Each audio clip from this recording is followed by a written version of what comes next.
It's Unstoppable Stiletzi, and you thought that this event was dead. Well, it almost is, but not quite, because we got recordings for you today, and that's all that matters, right? So this is the good old Age of Empire Sea Wars Liberty 2026 Liga for the Middle East update, and we're going to be doing week 7 and 8 submissions together, since nobody could compile enough for an individual week, so we're just doing 2 weeks in one, and seeing how far we can get in 12 hours. We might do it in 12 hours, we might not do it in 12 hours. I don't really care. If we have any leftovers and we just do it another day as part of like a tiny stream or something, I don't know. And it's going to be pretty good. So you might see some people play twice today, as expected. So, yep, kudos to those people for keeping up with their matches. But, yep, should be fun. We're looking to do a bracket for the coming weeks of the event. We're going to do a bracket where, depending on where you fall within the bracket, how far you go up the ladder, you're going to get a certain amount of points to close out with. I'm thinking of doing 2, 4, 6, 8 maybe, or something like that. Really depends. Maybe you could throw a little bit of more of a cherry on top for the one that gets first place if we really want to, but yeah, we have to decide on that.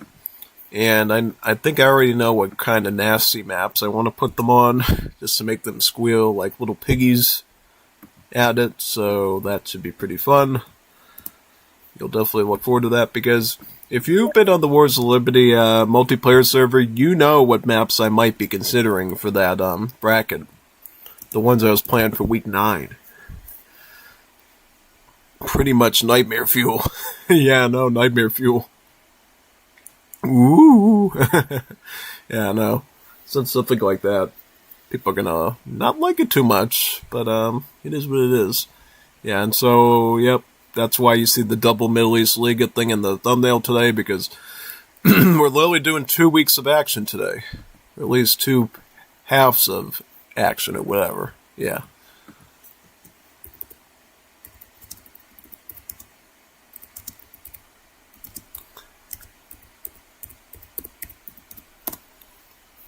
I think we do have some good matchups here from what I was looking at, for sure. So that should not be an issue either. So we're going to have a pretty good time looking at them. But even if there's the more lower level opponents, you can always just sit there and roast them for an hour too. That's always fun. Absolutely. Well, at least I think it's fun. You might not think it's fun, but I think it's fun. Hey, you could have done this. You could have done that. You could have done this and that. Oh, I didn't know that. Thank you. Yeah, no. It's the best thing of being a caster is you get to roast people and you get to enjoy and analyze really cool stuff all at the same time. It's a really fun job. You should try it sometime. Maybe for something other than Wars of Liberty, unless it might get too convoluted, having like 20 people casting the same recordings. It's already convoluted enough when me and Jeff do it. Imagine adding in like 20 more people into that. So, hey, this is Juanito Taco, and I am the 20th person to be casting this recording in the week. Hopefully my commentary is more special than the other 19 people that did it. Yeah, no. Sounds like nightmare fuel if you ask me. But, yeah, whatever. So, yeah, hopefully you strap yourselves in for a good day today. We're going to be here for a while. If you want to order your McDonald's through the McDonald's app, go order your McDonald's through the McDonald's app. Get a chicken McNugget, a Big Mac, some fries, and a Grimace Shake or whatever they sell. Grimace Shake? They don't even sell those anymore, do they? The purple ones? What even was that? Was that grape flavored or something? A Grimace Shake? Yeah, I want a purple shake. I mean, I like things that are the color purple. They usually taste really good, so I can't fault anyone for wanting a purple shake, honestly. Blue, purple. Those are the best colors, I think, for eating things. They're blue and purple. Kind of because purple kind of has a bit of blue in it, if you know the color wheel. Very good. So, yeah. Definitely. But, yeah, other than that, I'm just sharing the stream with some Discord servers, then we can start this thing up right away, and then we can begin this stuff. I think we're going to start with the Nikolai series that we see up there on the left side of the screen, because I don't have to scroll my fingers as much to get to it. I can preserve more of my energy, because, trust me, I'm going to need all my energy today. It's like run the Boston Marathon. Because you don't realize that until you do it. Like, if you sit there and yap for 12 hours, your diaphragm, your lungs are constantly working. That's a workout, actually. That's, like, good cardiovascular stuff. That's why, people like Willie Nelson, famous country singer, says the only thing that's keeping him alive in his 90s is literally going on shows and singing all the time because of how it works his diaphragm. He knows that. He actually knows that actually keeps his circulation and his pulmonary stuff functioning. So it's a really good exercise for you to do if you can, because it'll just keep you in decent shape, at least from the breathing side of things. Now, your extremities, I don't know. Plus, you're flapping your arms like a turkey, doing it. I don't know if that's going to work, but yeah. I'm sure some people do that in the background. It's probably more of a thing if you have your face on the camera, just to make the people laugh. Like, oh, look at him. He looks like a turkey. Oh, my God, he's flapping his arms around. Talking about how somebody decided to use Brazil against Tupi. That was yesterday, by the way. I was like, man, Zelda very better have something good to show us with this matchup, because it already does not look good based on the matchup that I'm seeing. And sure enough, dude got creamed very quickly. Like, I told you so. You definitely don't want to run that Sid matchup, my friend. It just doesn't work. It's not your fault. It's not anyone's fault. It's just the Sid is designed really poorly for that. Really poorly for that. And, yeah, no.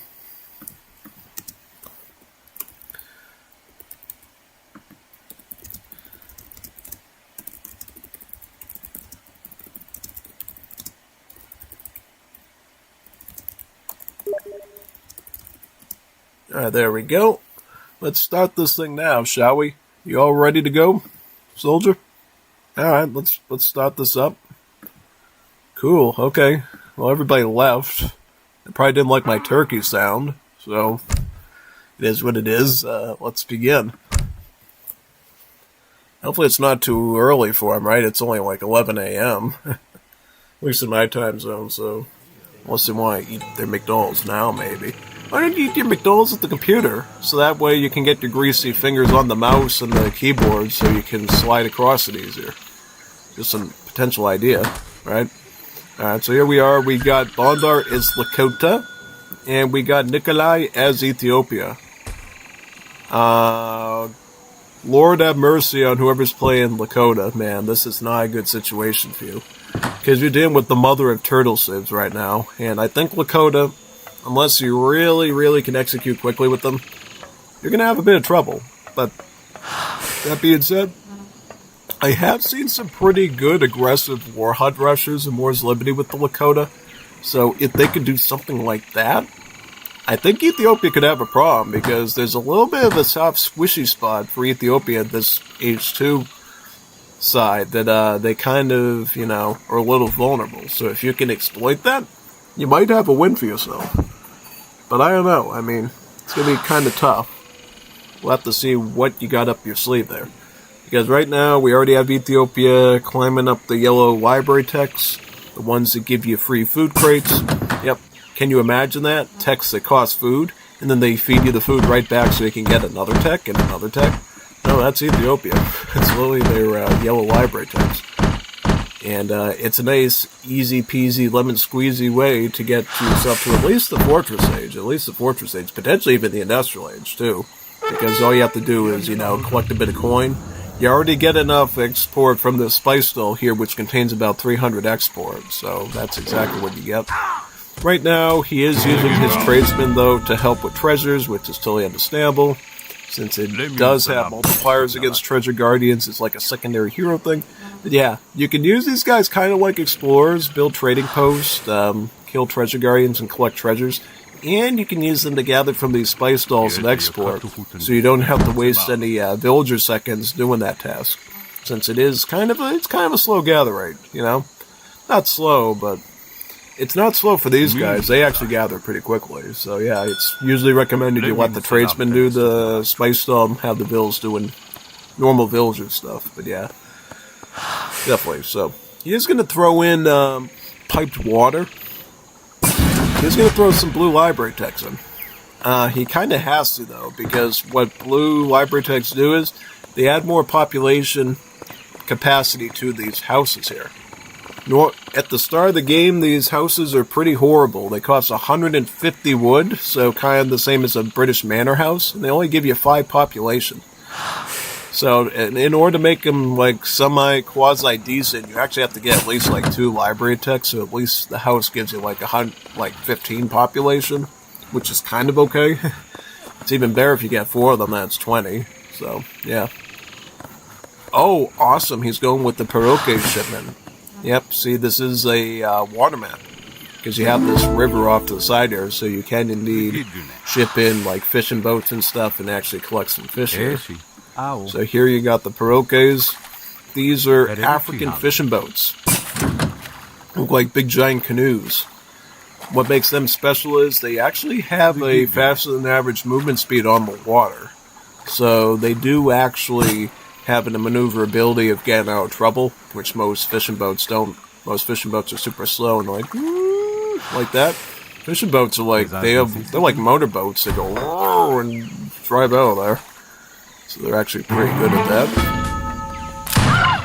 Ethiopia's explorers are rushing the Lakota pond who's putting up a war hut right now. How convenient. I mean, obviously it's not going to get much done. I guess there's a bit of a fear factor and a frustration factor there, but not much is going to get done on that front. Ethiopia is going to ship in some camel riders. So he is going to try raiding a bit too. Yeah. Now, I don't know how Nikolai does his Ethiopia. Is he a very mid to late game boom Ethiopia, or is he just going to play aggressive? He looks to be playing very aggressively here. Because look how we didn't put 8 cards in age 1. He just went with an age 2 fishing boat shipment of like 5 Piroques. He's got all these year shipments. He's got some with export even. 10 Akademikos and 6 Cossacks. And a full house in the Fortress Age too. So there's a good chance he might be going for... Well, I don't want to like make any assumptions, but he might be going for an Ethiopian star, Orthodox star build. So essentially how you do that is you put out a ton of camels, you try to raid, try to kill their archers and stuff early on, try to be very aggressive and very powerful. Just keep stacking your numbers of the camels, and then there's a card that turns the camels into Ormos, turn them into like high-powered assault units. Could be going that route. Well, right now he's got war club. Oh, war clubbies. Watch out, watch out, watch out, war clubs. These are statistically the same as Cossacks. You know, 230 HP, 285 hand attack. So they do fall rather quickly to war clubs. You know. So you do need to be careful, but it looks like they will all die. Exactly. They're trading up a couple more, though. He's killing some of his treasure guardians converted. He's gonna... Oh, no, he's gonna lose his tradesman. Oh, man. That's gonna hurt your export economy now, because now you're gonna have to put like an actual villager on that. And that's gonna hurt your hunting and mining economy. Oh, great. Alright. Well, at least he's getting military up. You know, he's got like 6 camels, he's getting some Niftanyas, which in this game are muskets, not skirms. Yeah, I guess you could run Musk Huss here. Or in this case, Musk Cossack, really. Use the camels to go after the C-10s, and then you use the Niftanyas to shoot through the war clubs. Totally doable. Okay, what is he going to do with this porter? You can build any building you want with this, by the way. It's kind of like an Ethiopian travois, and if you look closely at the town center, your TCs constantly produce these throughout the game.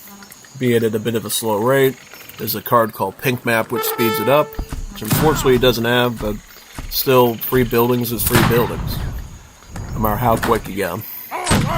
Okay, TC is garrison right now. It's going to start shooting away at these units. And I should tell you that the red library text, like the one he researched on like military, does improve the damage of buildings when garrisoned.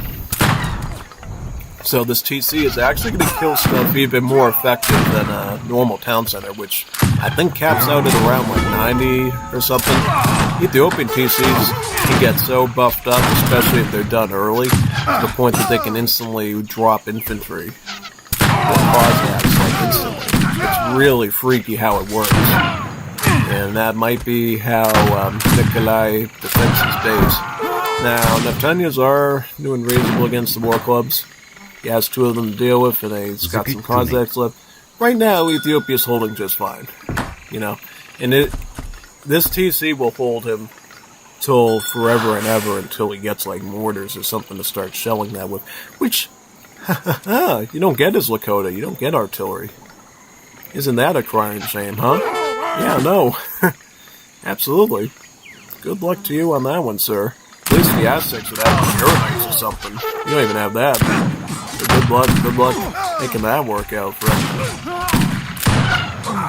God, micro, war clubs. War clubs. He's snaring you when he just killed your camels. Okay, it's good now. Oh, no, more wobbly wobblies coming. Get down. Alright. He's shipping in some archers, by the way, too, so he's got some bowmen. That should be enough to deal with war clubs. Because not only does he have the muskets, he does have a bit of skirmish in there now, too. And these guys have the same rate of fire as any other archers, so 1.5, so they'll only fire even faster. Statistically, they're the same as the Seminole Shark-Tooth Bowmen, I think, or slightly modified. So they'll be a very good unit to fight war clubs with, yeah. Question is, how does Bondar adapt in this match? Because eventually, he's going to have to think about maybe going Fortress Age, getting Rifle Riders, maybe going with an upgraded Axe Rider here. Yeah, eventually you're going to have to think about those sort of things, for sure. He does have his Axe Rider shipment out, 4 Axe Riders here. He just killed a Vil, and now he's trying to get out. If he can single out these camels, he might be able to fight them, because Axe Riders dish out a lot of damage. See, yeah. Okay, well. And now he's let them... Yeah, because the range units came up and started helping. Kind of ruined that for him, partially. Ooh, yep, war clubs coming right on top of this tower that's being constructed. Good aggression by the Lakota player. Good paying attention to detail there. Kind of making it hard for him to fortify his base. Because once you let Ethiopia start putting down towers with their borders, it becomes almost impossible to siege. So it is imperative that he maintains that presence and that stance on the map, preventing him from sticking down any serious structures.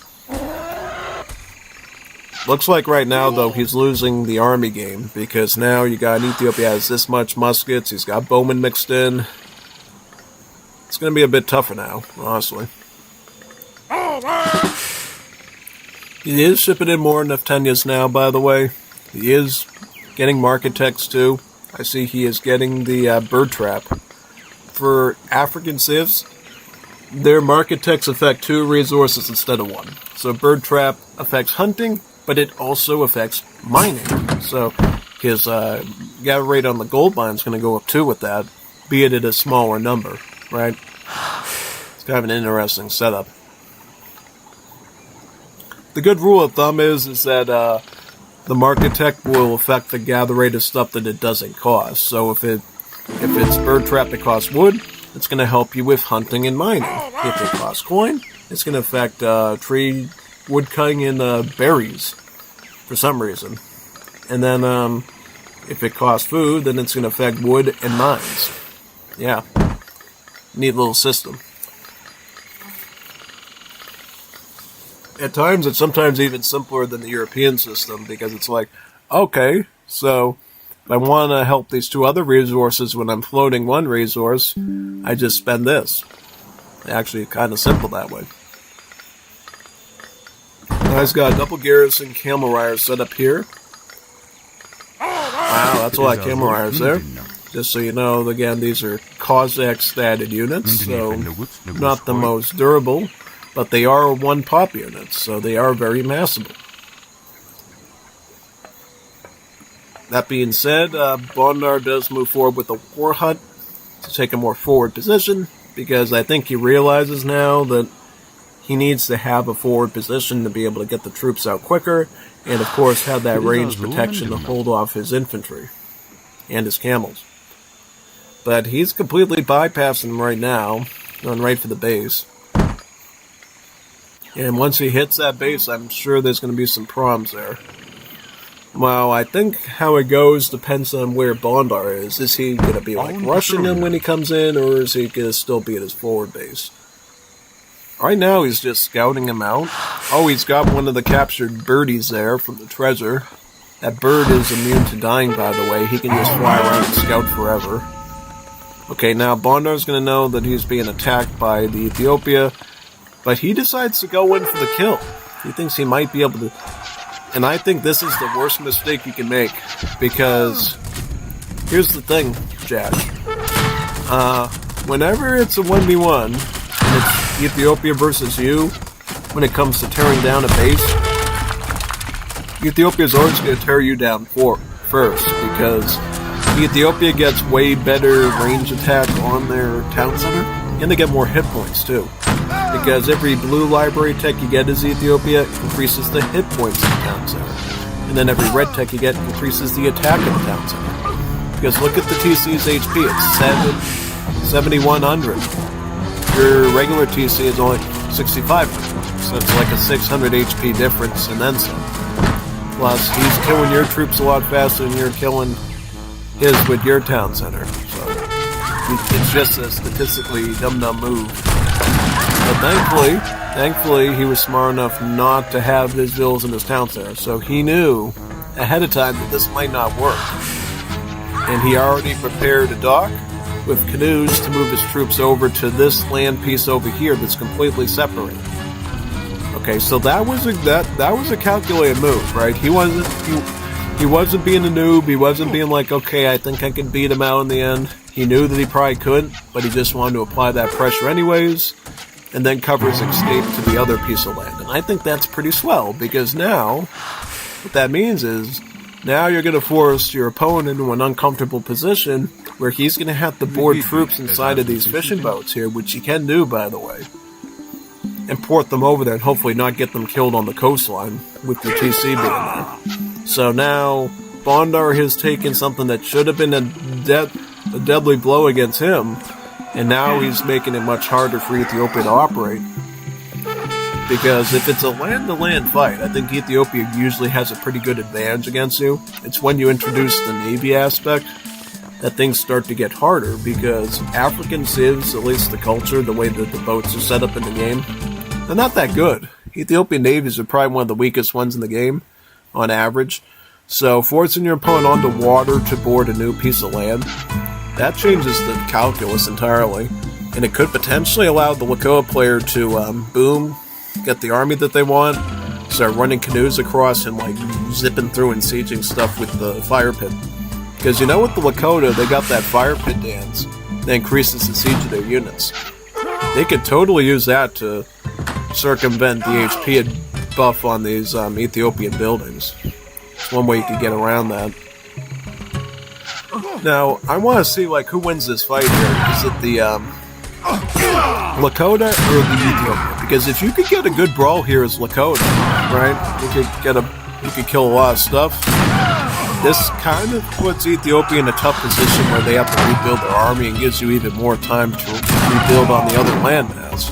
But if he wins pretty easily, then he could easily board some Ferokes and then rush right to you. You know what I'm saying? You could save yourself a ton of time here just by getting a good engagement. And it's even better if your army survives and still harasses him too. Which I don't think he's going to get that far, but it seems like in general he's doing a great job, especially with these archers. The camel riders were a little too much though, and he is going to probably lose those archers, but if he can kill most of these camels, he might get them all. He might get all these camels. He will.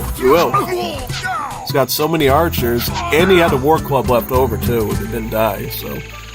This is great, because now the Lakota player can apply constant pressure, forcing his Ethiopia opponent to be fighting him up here, while Bondar can recover bills, whatever, on this side here. Plus, if he wanted to, he could potentially make some fishing ships down here as well, take advantage of that. So now he is actually in a more tactically better position, I think, than he was in even before. Because now his TC is completely immune At least until, yeah, because look, you still find him over here. This is going to prevent Ethiopia from having the energy and the resources to actually build a dock and maybe attack you over here, because, yeah, he can board the army into these Parokes. That's a very flimsy option that could easily get down by the town center, if he's not smart. And that would mean you would lose army for free, which, for me, that's no bueno. That's not good. So, yeah. Absolutely not good. Big time, yeah, 100%.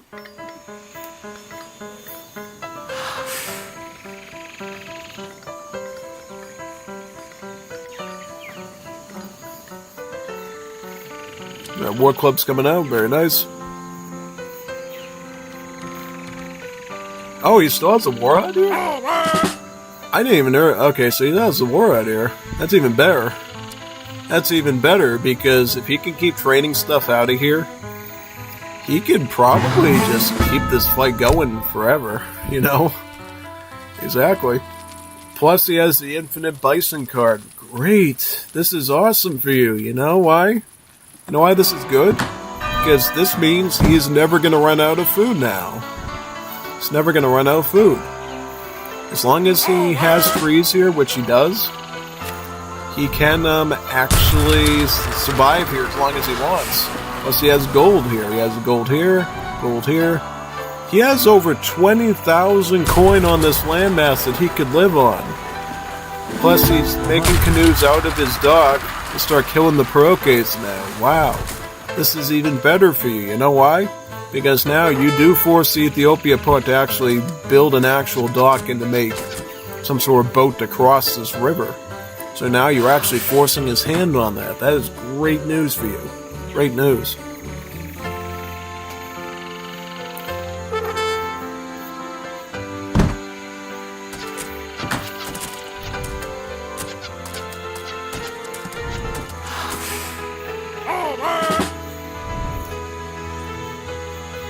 Naku.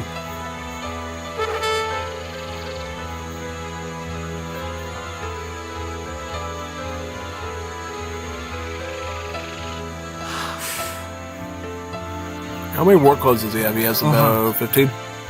Alright, so that means... Oh, good. You just spotted another tower. Good for you. You can do some more trouble here. Awesome. Denied. Plus, he's going to get a little XP from that, too. Yep, 117 XP. Great. More shipments you can send. You can get all these upgrades. You can, you know... Because here's the thing. Once he picks this one up, aggressive policy, then he can use his war hut units to actually start building more war huts, building corrals and teepees. So he doesn't even need to gamble vills on the landmass here anymore. He can just use his army to build more army. Isn't that something? Yeah. What does he even have? He has some archers and some camels. Okay, he is trying to advance an age up. He's sort of resuming the conga line of yellow library texts. As I can see, he's picking up food crates now from the previous one, and now he's getting postal service, which is the fourth one. This will get him into the Fortress Age, guaranteed. So, he will be going to Fortress Age. Does he have a porter that's coming soon? Well, sort of. Once he gets that porter, he'll probably get a cantonment and start pumping out, like, Fortress Age units. Though you could get those Fortress Age units in Age 2 as long as you get the third red library tech, but he probably hasn't done that yet, so he is still going to have to do that to make them. But at least now we'll be able to make Ormo horsemen and stuff, which is probably going to be a lot better for him, because that's what I think you're going to want to do as Ethiopia at this stage. Start running Ormo horsemen and Iskaris.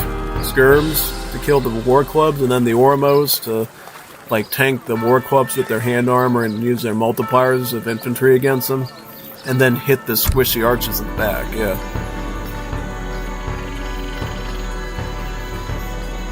I don't know about that.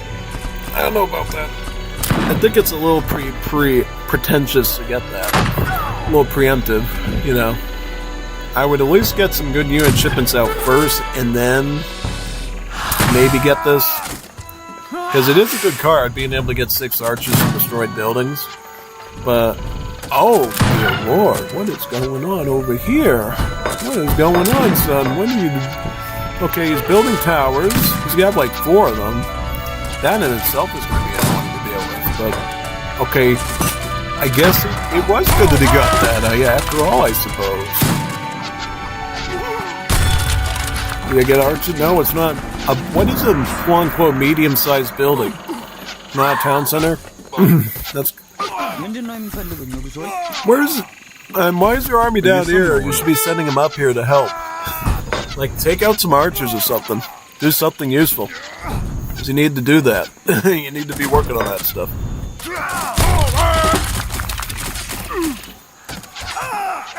Alright, so a tower is a quote-unquote medium-sized building, so it did give him some archers. Okay, that's great. Doesn't matter, since the war clubs are cutting through them anyways. What can I say, you know? Guess it's some sort of defense. And he's idling his army down here, too. You could be using your camels to, like, maybe cut through these archers. You could use some of the spare archers to maybe shoot some of the war clubs. You know, you could be doing a lot better here right now. For sure. But, yeah, this is an awfully bad position for Ethiopia. I don't know if they can survive this right now. Well, he can because he's got Fortress Age Ethiopian shipments that he could send. But honestly, he should have just sent the Ormos in first and then gotten the Ascaris or he should have gotten the Ascaris first and then gotten the Ormos second. Because he should be doing fine here with, like, Fortress Age Ethiopian military. The fact that he's, like, getting pushed into towers now is obviously kind of concerning for the rest of this match. Okay, he's got the Ormos. You can use these to actually fight war clubs because they have hand armor. Yep, see that? They tank the war clubs. They'll still get killed by them, but they'll take a lot of them out with them. I would have actually suggested he's hold on to those until he gets some like Ascari skirms to like act like insect repellent and get them off, and then possibly go in for a attack at that stage. But that's just me. Yeah. Right now, though, no, he's got like nothing left. This was a complete reverse swap-a-roo that I did not see coming, though, really. I really didn't see this coming at all, like... Wow. Like, just wow. To have your town center destroyed and force you onto another landmass, and still have army presence to actually apply this pressure and take out the town center of the enemy that took yours out, that takes some real guts and skill. Because now he's in like a superior position. And now, every time Nikolai gets like a Fortress Age shipment, he gets killed right on the spot. So he has like no food, wood, or anything really to train anything.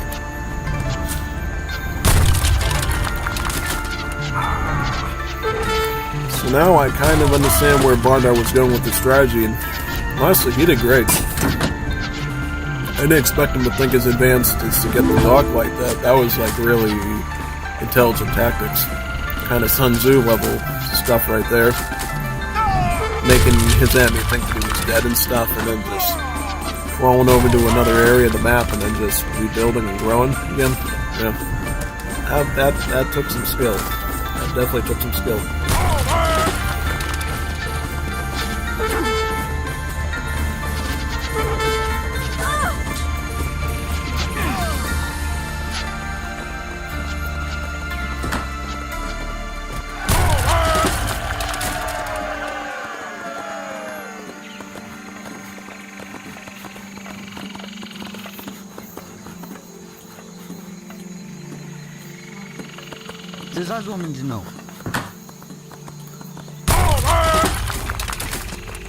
Why is he deleting his library?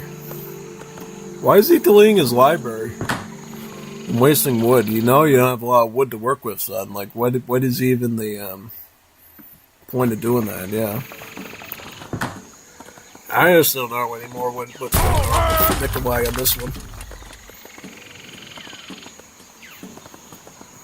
Very fascinating turn of events. Oh wow, look at Bondar's eco. Wow, look at that. He's in such a safe spot. He doesn't even need to grab into his gold reserves back here. he's able to use canoes to come back to his base, his OG base, and start to eat up the mines over here first. So he's got even more reserves of gold to work with, yeah. Plus he's working the fertility dance at the fire pit so he can improve his training rate on his villagers, so he's effectively booming as well.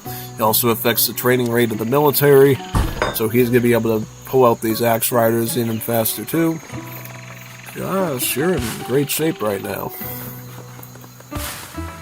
Every Lakota player in Moore's Libby wishes they had this type of success. None. Well, it is tough to play Lakota in this mod because they lose a lot of their traction with the tag rework, kind of reducing the worth of their bow riders by far.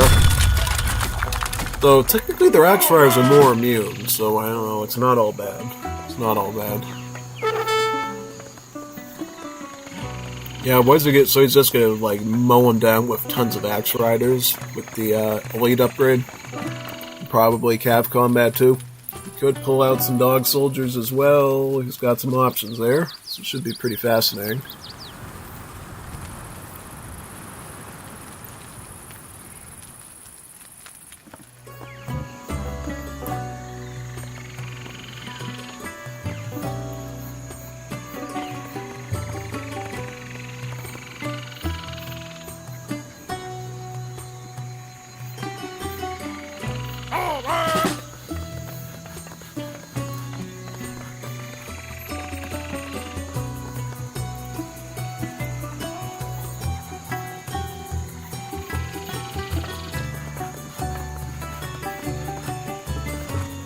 Ohan. Taku? Taku? Aha.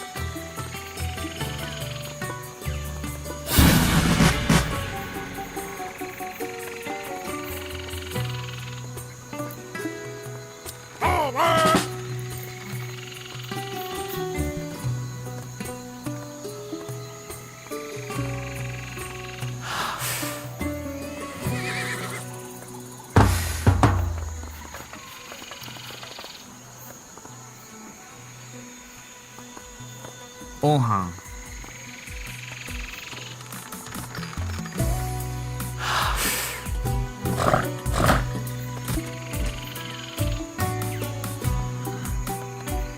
Yeah, see, he's getting Mustangs now, so it effectively cheapens his axe riders down quite a bit. Down to 144 wood and then 36 coin. Quite a cheap unit now at this stage, yeah. Be able to stack even more of these up at this point. I mean, honestly, he could go to Industrial Age and even get them up to the champion upgrade. Make them even better, honestly. And he may wish to do that too. At this stage, yeah. He may as well. May as well go up and get these up to, like, champion as well as your archers. They have a really good fighting force when you go in there.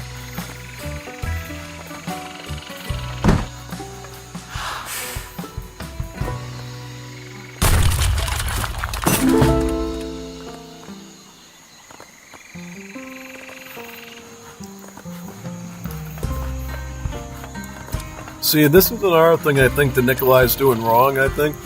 He should be... Why is he rebuilding his library again? He keeps... What is he doing? Is he... Wait a second. Wait a second. Is he deleting his library and building it again so he can get more XP for his shipment? That's what he's doing. Oh my god. What is he doing? He keeps... What is it? Oh, wait a second. You know what he's doing? He's building the library, deleting the foundation, he's getting free archers from it. Oh my god, I never realized you can... I thought he was training these, and I'm like, wait a minute, he has no economy. How's he doing? Oh, this is so good. This is awesome. Oh my god, he just figured out a way to choose the sim. This is great. We should all...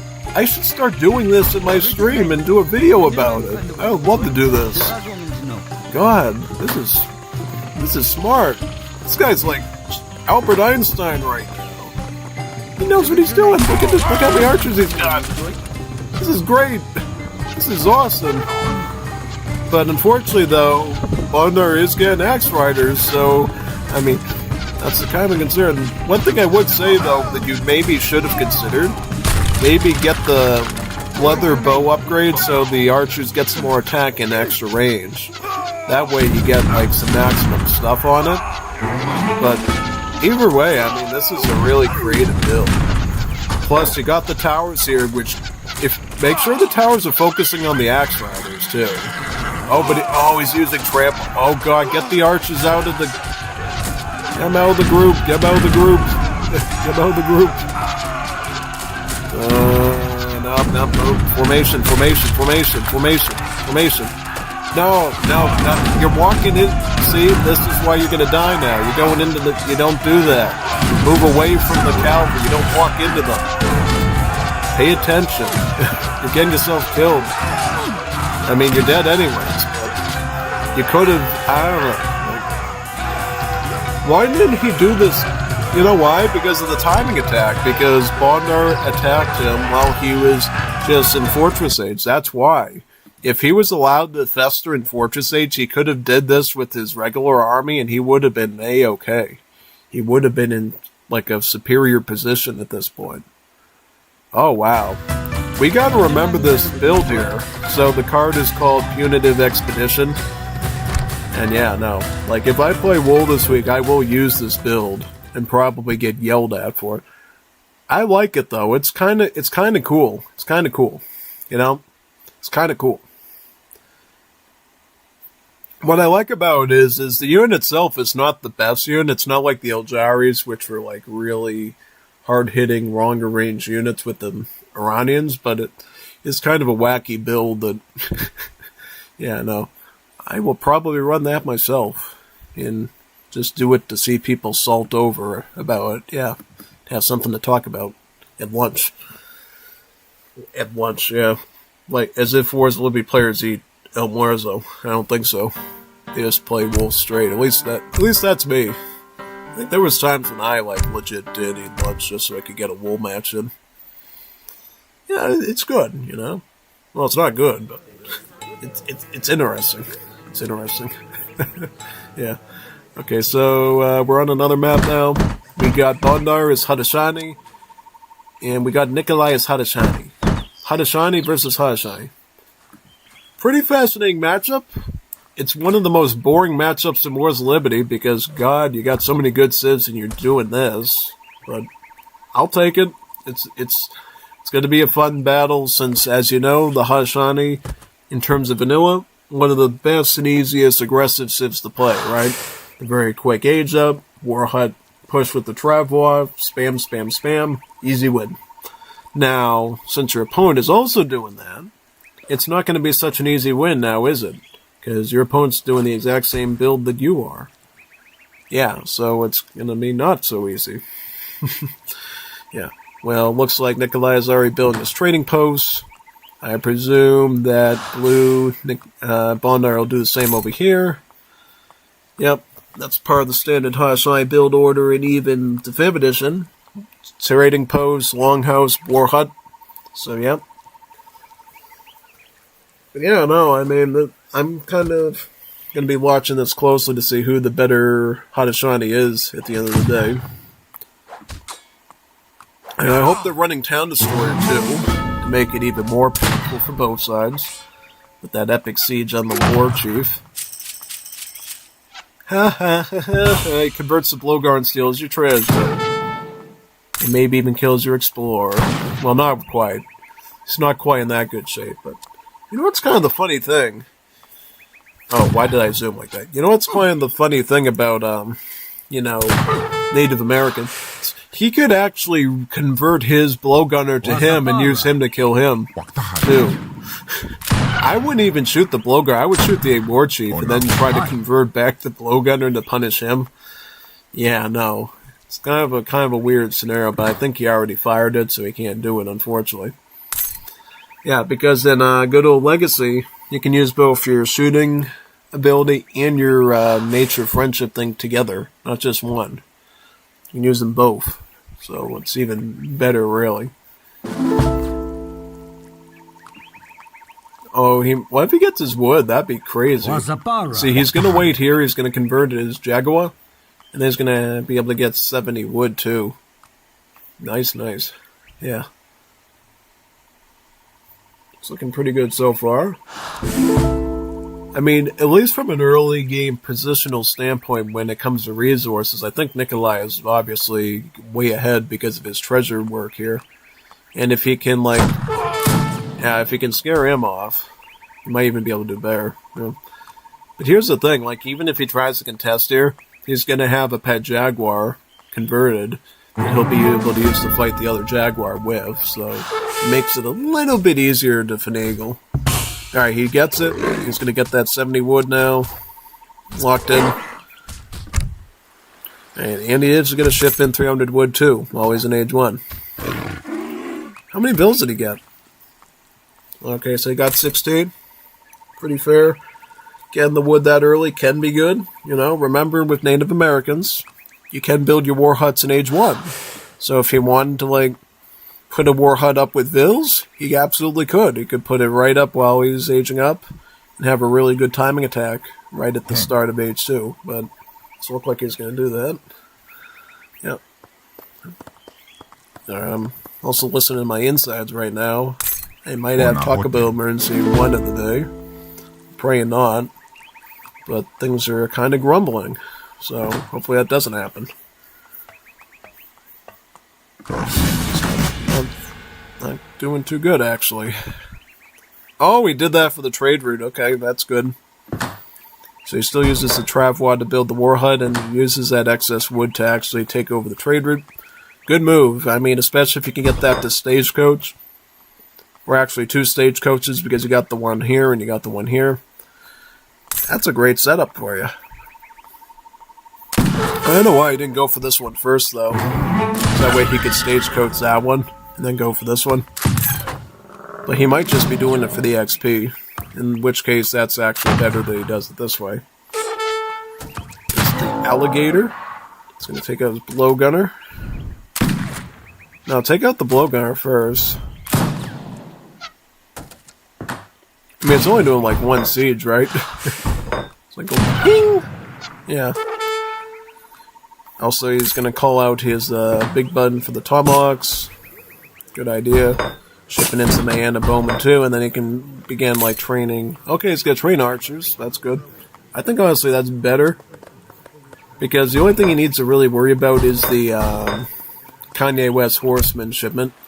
Which he does not have. He does not have the cavalry shipment. Dude. Why? It's like such a critical card traits too in standard Hashai play. You gotta have it. Because now, this gives Nikolai a free path to just go straight up archers and beat you out with bowmen. In every engagement, you know? And now you're gonna have to like actually go out of your way to build a corral and do that. Because he brought his Kanye West Horseman shipment. So he can kill your archers, but you can't kill his. Unless you outnumber him, which, you know, and a bowman are 100 food. It's not the easiest situation to be. You know what? I am going to fix that Taco Bell situation right now. I know I'm not going to be able to concentrate and talk if I keep having this wonderful sensation, but see you in a few seconds. Shouldn't take too long.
Alright, let's continue.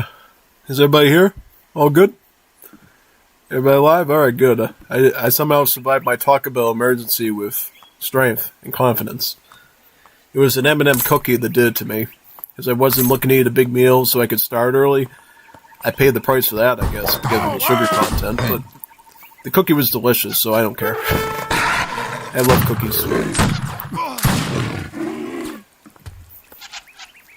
Okay, so the Kanye West horsemen arrive. It's going to Anna's. As we stated before, Bondar's in a bit of a tough position without that cavalry shipment, because now he's got no way to punish archer play. Except, of course, if Nikolai hangs under the war huts for too long. Yeah, it's really about it. I don't like this micro, though, from Nikolai. He's not putting the cavalry into action, and he's taking way too many hits. He's letting the town center sort of hold him back here. But he does finally connect, though, and he is going to get it in the end. I just think he could have done it a little bit more smoother, honestly, but who am I to say? I mean, he still gets the job done. I would get out of this area if I could, because look, they're taking so much damage between the town center and these war huts. You know, I mean, I would be a little bit more greedy with my military if I could. But I guess it works out, because he wipes out his army, which is great. That's what you want. Because if you can wipe out his army again and again and again, guess what? Then you stagnate his economy, because he has to keep spending food on archers, and this all culminates in why that cavalry car was important for Bonner there. Because now, if he wants to fight his archers, he has to make his own archers, which costs him 100 food apiece, and he's never going to have enough food to make more vills himself. How many vills is he on? He's on 19? Nikolai is on 24. He's already a 5-villager gap right now because of this situation. This is a big deal right now. This is a big problem. If you can't fix that, I don't know what to tell you. This is really serious. Shipping in more wood. Why is he... Okay, he can still get archers. He can still get tomahawks. Fills. He does have a hunting upgrade too, which is even better. He does have hero... He has the Wendad mantlets. Just the Huron mantlets, but renamed. Looking pretty good. I mean... Solid all around. That's all I'm saying. Alright, Bondar has some archers and he's got some tomahawks, but because of all that pressure he's been taking, he does not have a big army now to fight with. I think he's actually behind in millets. Well, he's got a lot of archers, though, so he's going to have to actually spend a lot of food on this to make it work. And since he still needs to spend 100 food to keep his vill line going, that hampers his military and vice versa, so it's just a vicious cycle. Because if you go all archers and your economy stagnates, then you die from that. If you just go vills and you don't make enough archers, and you lose your army again, and then you have to rebuild even more next time, and then that ends up stagnating your vill economy anyways, so it's really just a troublesome situation, yeah. The one good thing you have, though, is the fact that you have 2 war huts. That's like your only saving grace right now. Because you have 2 war huts here, Nikolai can't just sit here and wipe out your army again and again without getting hit by these things in their defending arrows. So, in that sense, you did good. And I think if you didn't go with 2 war huts, you would definitely be in a tough spot. But because you got some war huts protecting you, you do have a bit of a window to maybe make him fumble and then, strike out here. But looking at the vill difference, I don't know if that... Oh, wow, it's a 12 vill difference right now. Did he ship... Yep, he shipped in 5 villagers. He just widened the gap even more. He's sweetened up the pot even more at this point. Gosh, and he's building the trade route, too. He's going to build on the whole trade route now. He's got TP there, TP developing here. Could get some natives, too. Republicate this. Though I don't think those will be necessary, since that's more of an anti-caveat. And obviously, Bondar didn't get that card, so yeah, no need for Republicate the Mechanics. He is going to ship in 6 archers to widen his military size as well.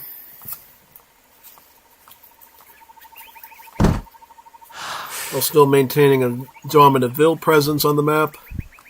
Yeah, definitely the score is telling you a story here. It's like a 24 score difference. Does shoot a Ville, though, that was trying to herd away the hunt. And he does reclaim that hunt for himself, which is great. Tries to push back at this Warhawk. He does have some tomahawks to get some real siege done. But can he hold it?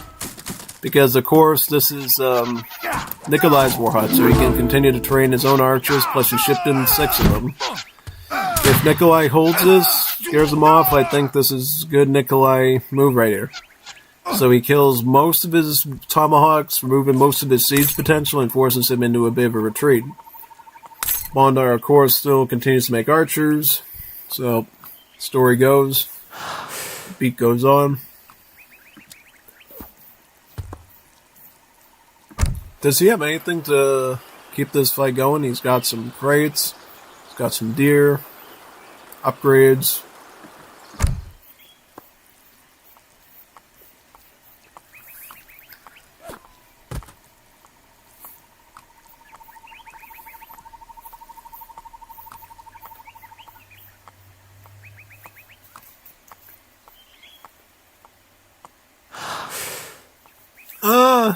Trying to look at this. Interesting. Well, I mean, at this point, kind of seems like Nikolai's in the winning position. He's got 123 score. He's got 81. It's like a 40-plus score gap. Pretty serious. How's that Nikolai's eco going otherwise, too? Alright, so he's shipping in tomahawks. He's getting the stagecoach. Okay. Did he get stagecoach on this one yet, or is he going to do it one by one? Okay, so he's going to get this one first, and he might get this one afterwards. Once that stagecoach really starts to rack up, then you're going to start to see a pretty big advantage here, yeah.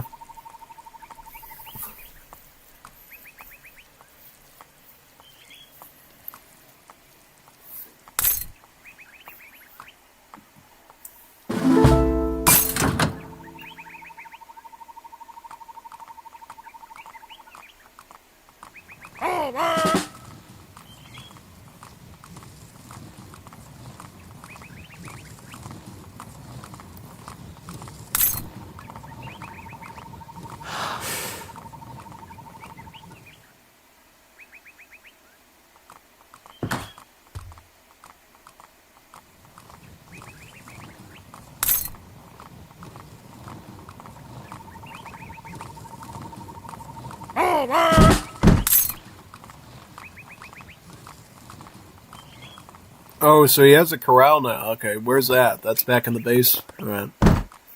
See, that changes up things even. Okay, but also, Bondar gets his own corral. So now we're going to start to see cavalry. But I think it's going to be much better for Nikolai because he has the better score. He's got the bigger economy. He's going to be able to dish out more continuous. Oh, wait a second. He actually has 7 of them. It's going to be a pretty close battle, actually. I'm surprised. Oh, nope, he's outnumbered, though, by, like, 1. He's outnumbered by, like, 1. Is he gonna try to... He's microing... Good... Bondar's microing pretty good, though. He's actually doing a good job at making sure he focuses down the archers. The problem is, once his cavalry line collapses, and he collapses, because they're going to be right on top of him, they're going to wipe out everything he's got.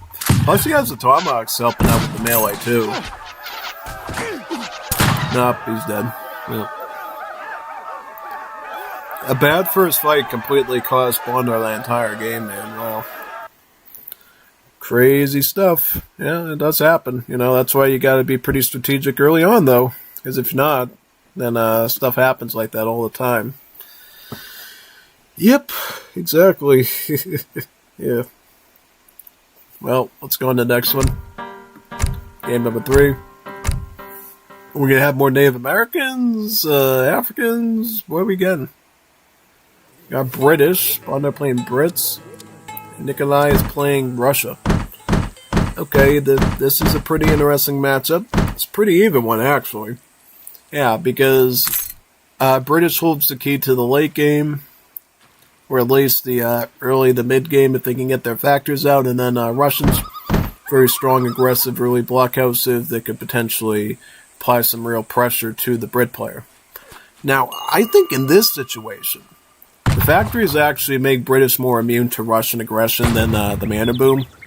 Because I remember back to the PK tournament in the Julian K Russian Moon, and I always bring up this case where Moon went with the full Virginia Company Mara boom with Brits, right? And Julian K just had so many unstoppable Stiletsis that the unstoppable Stiletsis got so unstoppable that he had his Vills pinned in his TC and he couldn't use that actual Vill advantage at all. Pretty serious.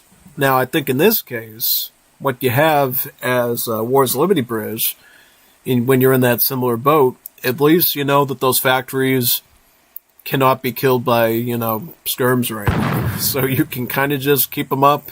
They're always going to be able to fuel military to the British player. So it is a little bit harder for the Russian player to do that sort of type of aggression, right? And it does give Brit player a chance to actually make like green jackets to scare off his skirms. If he goes like line infantry, green jackets also up with that. And then if you somehow put Cossacks in, make a couple red coats, done. I mean, it's still bad because Russian player could still kill your army coming out, and that's how they would win that sort of engagement and still siege. It just requires more micro and more macro from the Russia player than it would in definitive against that type of bridge. That's all I'm saying. Does that mean that British automatically wins?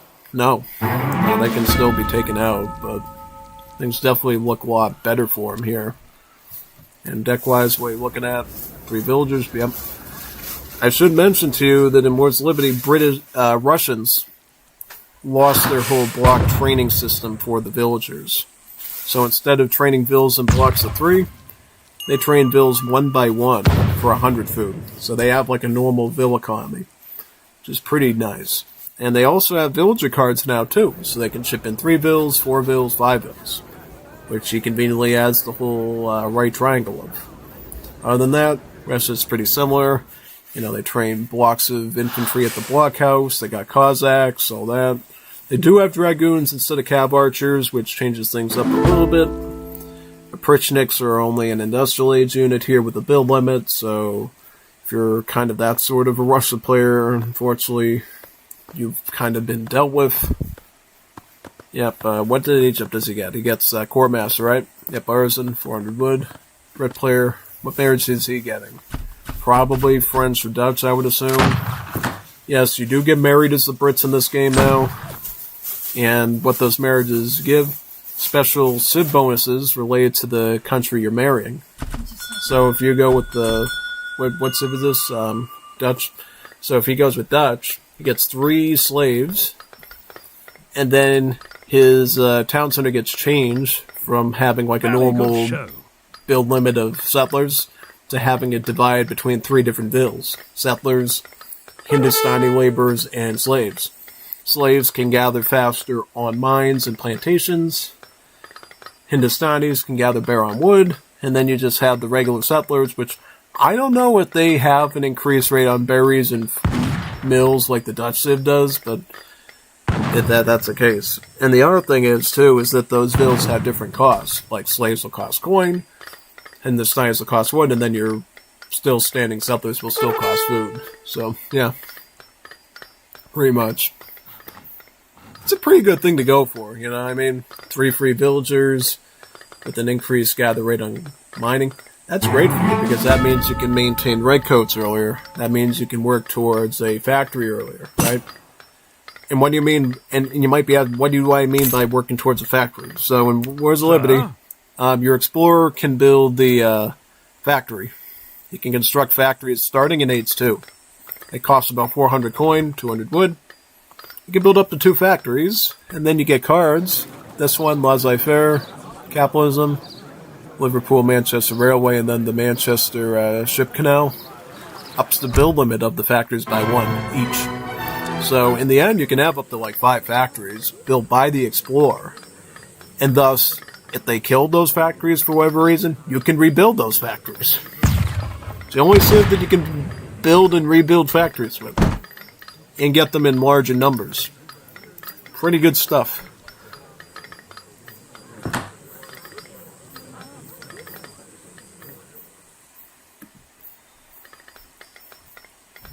Alright, so, I got a delivery to pick up outside, so I'm going to check that right now, and then I'll be right back.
Oh, alright everybody, let's continue. Okay, so right away Russia pushing in with their 5 Cossack shipment and some Ratniks. Ratniks are just Streletsys. But they're not Streletsys, they're Lithuanian Jews. Or Estonian Jews. I forget which one. So, basically Streletsys with big giant noses. Yeah. Alright, so in this case, Russia doing a good job applying the pressure that their civ normally does. Now, how far are they going to get? I don't know. Right here, we are witnessing an explorer constructing a factory. And this is how the new British works. They don't get the manor houses anymore, no more free villas with houses, that has gone to Germany. British is now in the factory business, in the trickling of factories. So putting down a factory, putting down a barracks, right? Doing it. Ooh! Good. Send for the medics! For the medic! Okay, so Russia, something you should do. Siege the factory! Siege the factory! Siege the factory! I'll prove myself. Siege the factory! Coin, sir. Stupid. Don't do that. All set here, Dum-dum. You should have sieged the factory. Or at least see if you can siege the factory. That's a huge punishment to the Brit player. Why would you not siege the factory? And you should have just angled around here and sieged the factory, I think. I think he screwed that up. Because now he's going to get Factory 1 and then he's going to get Factory 2. There you go. I mean, it might not necessarily take him out, but yeah, I mean, yeah. Typically when the Brit player gets 2 factories, you're already in a bit of a precarious spot. So I think now he's going to have even more problems as the Russia at this point. If he could have at least pressured that factory a little bit with his smaller army. I noticed he was sieging the town center. I was like, dude, factory. Don't worry about this. Worry about this. That's your problem, that stuff. And yeah, no. Yep. Because now, once he gets 2 factories, he's going to be able to churn out tons of coin, where he can configure it onto wood or food. He's going to have an endless stream of resources to just keep building. Yeah. Also, another thing, too, you gotta do. So, if you got this army of Ratnikis down there, right? And the Cossacks, you gotta be pressing onto the Vils. Specifically the Moose Hunt over here. Or maybe this mine. You gotta keep his Vils in the TC. And force him onto the factory economy. Force him to use those factories to survive. Kind of like when you're dealing with like an actual British indeed, but now you have the actual credit factories churning them resources. Did he get any trickles too? Nope, he didn't. He got martial law. So that adds more attack onto his town center, and then he can call a bigger batch of Minutemen too. So he kind of declined getting a trickle. Because with Brits in this mod, you can get the food trickle, the gold one, and the wood one. All three of them. But he chose to go martial law, so it's going to make it even harder to push into his base. And probably make it so that he practically instantly kills all of the units he rushes with when they shoots them. So that itself is going to be a bit of a conundrum. But other than that, I mean, I think in general, it's going to definitely go in the British player's favor, because here he has the factories to trickle him the resources constantly. Yeah, that's why I think it's going to be the main advantage for him.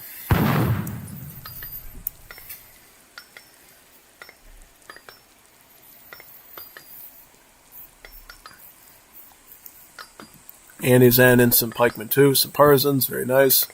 You're going to need pikemen for this job. You're not just going to be able to spam Ratnickies. You're going to have to add pikemen in too.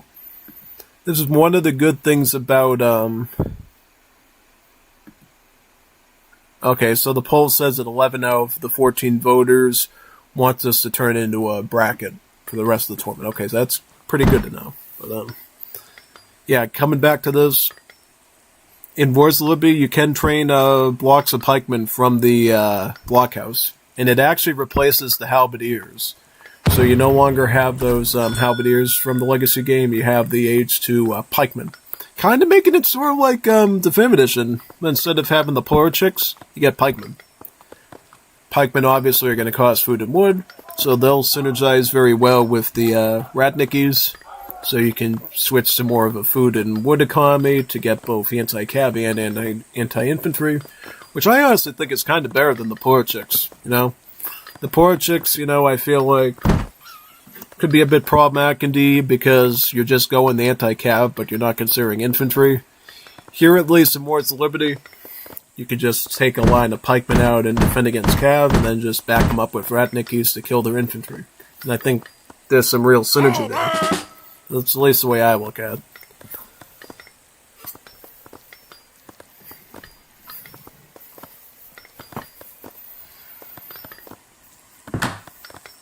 Rifles at the ready.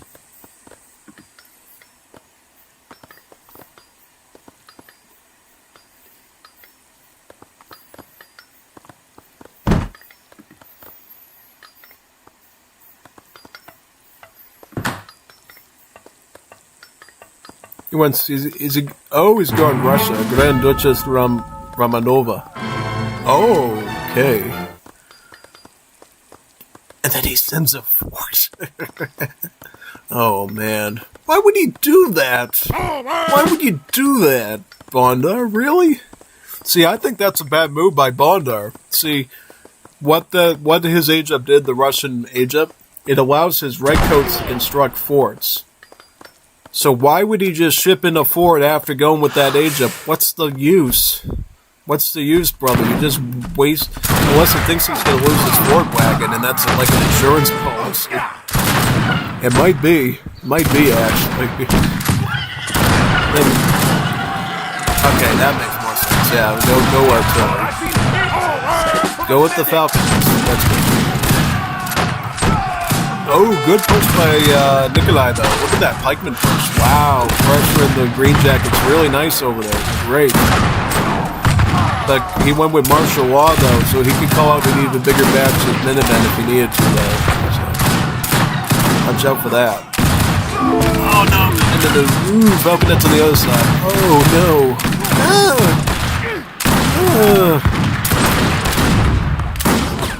God, those Minutemen are tanking like crazy. How is this green jacket still alive? He's been shooting at them like, oh, great. Wow. Good save there by Bondar. I don't know how you did it, but you did it.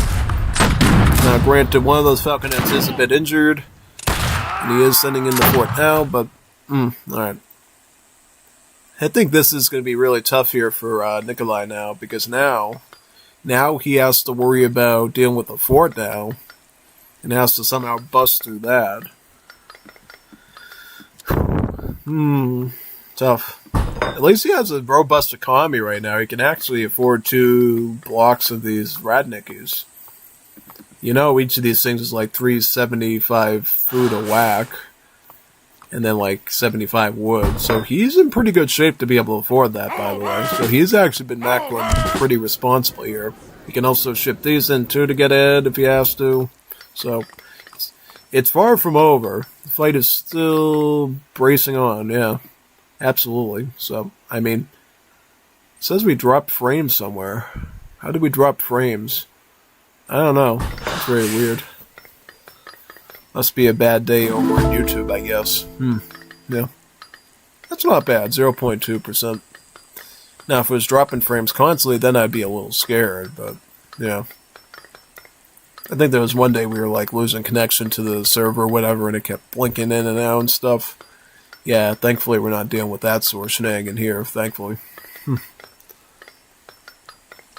Yeah, I mean, overall, I think this is going to be really tough for Nikolai, because now he's going to have to deal with a fort and 2 cannons defending his base. He's going to have to, like, come up with some real numbers here. But, oh, wait, too. Bondar coming in with green jackets, raid his bills. So he is going to push out and make it kind of hard for Nikolai to grow. Because he really needs these... Oh, man. Oh, no. Look at how far away his economy is, too. Oh, that's not good.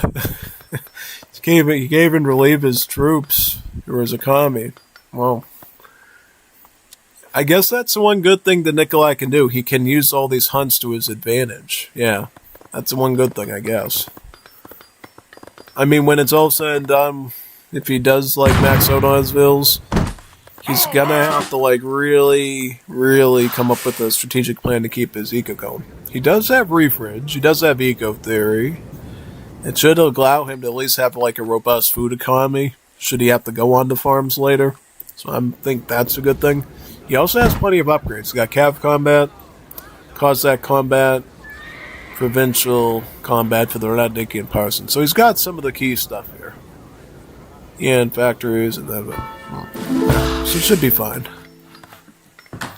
Not fine, but in the best position he could be, sort of the better position he could be in to deal with a civ like the British. Which, okay, so he goes back to hunting over there, but he goes way in the back, because he does not want to risk vills up here again. Because now he knows he has to deal with the cannons. He can't just, like, stick, he can't just stick infantry here, because cans will sit on top of this perch up here and go boop, boop, boop right there, and then just knock him down. Yeah, that's sort of the main concern over there. That's the main sort of drag, if that makes any sense. Yeah. So he does need to actually be very, very, like, concerned about that sort of danger in real time. Yes, he absolutely does. It's a very risky, trisky sort of situation there. Yeah, big time. Cossacks coming in. Here they are.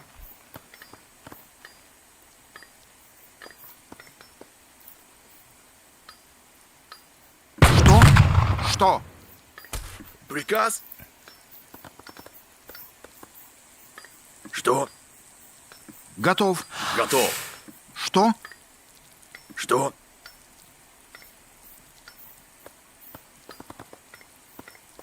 Готов. Приказ?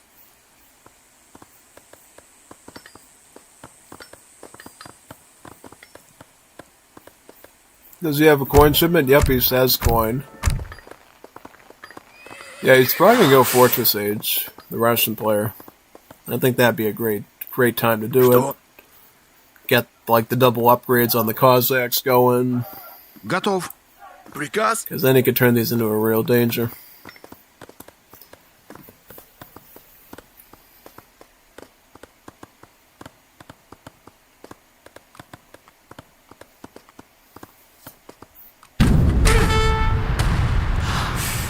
Ко мне возвращается сила.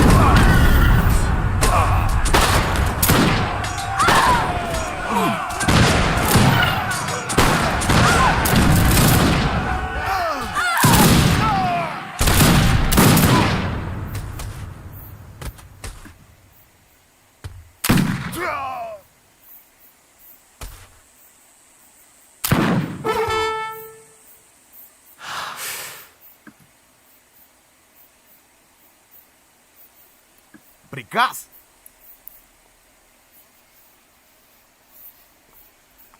Going up with the academic. I think they'll give him some infantry, I believe, right? Yep. And some more Cossacks out.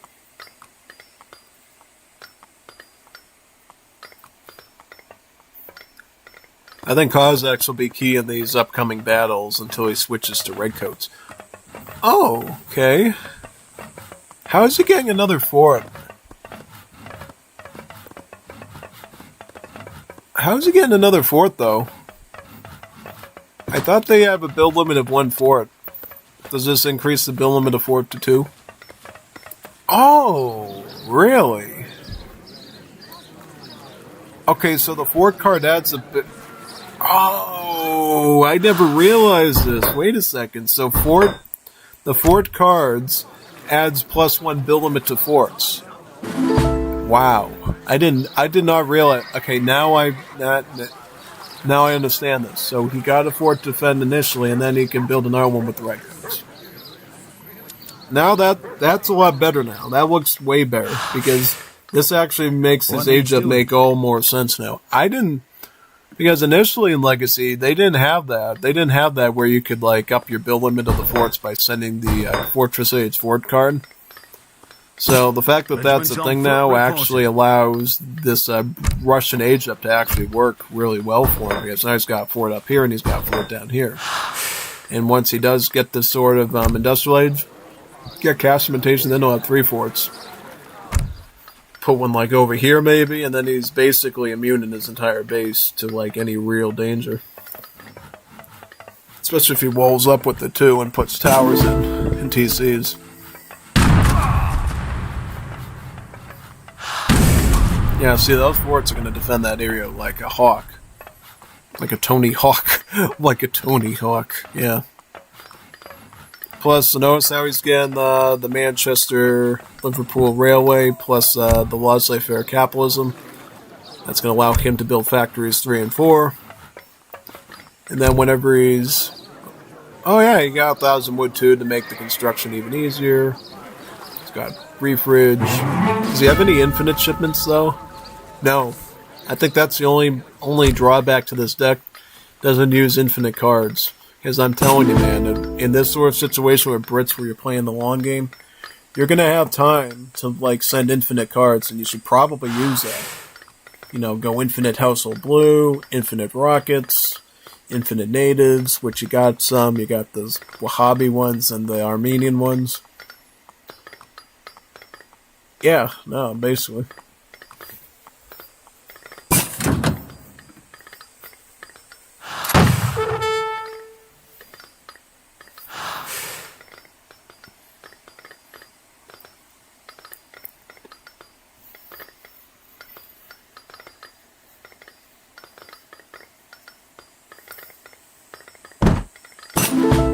Okay, so he's using 1 TC to make the settlers and 1 to make the slave bills that cost coin. That's a good way to divvy up the Dutch bonus that he got through the marriage, while he continues to slowly add in redcoats. The thing I'm wondering now is, what does Russia do from here? They're kind of in a weird situation where they're slowly gonna... Well, wait a second now. Russia's actually still has a better score. It might be because of his military size, though. That's the thing. How many villas does Bondar have? 31? The Russia has 54. So the Russia actually is kind of doing okay, eco-wise. Kind of is doing okay eco-wise, at least for now. It's not until that Brit player gets, like, all of his potential bills that, it's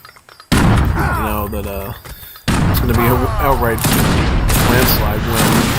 Ooh, good. Gets the Falcon a good. Need that done. And then he just... Well, once he kills the can, then Bondar can't push here anymore. Because then he has a blockhouse here. He's got his own cannons. That saves his blockhouse up here.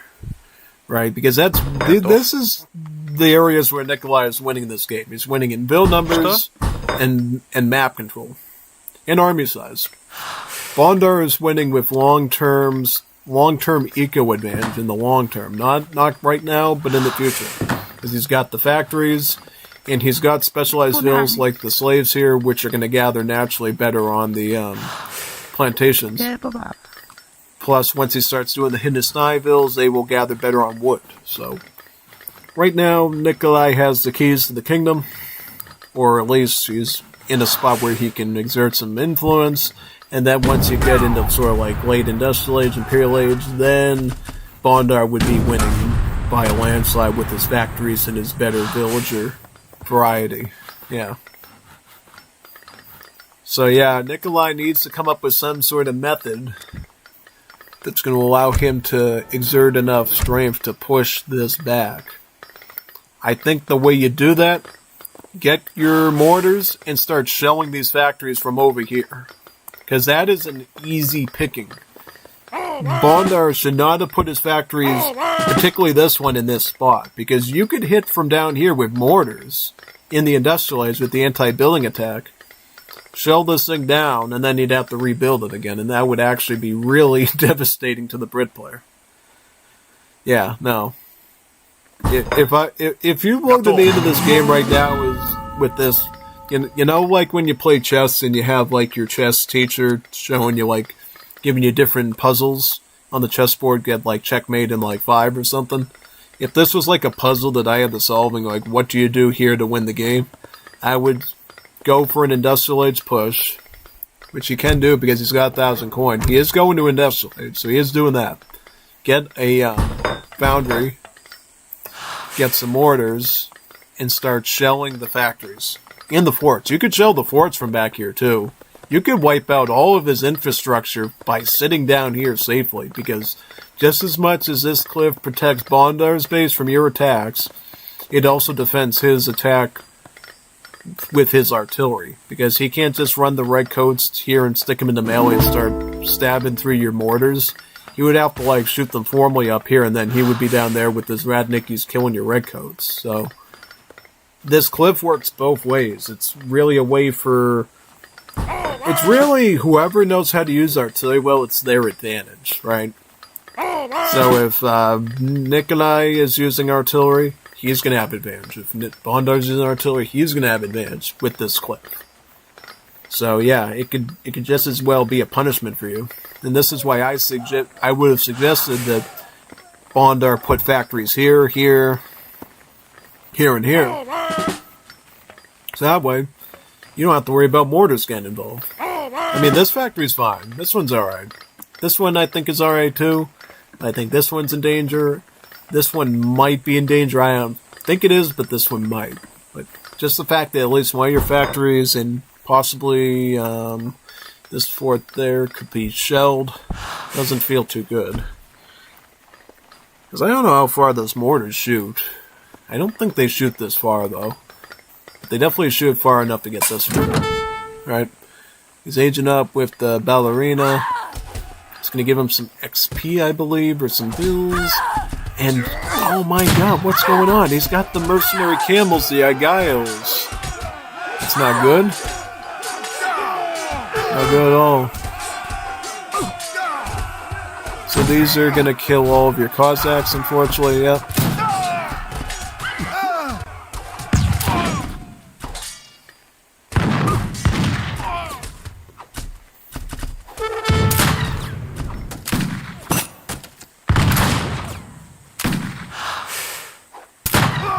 Wow, insane.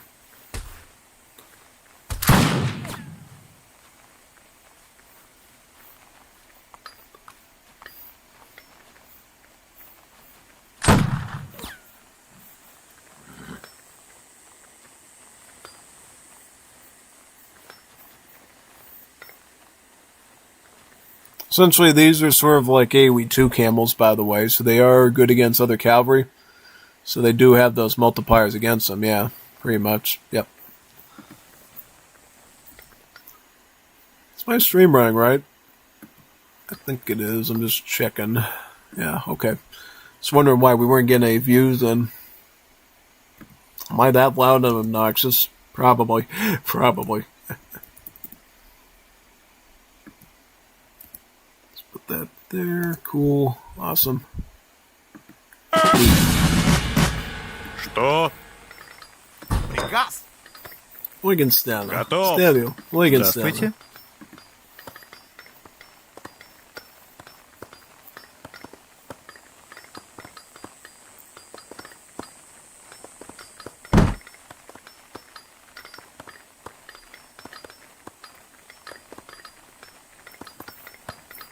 Steel guns shipping in. Very nice. Что? Готов. Alright, so once he gets steel guns in, he should be able to do some sort of real pressure here. Those are Giles dealt with? Yep, looks like they are. Oh no, he's coming down with them right here now. Alright, well. Готов. Believe it or not, Dragoons are not good against these because they don't have any cavalry tags other than just straight up cavalry, so these Dragoons actually have no way of dealing multiplier damage to these at all. In fact, the camels actually counter them easily, as you can see right there.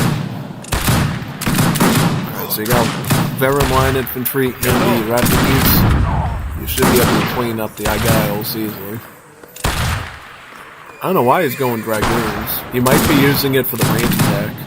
I mean, I guess you could use them to do full range damage, but it's just harder because as soon as the Argyles get into melee range with your Dragoons, they're dead. So you have to really know how to micro them good. Factory is in now. Get those mortars out, Russia. This is the time to get mortars. Get some mortars, start shelling the factories, and everything. Oh, wait a second now. So now Bondar is also an industrial age, and now he can start to get rockets of all these factories. Yep. So rockets in this mod are essentially a hybrid between a culverin and the mortar. So they can kill artillery and they can kill buildings. So yeah, I mean in this sense, whatever artillery Nikolai is doing could actually get killed off. So he does need to be somewhat careful here of those rockets. Yeah. Redcoat's also pouring in from the forts too. So this is looking kind of tough. Ready and eager, sir. Once he gets the wood, I would imagine he's going to get the guard redcoats, so they're going to be even more stronger. Aye, yep. You might be wondering what the difference between a redcoat and a musket is, by the way.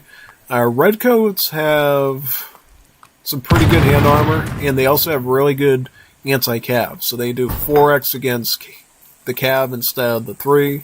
So they're kind of more on par with pikemen in terms of their ability to fight cavalry. Regiment's on foot reporting. Range attack's also pretty decent on them too. Their HP's is pretty fine. Aye, sir. Not as good as a Janissary, of course, but is a little bit of a pricier unit. And yeah, I'm also picking up the Theodolates there for the line of sight of his rockets. And for Nikolai on this side, he's going to have to make some sort of advance now, I think. He did go with mortars, so he was, listening to my previous theory about sieging. Now, the issue is now that the British player has the rockets, he could deny you the shelling with his own artillery, yeah. Alright, well, we're going to have to watch this engagement very closely, see how those rockets come into play. Because now his mortars are way back there, which is bad because you will want to be able to defend your falconet steel gun position here. And now he's trailing them in the back. Oh god, look at that. Just took that was good. So he took out 2 falconets with 1 shot. Nice. And then more rocket. Okay, so this is what mortars are in position. The problem is it's way too late, because he delayed them in the back. And he's also going to lose his mortars too, because he just doesn't have the numbers. If he had 5, I would say, fine, go fish, but because he only had 2 of them, the best he could have hoped for was to take out 1 rocket. And the rockets are going to push him back now. And keep in mind as well, since these are being made for free from a factory, he could keep getting these for free as well, at his leisure.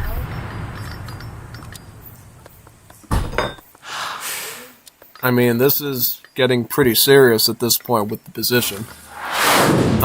Castumentation. Okay, so he's going to get that 3rd fort that I was talking about. I mean, he frankly doesn't even need it for defense. He's probably going to use that more offensively at this stage, because now he is in a pretty good fighting position. He's got the stronger infantry, and he's got the anti-artillery and rockets. Okay, so now he's also picking up breech loaders, which means he is going to invest into his skirmish. Breech loaders is the replacement to counter infantry rifling. Instead of focusing on multipliers, it actually allows the skirmish units to shoot faster, so they actually fire quicker. Which in some ways is even better, because that means it's better against dragoons now, it's better against other skirms. It's not as a hard-hitting specialist unit against the, heavy infantry, but now it's actually a bit more well-rounded against other things. But one interesting note, green jackets have less than average hit points in attack and range than a skirmisher, but they have better multipliers. So they're one of the few skirmishers left that actually has 3x multipliers against heavy infantry. So that actually makes green jackets pretty effective in their own right. Yeah. Okay, so he actually deleted a fort that he didn't need anymore, so that he could rebuild another one here with the redcoats. This is some pretty good strategics here. Yeah.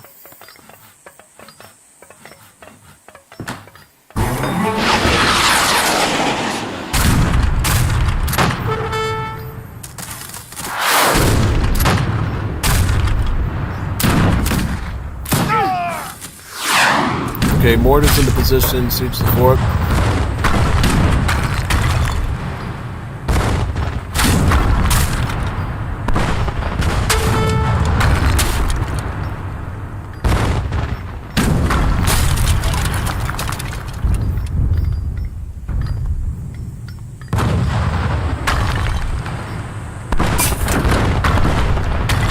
More rockets. Cardwell reforms. This cheapens the cost of training infantry and cavalry. So this will be a great synergy in industrial age to ensure that you can keep running in with your essential units of infantry and cavalry and keep being able to produce them. Yeah.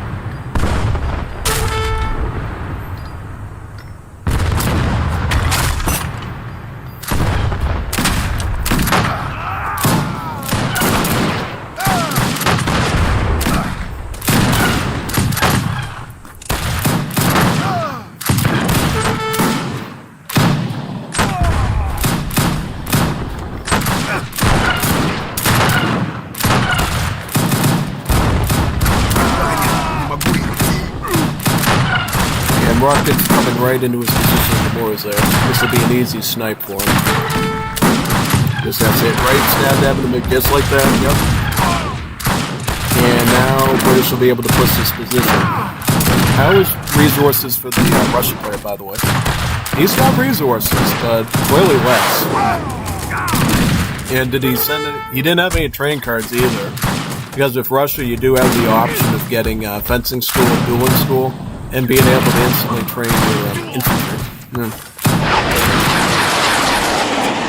Yeah, I saw this coming, by the way, with the position, because once the British player gets the factories and they secure the base with forts and stuff, it's really their game to lose. Yeah.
What is your command?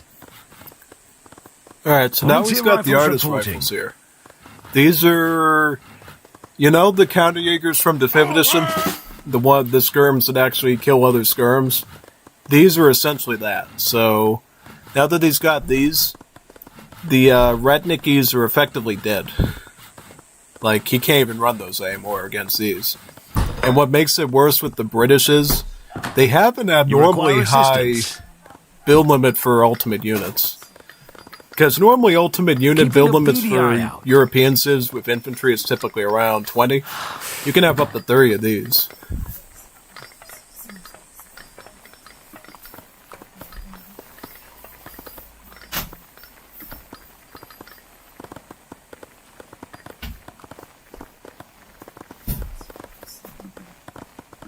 Okay, so these use swords now, these chronics. In the old days, they used to have like the sort of like sword whip things of the Oprishniks. Now they actually use swords, so they look more like a hussar.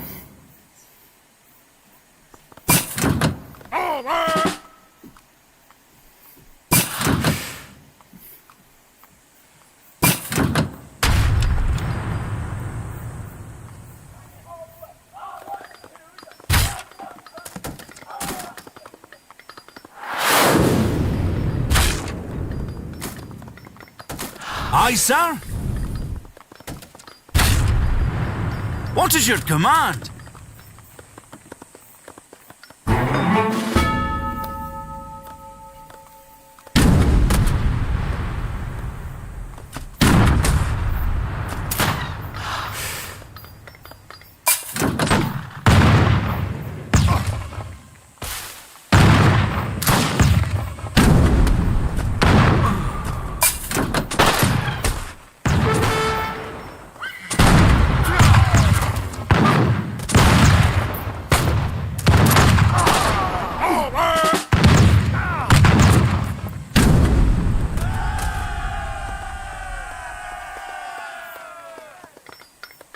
Aye, sir?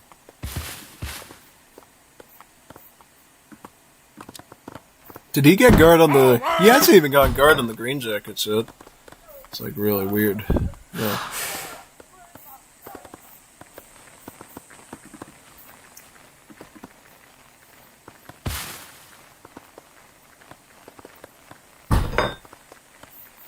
Приказ?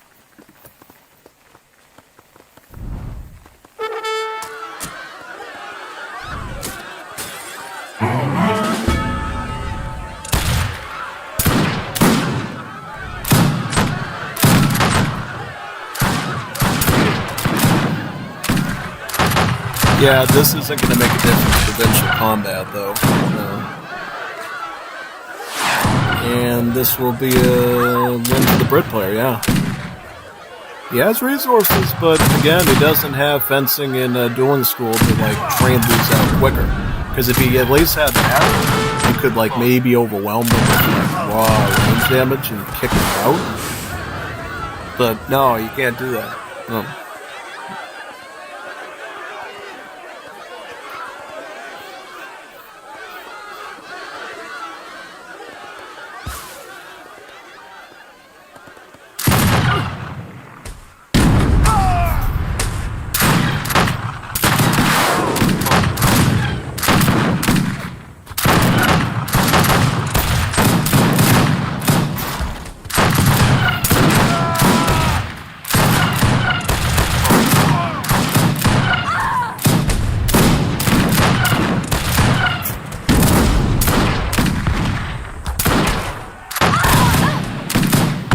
Using the settlers to go after the rockets.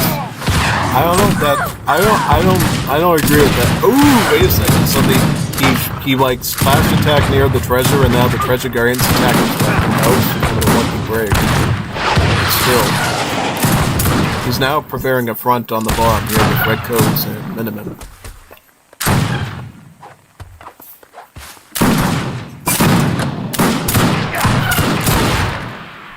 All right. Well, I have to restart into the last record.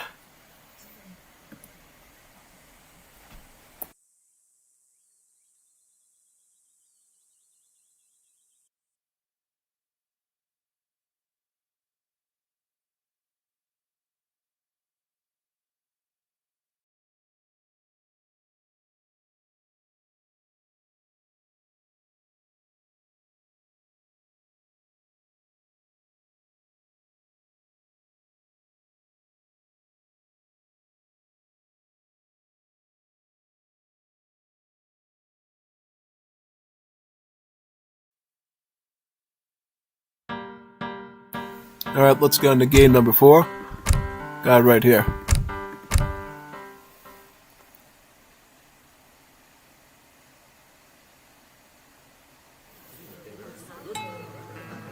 Alright, so we got Bondar as Swedish, and we got Nikolai as Germany. Very, very good. So, in this matchup, we are on a very special map. I think this is Outback, I believe, right? Not the steakhouse, the actual Outback of Australia. On this map, you have a pretty good trade route. Goes to the middle here, has about 3 train posts on it. You also have Afghan Cameliers on here, too, that you can utilize on this map. You got about 3 of the sites. Now, the natives on the map are not the best, you know? They're essentially extra explorers. They are technically military, but not quite. But they have some pretty good upgrades, tech-wise. So we might see somebody actually use one of these Afghan Camelier sites, and it would be pretty smart to see. Yeah, absolutely. So, yeah. But overall, though, looking at the matchup itself, Germany versus Sweden is a pretty close one, actually. Yeah. Nikolai's the one going Germany. Bondar's the one going Sweden. Yeah. I mean, honestly, it really comes down mostly to micro, I think, in this case, because it's pretty clear that both civs have their own strong early economic bonuses.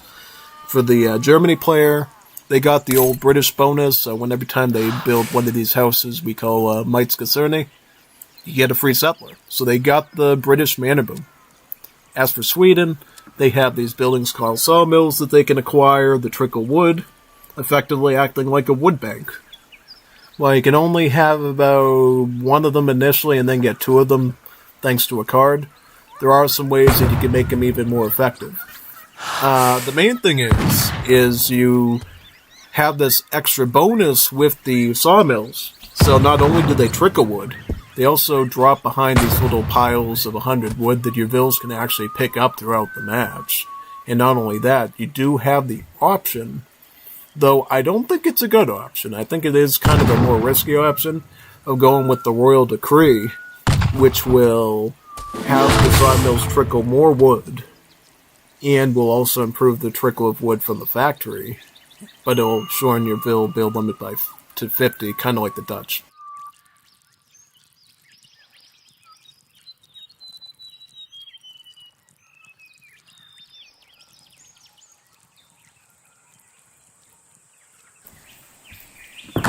Alright, so in general, I think in this matchup, it's going to come down to micro, mainly. Because the thing is, Germany, sort of inheriting that British sort of design, is going to be great at spamming line infantry, which they do get now, right?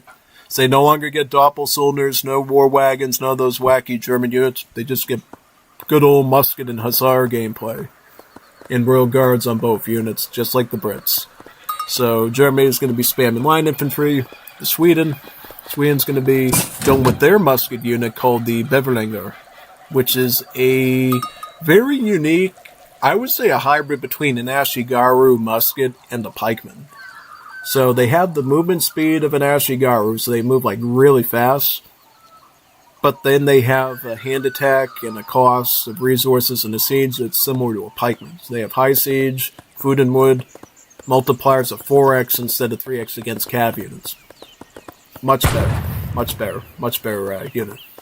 So, I think if Bondar leverages the Beverengars really good here, he will be able to beat out the larger volume of line infantry that the Germany player does, but yeah, no, he's going to have to use that movement speed. He's going to have to find good, because it's all about geometry, you know? Because units move in formations like squares and rectangles, right? And, you know, in geometry class, you know, that a square and a rectangle has 4 sides on the shape, right? And then on each side you have an angle, like a right angle, where the 2 sides meet on the shape. So what you need to do as the Sweden player is you got to know your geometry, right? Find right where that 90 degree right angle is on the rectangle or the square, and you need to launch a range attack into those right angles of the square or rectangle. You can shoot in the middle of the shape, you gotta aim at the corner and angles of the shape. So that way, you're focusing down individual units and taking as little retaliatory fire as possible. Because if you shoot in the middle of the shape, their whole line of formation is going to be there, and they're going to shoot back at you. If you could get them at an angle by using your movement speed to be able to maneuver around and like swerve around and stuff, then you can use the geometry of that shape in your favor. Yeah. Sweden is going to go with Norland Logging. This is the card that actually makes the sawmills pretty affordable, because normally they cost like 350 wood, kind of the same wood cost as a bank. This will cheapen them to about 208, I believe, making them actually the same cost as a barracks, slightly more. Then you can actually build them. And it also is the card that ups the build limit of the sawmill to 2. So then you can get 2 of them, right? He does have the Royal Decree as well. Great transformation, which will give him the option of making these guys trickle out even more wood at the cost of reducing your villager build limit to that of the Dutch, which is about like 50 builds.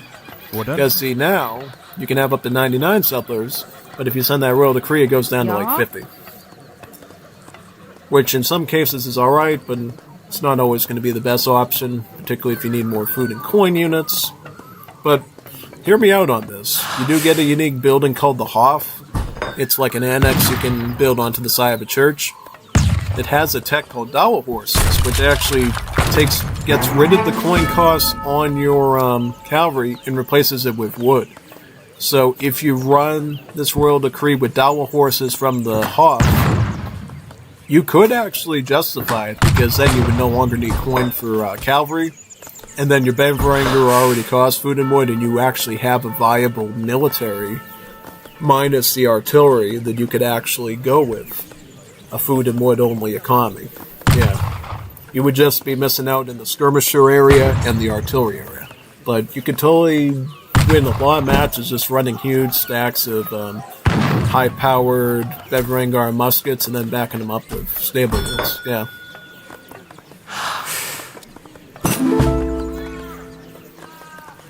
And, yep, he's going to go Benverangers there. He's picking up a capital, too. In Wars of Liberty, you do research your Royal Decrees at the capital and not the church. This was because back in the day they had a functionality called religion that actually took up the whole UI of the church, so they just ended up moving the Royal Decrees to the capital to make it easier, and made the capital buildable in Age 2 as a result. So you might be wondering why a capital is here this early, but that's why. So he does get that Royal Decree, and notice how good the trickle is on these sawmills. 3.5 wood per second. So combined, he's getting 7 wood per second from these two sawmills. Not only that, they're still dropping off the wood crates, and he can pick those up now. Now, one thing that I notice here, that I think is part of the Royal Decree, now these wood cords contain 150 wood instead of just 100. So, not only is the trickle more, but the wood crates seem to be more valuable than average. I think it's pretty neat, actually. And yeah, Sweden actually doesn't get any wood cards, by the way, so there would be no way of telling if that actually affects wood shipments, because Sweden just doesn't get that. They get food and gold shipments, and that's about it. Yeah, basically. They do get cards that I think that can enable trees to spawn around these things, but that's about it. Yeah? Okay, so you got a bank wagon there with the card called Riksbank. Gives you a free bank. Now you can get some coin trickle, so that should be pretty good. Yeah. Ja.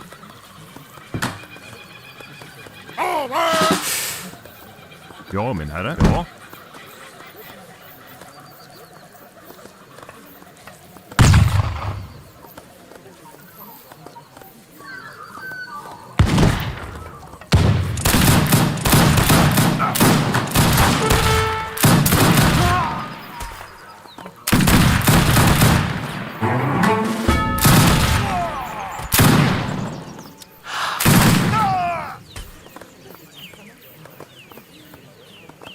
Vad är din befallning?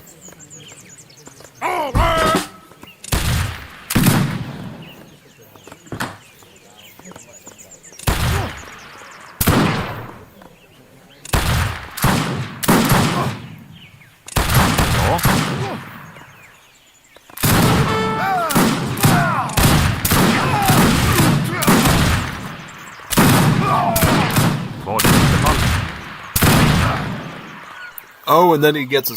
Ooh, okay, so Nikolai has already picked up a stable. This is a very early stable for Germany, by the way. It's more common for a Germany player to go openly with line infantry and then pull in the cavalry later. This is a very early acquisition for a stable by Germany, so... I knew that Germany does get a... Wait a second, he hasn't even sent his Hussar shipment in yet. Is that right? He hasn't even sent his Hussar shipment in yet. Wow, that's crazy. He hasn't even sent that in yet. He could still ship in even more cavalry. He could have like 10 Hussars. Definitely up against the volunteer shipment here. These are essentially crossbowmen with guns, so they got the skirmisher multipliers in H2. Yeah, well, okay, he is on double bears too, so yeah, Germany's doing pretty well. You just have some micro propping and keep those Hussars working. Okay, where's your cavalry, man? Should be right behind him. I mean, honestly, because you got that many Hussars, you should be using them to, number one, kill the skirms in the back, and number two, front your army with them, so that you can let your line infantry shoot. Oh, come on, man. What is going on with you, dude? This is when you need your Hussars in your base. Because what you can do is you can stick the Hussars in the front, soak up the bullets, let your line infantry shoot his Bevrangars and, like, grind him down. And then rush at his skirms. There's a very specific way to use your hand cavalry, right? And what you're supposed to do is you're supposed to use your hand cavalry to meet shield for your infantry, right? And then claw up on the corners and cut at his skirms. Yeah. But I see he's trying to go for a bit of a raid now. I think the main issue with that logic is the fact that your hand cavalry need to essentially be here helping out your infantry, because they're not going to do good on their own against Bevrangars, mainly because they have better multipliers than the standard muskets. So you really need them to be here up front helping you with your infantry front. Like this, see this? This is what he should have been doing it from the start, and he probably could have gotten a lot more done. Okay, it does look like he does get some good work done though, and he is able to drive it back. He is shipping in more line infantry. Adding some more. Maybe queue in some Hussars, maybe add some more meat shielding. And then push at the base there, yeah. Okay, so he's getting a barracks up now. I think you have a small win. Oh, okay, so he's going to add volunteers in, so he's going to add skirmishers in. Okay, you can do that, that's fine. Please fight his army first. Like, once his army is dead, once you assert that, like, dominance on the match up there, then you can go and focus on his buildings. But don't do that until you kill his army. But of course, he's not going to make it that easy for you. He's actually going to retreat. He's going to retreat this stuff here, right? And then he's going to pull back. So, yeah, basically. Yeah, 100%.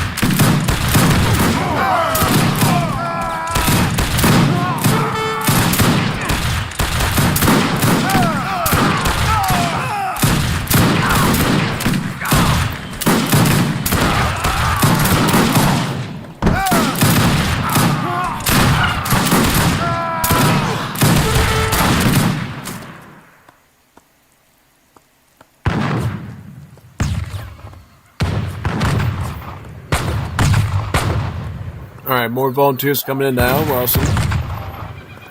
Yeah, see, this is generally the annoying part when you deal with Sweden is, like, when you push their forward base, they don't just sit around and let you kill them like most. They use that movement speed and they just woo out of there.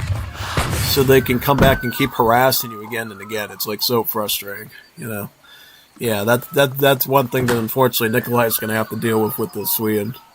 And I kind of like how he's throwing in the skirms, because if he's throwing in the skirms, that means he's going to have a better unit to deal with his Bevrangars with the multipliers. Because the line infantry does 23 damage. The volunteer with its multipliers combined is going to do, like, I believe, like 24 something damage, 25, slightly better. Yeah. And plus it's cheaper too. So a lot cheaper for him to just spam volunteers. Plus, they have more range, so if he does try to like pull back and retreat, he can like shoot him back from further. Yeah. But look how the Swede is also going volunteers though. So they're both going to be playing skirmish now. Is that right? Yep. Both playing skirmish. These civs do not get Royal Guard volunteers, by the way, so they are definitely going to have to switch to Fortress 8 skirms once again to H3. Which they both get, so, yeah. I think the main difference is Germany actually gets a combat card, long-range combat, so their volunteers are technically slightly better once they hit the Fortress Age. But for now, it's even Steven, really.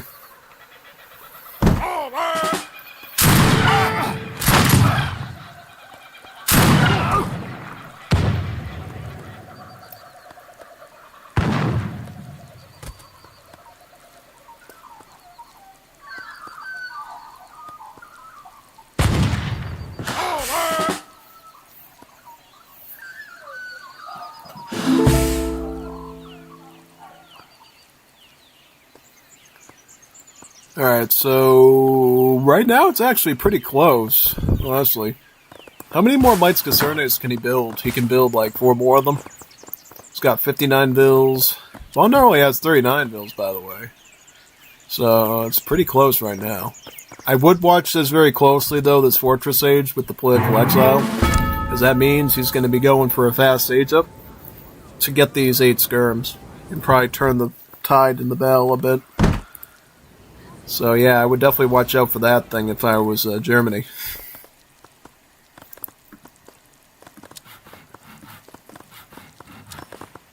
Does Nikolai have coin? He already sent his coin. Oh dear God. That's not good. Because now he's not going to be able to pull on that for later, though. Yeah, unfortunately. He has Neogun, right? Good. Yep, that's great. That's the essential age 4 card to let you line if you shoot faster. So, at least he's got that on his side.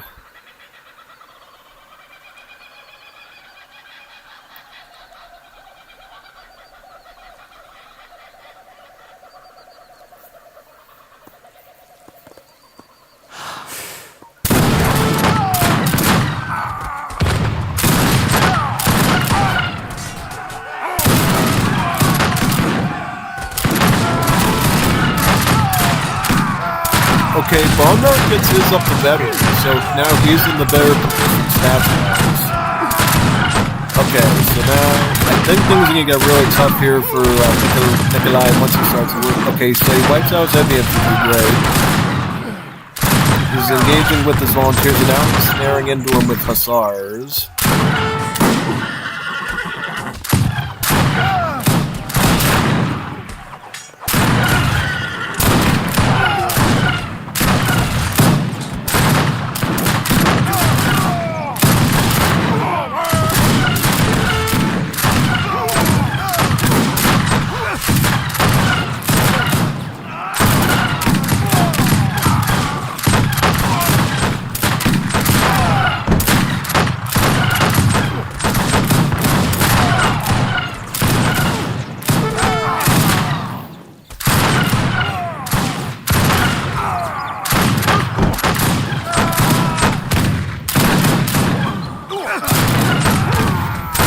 Nikolai is still pushing them, still pressing them. Plus he's getting a hussar, he's queuing up some hussars too. He's also queuing up some of his Fusiliers too. The German spearmen. Sending in some German spearmen and some hussars in to help him. Yeah, Nikolai's actually being a man. For the time being, anyways. I think once Bondar switches into Fortress 8 skirms, that's when things are going to get really tough for him. Yeah. And he has coin to do it too. Like, it's just a matter of time when he's switching to like regular skirms and start shipping them in and stuff, yeah. If I was Nikolai right now, I'd be looking to get the Fortress Age just so I can close the gap with the unit stats and stuff. Because he's pushing great, he just needs the stats to the side. He's not going to get it if he's an age behind. Okay, Hussar's doing a great job playing up.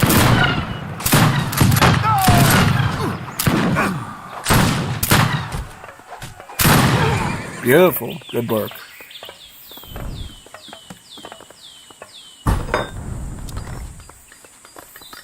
Let's see if he can get a fortress agent somewhere here. Okay, so he's going to throw the hussars forward, get some bill kills. Great. Good work. Makes a difference. Taking out a couple bills could definitely help you out. You could get more, too. He gets 2, and then he can come back and get these 2. Yep. Oh, no, this is fine. This is good work here by Nikolai. Closing the bill gap in his favor.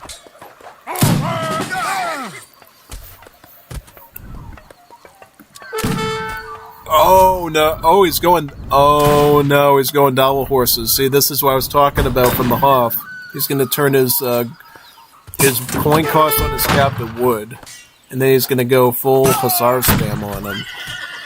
Okay, that could be a serious issue, man. How many stables? So he's got double stable. So he's going to go double stable, food and wood costing hussar. Alright, that is definitely something to be concerned about for sure. Yeah, no, absolutely. But it's, I mean, he has some Fusiliers here. He has some of the German spearmen with the peasant scythes. I mean, he could fend off some hussars, especially since he has some of his own hussars too. The only difference is that Bondar's are going to be veteran upgraded, right? And since he's Sweden, he has a lot of upgrades. He's got combat, he's got this, he's got shock tactics. So, I mean, if he stats him up, yeah, no, it's going to be a butchering fest. But, oh, and he lands right on top of him, too. Wow. Just imagine if he puts him into, like, trample mode. Even worse, yeah, no, totally. He puts him into trample mode down, but he screws it up. Oh, funny. That was kind of funny. Gets it. Okay, now he hits him a bit with that one. Yeah. But then the Fusiliers are there. Start wiping some of them out. Oh, wow. Yeah, he's killing a lot of his hussars, though, honestly. Nikolai's doing a great job. He's just an age behind him. That's like the tragedy of it, honestly. If he was in the same age as him, I think things would be looking kind of bright for him, but yeah, no, not in this situation. Not at all. Yeah, unfortunately not. Unfortunately not. Nope, unfortunately not.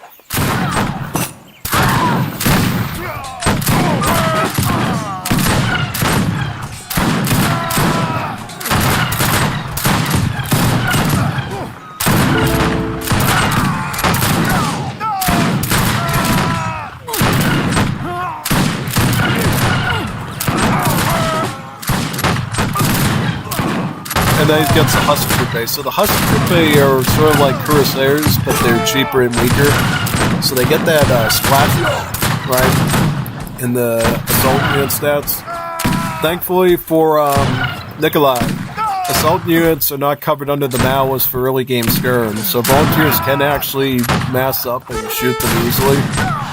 So that is one good thing for Nikolai here, yeah.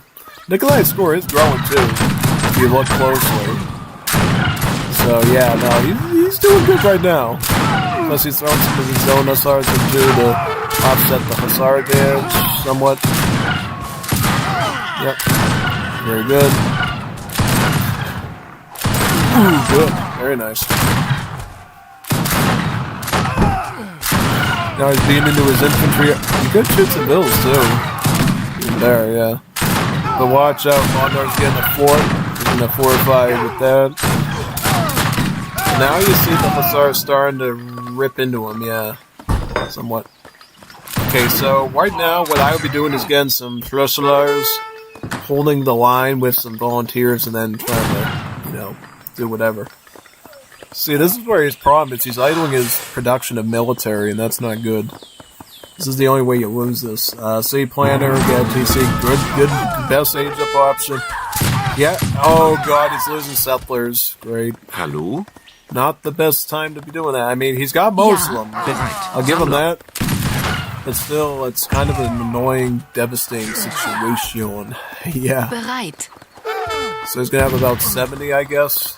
When it's 71. He's gonna have 71 bills, okay. Still not bad. I mean, and he is making the right unit. He's making Fusiliers. Exactly what you want here. So that way you can, have some sort of anti-cav.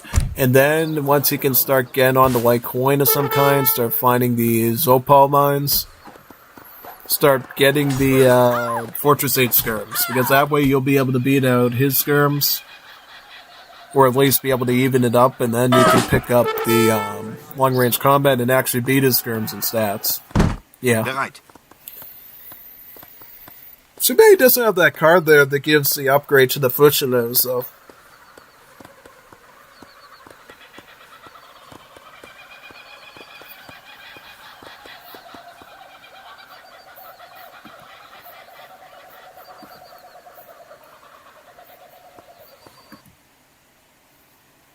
The game just crashed. The game just crashed. What just happened? The game just crashed. What?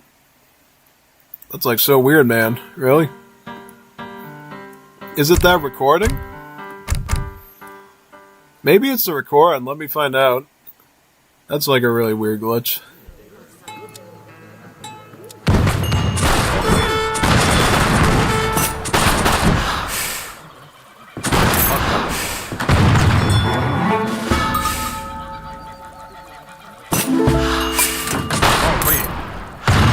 I want to see how that ends.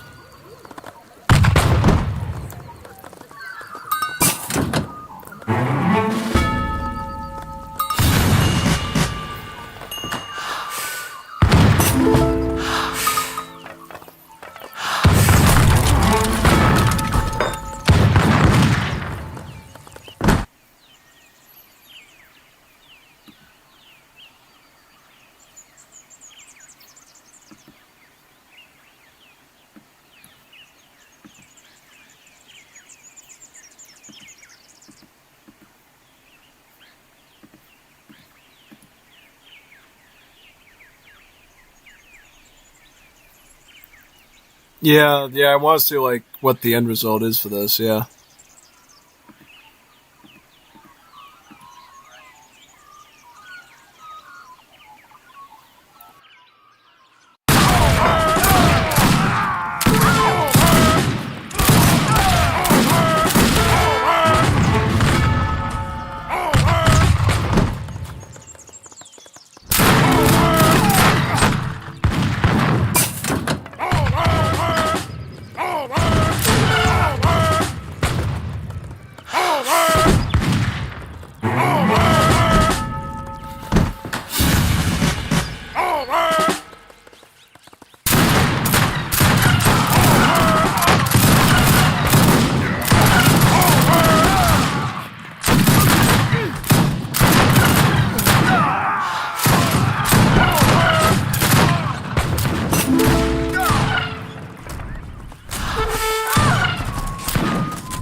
Okay, so here we are again.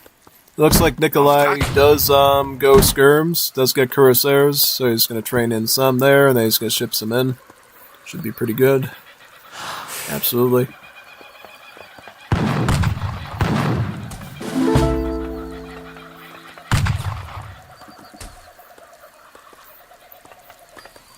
That was a weird glitch, the game crashing, but whatever. It does happen. Particularly because of the mod and stuff, I think. Yeah, I think it's the mod's code that causes it to crash sometimes, but whatever. So here we are, we got cuirassiers, we got skirms shipping in, 3 cuirassiers shipping in. So this means he's going to have assault cab and he's going to have skirmish. Plus, he Yeah. already has some spearmen established, too. It's actually pretty good. Oh, he's taking them on right now with Hussars here. Wow. Okay, so that's great for him. See, what makes Corsairs particularly good in this matchup in Wars of Liberty is that they have hand armor. Yeah, they have hand armor set here, so they're actually better at playing Hussars now. Yeah. They actually take Hussars really well.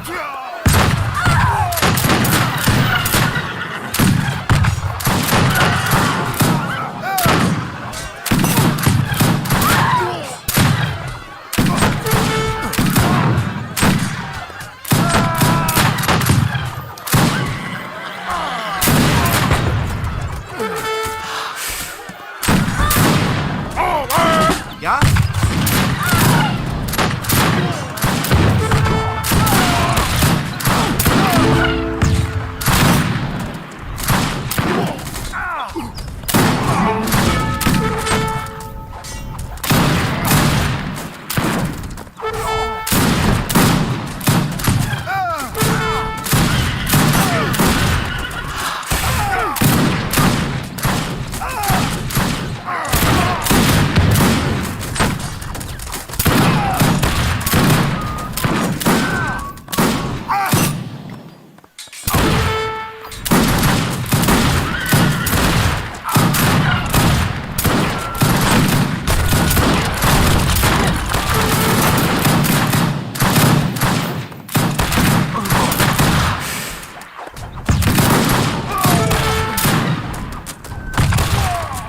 Alright, so Sweden still wins out just because of their good tenacity with their units and the Furum wood economy.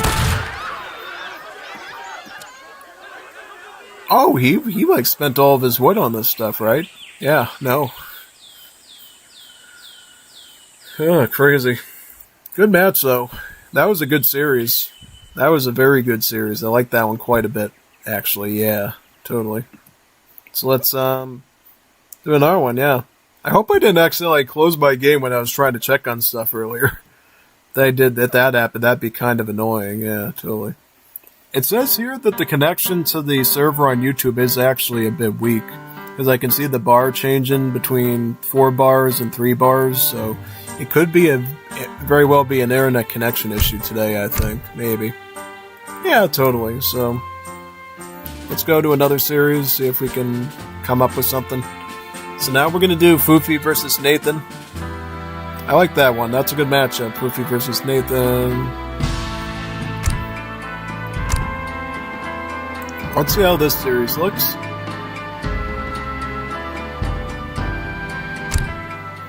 I don't know why there's parentheses in it, but whatever.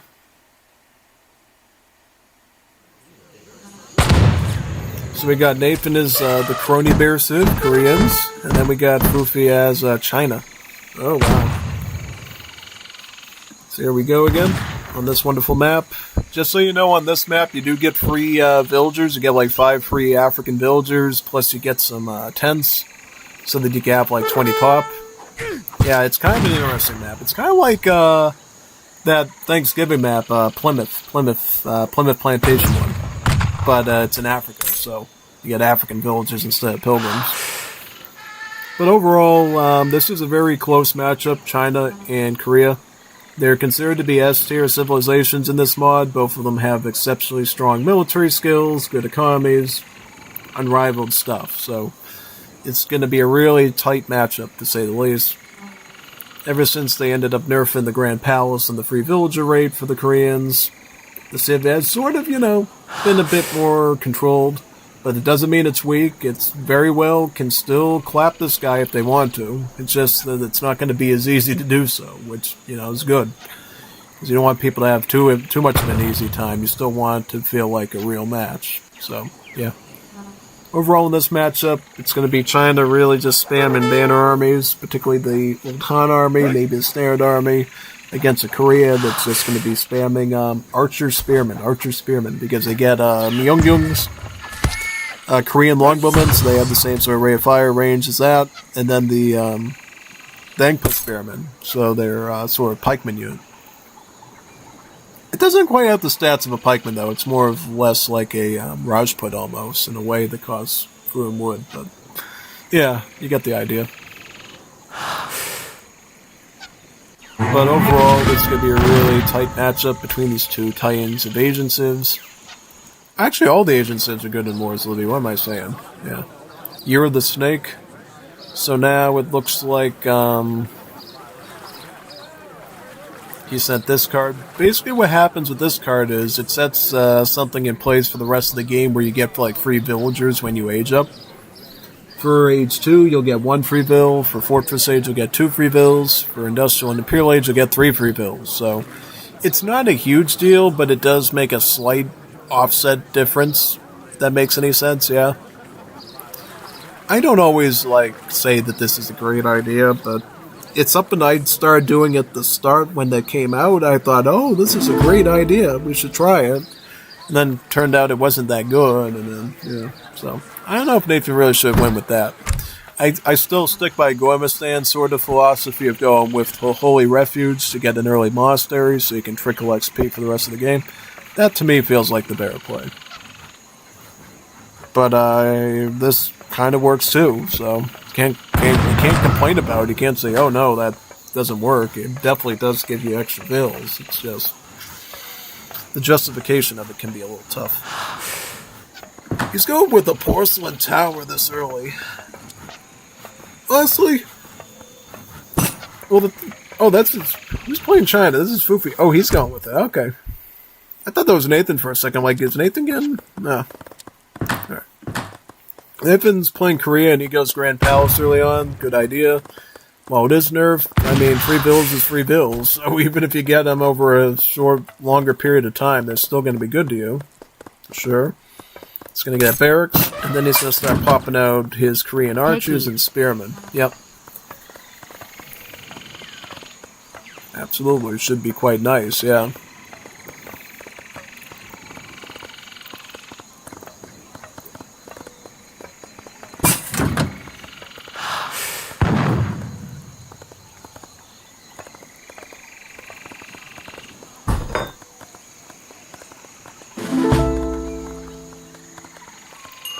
Here comes the Myung-Youngs now.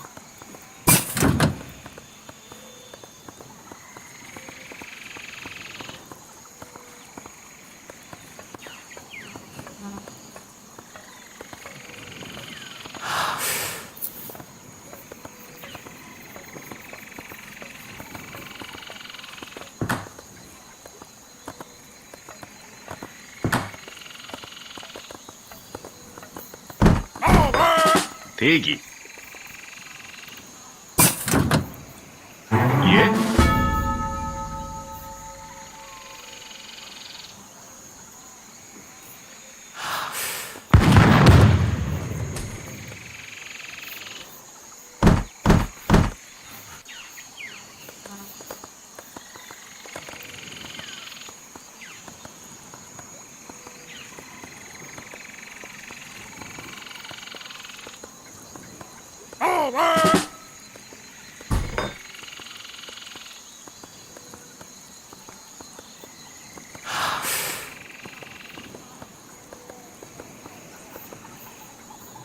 준비.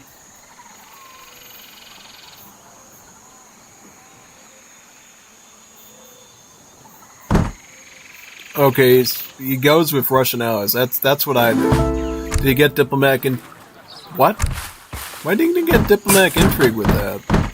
That's a little weird. You're usually supposed to get diplomatic intrigue before you know? So that way you get like that batch of Opal-Shened spearmen right away to go in with your archers. Yeah. I mean, he'll still be fine probably, but... it's just something I prefer to do so that way I can start sieging right away and have it just work. But if he wants to go that route, he can happily do that route too. It's just fine. Yeah, these archers are awesome. They got the same stats as longbows, so they get 22 range, similar multipliers and attack. Beautiful. Beautiful.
请一下命令。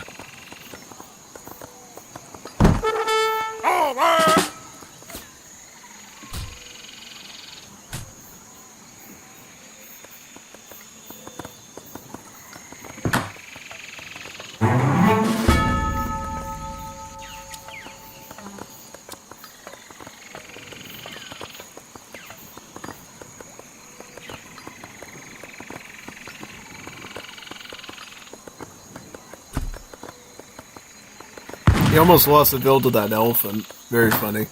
Yeah, in Wars of Libya, they did change to certain huntables like the elephants so that they actually fight back, which is way more realistic, by the way, considering how strong elephants are. So, yep, the elephants can potentially kill your vills if you're not careful. Yeah. Now, I think in this case, Nathan's in the superior spot just because he's got the longer range unit, the Myungung. China's matching up pretty good. I mean, he's got a good amount of Chukanu's, good amount of Tiger, and he's got some Nien Riders. He is bringing in some more banner armies, so yeah, no. This should be pretty solid, yeah. Yep. Yeah, and all you have to do really is the Korea, just blast down those infantry one by one, yeah. And then go after the bills there, yeah. Okay, so it looks like China's also picking up the trickles, picking up the food trickle from the German consulate ally. It's actually a good one to go for. There. And then Nathan, he's just going to keep going with more archers, right? He just sent in the Upper Cheyennes to baff up his army. If he gets this, he could get another army too. Get even more spearmen. Longbow. Okay, tally ho. It's got Nien Riders coming in with their bamboo spears. Got some of the big sharp pieces of bamboo. Actually pretty dangerous, sharpened bamboo. That's what they used on the U.S. soldiers in Vietnam. It was very dangerous, you know.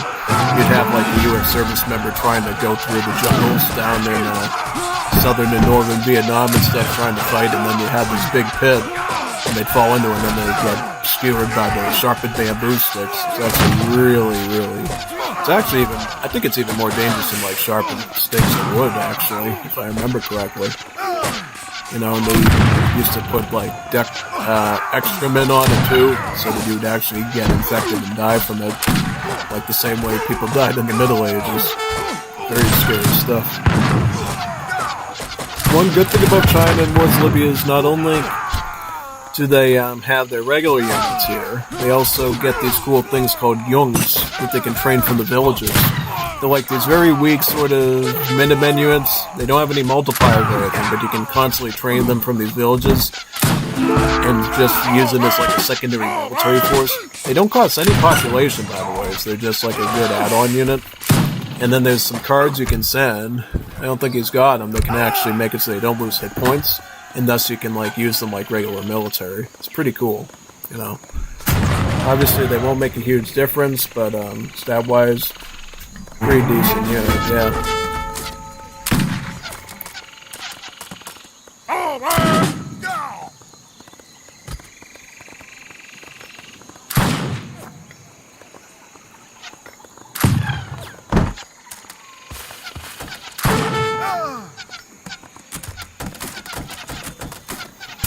Looks like this village is being sieged. And then you got these infantry here. So the China's going with line infantry, the Maykoffers, which, you know, good unit. It'll particularly help with the hand infantry, but it won't be obviously that good against some massive archers that big. The more archers you get as Korea, the more scary it starts to get, because these guys have 22 range, they have the rate of fire 1.5. They're a real menace. They're a real Dennis and Menace, because the Yumi archers, you know, like had the same shooting rate of fire as like skirmishers, so they were not that bad to deal with. But these guys, they will shred your infantry like cheese shredder, yeah. And he's getting some more old Han, right? Yep. Now, what would you do to get out of this pickle? Well, to do that, you would probably need to get a lot of the standard banner armies, so the blue ones with the Nien Riders. and you'd have to have enough of them to maybe cut into him a bit, or you'd have to go with a lot of flamethrowers from a castle, which he doesn't have. He is going with the Confucian Academy now, so he is going to be able to get some extra skirms, and he's going to be able to levy some of his Fortress Age shipments like the 10 Zangus or the Meteor Hammers. Do some of that. So, yep. Should be pretty nice. Yep, once he gets that, he'll be in a slightly better position, but I think he's still not out of the woods yet with the Fortress Age, unfortunately. Even with the stockpile military, he's still going to have some problems. I wouldn't even feel confident until I had like 100 and something skirms there to fight against this and just run in there. You know, I just don't think he's really solving the problem at all at this point. It's just prolonging the inevitable. Okay, now he's on triple barracks archer. This is even worse. He's on triple barracks archer with Korea. What is he going to get now? He's going to get the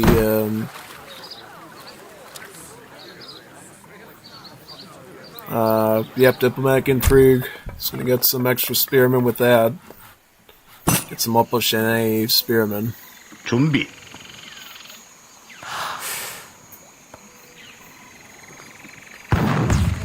대기. 진격. I see archers. He's going to shoot their arrows. Okay, he's got a flamethrower too from the Mandarin Duck Squad.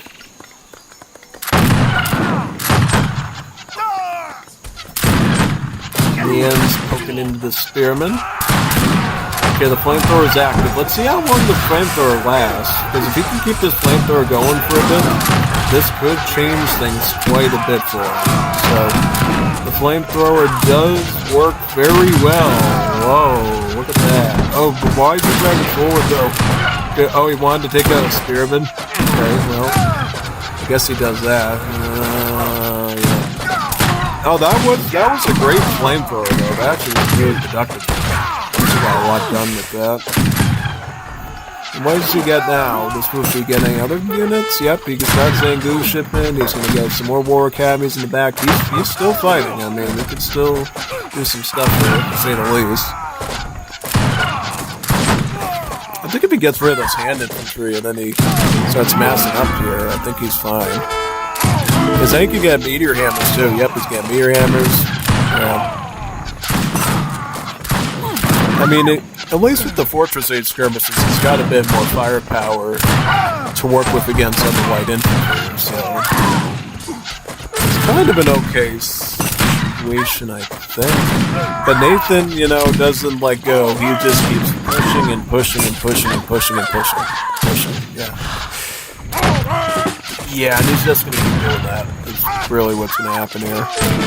Now, what he can do is he can try to whittle down his archer numbers enough, and then he can just try to wipe him out with the meteor hammers there.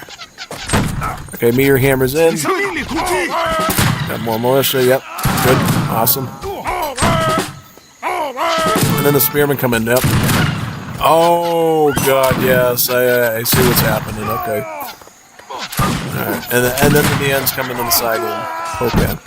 See, what he probably should have did is he probably should have gone like the other blue armies, the ones with the banner cab, and probably shot him with those. That would have been a little better, but yeah, no. Okay. So he kind of has drained what he's got, and okay, that I can sort of sympathize with a little bit. Yeah. All right, so that's pretty decent. Okay, let's check out the next one now. Trying to exit out of this. Get out there, cool. Let's go to the next one. Boot up.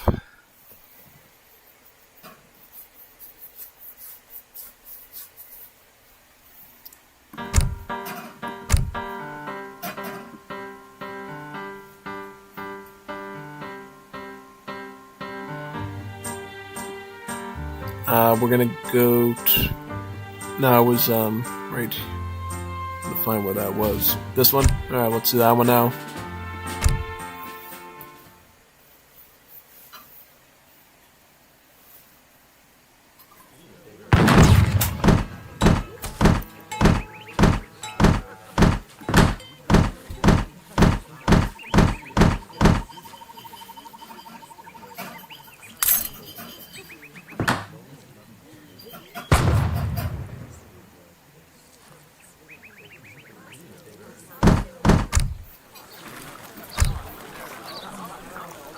And what?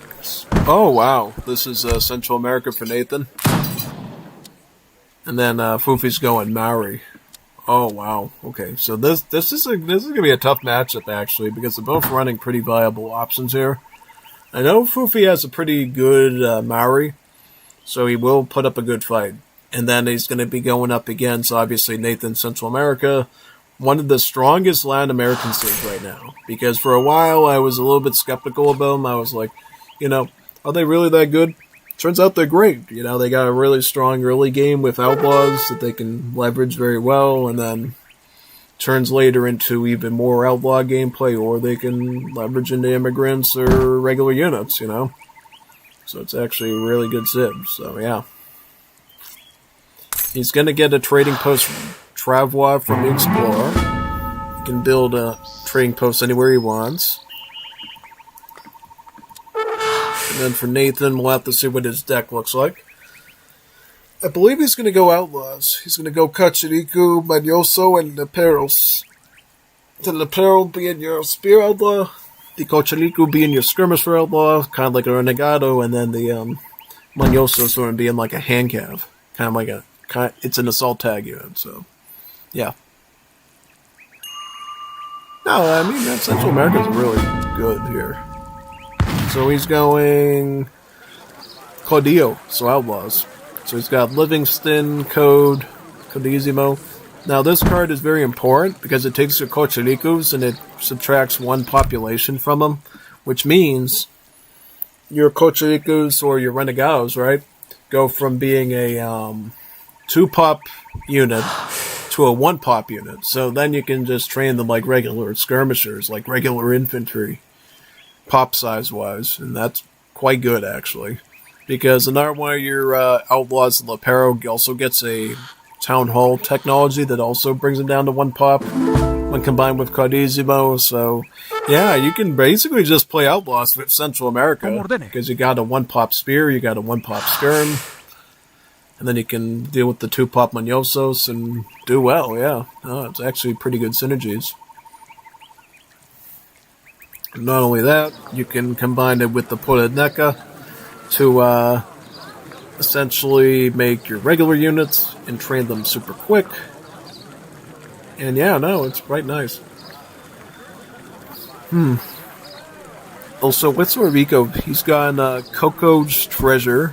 Ship's a wrecked treasure ship that can be mined for coin. And then counter marking, which helps with the mining. Mosquicha smuggling. I think this card always gives you Corios now, yeah. So that's like a default good.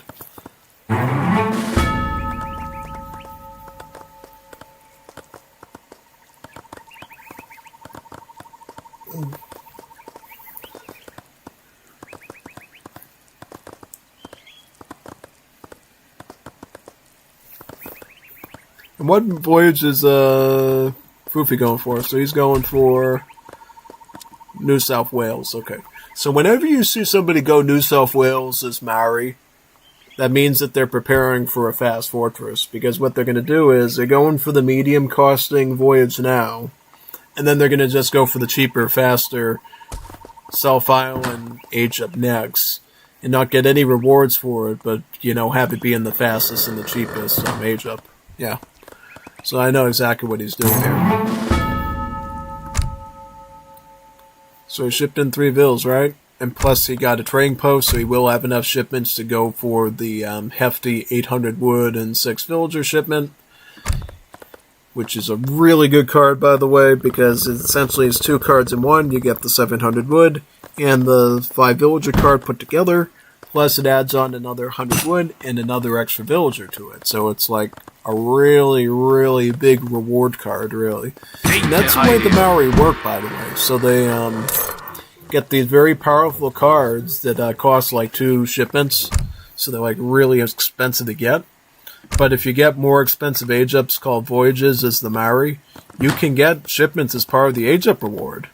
And thus be able to get those bigger cards.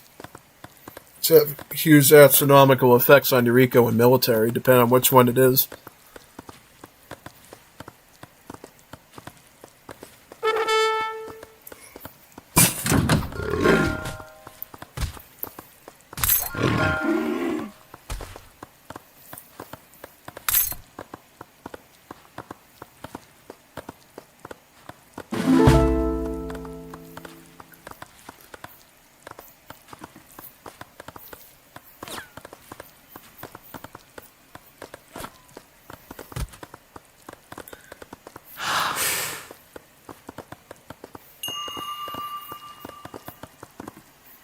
Kei te whakarongo hou.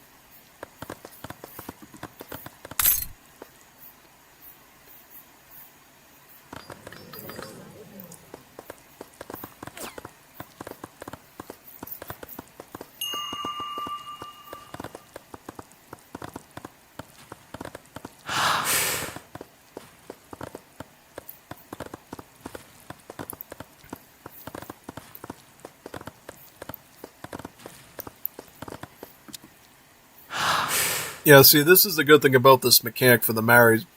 The travois do cost 200 wood, so it's not like you're saving a wood, but you can get like multiple trading posts done at the same time with the wagons, so that you can still use your explorer to obviously explore and get treasures, and also to age up, since you actually have to use your explorer to age up, actually. So, yeah, no. You essentially have this voyage thing you have over here, like this little boat thing, and then you use the explorer to set it up and jump in, and then he comes back when he's done. That means if you want to prevent Maori player from aging up, just kill their explorer, and it shuts them down instantly. It's like so diabolical. Okay, speaking of which, New South Island, so he's going Fast Fortress now. But look, Nathan already has his Cocharikus here. Mi general. Sí, mi He's just general. going to spam a ton of these skirmishers, and he's going to keep harassing them. They also have a weird multiplier against Vills and Melee, too, which is rarely ever En used, posición. but you can Dígame, definitely patrón. use sometimes, and it's kind of an interesting tweak.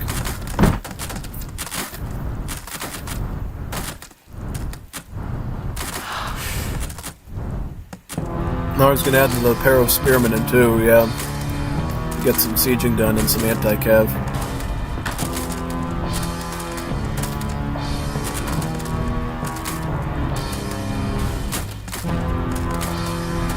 Does he get the XP though?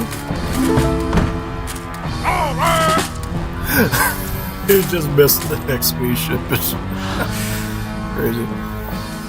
It's kind of making him regret getting that trade post, probably. Yeah, absolutely. He's going to get the double shipment here to get 16 marksmen.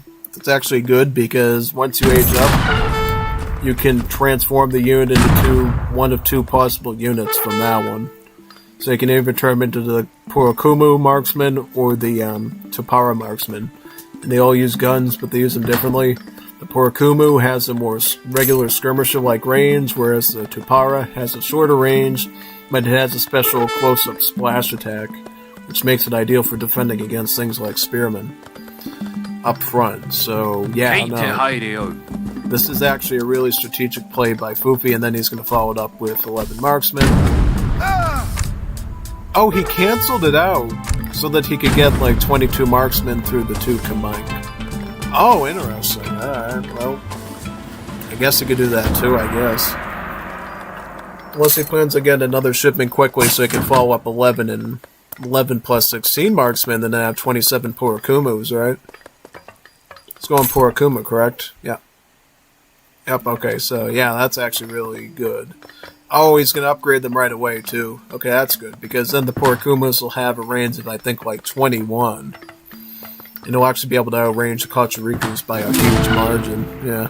So they're already upgraded the Purakumas now, so he's already got these up to their Fortress Age selves. Kachirikus still have better stats, though, because they're an outlaw. You know, they're still actually a better unit. So they're still going to be a threat.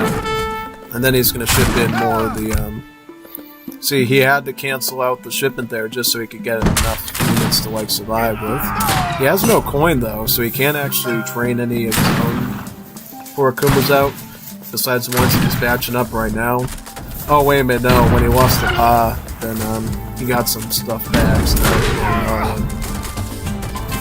Alright, here's the Leperos there. Let's see if we can wipe a lot of these out. Oh, he sieged down his, training rounds, too. Here comes more Purakumus. Let's train up another Pa in the back, right? Yep.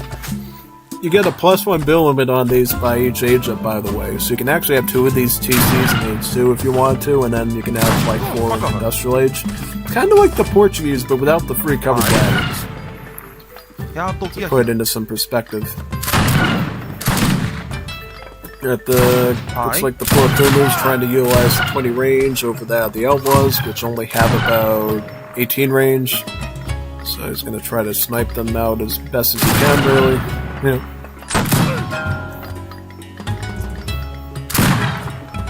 You can imagine how strong they get with upgrades, too. They become really monstrous with the proper upgrading.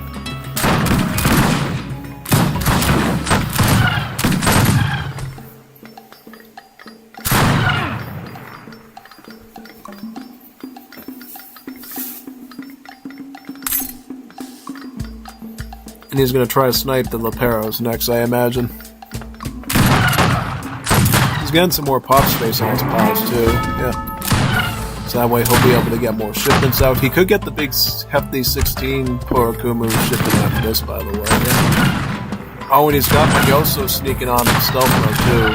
These guys can go into stealth.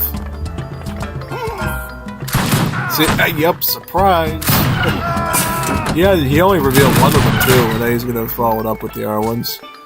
And since these were assault units, his skirms have a malice against in the Fortress Age. Yeah, unfortunately. Yep.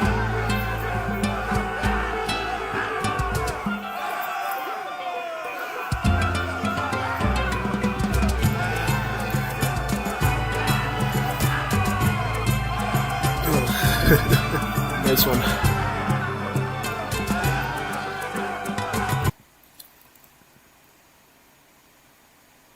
Now let's go to the next one now, the game number 3.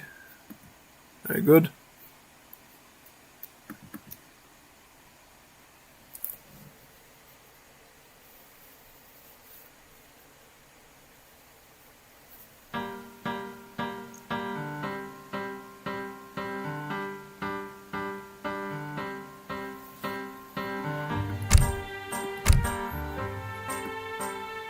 This one. Let's do this one now.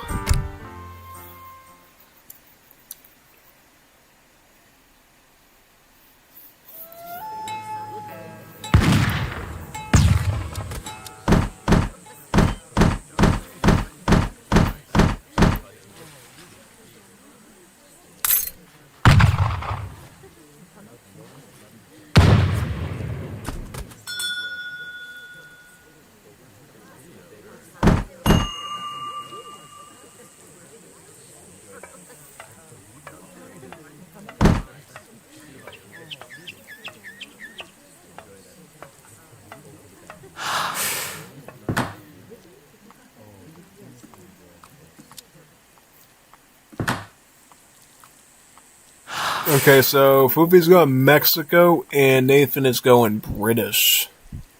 British versus Mexico.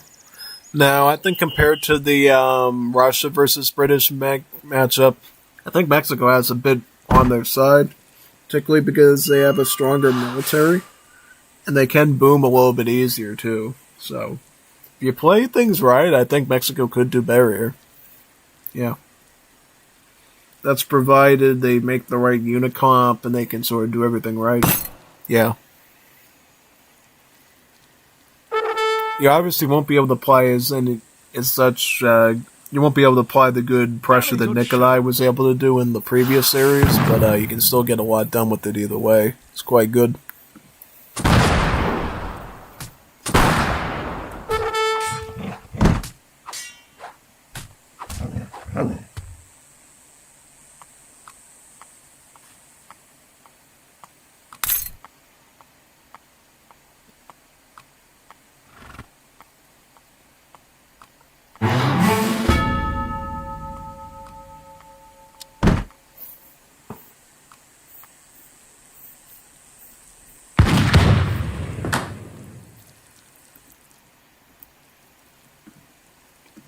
Alright, so shipping in 300 food is Brits. I've never heard of that before. That's kind of like playing like the Chinese. I mean, you could do that. It's totally doable, but yeah, I don't know. I don't feel as easy about that idea as you think. I think it's a little bit, I don't know. I like going with the long-term food trickle myself, and just having long-term trickles, because, honestly, you're not a rush civ as the British, you're supposed to turtle out and hide and stuff. So you more or less want like long-term food rather than upfront food, if that makes any sense. Because do some basic mathematics, right? So if you have a food trickle of like 2 point whatever per second, right?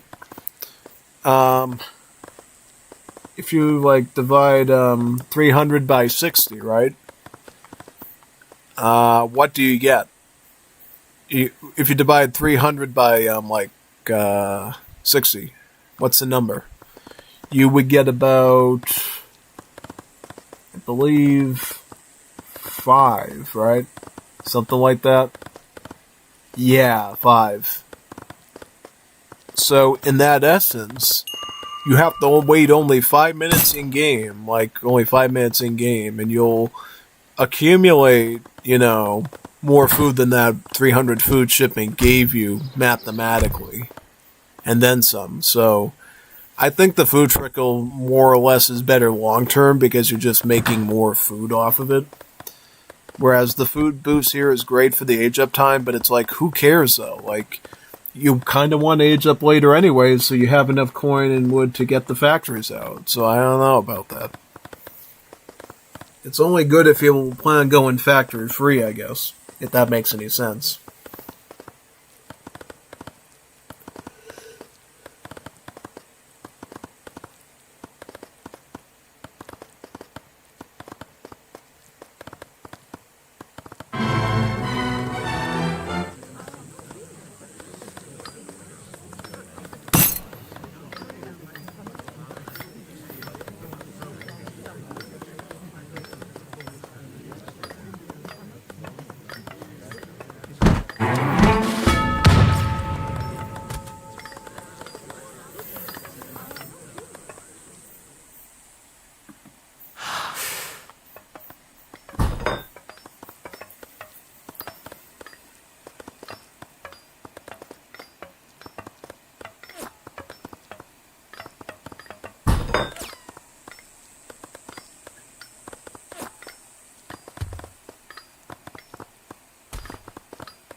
So we're going to go with red coats, I see.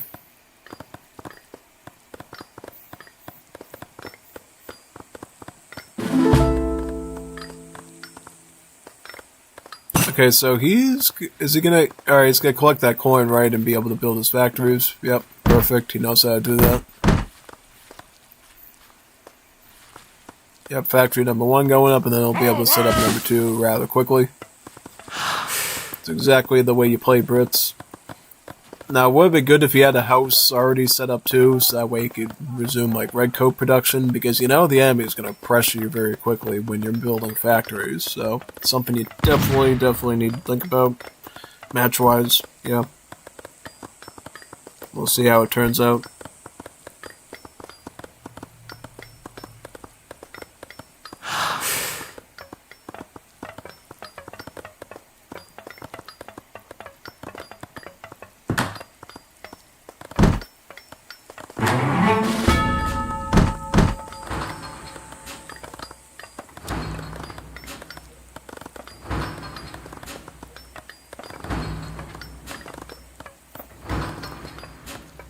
Okay, so he's going to go with a green jacket shipment.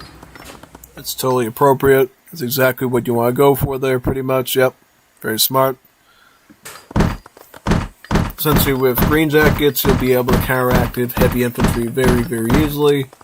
Which for Mexico, one of their big things I like to go for is conscriptos, so that's obviously a pretty good preemptive idea. Now, the question is, what does Mexico do here? Does he just focus on booming? Does he go with, like, military, mosquitero? He's got a barracks, and he's sort of focusing on the wood and the food right now, so I'm thinking, like, mosquitero, maybe. Unless, let's look at his cards. Oh, he does have Grito de Dolores. Grito de Dolores, and that gives you a free priest, and the priest will, actually allow you to train the dolientes, these guys. Where are the dolientes? ¿Qué pasa? These guys, these Juanitos. So they're essentially like a Mexican guerrilla infantry. So they have, They're basically like early game skirms, but unlike normal early game skirms, they're actually good against buildings. Yeah. They're kind of based off of the old Insurgente unit that we used to have in Wars of Liberty for Mexico. So, yep. They are actually good at rushing.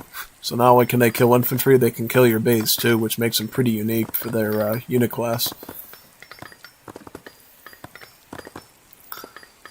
So is he going to go maybe Dolientes and Mosqueteros, perhaps? Because he doesn't even need Spearmen here. If he could like run a good game with the Mosqueteros, with the Dolientes, he could just run that. Okay, so he decides to build another Presidio with the Explorer. You get +1 bill limit of these with each age up. Essentially, Presidios are like secondary town centers, but instead of just being a regular TC, they also act as a fort. So they have like a range attack, and they can train infantry and cavalry too, on top of villagers. But they have a slower work rate, which means while they're good at defending the area and training stuff, they do so a bit slower. So you actually want to build multiple Presidios if you can, just to make sure that you get the most out of them, yeah, typically. Also, Fufi's picking up the bakeries technology from the French immigrants. This is a good tech to get early. Gives you 2 free food works, so those Paraguayan buildings that trickle food give themselves an endless supply of food then, yeah.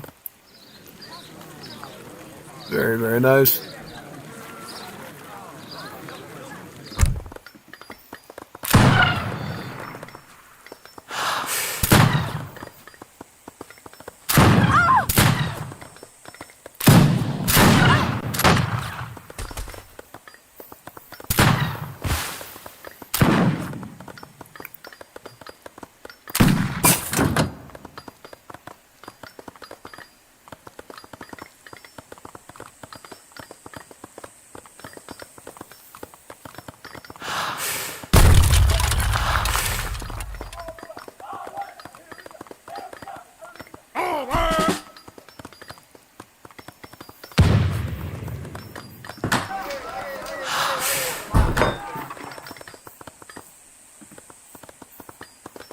¿Cuáles son mis blancos?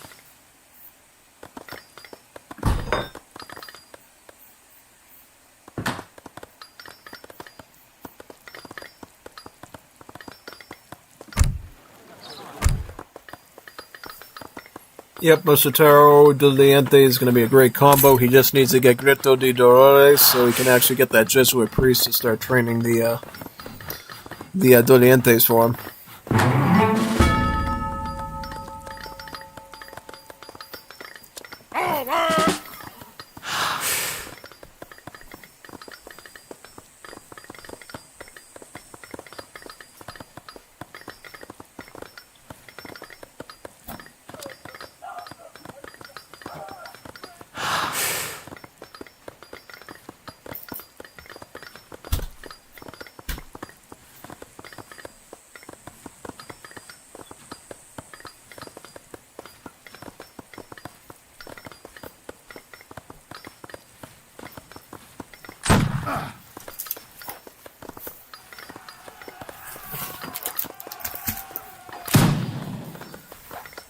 And you can upgrade the works, by the way, too. We just researched pottery.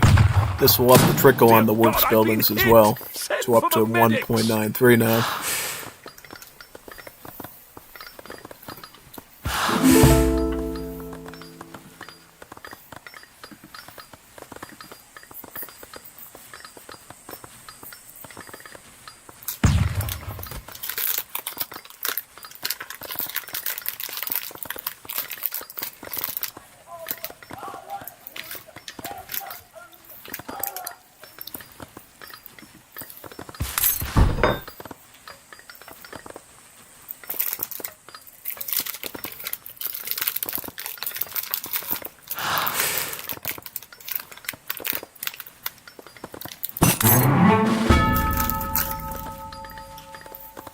Just found some cheddar cheese with smoky bacon in it. That'll keep me going.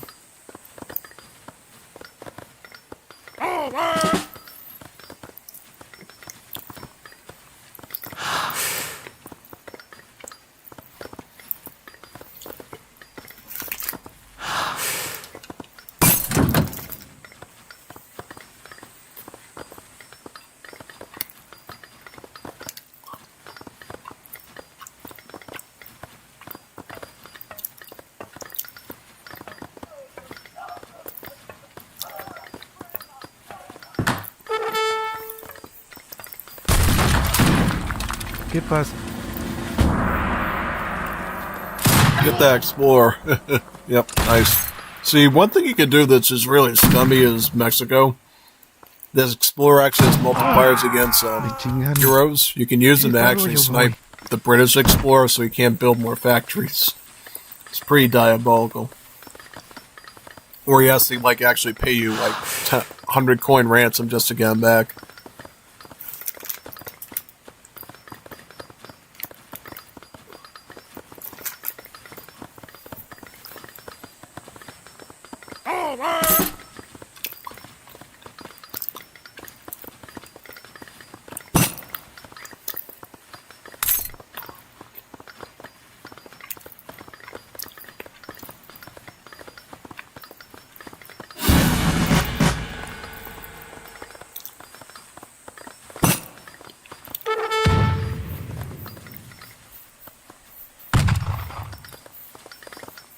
Looks like Fufi's up the Fortress Age. He's going to go with Pedreros. I don't know about that. You should probably get the Sword of the Eras first, and then go with Pedreros later. As for right now, he's in Fortress Age, so the Pedreros will not have that siege effect just yet on the buildings. His biggest concern should be anti-infantry, and then he can follow it up with anti-building in like Industrial Age.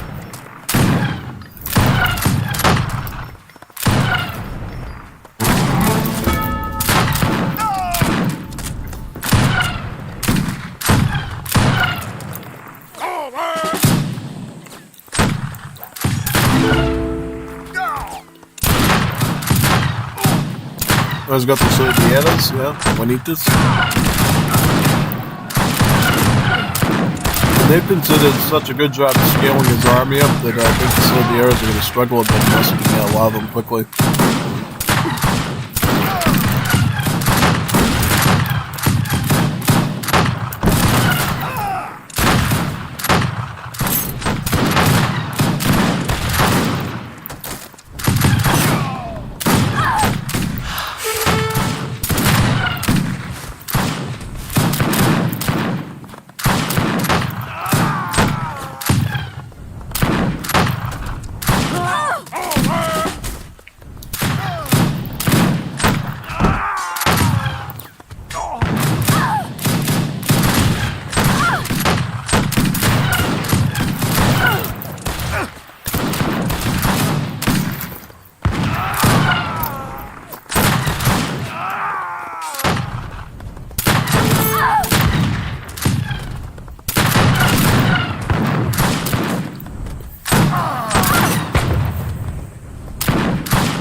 Más fuerte.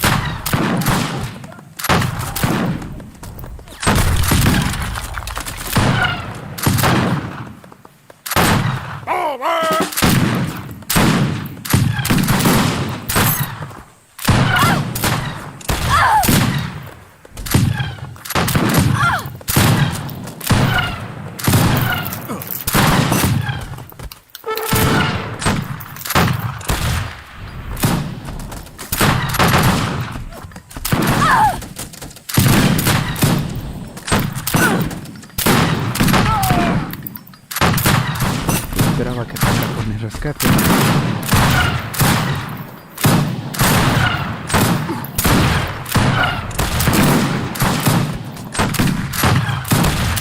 Going Bushitaro into the air, which is sort of the appropriate player, so hopefully he'll be able to shake him off eventually.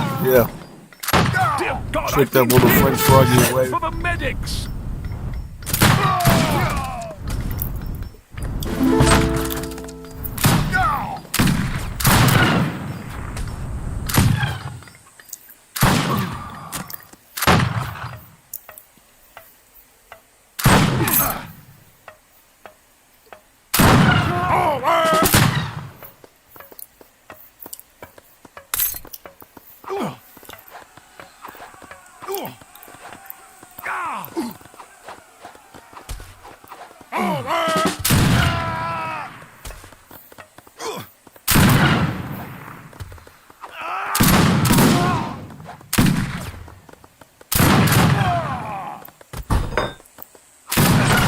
Más fuerte.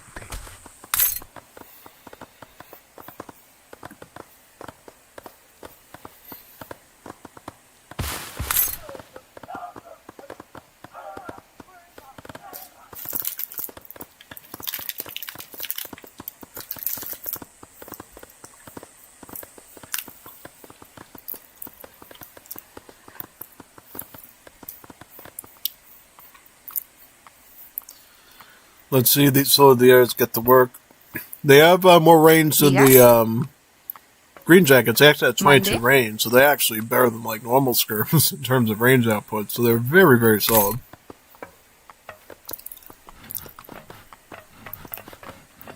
Also, just like the Vivanderos, they can heal.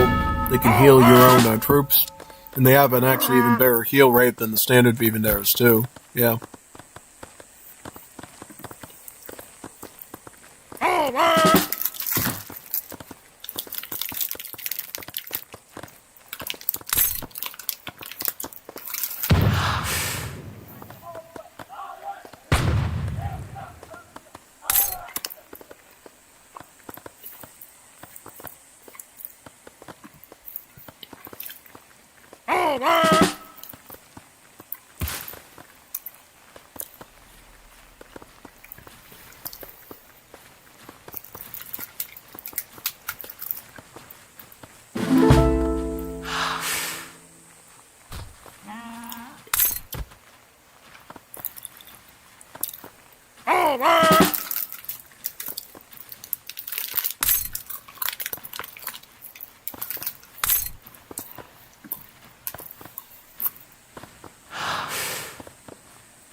But Nathan gets his household blue and his falconet shipment though, so he's in actually really good shape with his big game army. Upgrades wise, gets Baron Red Coat and Veteran Green Jacket, right? Yep. So he's got a pretty fully maxed out Fortress Age army. And now the Padrones finally have something to do. Try to kill the Falconets. Problem is though, he's doing a good job of pulling them in the back, so the Padrones will be wiped out by these household blues and they're going flat.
I mean, he's gotten a lot done, but there's just so much sheer scale of units from Nathan that the Solidar is just not keeping up, unfortunately, even if he's doing them. You know, and I think part of the factor is because they made it so that the Presidios now have a worse work rate than the barracks. He actually has to wait longer for those things to pop the troops out. The barracks are producing a good rate, but this one, yeah, unfortunately. He could try to get fencing school, but at this point he kind of needs the shipments to survive. So as long as Nathan's constantly pressing him, he won't be able to get fencing school to resolve that issue.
C.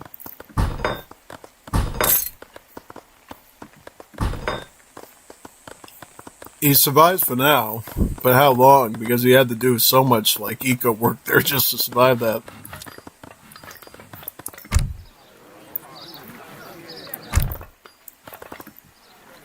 So what does Nathan do now? Does he get the coin? Does he go with factory this?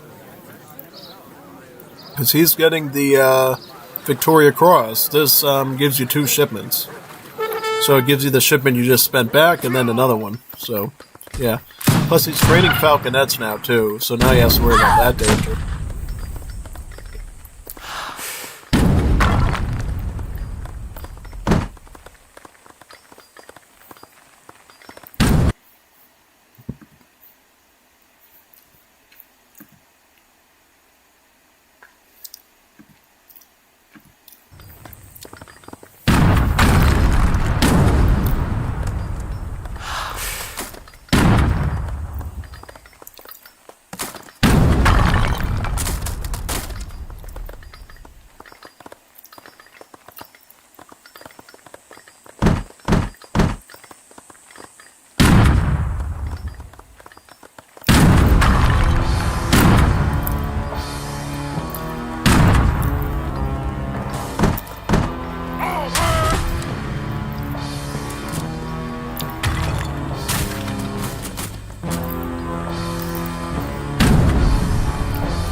Yeah, I think at this point Nathan's just going to roll him out. He's lost the TC.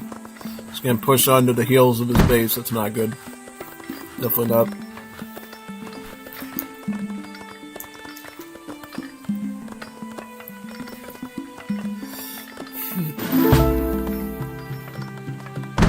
I'm looking forward to the next series that we're going to be watching. I don't know which one I'll have to look at.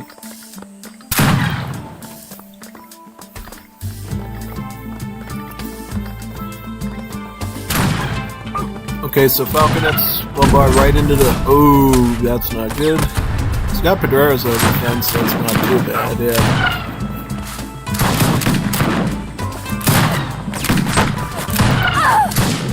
He's not doing okay, but because he's in such a disadvantageous position now, he's kind of dead at this point. Pretty much.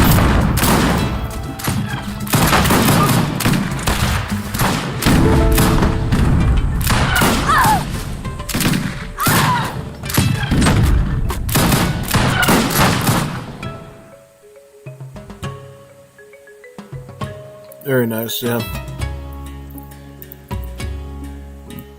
Alright, let's go on to the next one now. Restarting.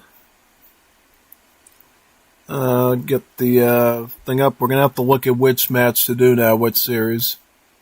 So what do we got here? We got Jeff versus James Extra Lokis. So we got James Mendez or, Aldin versus Jeff. Let's try that one. We haven't seen Jeff for a while.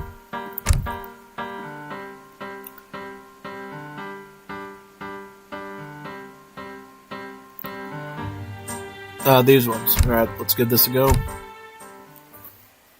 I wonder what stuff Aldin's going to have here against Jeffy.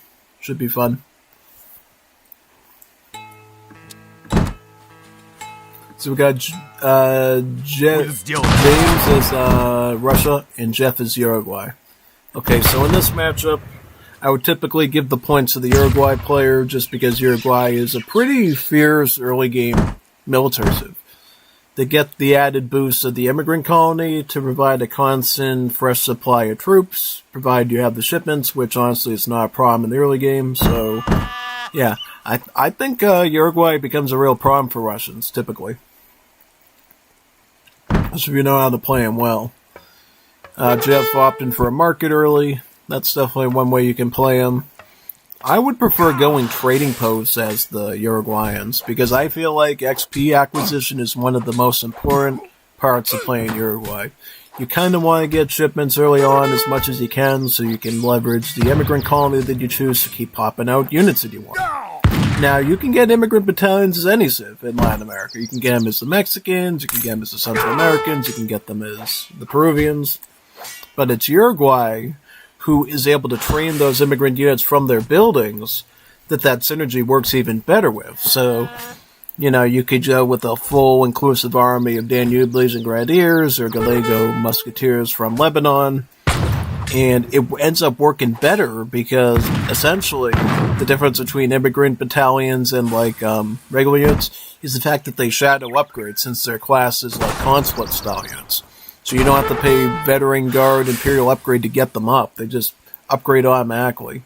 And then every time you age up, those immigrant battalions gets bigger and bigger at the colony up until the industrial age, and then it just stops there. And then, it's very good. It's very good. Because you can build very big armies of 1 or 2 units very quickly. And that is something that the Russians kind of struggles with, honestly. Unless you're a really, really, really good Russian that knows how to do everything right. And yeah. This is like a pretty big map too, actually. So, yeah.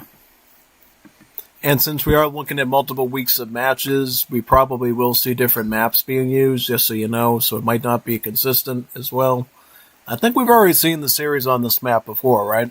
This is like an old one because Vilecki sort of, disappeared off the face of the earth and didn't tell anyone where he was going, so now James has to compensate for him in the matches at this point. Yeah, pretty much. Yep, this is the card I like to go with Uruguay. It's called Beltissimo. Beltissimo is like Sumptuary Laws from the Asian cids. The card that gives you a food trickle, wood trickle, coin trickle, XP trickle, and everything in a small amount.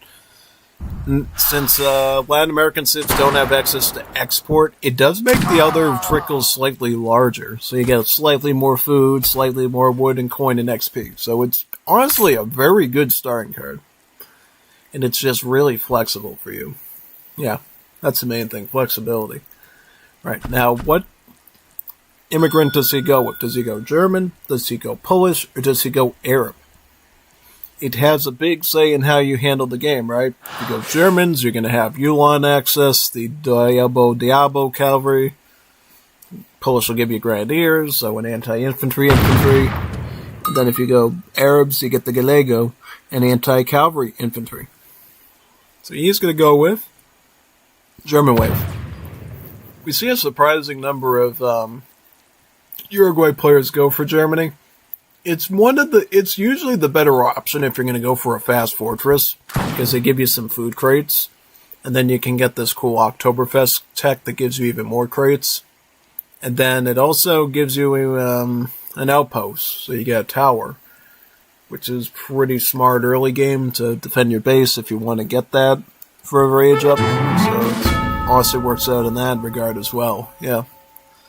One thing to note, if you want to switch to another immigrant, you're going to be forced to pick a skirmisher one. As the 2 other ones you get are skirmisher base, Croatians and Scandies. Because with Uruguay, there's this rule, the civ bonus, where if you don't pick an immigrant the age it appears in, it gets replaced with another one in the following age. So you can have 20 billion different immigrant combos as Uruguay, just because of that cool civ bonus. It's pretty neat, It leads to very flexible gameplay. Yeah. Dale nomás. Allí en el horno no vamos a encontrar. It's quite nice, yeah.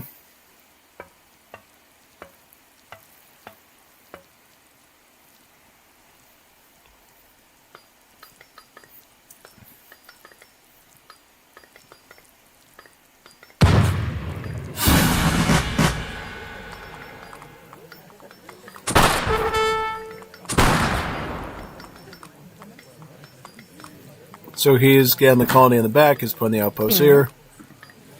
He's probably going to go stable and go Ulans, where he could go barracks, but he'd have to go with regular units like Conscriptos. He actually opts to get frontier defenses, so now he's going to have 3 towers in his base.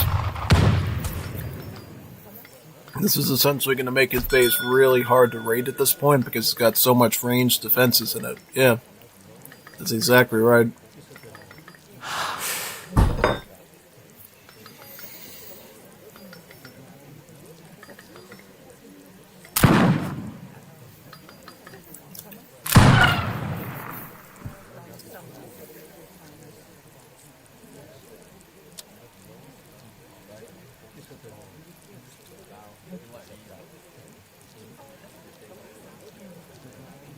$700 coin coming in, so he just needs enough food and then I'll be able to get that Fortress Age in. Yep.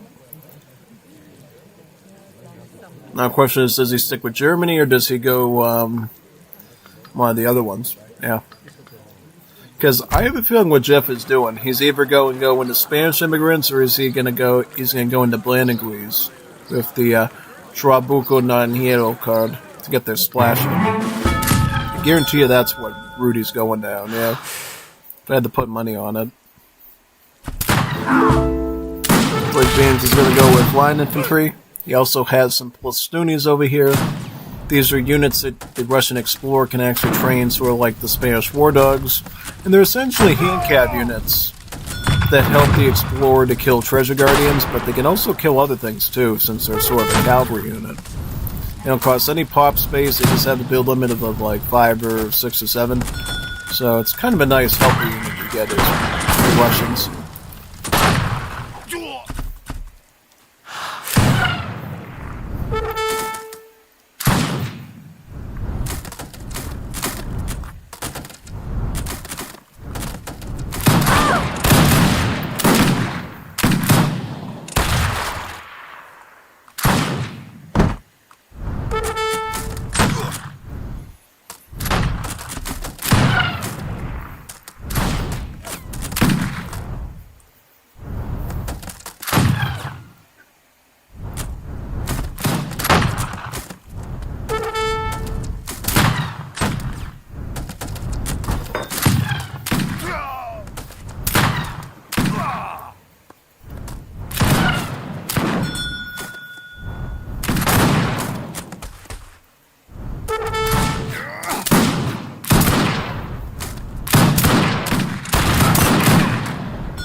Готов.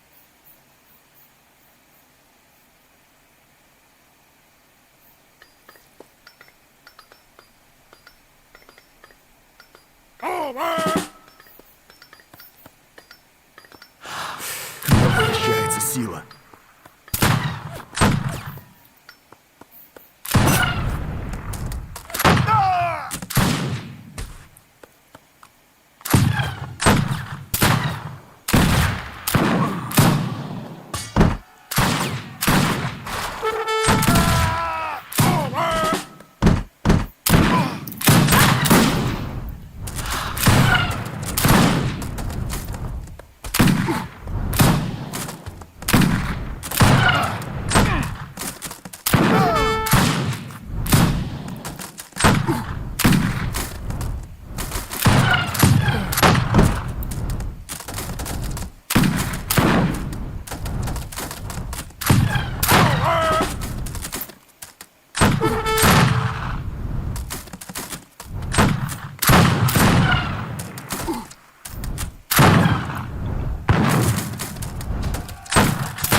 Good push by James there, actually. Not bad pressure.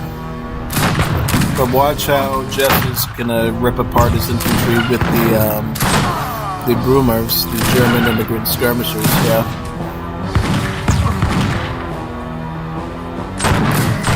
And Jeff's gonna pull in some immigrant Ulans too, the Diablos. So we have about 5 of those. But watch, he is getting skirms, Cossacks though, so he could fight back. Just depends though. Yeah. I mean, technically James is winning though. Yeah. He's technically winning this. For the time being anyways, yeah. Yeah, I mean, technically, yeah, no, James is winning this by far.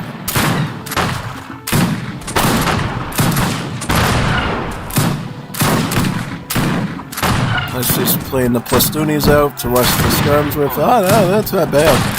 He's actually pushing it pretty hard, actually. Whoa. Wait a second, James. What are you doing, man? Oh, God. He's actually ended up good. Pushing him really well there. Yeah, no.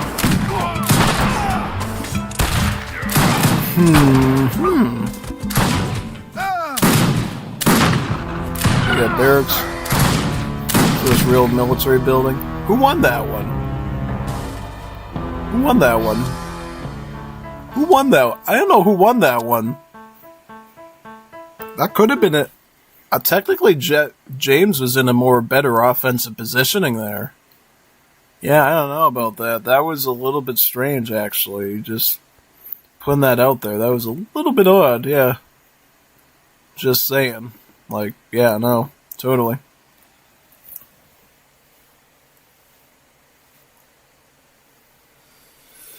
Yeah, no, I don't know about that one. It's a big what if on that one. Nope. Let's get to record games and continue the series. Let's get to the next one.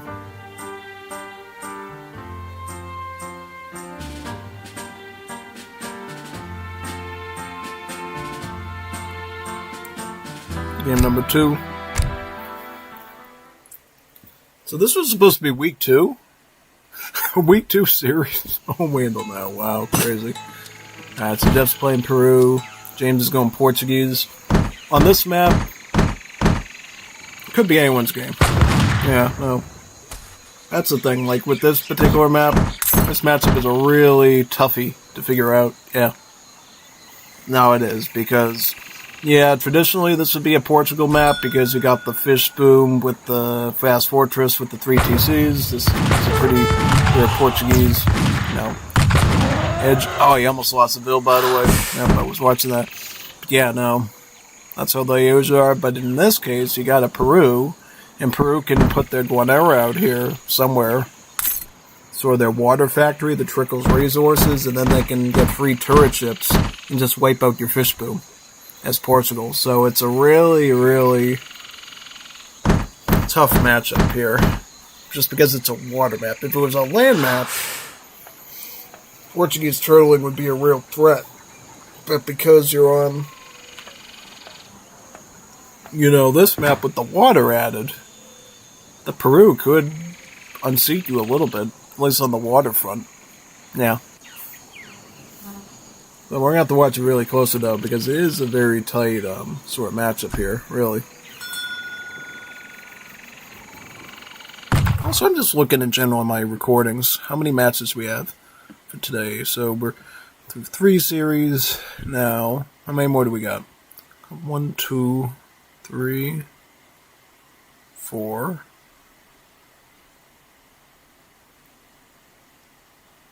5, 6. So 6 more series after this. Okay, that's cool. Might get through them all. Who knows? Would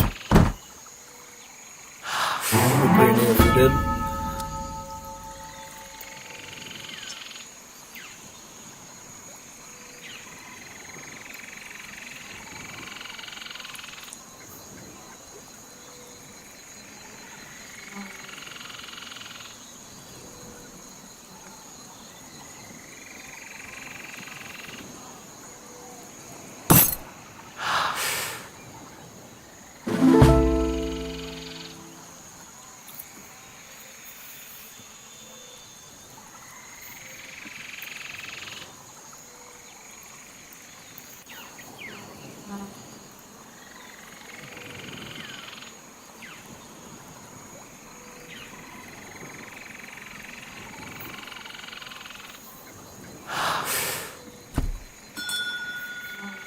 Alright, town martial law coming in. You can go with that since Portugal, of course, doesn't have the villager... Doesn't have the villager cards and anything, so martial law is totally an appropriate card to send as Portuguese, particularly for defense, because it allows your TCs to do more damage and allows you to call out bigger batches of men-to-men as needed too. Agent up with the Booger for 440 coin. Good pick. That should be very helpful. From there, he can basically go with the fast fortress, right? Because that's typical Portuguese behavior. And then put up a strong defense against the Peru, which I think would be the best play in this case. Whereas Peru is going to go for first Chinese wave.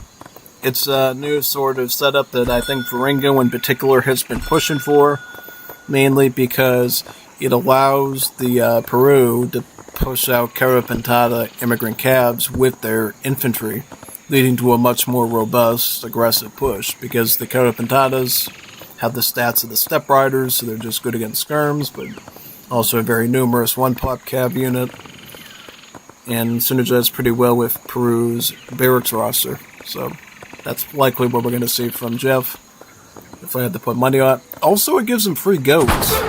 So if he wants to build like a livestock pen, he does get like some long-term food that he could live on too, thanks to the Chinese age up. Once those goats fatten up, obviously.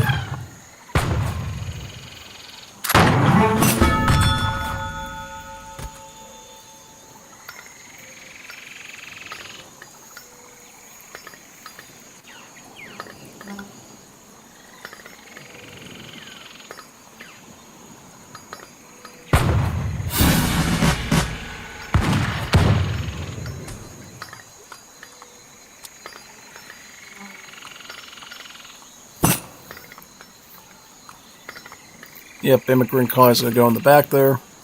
So 600 wood coming in.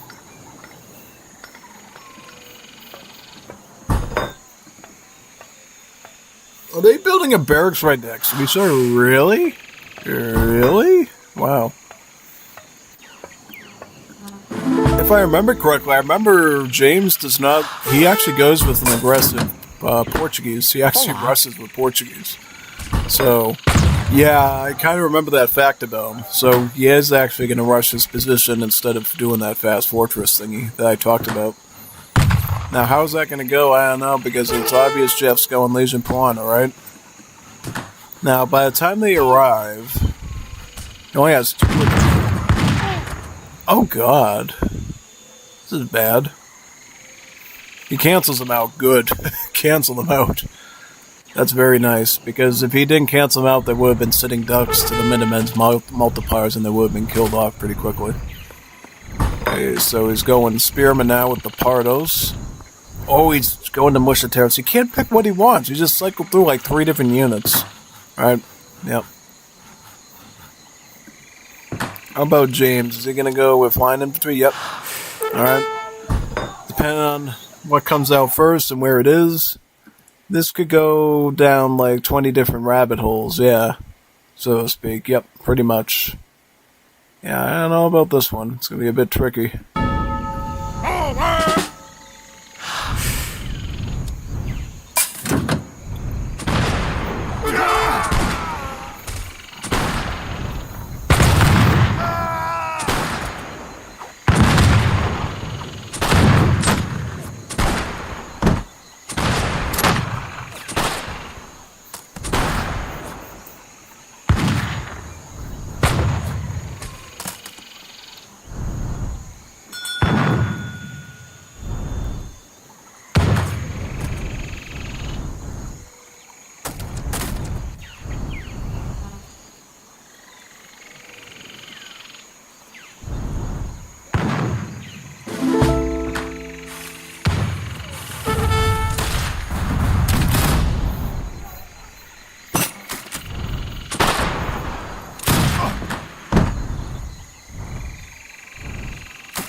Nice surprise attack by Jeff.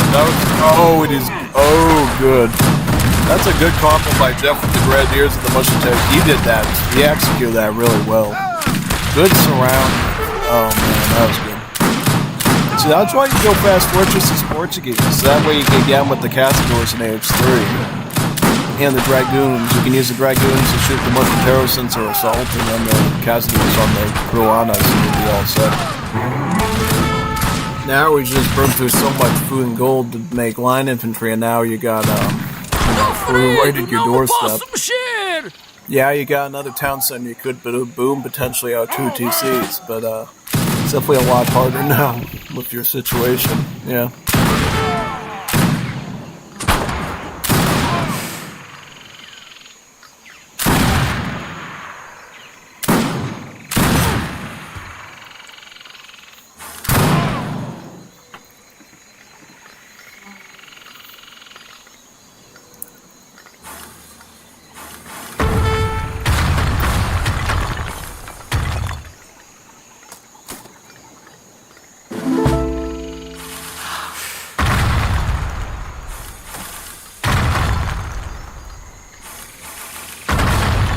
Absolutely, yeah.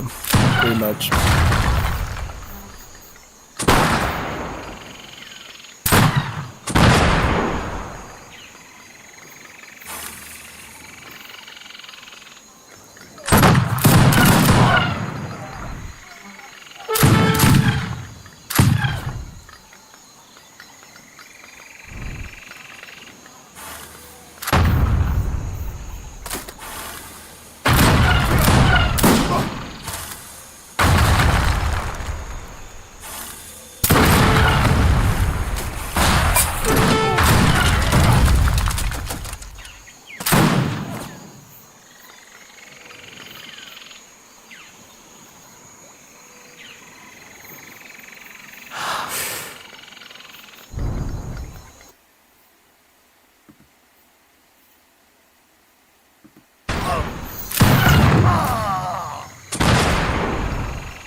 Já me sinto mais forte.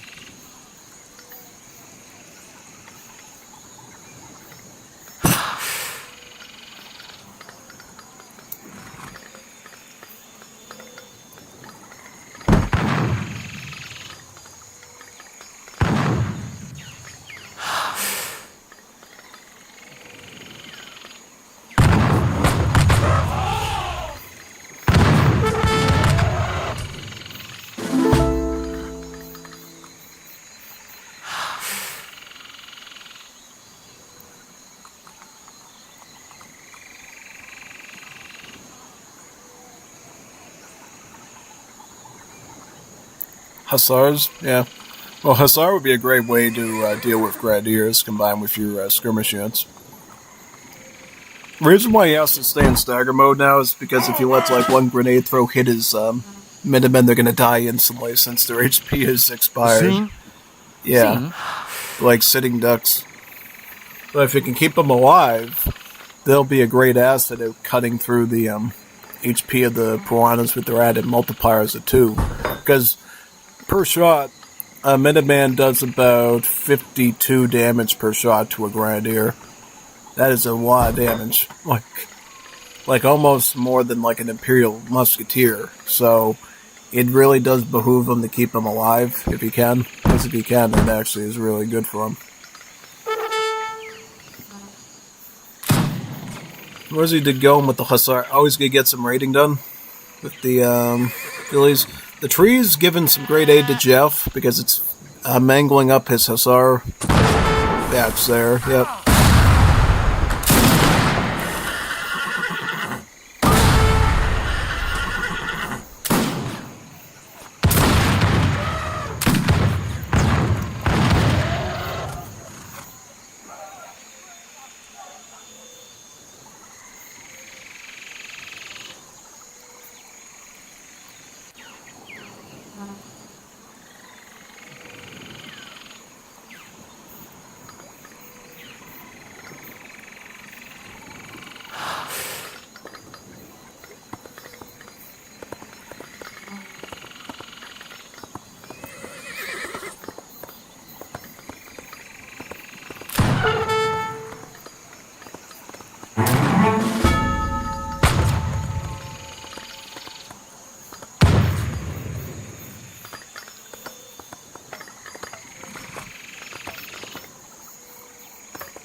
God, look at that. Cav Bass. Get up and down against you. That's a big one. That's a huge mass he's got there, actually. Wow. Pretty scary, actually. Now that I think about it. Quite insane. Seeing the membrane. Wow. Brutal.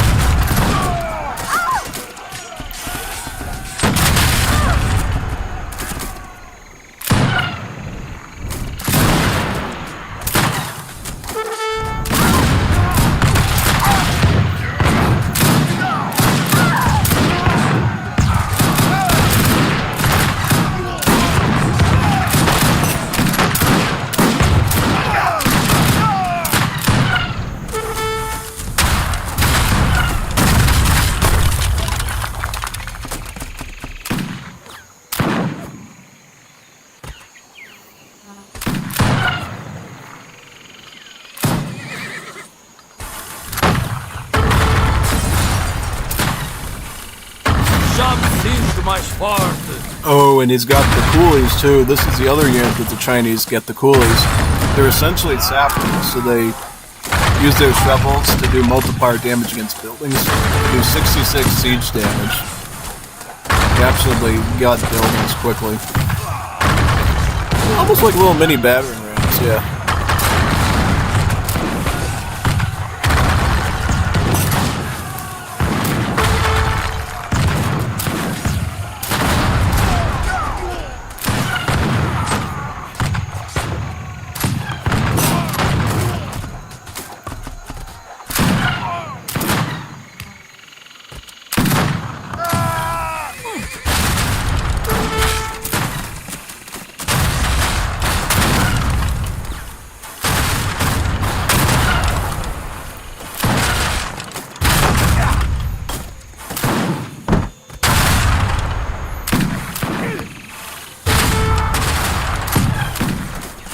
Looks like Jeff's getting him pretty well here, yeah.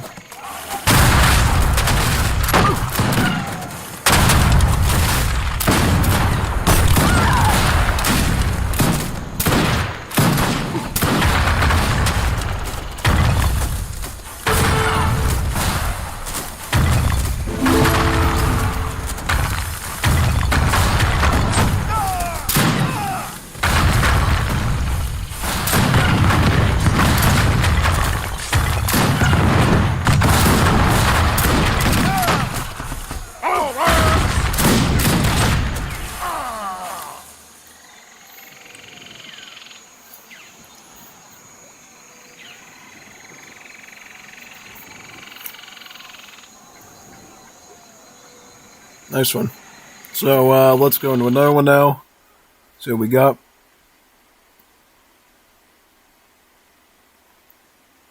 Restart. Very good. Let's see where we're at.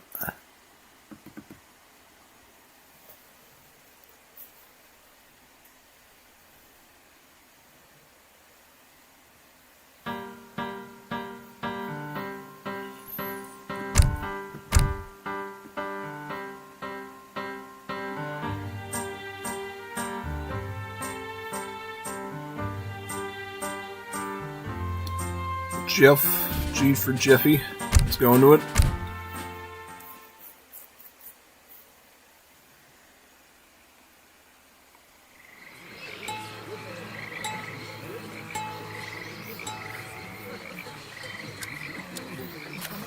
Capital. There you are.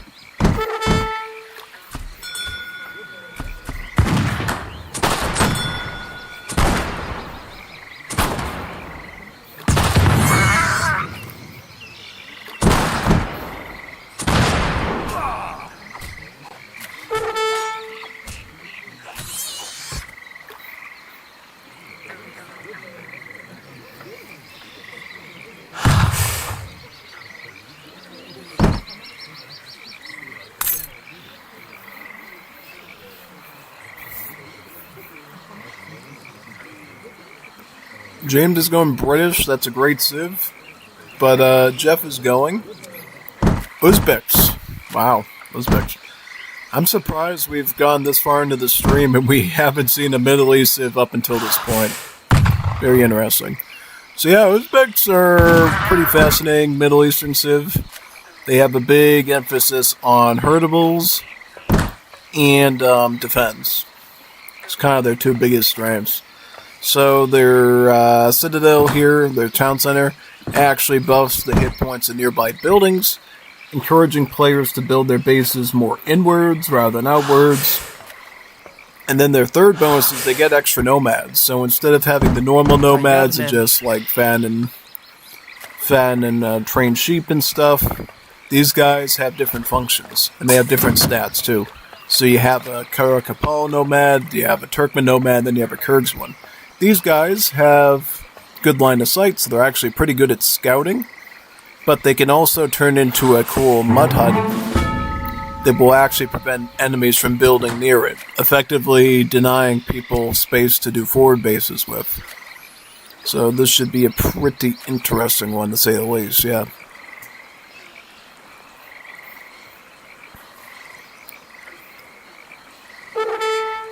And where's he going to put this mud hut? Because he definitely doesn't want to lose him, right? He definitely wants to get that mud hut done.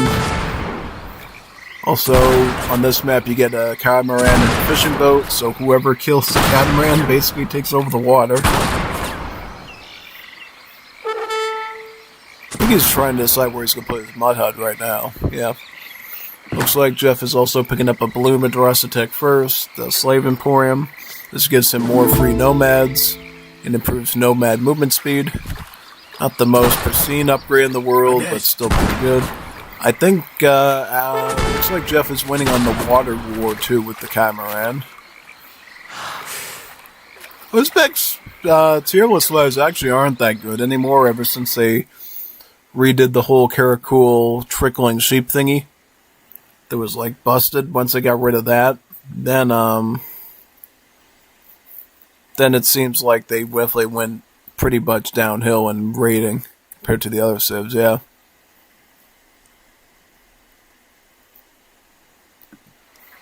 Okay, so he gets some free Kyrgyz nomads. Kyrgyz nomads don't have as much line of sight as the Karakapals do, but they do have better movement speed since they're riding a Bactrian camel. They can also turn into yurts. They can attract nearby huntables, similar to the granaries in Definitive Edition for the Africans. So they make it easier to hunt, pretty much. Yep. So yeah, no. Lots of fascinating stuff with the Uzbeks, particularly their nomad gameplay and how it affects you. How many Turkmen nomads do you have? So you say it's got one, and then he's going to get another one too, right? Yep.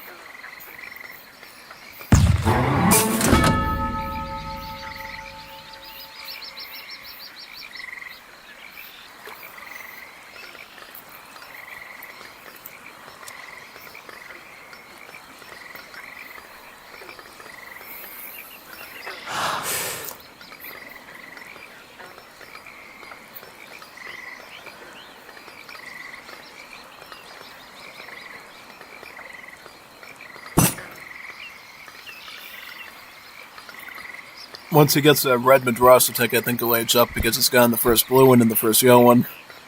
He's also picking up a good tech here called Majlis. It makes it so that Madrasa techs research 30% faster, so you can actually age up a little quicker, which is always nice. Right. Yellow Madrasa techs, by the way, give you free Karakul sheep and allow all your herdables to fatten quicker. And also, your, trying to think. Also, your, Yellow Madrasa, also your Red Madrasa techs give you free archers and allow your citadels to gain about 3% hit points and attack. So, ends up making your town center more defensible, which is always good. It's going to actually go with oral poetry to up his nomad bill limit by 1 and to increase the stats on the nomads. Because he's going to use the Turkmen ones for a particular purpose. To put some mud towers right in front of his base called Alamans. And they essentially shoot at your vills and do multiplier damage against him, effectively acting as a raiding thing.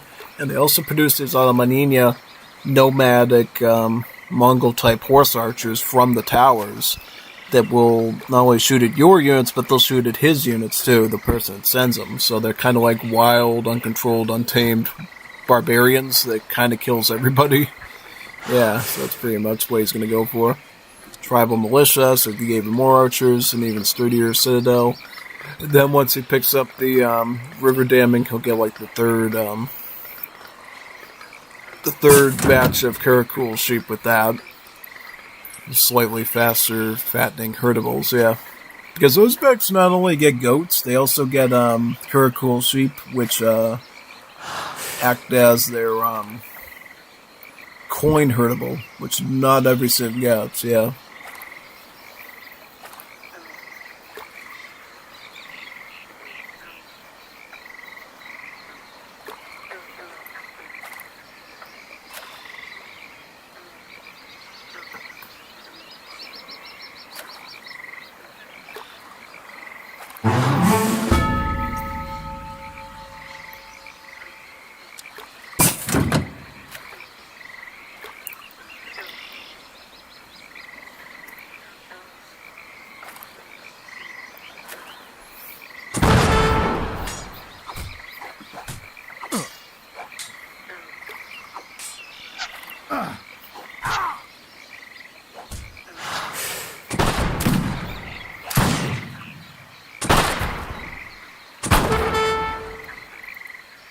And just so you know, for these archers, the Oikaides, they're essentially a very low damage archer, but they have a good rate of fire, and then they have a little extra range on them. What they're good for is essentially good against killing dragoons, like 2x against dragoons. They also have some decent multis against heavy infantry, too. So, yeah, they're kind of good against everything, but particularly good against dragoons.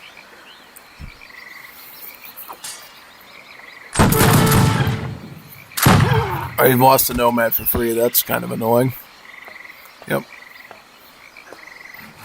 It's going to go with a gunsmith for Surbazan, looks like. Surbazan muskets. I suggest to go with the forge versus Uzbek so you can access most of their military, because the gunsmith, okay, he went for fast fortress, so he's going to get Mergens from the gunsmith, is that right? Okay, so you can go Mergens. Mergens are your Uzbeki skirmishers. They got 2 properties, so they actually have stronger anti-heavy infantry multipliers, but weaker ones against dragoons. Your archers are better against dragoons, and your rifles are good against muskets. And another thing too, your Mergens also gain additional stats when around the town centers, so they're good to use defensively mainly. Good for turtling, so they can be a pretty good thing for that as well, just so you know.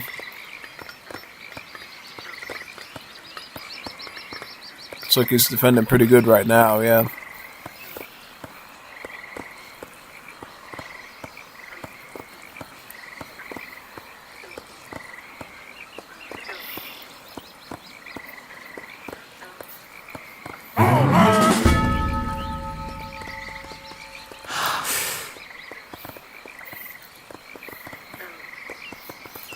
Is it me or do the Orc Islands actually do more damage to skirms because they have the better rate of fire in range? Well, not range, rate of fire.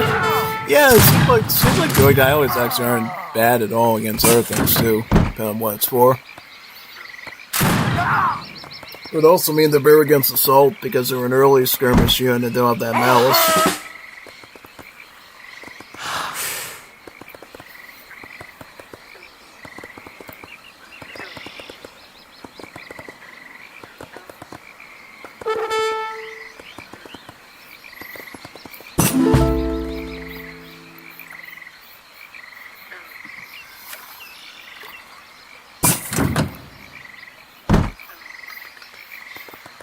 پیاده نظام راپورت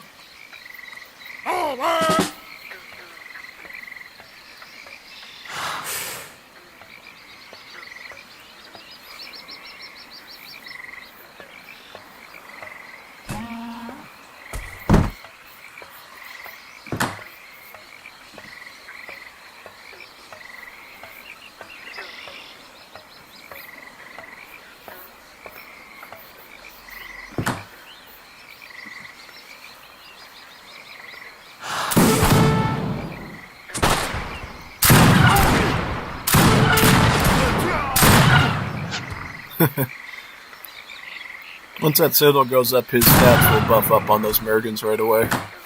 Right now they're sort of at 11, but once this goes up, it goes up to 13. He just picked up Karakul shoes to allow his infantry to run faster. Gives them a bit more micro ability there. Tashkent reserves cheapens intervention cards of the Russians, so he's planning on just spamming huge armies of Frontovics. Why doesn't he get it in like Age 4 too? That's an even bigger one, yeah. Because if he's going to go deep into Tashkent reserves, he may as well get all the courtier options and just take advantage of it, yeah. Because I'm more of an Iran player myself when it comes to Uzbeks. I'd rather have the Iranian infantry instead of the Russians. The Janbazan, because they just have better stats on them.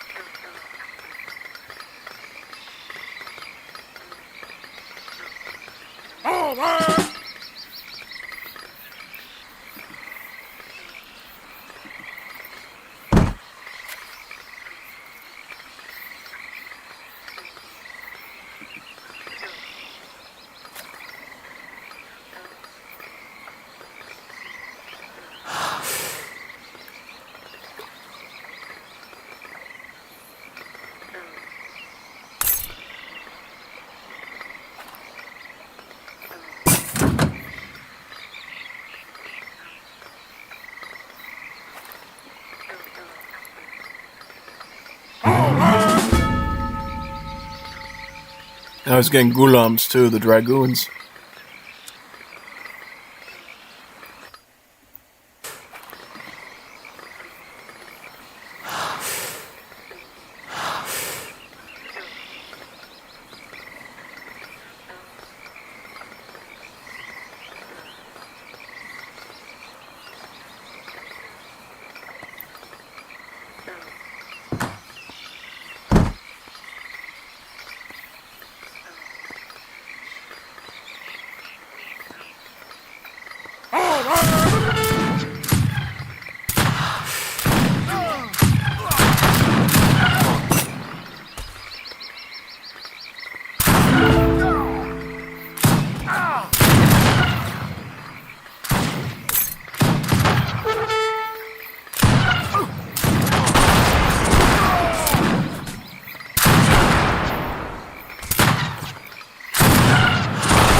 Good micro here with Amiruna. Jeff with the Mergens.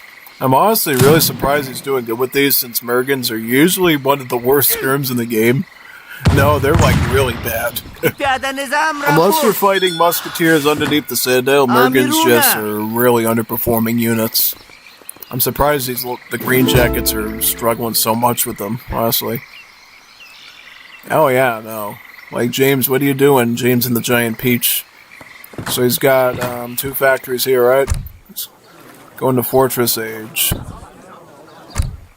Alright, so he's got infinite shipments on the Green Jackets, I see. Yep, the Green Jackets. I figure out what's his next strategy going to be, yeah.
Alright, the fort's going down here for the Brit player.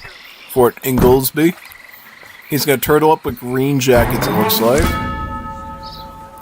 He should go with Victoria Cross and maybe get Falconets and Green Jackets just to hold this line. Yep. Good. No, get the Victoria Cross so you can throw some skirms in too. It's like such a smart idea. You know, that way you have like... Because Green Jacket Mass, I believe, beats Mergens just fine. Rifles at the ready. 18 damage, 20%. They have more armor. They have more... What is your They have about command? the same HP.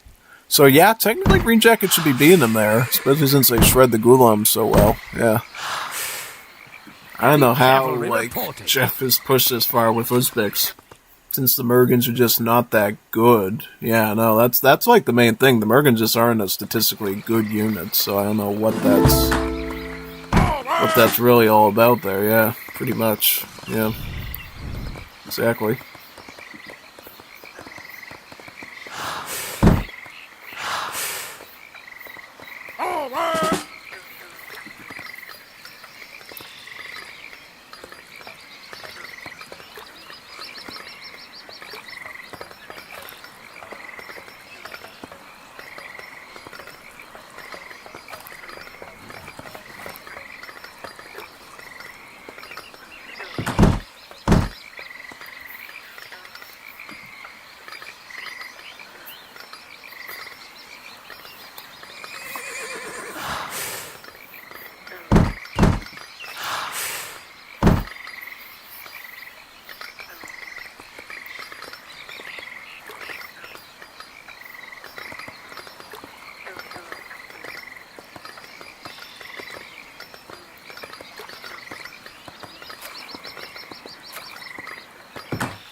Covered wagon coming in for Brits.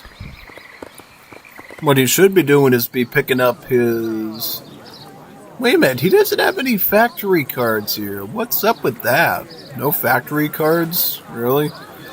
No, laissez-faire, ship canal, or, railway? Really?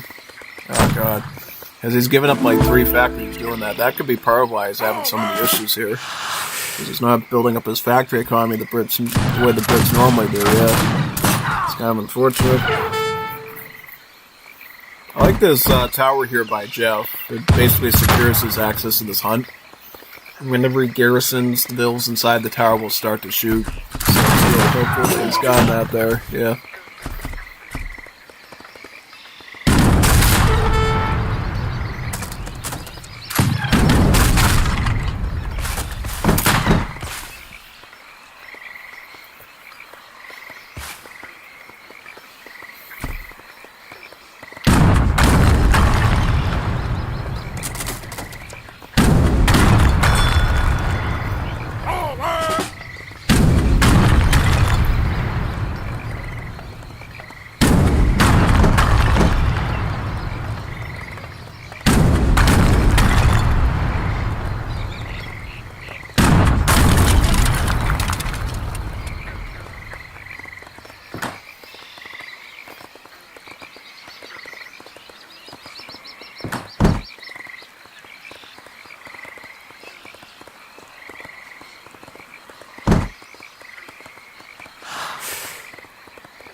Oh boy, here comes the Falconets now.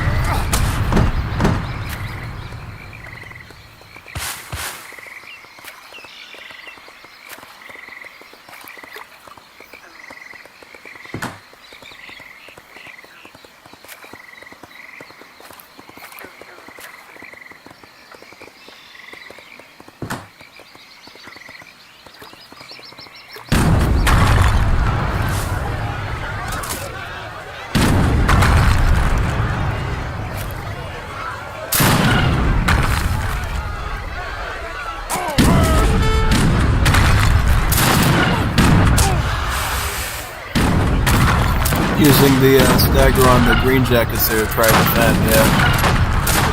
Here comes the House of Blues. Jeff will definitely counter those Falconets with the mortars because he just has a bigger number of them. Just to counter him there. Yep.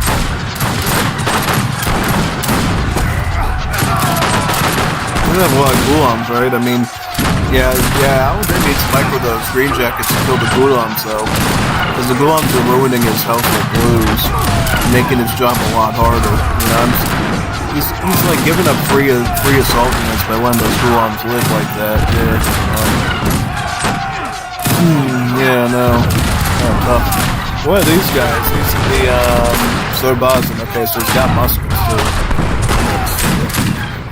Very good.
Ooh, nice match. For sure. Let's go on the next one now. Let's restart. How long has the stream been going on for? Can't believe we're already 4.5 hours into this thing. It's kind of unbelievable in a way.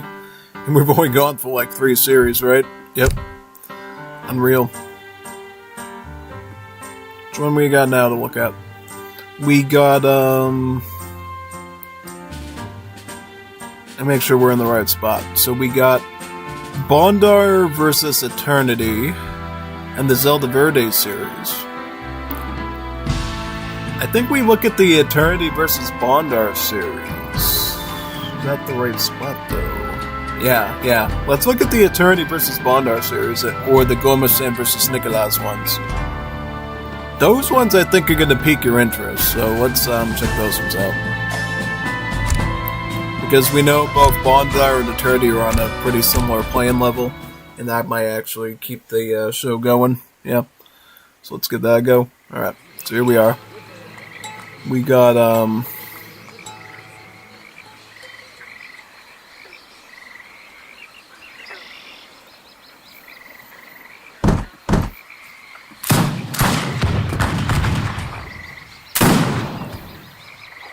Bondar is Greeks, and who is Eternity? So we got Eternity as Sweden. Sweden and Greeks. Ooh, okay. So on this map, you actually start with a free dock, is that right? Wow, crazy, huh? Absolutely. Unbelievable, man. It's unreal. Oh, it is. It's actually quite fascinating when you think about it. Alright, well, in that case then, you guys can have a real interesting time. Yeah.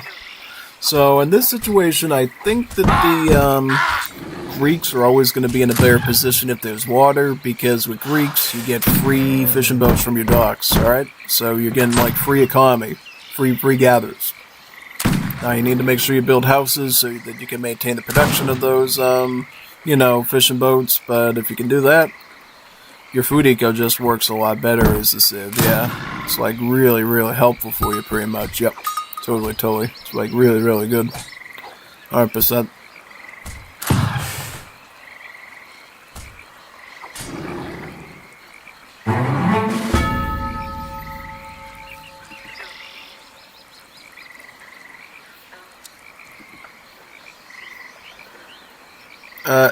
Land Banda Party coming in first for Eater. So this card here, extra units, it should be called Land Banda Party, gives you free villager for every market tech that you research. So if you get like hunting dogs, placer mines, gangsa, free villager. It's kind of like the 5th edition Italians, that also gets like free villagers with their techs. Only here it's only with the market, no other building. you'll notice that the Swedes in their home city don't have villager cards except for some minute team ones, so that's really your villager card, really, in a way. Requires a bit of manual input from you, but if you do it right, you get pretty well rewarded with extra bills. It's quite nice, yeah.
Lavskalina Bobalina, this is the Greek dock politician.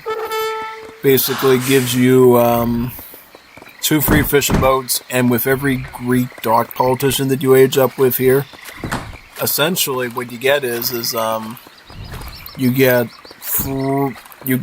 plus 5 build limit on your fishing boats too. So it's really nice because see, you start out with the default build limit of like 10 fishing boats as the Greeks, and you're forced to get like your fishing boat gather upgrades as well as dock politicians up that build limit by 5 each time. So now I'll have a build limit of like 15 fishing ships. If he gets his first fishing upgrade, Paternos, he'll go up to 20. If he gets aqua farming and fire fishing, he'll go up to 30 because those are 2 more fishing techs, and you know, and so on and so on. Yeah, basically just that.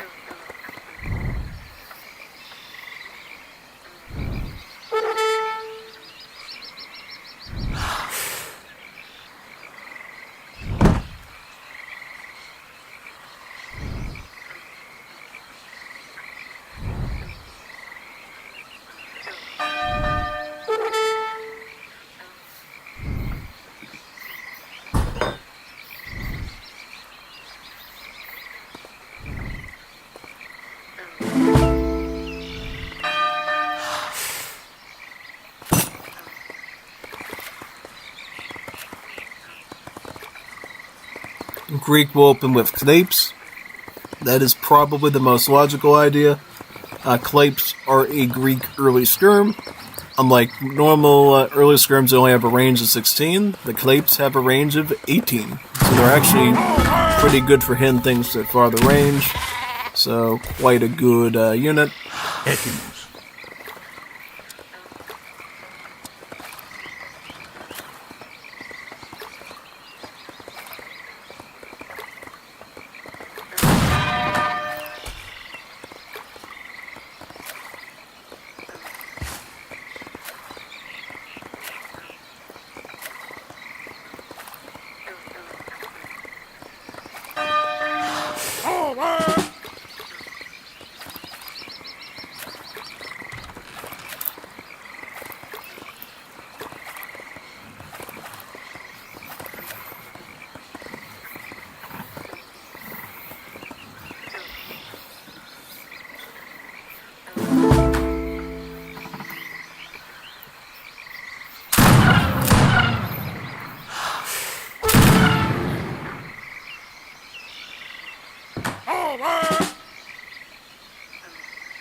Έτοιμος.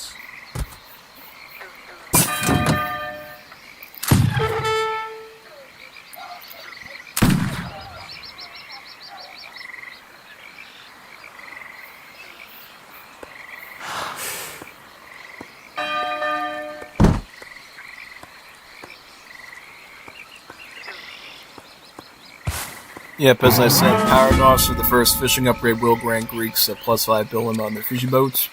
so you know. And Sweden, on the other hand, is going to be defending with Bevelingars again, just like Bondar did in his game. Alright, so the thing about Bevelingars again is that they have a really good movement speed. They actually move faster than National Guard with Mustang, so it's a movement speed of 5 instead of 4.5. So it's actually really good for maneuvering. In this case, you'll want to use your Marauders to do some decent damage into them, but of course, Eternity's paying attention, he's making sure not to ignore them. If he has to fight them with the Marauders, he can't. Ooh, he almost got him there. Wow. Gotta watch that stuff, man. You really gotta watch that stuff carefully.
Oh, and then the Sweden's gonna add Grenadiers in too. Yeah, that's a pretty good play. Yeah, absolutely. Get those Grenadiers in there as well. Yeah.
Oh, great. So he has the dock on both sides. That's perfect, because now he can get free fishing boats on both sides of the water to eat up this entire river set here.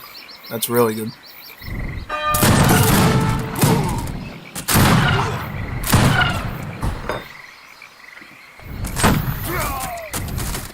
Yeah, I think in this case, Greeks are just going to win because now they're on double dock. And when you're on double dock, Greeks, it's hard to come back because you're getting like 2 sets of free fishing boats apiece. It's kind of impossible to deal with, really.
I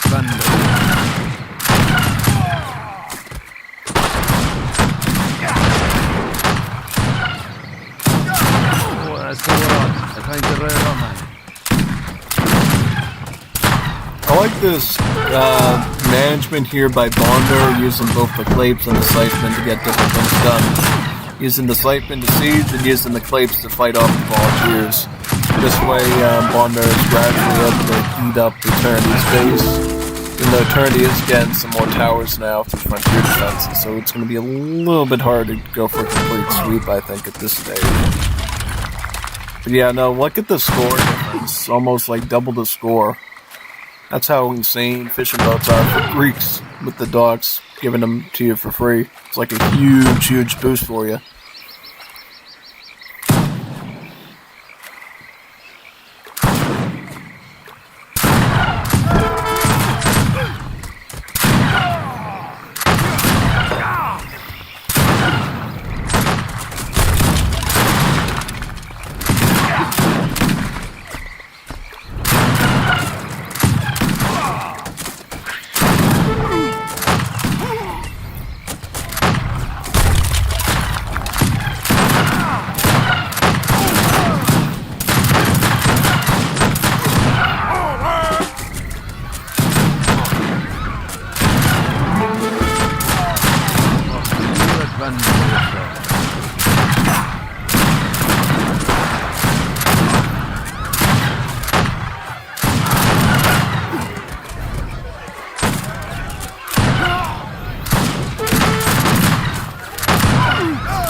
Alright, let's see how game number 2 goes.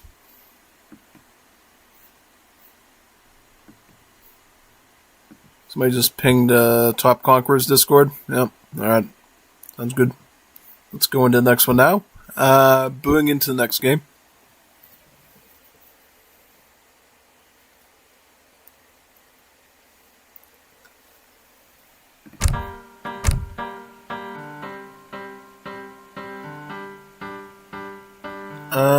Bonder match number 2. Let's go.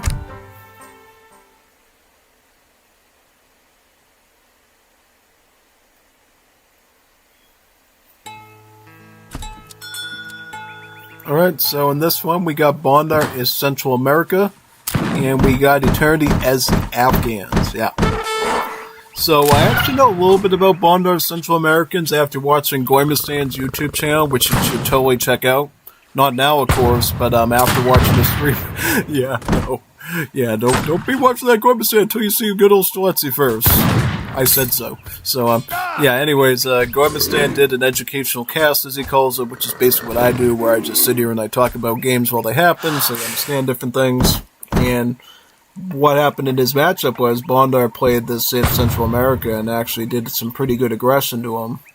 But the problem is that Bondar was not able to Fortress Age and led to some pretty interesting results. So, yeah. Now, against Afghans, taking that match into consideration, I don't know, like...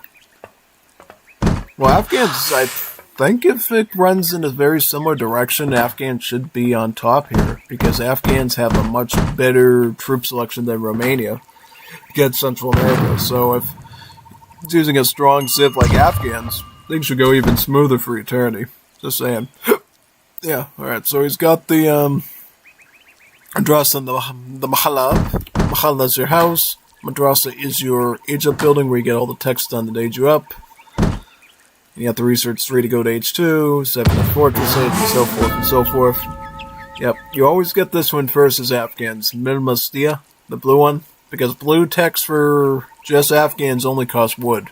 They don't cost food and gold, they just cost wood. So that makes them very easily to access, and then it's very helpful. He's also going to be picking up the Torbia, which cheapens Madrasa text by about 10%.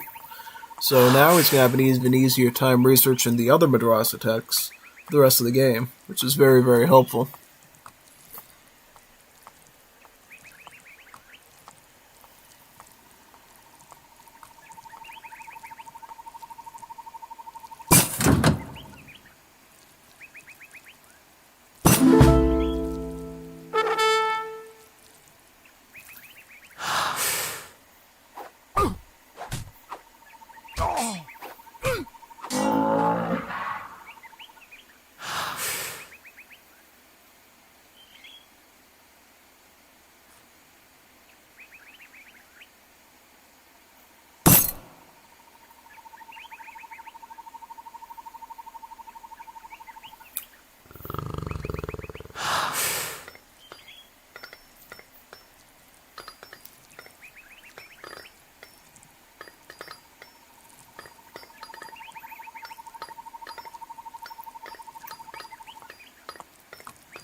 So he's getting yellow 1 and then red 1. That'll age him up. Yellow text for Afghans give you free poppy forges. These here, they're essentially coin bushes, which will matter a lot more in the late game as Middle East when you build fountains to produce these bushes for your late game resources. And then red Madrasa texts give you free explorer, a free explorer, and a free Dwelta labs. Dwelta labs being your coyote runners, they're good against skirms, and then your explorer, your explorer. Yeah, so Afghans can get up to 7 explorers, with them acquiring a new one each time they research a red Madrasa tech, leading to a really robust army, which is especially important because with Middle East, explorers also upgrade a favored unit, in this case the Juzailchi for Afghans. So having 7 explorers makes your Juzailchis just that much better on the combat when they're all near it. Since I believe it stacks with each aura, yeah.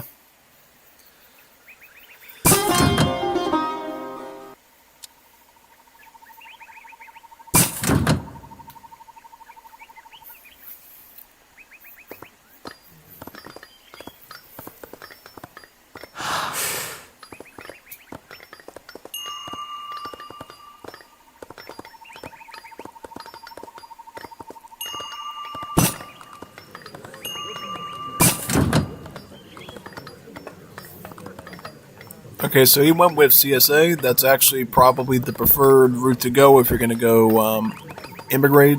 Outlaws, because it's actually the town hall here, the building that he's building, that gives you access to the Caudillo that you use to train the outlaws with. So in order to go outlaws as Latin America, you do need to build a town hall, and thus an age up that gives you a town hall for free, probably the one you want to go for. Plus it gives you some silver coin too, which you can put towards training outlaws, right? He's probably going to go, well, okay, Afghans are going 700 wood, training Juzailchis now. Best unit they could go for in this case. Whereas Bondar training up some Manyosos. He already has a pretty steady stream of coin, and his Caudillo is right about here. Manyosos, again, an assault unit, so they're essentially a cavalry. Going to be a pretty decent option against the Juzailchis, though the range of the Juzailchis could make it a little bit harder for them, yeah. Another thing, too, the Caudillo is sort of like your alternative to the Spy, so he actually does have multipliers against heroes. So if you micro him correctly, you could use him to wipe out the Afghan Maliks, the explorers that boost the Juzailchis, so that you can kill the Juzailchis slightly easier with your army. So that's one micro trick that Eternity definitely needs to consider while he's playing, otherwise he'll run into some problems probably. Okay, so let's see how this turns out. He's bringing in the 700 wood too. Well, it's Eternity. Keeps those Juzailchis, then he's going to ship in 6 more of them. He's going to have an easy time sniping his opponent, I think, at this point. Yep, most definitely.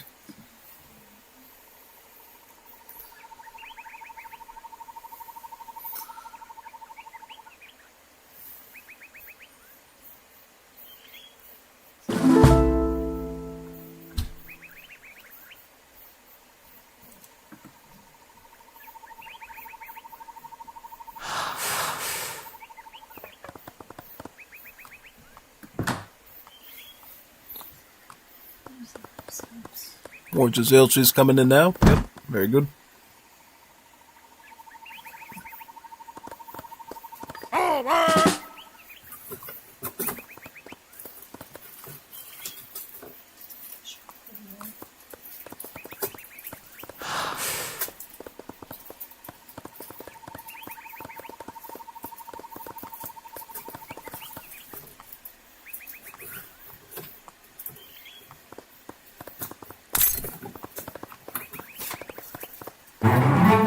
Godfill's right here. He's going to put them into stealth. Obviously, when he gets near TC, they're going to get revealed, and then he's going to have to strike quickly. Nice. It gets 2 kills. Gets 3. He'll leave it there. Almost gets a 4th one, too. Wow. Brutal. That was a pretty good move on his part, yeah.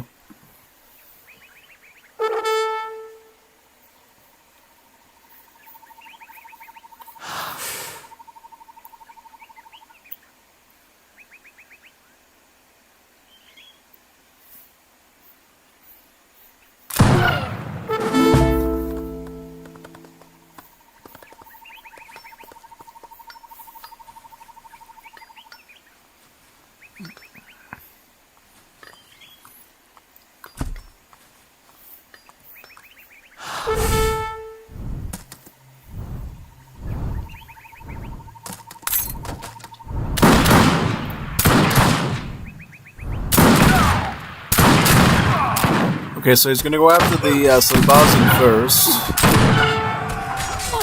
That's a pretty good idea since those are the muskets. So I'm going to wipe them out because, again, they're assault calves, so they actually have fin armor, so they can actually resist the bayonet somewhat. Yeah, but then he's going to fall behind with Giselches. Now, one thing I need to tell you about Afghans, they get this bonus called Giselle attacks on their units from the gunsmith. And what a Giselle attack is, it's an extra range attack that does +2 range and extra damage. So you have like your unit's regular attack, and then you have a Giselle attack, which does more range, shoots at a farther range, and does more damage. And thus you want to like use that Giselle attack as much as you can, because it's going to dish out more damage at the long range. And in particular for the Giselle tree, it also, since it's got literally Giselle in its name and it's a unique unit, also has extra multipliers at that extra range. So you actually want to use the maximum Giselle range, so then the multipliers reflect a Fortress 8 skirmisher rather than an H2 skirmisher. If that makes any sense, yep. Also, Eternity doing an easy job of keeping up with his Madrasa tech since Turbia, effectively cheapened him to something he can afford. Now he's adding some DeWalta labs into sort of a Coyote Runner. These ones, though, are pretty fierce because they have a lot of Pierce Armor, 40%. They do multipliers against skirms, and they have something called a Lethal Strike. So if units fall within 300, not 300, but 30 HP or less, there's a 50% chance when the DeWalta lab hits him with his Polar Sword that he's actually going to instantly kill the unit with that thing. It's pretty fascinating. And sometimes the RNG can be so good because it can like clean entire armies instantly.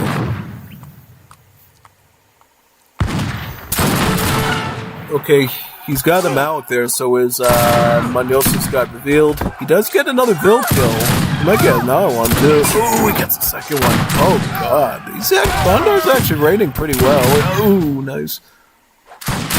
Almost gets a third one now.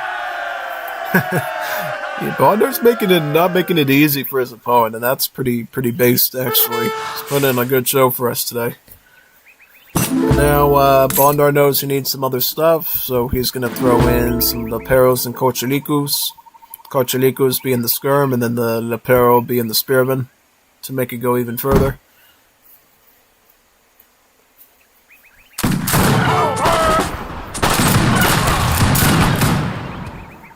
Oh god, he just got the Codillo kill that was going to make him the Spearman, so he actually has to retreat out here. The good thing is, Bondar sent a ship into 3 Lanceros and 2 Mosqueteros to defend. Yep. So, one of the lesser things we see with Central America, since they're so outlaw-heavy nowadays, is that their unit shipments actually ship 2 units instead of 1. So instead, again, like 3 Lanceros or like 5 Mosqueteros, you just get a card that gives you 2 Lanceros and 2 Mosqueteros together in one batch. So it's pretty interesting how that works. Yeah, definitely.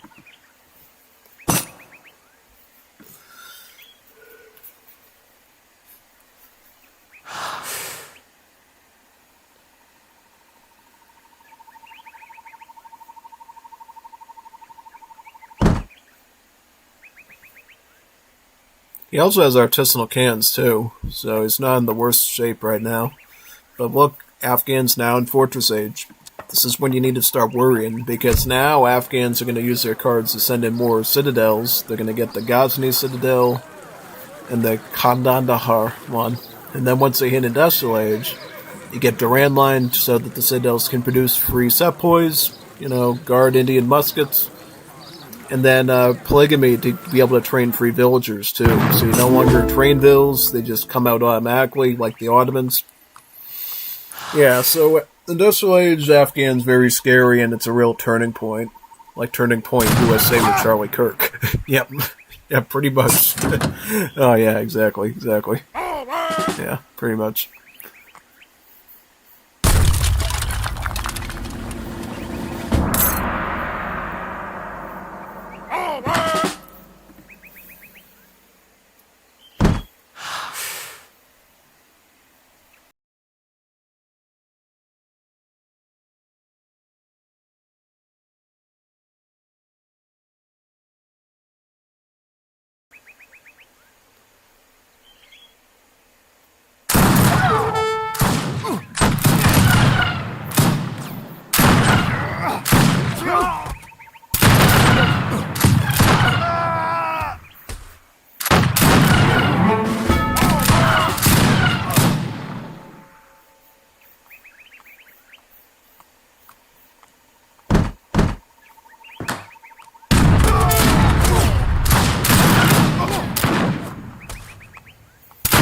زه ټپي یم او حرکت نشم کولی.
زه ټپي یم او حرکت نشم کولی.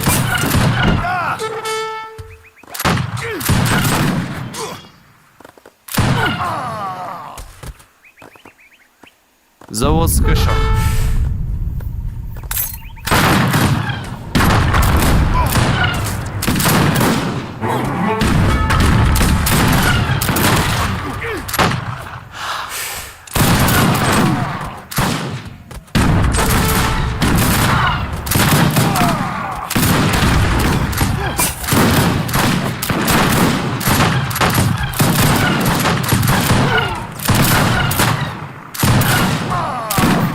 I got the Dizales up to the Baron upgrade, and I guarantee you once he hits Industrial, they'll already be up to their guard upgrade of Regulated. And he's using the Dizale attack nicely here, so he is keeping him in that maximum range that I talked about. Dishing out extra damage at 20 instead of 18.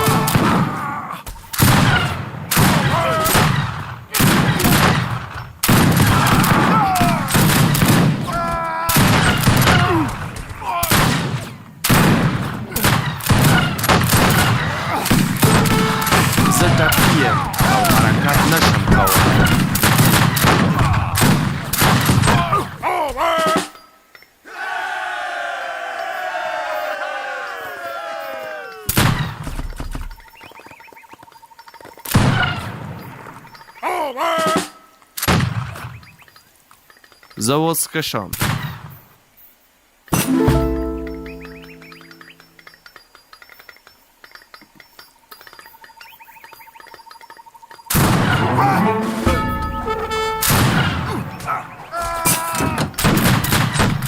Завод с кэшом.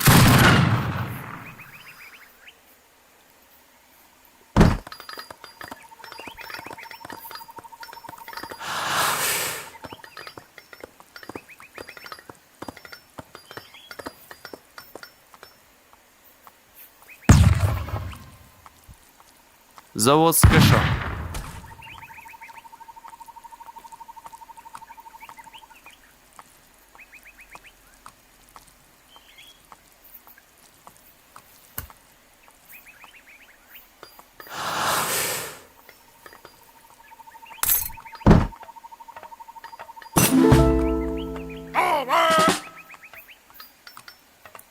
Vale.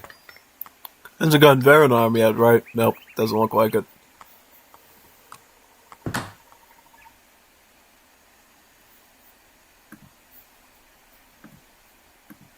Завод с кэшом.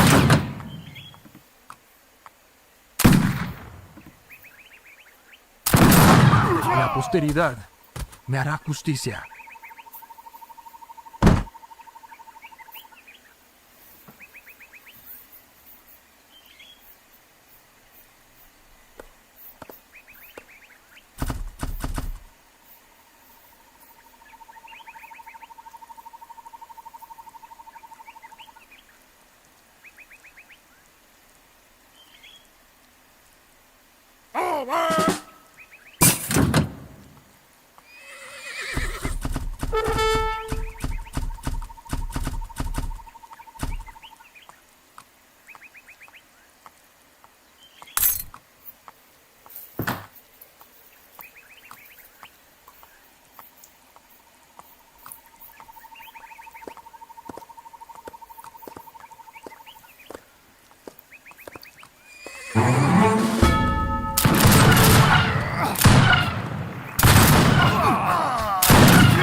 Завод с кэшом.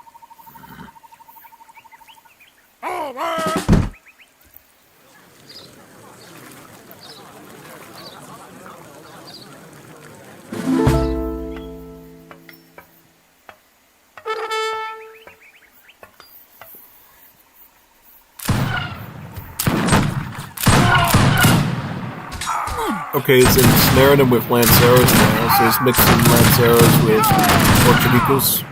Yeah, good idea.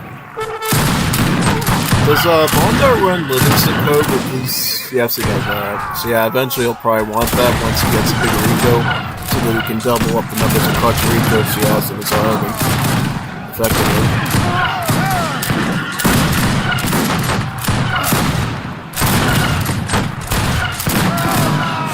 Middle East, instead of having like the immigrant system of the Latin Americans, has a completely different source system.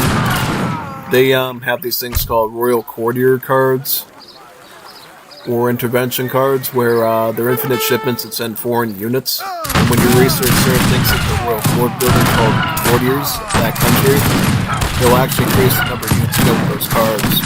So, yeah, it's kind of an interesting take on the whole spending shipments to get foreign units deployed that the Latin Americans had for a long time. At least does it in their own sort of way. So it's pretty neat. But instead of like random immigrant units, they're actually like actual European or other units from the Middle East or wherever they're hiring them from that you can hire in. Yeah.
Yep, I told you, Afghan's just legendary Civ. He didn't even need the Industrial Age to do it either.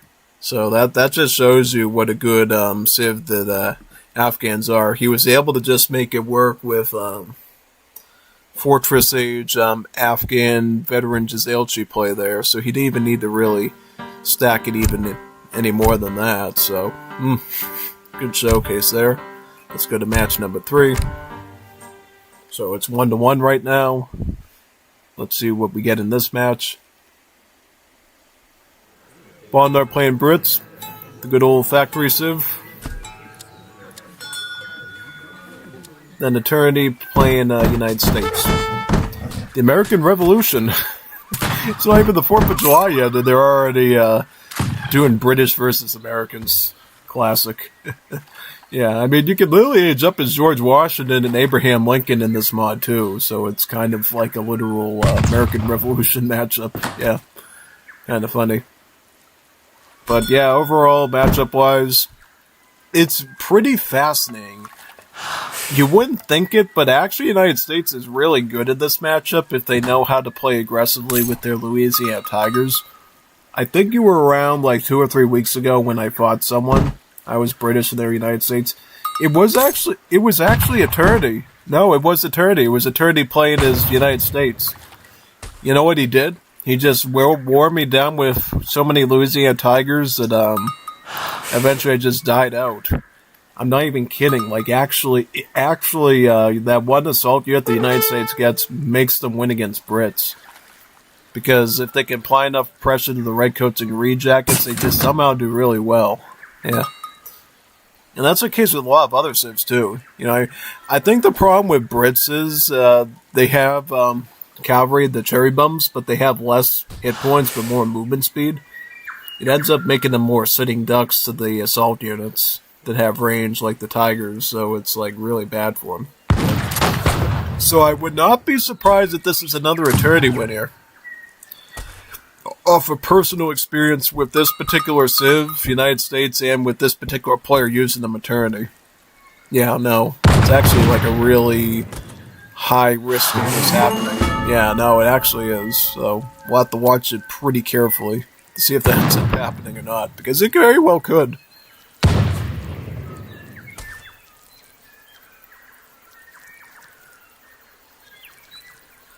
He's shipping in one railroad worker, really? That's a good shipment? I don't know. I don't think I would ship that. I might send the California Gold Rush to get the gold mine, but definitely not that. I just don't think a mining villager... What is the rate of gather for the mine villager versus the regular pioneer? I don't even know. That's like a really good question.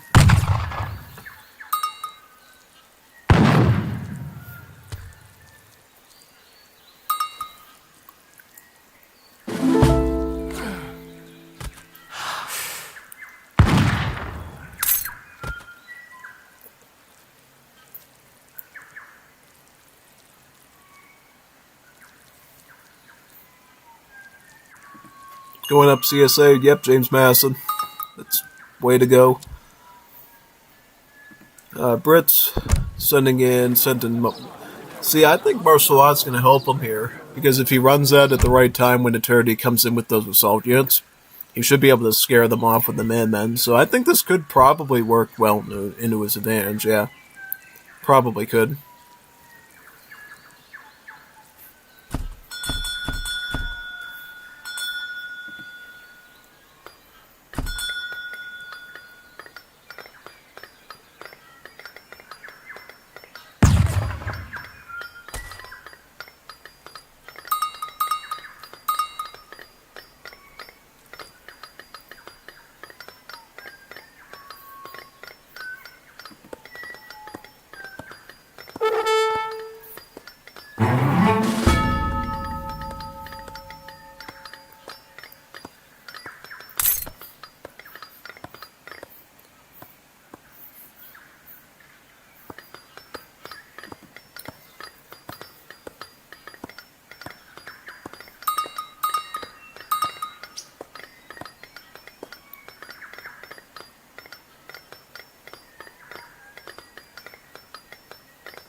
Yeah, see, when you play as United British, you actually want to go with 700 coin before 700 wood. And you actually want your bills on wood. So what he's doing is a little bit unorthodox here. So what he might be doing is actually a more defense-safe build, where he gets the wood, and then he already has the coin for the factory. So this is kind of an interesting idea, what he's going for. Because most people I know, Goimistan Code, me, we put the bills on wood and then we just ship in the coin. We might have a few on coin, but yeah, and that's kind of the way you want to do it. So that way you have the wood for the barracks, and that way you can get the coin out right away when, yeah. It's definitely a very awkward start, for sure. But once you get the factories up, then things start really booming for you, and then it just feels a lot more snug, I think.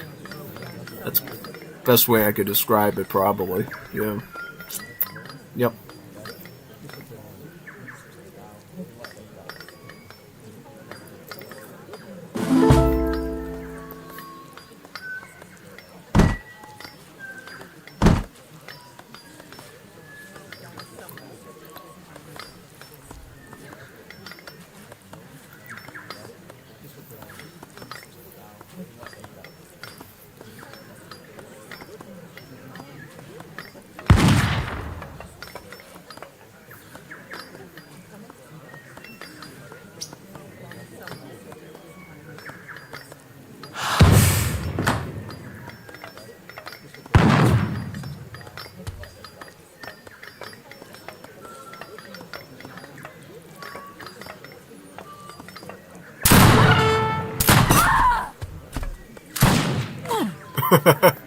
Wow, he instantly killed one of them. God. How much HP? How much that? Oh yeah, because he got martial law and then the town center does multipliers against shock units.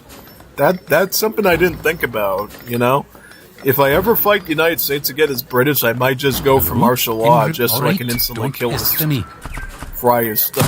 Yep. Bada bing, bada boom. Up another one. Oh god. It actually changes up the match. Because now he can't even get near your town center at all. At all. And then the same thing with Light Cap. Light Cap will get melted too by this.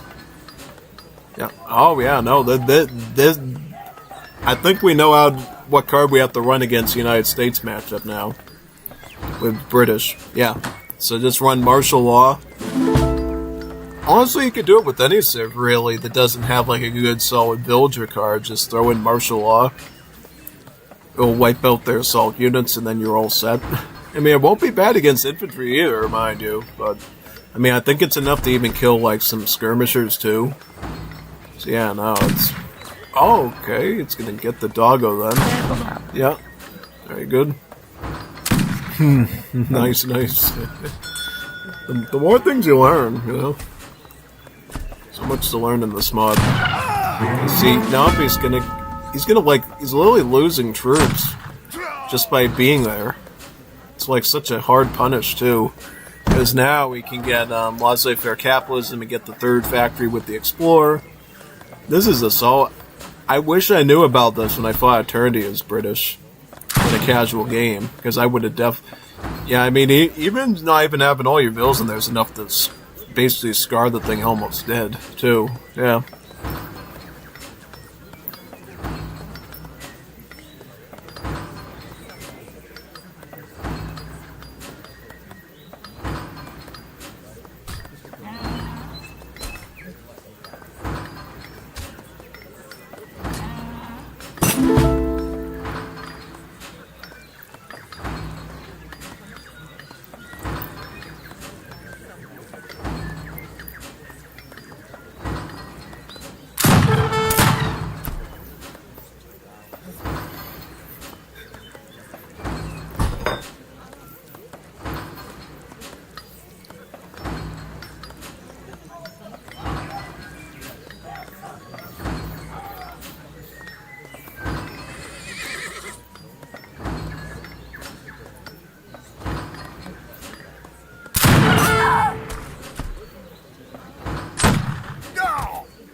Getting the Fortress Age in now, which means he can pick up his Victoria Cross and then start applying all these other cards, yeah.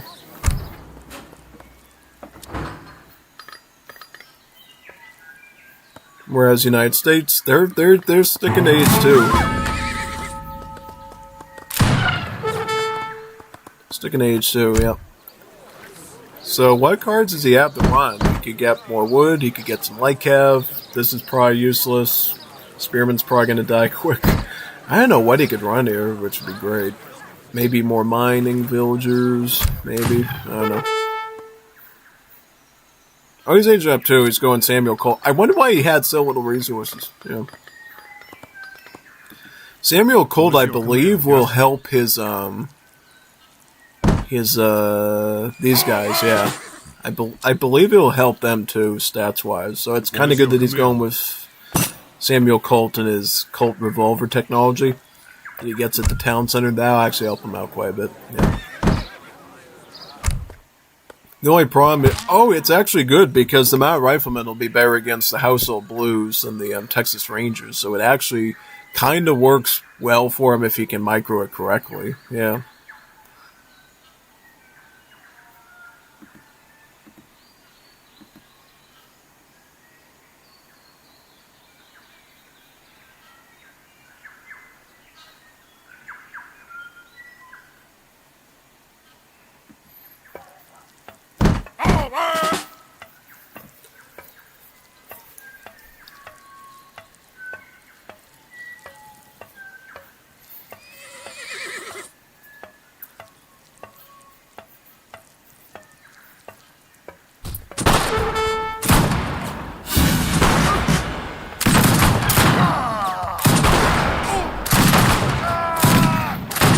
Does he get the factory up in...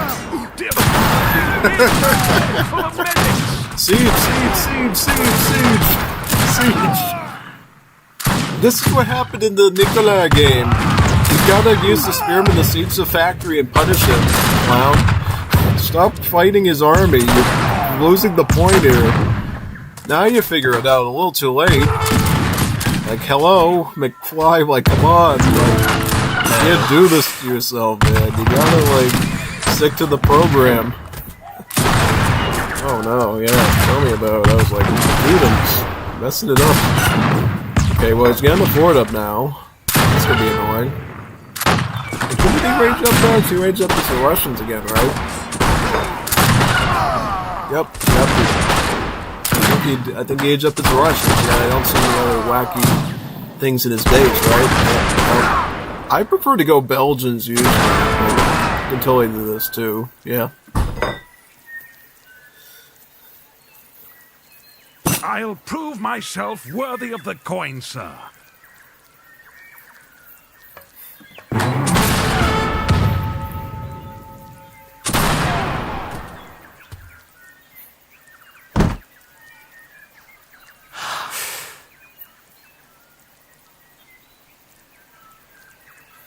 By the way, these are the Scots Greys. Aye. These are the British Dragoons. What makes them unique is they actually have a splash attack in melee because they use the Cuirassier type straight bladed sword, allowing them to damage multiple units at the same time while in melee. Still, it's best to use them against cav and artillery targets, but it means they'll just be able to kill more things concurrently when they're in melee, which helps out with grouped artillery and certain things like that, so it's actually quite helpful in some scenarios. But overall, it's a good Dragoon either way, so pretty recommended to use them. So actually use them in melee against the Riflemen. That's a spicy move since they have bayonet multipliers against maneuver units, so it is working though. It actually is working, kind of like an assault unit. Wow, crazy. Ready for anything. And they get hand armor too, just so they can use that splash attack easier in melee. Kind of an interesting unit that we don't see a lot of. I mean, I make Scots Greys sometimes, but I don't use them that effectively. And thus, I think I probably miss out quite a bit when I'm using them. Just saying.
Building the Ford factory because he just picked up the Manchester-Liverpool railway.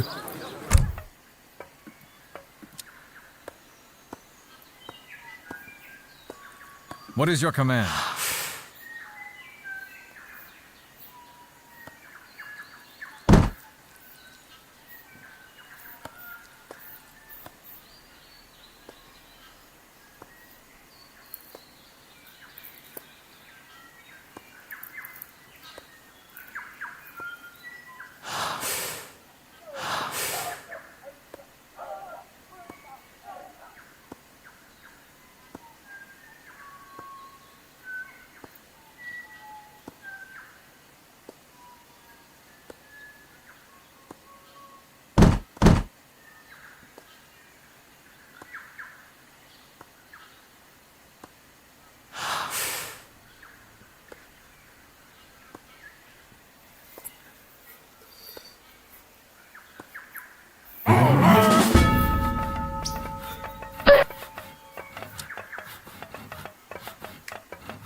building a second fort with the Redcoats, using his Russian marriage to allow them to do so.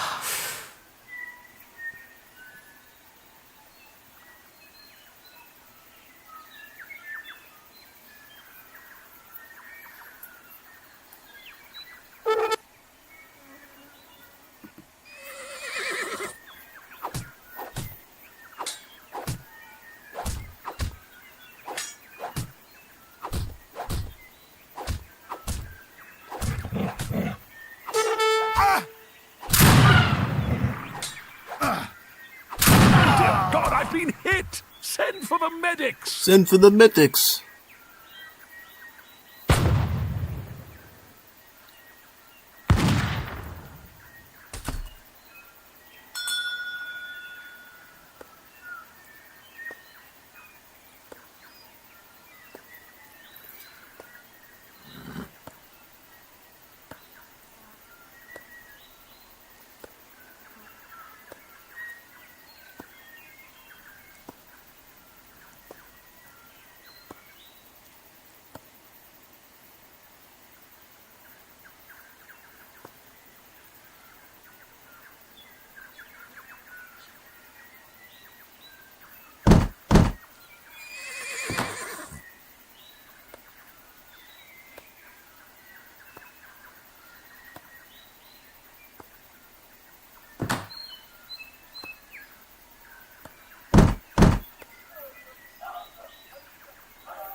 Does he... Okay, so it does have 1,000 coins, so he kind of has to wait a bit to age up. Yep.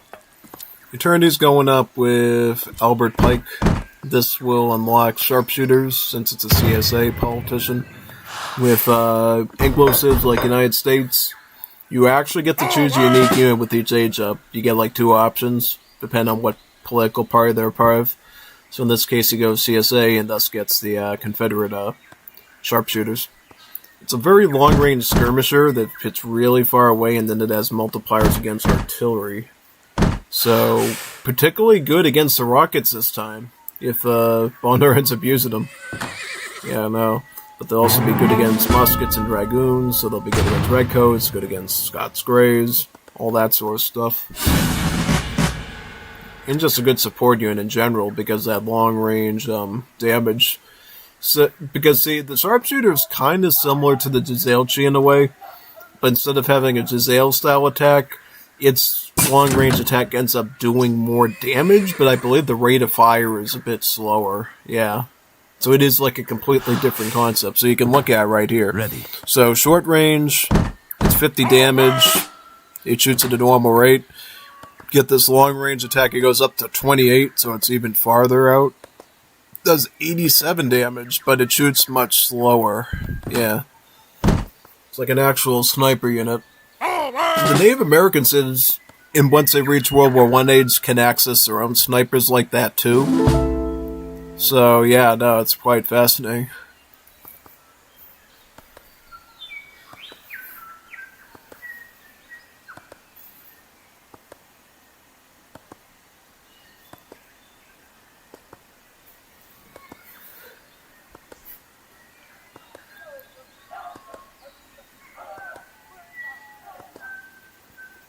And notice how their multipliers aren't that much. It's kind of like an early game skirm. It just does tons of raw damage, so it's not really particularly specialized against one unit class. They can pretty much kill all sorts of stuff if you give them enough range. Oh, Scots Greys isn't being used as great. Ooh! Whoa! So they actually get no malice against Vils in melee. I never knew that. That's actually scary, because they can do splash damage to Vils just like Mushateros. Makes them one of the better rating like guys in the game then, yeah. No, it's actually Just wiped out so many of his bills. That was like a devastating raid. Okay, he's pushing in the front now. He's got sharpshooters, so if he tries to go falconets, he's just gonna shoot them. Bad. He is hitting industrial age now, though, so we might see some rockets come out to deal with this whip burst. Though I don't think it's the whip burst, which is the only problem he has to deal with at this stage. I just don't know what's going on next.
Because that factory was already a bit battered, he might be able to take one out.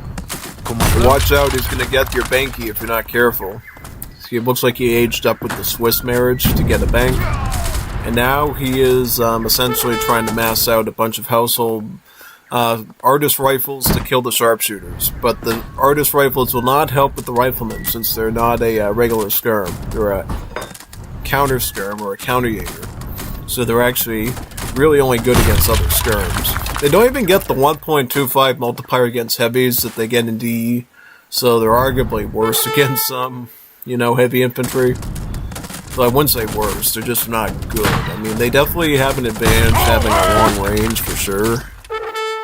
They have a range like 24 and do 22 damage, which is not the worst, but obviously not what you want to be running into lines of muskets.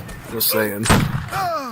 Yeah, no, he's making some good progress, though. Look how he's trying to use Seaguard artist rifles. I like how he shipped them in the back from that tower and he started blasting them from the backside. That was a pretty sneaky move to go for, really. And yeah, that should help him out quite a bit. Yeah.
Second to none.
We get Cardwell reforms to cheapen the cost of training these infantry by 10%, as well as his cav. And Manchester Ship Canal will let him get his 5th factory out. His 5th factory. But he's got to rebuild the 4th one that he lost, too. So he's got to get that done as well. Yeah.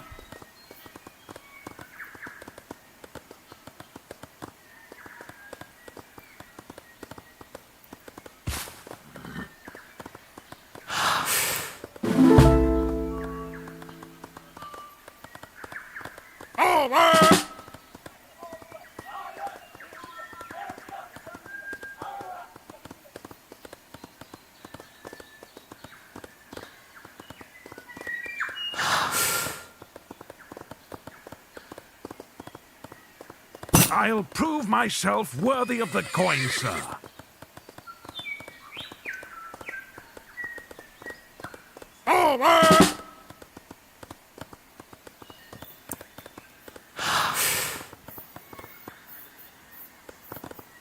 Rifles at the ready. Ready for anything.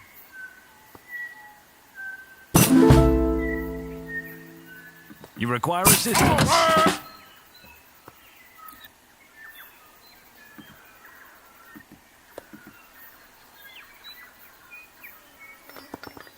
What's he got? He's got Perats, so the heavy cans. The only thing else to worry about is Scott's grades for now, but pretty sure at some point Bondo's going to definitely think about adding rockets too. But he does need to be ready for that as well. Yeah. USA Eco is kind of crummy at this stage of the game, so I don't know what he's going to do to keep up. He could get American Dream to cheapen the rest of his eco techs and up the factory trickles by 20%. That'd be a good way to go. He could also work on getting his great company out. Which company would he go for? Probably Colt. Probably Colt Firearms. So he can add more damage and stuff onto his gunpowder infantry. That would probably be the route I go. He could go General Electric if he really wanted to for the artillery. So yeah, definitely.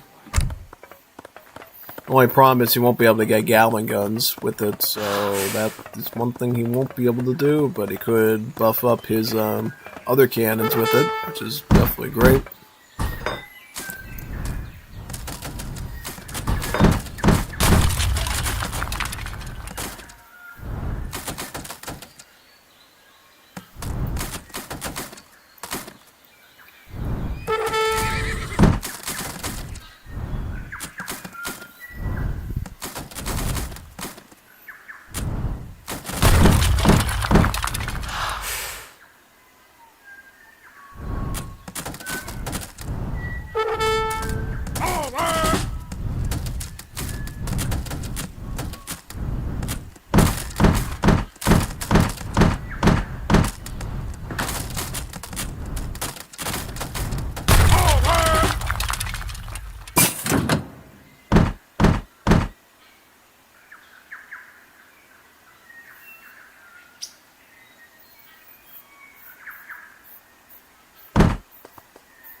Yes?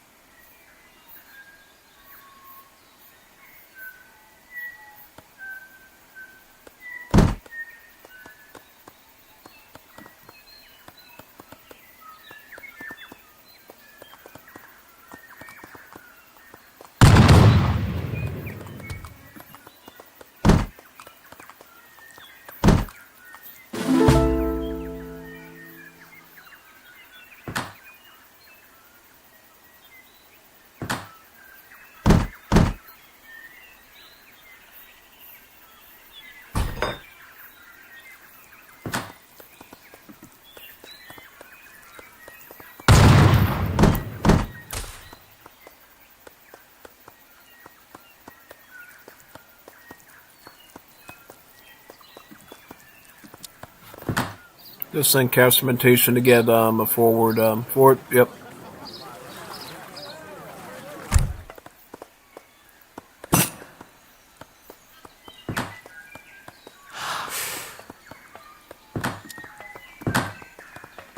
I was gonna start spamming rockets to support his army to help him siege and fight artillery.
Yes?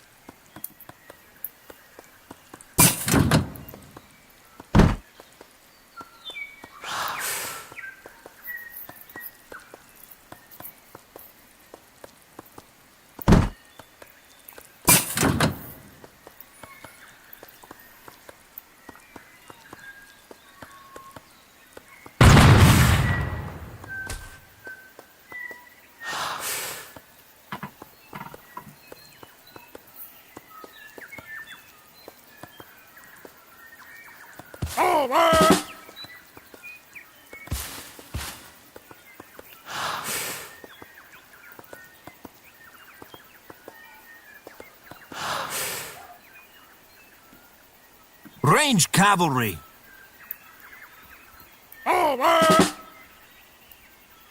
So he's just gonna spam like parrots?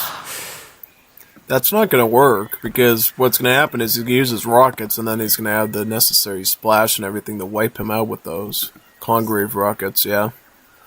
Those Congreves will be too much for him.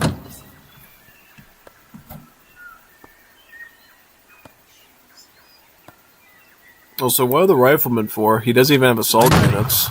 It's just got maneuver. Yep, yeah, those are just maneuver. Those won't take any multiplier damage or range from these at all. Probably wanted to just go with like more. Should have just gone like assault units, like these Louisiana Tigers. That would have been a great idea, because then they would have had analysis for both of those units. They would have had multipliers to work with. So yeah. I think he kind of messed and fumbled that one up too. See, look at those rockets. Just spot on. The sharpshooters are definitely helping, though.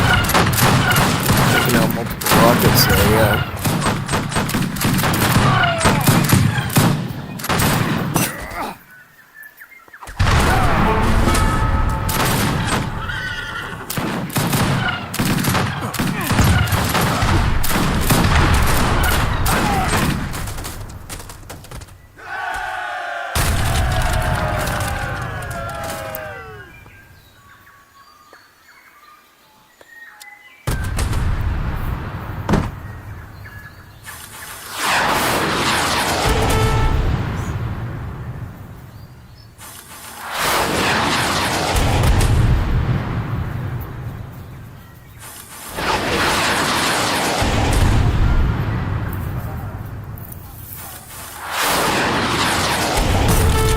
Up the general store. Moves on to the house. Yeah, and eventually he's just going to push them back more and more with these rockets, because they actually are some pretty decent siege units now. 300 damage against buildings. That's pretty big. It is, and then he gets a little splash on it too.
Yes? What can I do? I'm ready. What can I do? I'm ready. Yes? What is your command?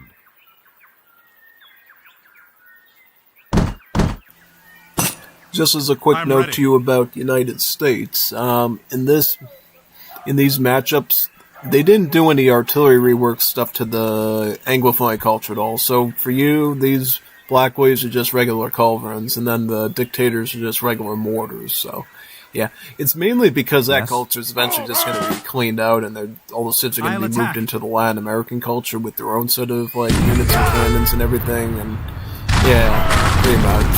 So yeah, you're going to notice that change happen. I don't know when they're going to make the move for that.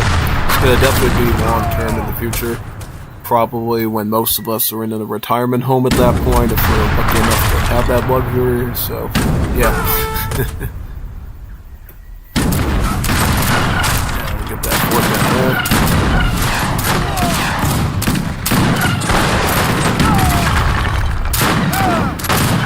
Okay, so these Ars rifles are definitely chewing him apart with the main rockets. This is a pretty dangerous combination here.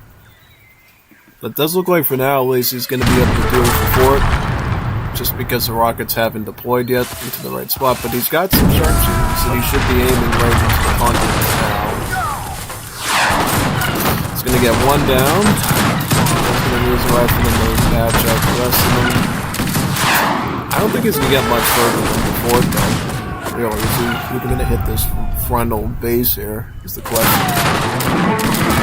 Yeah, he's not able to point these shots crazy enough to defend his stuff. So, yeah. What are the factories doing? Are the factories still sticking to parrots, or what? Yeah. So why didn't he get more parrots? I thought he was going to get more of them or something. No. Does he have any other eco? Yeah, I mean, I guess this sort of counts because it's trickle based, but he's running out of cards pretty quickly. No infinite cards, so like no infinite resources or anything like that. But same thing for Bondar. I mean, Brits have a good variety of like unit shipments for infinite stuff. Even natives, you can even begin natives. So yeah. Oh, he's getting the Ogival shell. Oh, he went to Imperial Age, and now he's got the advanced arsenal type. So Ogival shell. That changes up a lot because now he's going to get Ogival shell. And all the artillery heads get +2 range from that. And +2 line of sight. So he's going to be able to hit these cannons like really far back. Really far back.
Comes the parrots.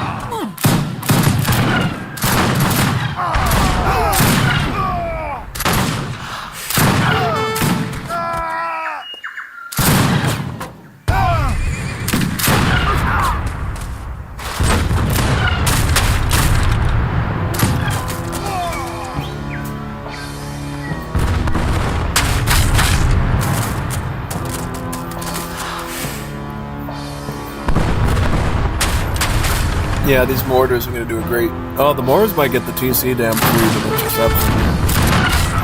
Yep. Takes him on that last hit there.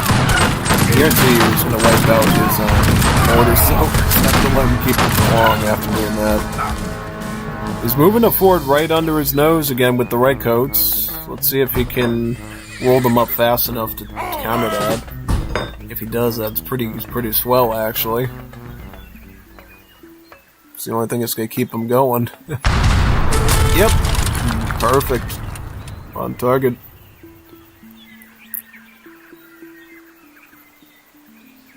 This is a pretty long match, by the way. They're really planning out their attacks. I like it. But that's the way this map is. It's like a big strip. It goes north to south. It's a pretty big map. But it's a very narrow one, too. Yeah. It's like the land of Middle-earth, where Lord of the Rings takes place, yeah.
He's actually pushing still. He's actually still advancing. Quite impressive, actually. No, he's actually still advancing. Actually still pushing him. Quite impressive, actually, when you think about it. No, he's still pushing. Still pushing. Also, it's going to get Kalash. This adds multipliers onto the maneuver cavalry's multipliers. Particularly against shock units, so they turn into pretty good cav killers. It's going to be particularly dangerous for light cav, tigers. Yep. It's also improving its training rate too, getting guard on the Scots Greys. He hasn't even upgraded the cherry bums yet, but he's training cherry bums. I don't know about that, but I guess it's fine.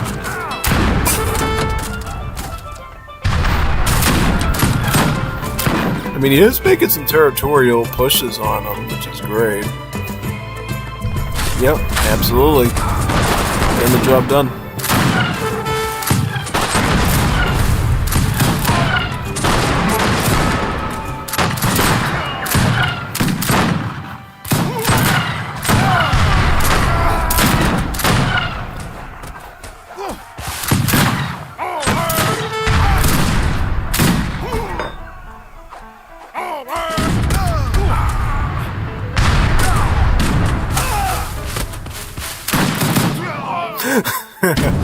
Even get a single siege on him there. Very good.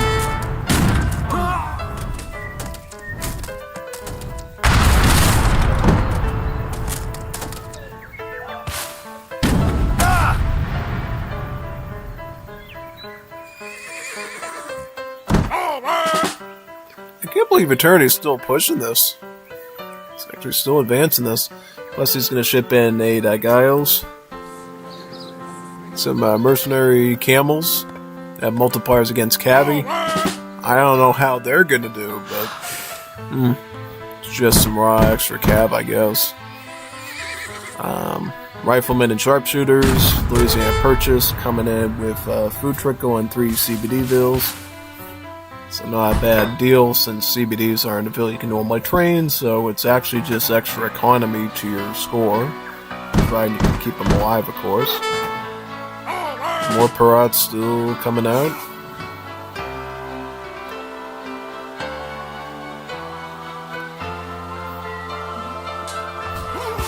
How's the water doing? Like, I'm surprised no one is taken to the sea as well. Like, Attorney could definitely do some water economy. Get some, like, extra food off these fish. Off these mahi-mahi. Yeah.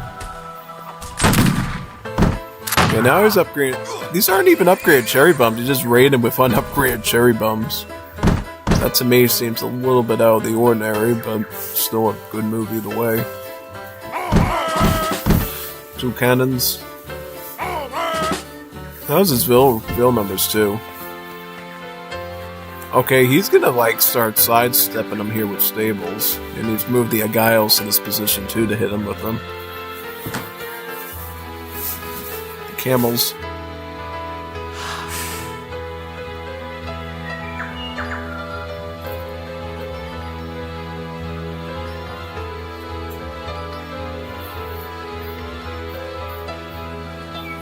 He is walling though, so he's not oblivious to this. He knows exactly what he's doing. He's just gonna wall him off. Probably throw some riflemen to his front, yeah. He's also picking up his breach loading, which adds damage to his heavy infantry. His riflemen are gonna do a bit more damage. With United States, you can also research those technologies twice. The second one being a weaker version of it, so he has a bigger tech tree that means extra stats for his troops. It's United States. That's one of the SIP bonuses for the United States, by the way. They get extra technologies. So instead of like 3 military upgrades, the United States gets like 5 of them, with 2 like smaller ones stuffed in for all their units. I'm ready. Same thing with their arsenal. They get like a second smaller arsenal tech that's based off of the original one. Same thing with economy, same thing with market, really everything with the SIP is like an extra technology it is. So, it's kind of the way they play.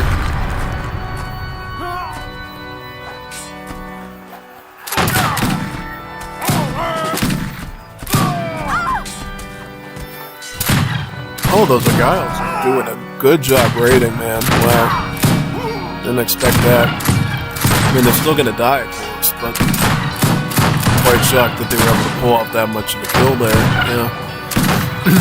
Also shocked he doesn't get a second town center to speed his eco up a bit too. Yeah. What's going on over here?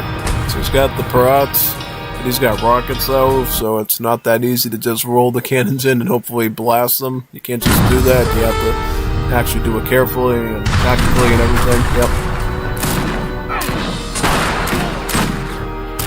Alright, rifleman on to the Scots Graves. Ooh, good. Alright, that was a pretty quick dispatching there. Does he have enough cannons to go after the fort, though? Probably a little bit, but... He's got another fort over there again. What's going on, man? Wow. He's getting some mining villagers. By the way, these mining villagers can gather from the plantations, too, so even if you don't have any mines on the map, still get them anyways. They're extra bills that can add to your score.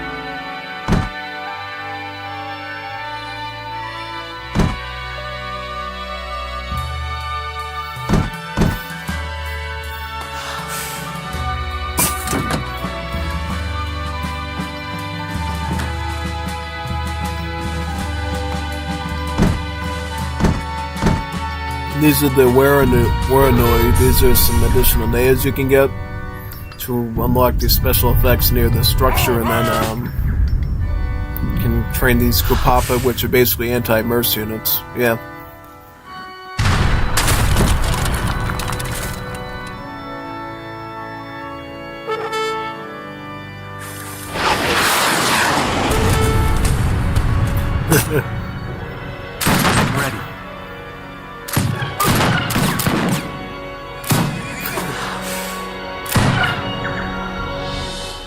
going after his cannery.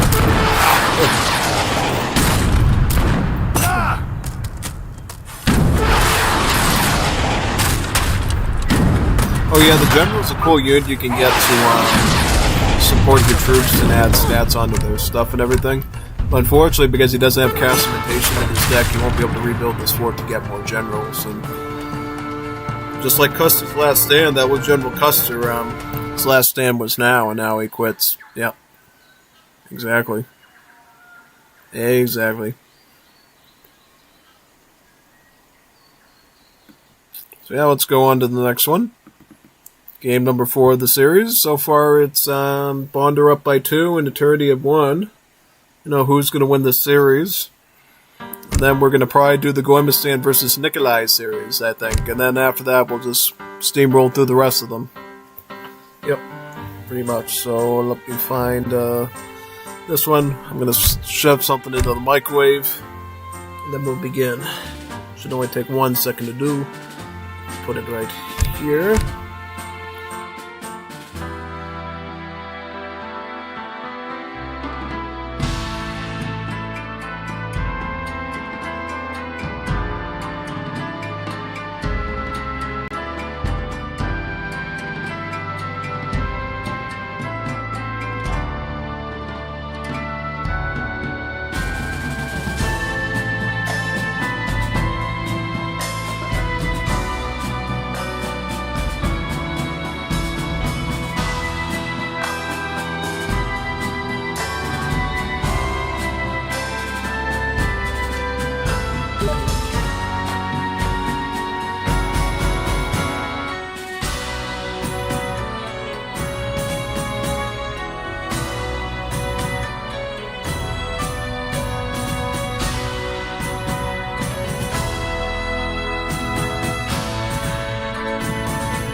Alright, let's continue on game number 4.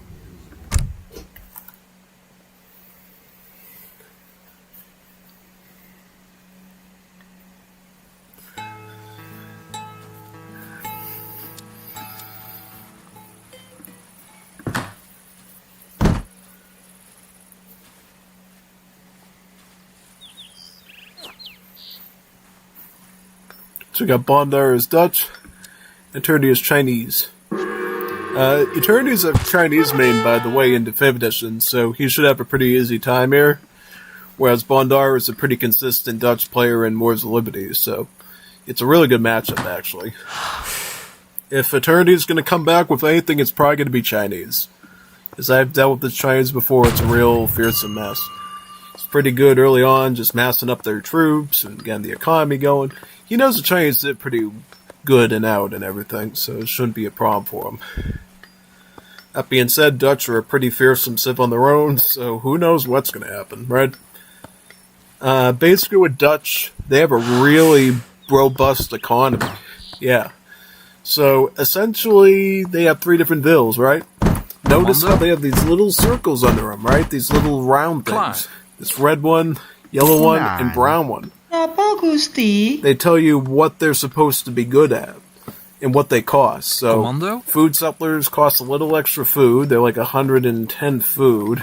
But there's a specific reason for that. It's because the food settlers gather 30% faster on berries and on mills.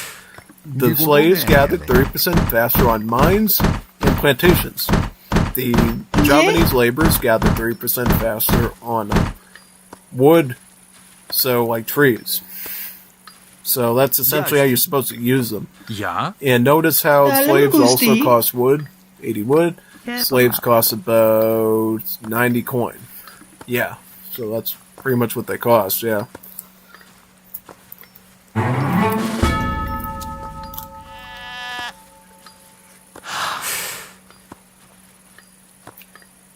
And you pretty much want to put all the bills on their desired resource to get the most out of them. But don't worry, they don't have a negative malice on any other resource. So if you did want to take all of the wood and gold ones and put them on hunts with hunting dogs, they'd gather at the same rate as any other vill. It's just if you want to get the most out of them, try to put them on the resource that they're good at.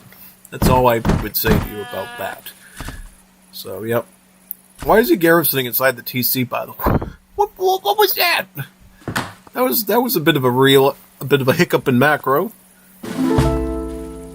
It can't be affording to do that stuff against a tournament when it's playing China, you know. That's a big gamble. You're gambling. It's like it was Las Vegas or something. Viva Las Vegas.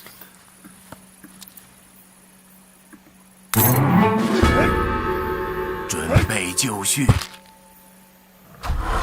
是的。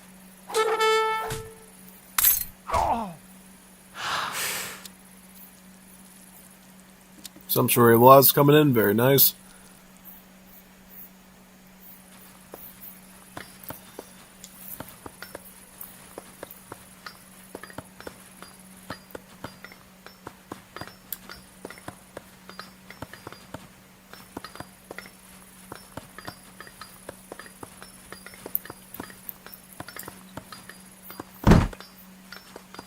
Some repels, very nice.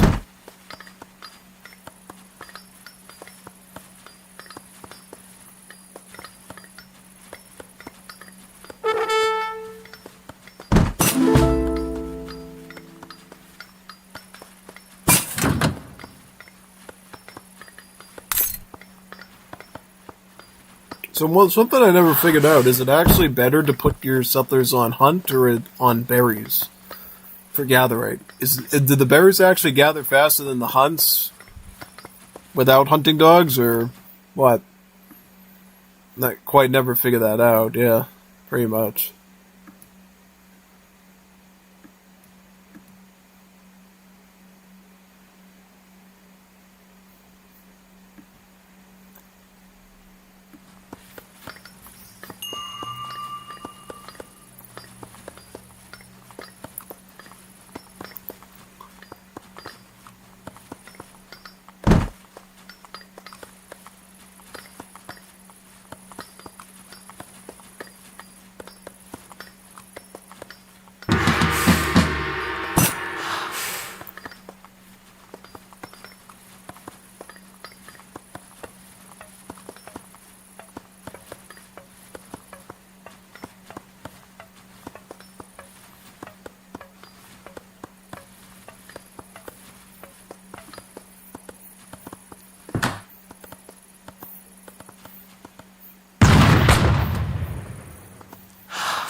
Commando?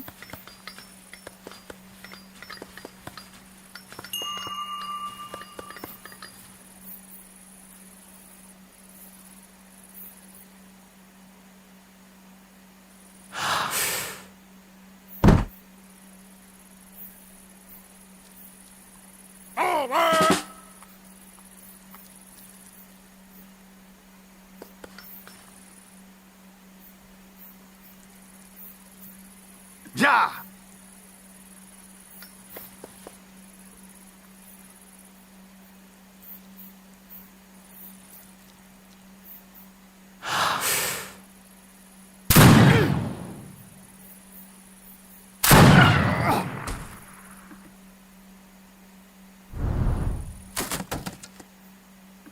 Ja?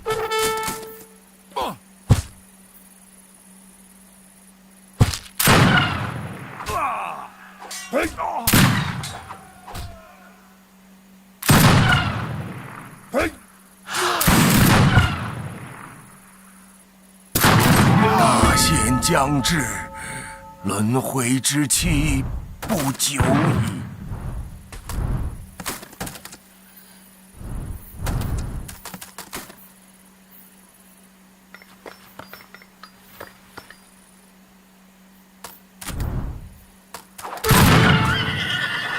Now, this is a very interesting relationship because while these guys are technically muskets, these flankers, they are a hybrid between a musket and a skirmish.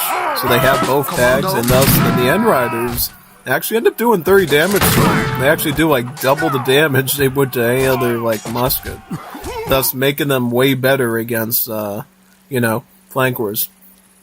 Yeah, so in this case, Eternity would actually want to, like, at the very least, keep his Summer Palace on Standard Army and then just do Old Han Army from the War Academy, yeah. Because having those extra bits of scout units in there could synergize really well and get him some kills on those flankers, since they're not the most strongest musket. It's only like 115 HP since it's kind of a partial skirm, so 30 hand attack minus the hand armor on these guys. It's like 40 something melee, right? So only like 3 hits they can wipe them out. Yeah. It's pretty good. See, what makes flankers one of the better muskets is the fact that they Commando? have a range of like 16, so it's like that of a crossbowman, so they actually shoot pretty far away. Plus they have the movement speed of an Ashigaru musketeer. So they're like Ashigarus that shoot far away, which is actually a really good setup for a unit. In terms of multipliers, in melee, they got like bayonet-type multipliers of a pikeman, but the hand attack is pretty small, so it's more like a weakened pikeman. And then in range, it has some multipliers against dragoons, so they can actually accomplish all sorts of weird, flexible goals, yeah. And since they are part musket, their siege is better than a crossbowman and stuff. Because look at these Chukanu, only like 3 siege. And the Tigerman's like 34. Nien is like 15. So flankers are just slightly above Nien Rider. Yeah.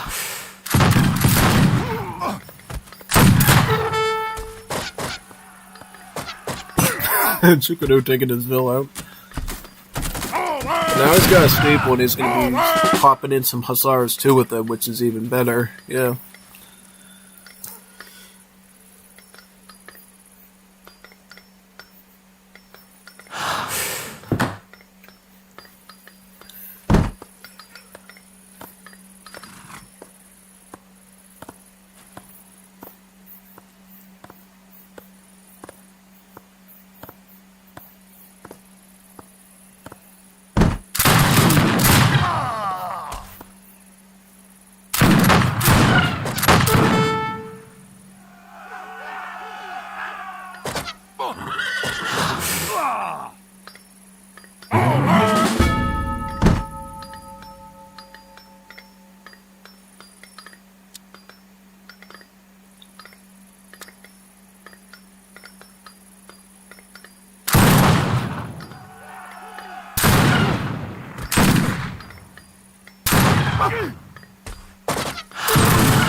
So he's predictably going to go with Russian, so he can spam out off the Sherman Pikeman. While some, like Grimace Man, definitely advocate for Germany just to cheapen the Banner Army cost. You could go Russians too, because the Pikemen are obviously a good asset for the Chinese to pick up. Plus, they also improve the training speed of the settlers too, the Bills. So, I mean, it does have its own cool kickbacks as well, so it's quite nice.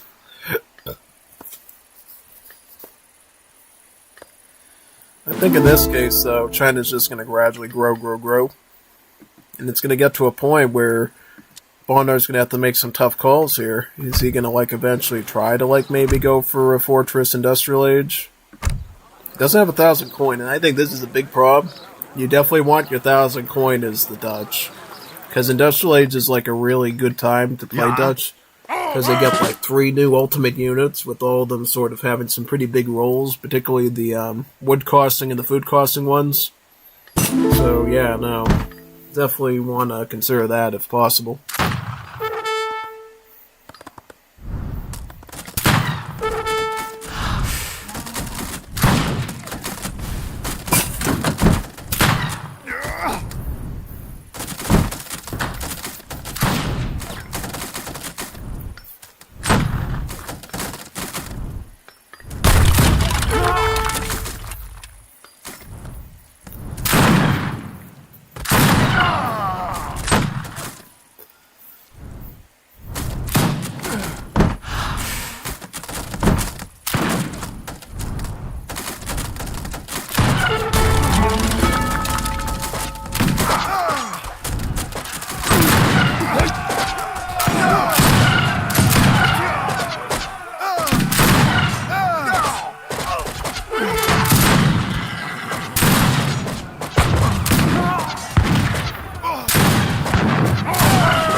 Ik voel me nu wat sterker.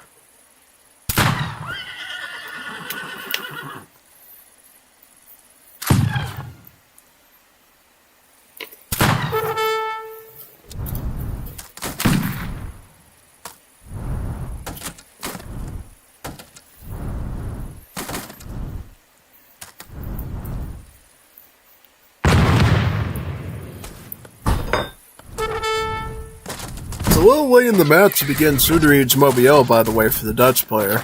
This is typically a card you want early on, because what this card does, it takes your flankers, and takes them from a movement speed of 4.5, which is the Ashigaru movement speed, and it brings it up to 5, which is like that of the Beverage, so they actually run even quicker. It also allows you to train flankers from your outposts, too. So if you go like Governor General or whatever, Governor, you can have your outposts that actually act as a barracks for you. which is pretty cool because then you can save that wood and, gather other stuff basically. Build houses, go architects. It's a bit of an interesting mechanic, yeah. Alright, so let's restart and see who wins this series. It's looking pretty good so far. Looking forward to it, honestly. Yep. Let's boot it up. See what we got.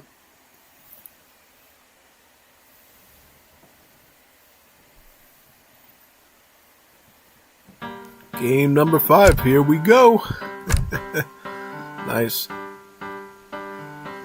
This one.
Here we go. Let's see how this looks.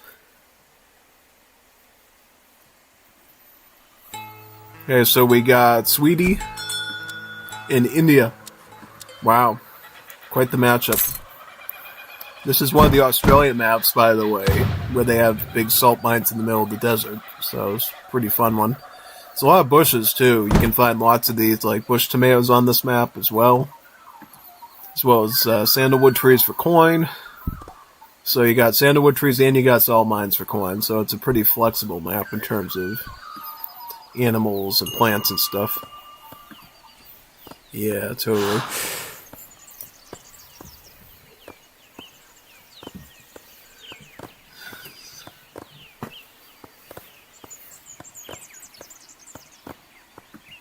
So matchup-wise, India versus Sweden is going to be a really tough one, since India is always consistently a really good early civ for both Legacy, DE, and Wars Liberty. It is good everywhere they are. Sweden, as you know, really strong eco civ with that wonderful trickle of their sawmill and everything, so that should propel them pretty well too. So we'll have to see who actually ends up winning this one. It's going to be a really interesting series either way.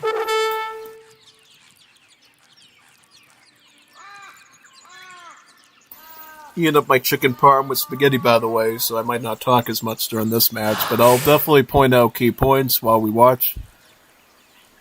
I am pretty good multitasking-wise, so I should be able to, point out things.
Ja, min herre? Ja?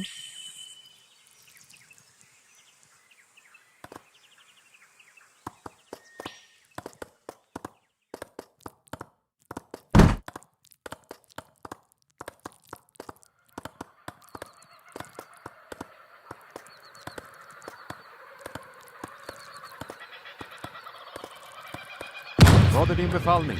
Jägare.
Order.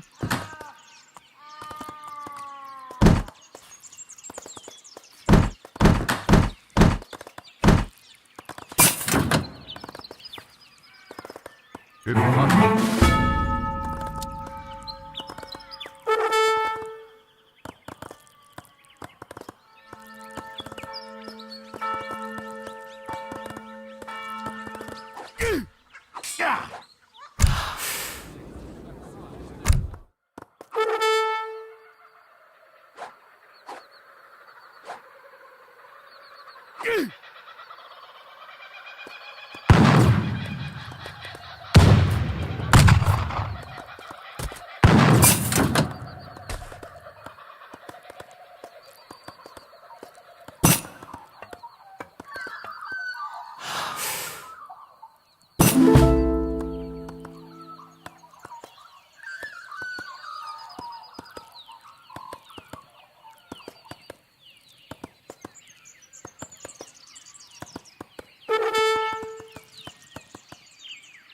Vad är din befallning?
Hamla.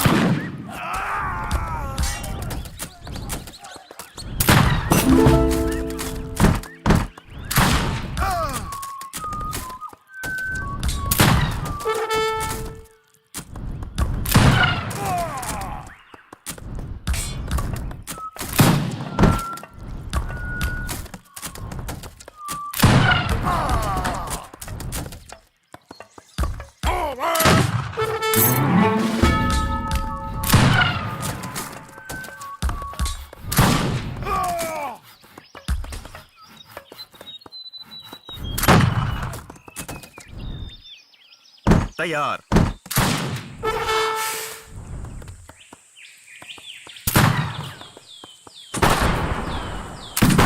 Orgamia.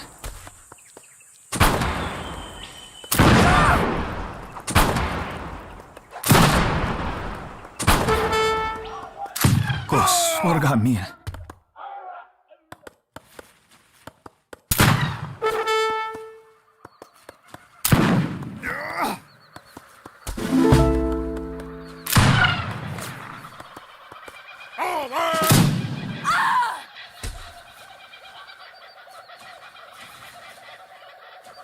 हाँ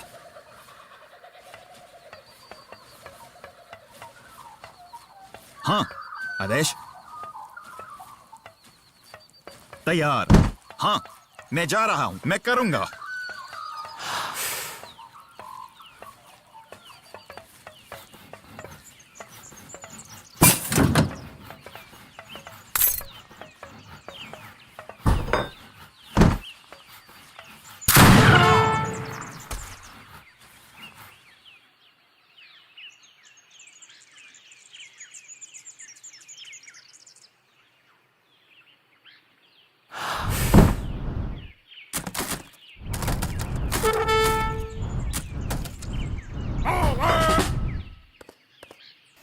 At the moment, it looks like Swedish is just going to go for a mass of volunteers, leveraging their wood economy with the sawmills to do it. Yep.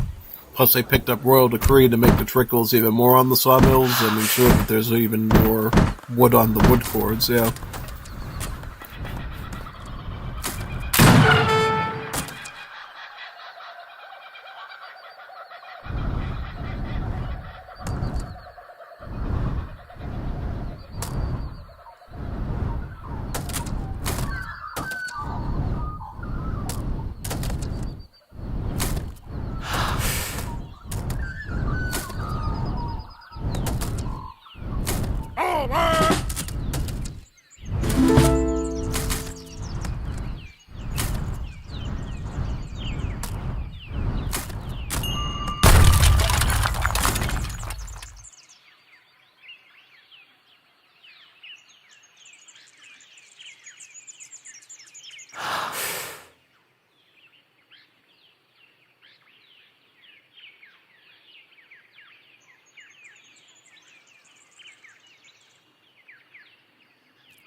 Order. Ja.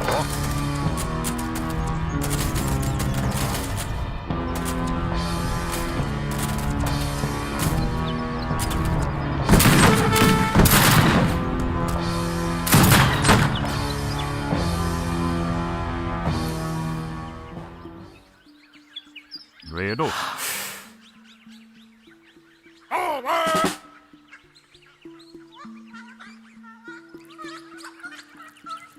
Ja.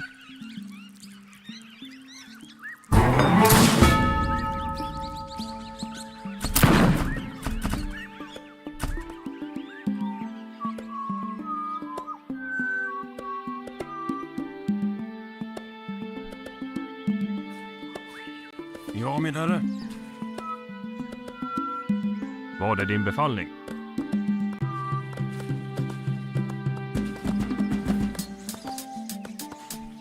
Ja.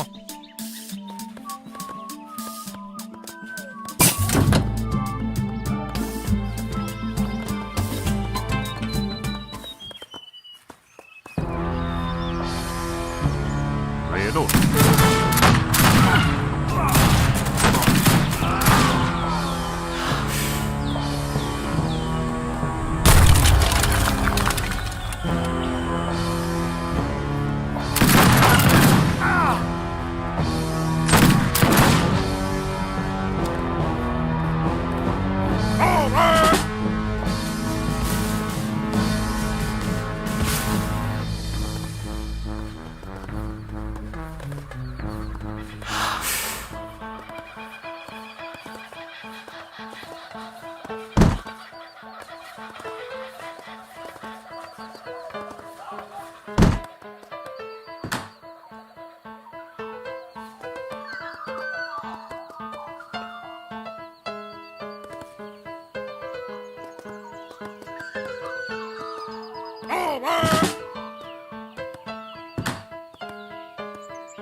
Again, we see a shift in the Dawa horses where wood costing stable units will be used here.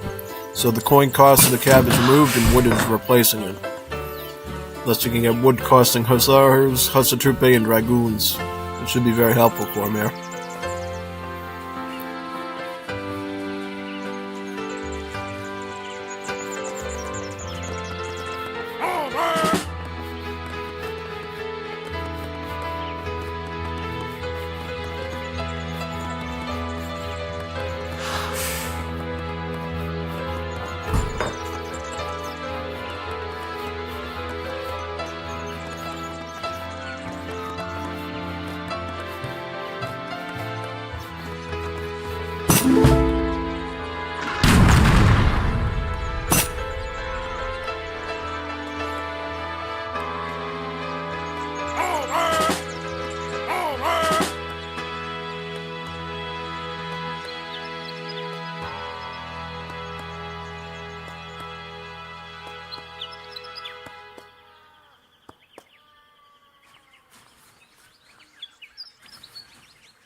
Jag är sårad. Jag kan inte röra mig.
Beduk. Order?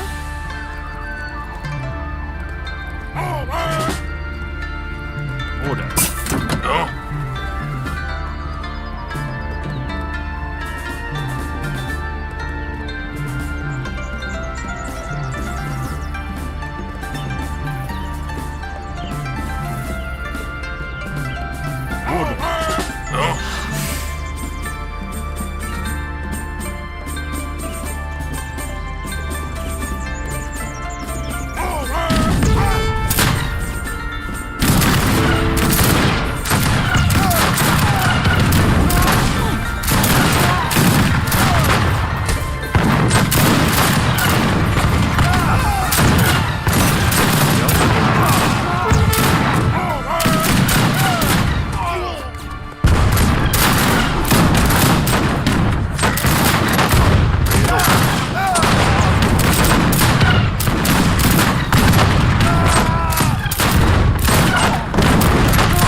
Okay, so for that one, some interesting stuff happened. So, essentially, India went in with Mahouts and Siege Elephants.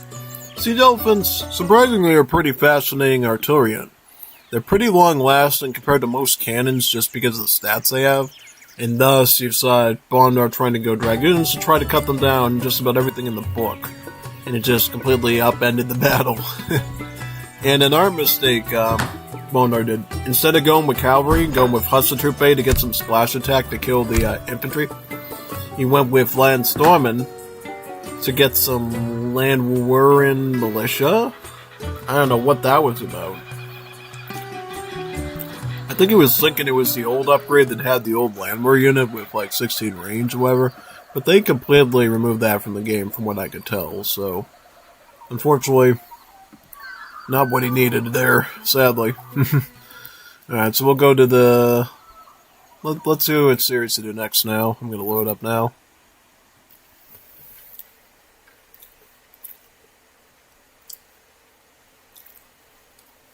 You wanted to see the Nikolai and Gormistan series, right? The Gomu and Nikolai one?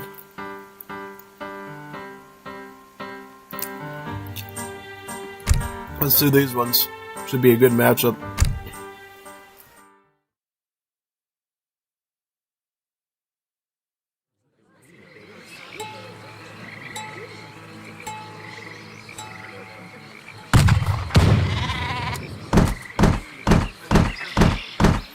We got Afghanistan versus Nikolai is Russia. I guarantee you this match will go just exactly as the war between the Soviet Union and the Mujahideen in Afghanistan. I guarantee you. No, I'm not kidding. Afghans are much better than Russians. Should be an easy win.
Будет сделано.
Приказ? Готов.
I like this wall set up here by Goemo. Makes it harder for a rushing Russia player to head right towards the citadel. They have to walk around it, which gives the player more time to respond with their troops and defend. So I like that quite a bit.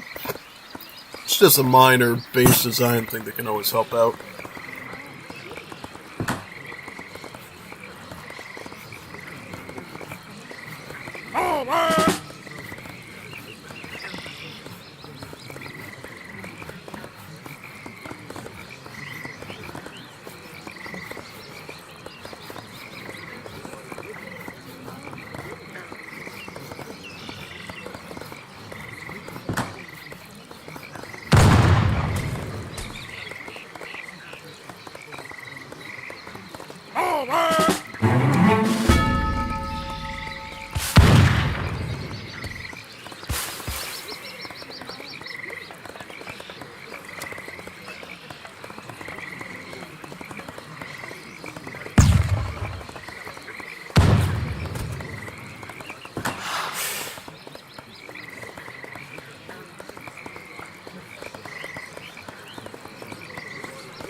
Alright, here we go. I'm ready to go again. So, here we got a Russian push of about 33 Ratniki, looking to get a serious raid on Global. So, he sent his 13 shipment here, plus got 2 batches out from the blockhouse before rushing.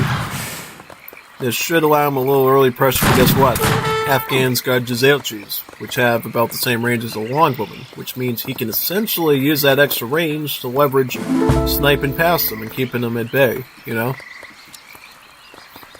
Lots going on. Wemistan has a clear pathway to some more yellow madrasa techs.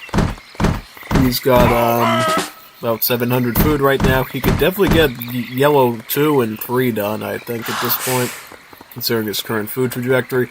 Especially considering how he's got goats under the Nomad now that he's currently fattening up. That's like a really good opportunity there to start capping on now. Should help him out really well there, pretty much, yep.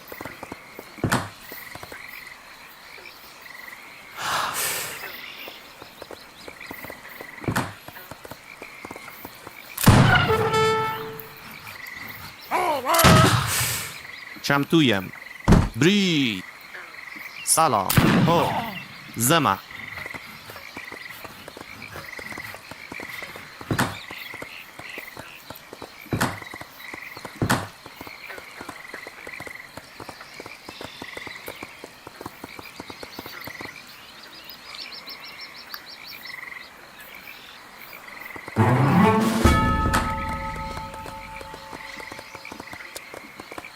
Forward! 700 coin. This will actually allow him to get some of the red Madrasa techs too to boot. So this is a great way for him to like be able to maintain Jazelchis while also focusing on his age up to Fortress Age and then Industrial Age. To get the most out of all 4 of these, get all 3 Citadels and then pick up his Duran line and Polygamy, yeah.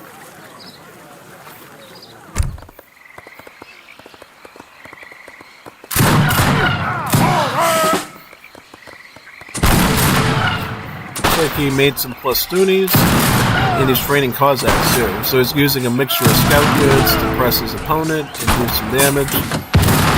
Working pretty well so far. I mean, yeah, it's working pretty good. The best thing about the Plastunis is they don't cost any population. So honestly, it's a good add-on to the army. Really.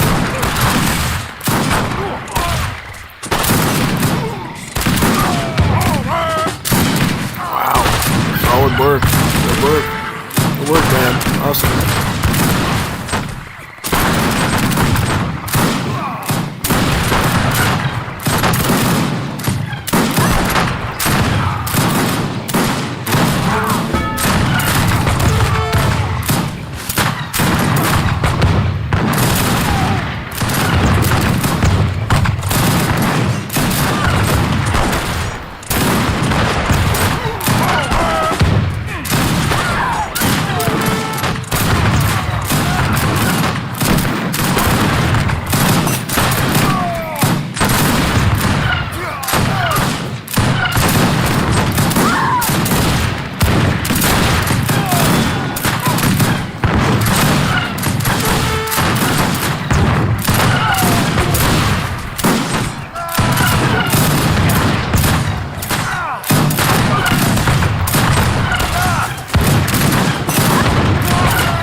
Завод скажи.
I'm surprised he's still on the first red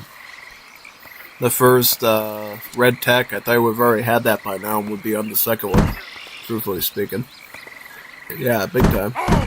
Now, the fact that he's mixing in Dual Labs and Sarbazan is a pretty good idea, because essentially Dual Labs are like the worst nightmare of Radnicki's. The multipliers, the armor, and the lethal strike RNG is enough to like wipe out entire segments of these guys pretty quickly. Yeah, because put into perspective, it's 15 times 2, it's like 30 damage. So it really only takes like 3 hits to wipe one of these out, which is quite impressive. He's probably gonna get the second one too, right? Unless he needs more Sarbazan. Yep, he has a stable, so he might need more Sarbazan.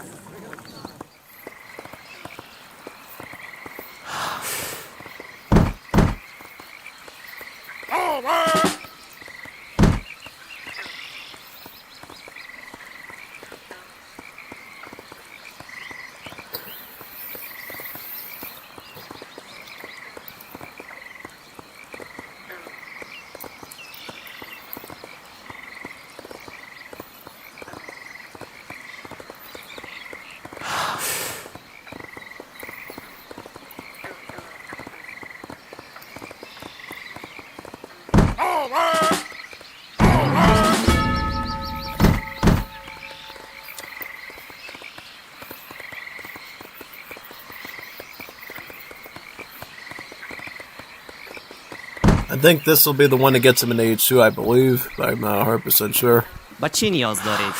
He's doing Spearman, Gizelchi, Sarbazan, and Dual Labs. So he's doing all his troops together. Kind of an interesting mix. Kind of reminds me a little bit of like Revnak in the PK tournament. This is what Revnak did with the French all the time. He'd have like a couple pikemen, a couple crossbowmen, a couple of muskets, a couple of skirms, hussars. And it all seemed to work out just fine. So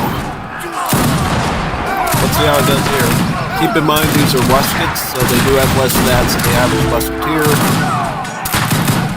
The Shrieks and the Dual Labs are still alive, still plowing in. Starting to peel away the onion of the heavy infantry and starting to cut into the Radnicki's in the core. The candy.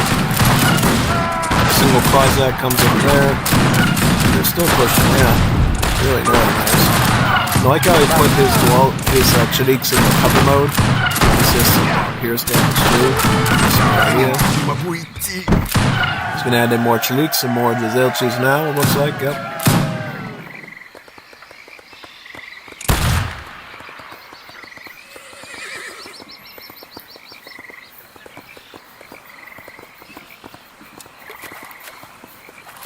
It's also good that Russia's using those settler cards pretty good to their advantage. Keep their bills ahead. And he's got fishy too. Fishy here, and fishy there. Double the fishy. So that should be very, very effective for him.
Good push here by Gormistan.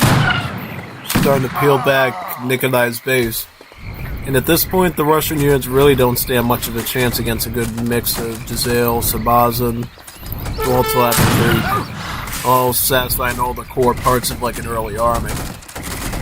Because, in particular, the Giselche and the Sabazin are benefiting from that Giselle attack, allowing them to shoot farther. In addition, have more damage when they hit that extra range. So, that too is another factor in his favor. As well as the fact that Dualtlabs just ripped right through Ratnicki's and then Shariq's, of course. Pretty much a decent pikeman. I mean, it's not really different than the regular pikeman, but yeah, it works pretty well. Being part of the forge, though, gives it advantages of certain techs now and later, where essentially they'll be able to gain some more like melee armor than an average pikeman, making them pretty solid long term at resisting cavalry pushes.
Alright, let's go to game number 2 now. That was a pretty good cleanup by Gormistan. Let's see what the second one looks like. Very solid overall. Can't believe we're already 7 hours into this. We're already 7 hours, over 7 hours into this stream. Crazy. I didn't even realize how quickly we're going through all this stuff and time and everything. It's absolutely unreal. Yep, tell me about it. Completely unexpected.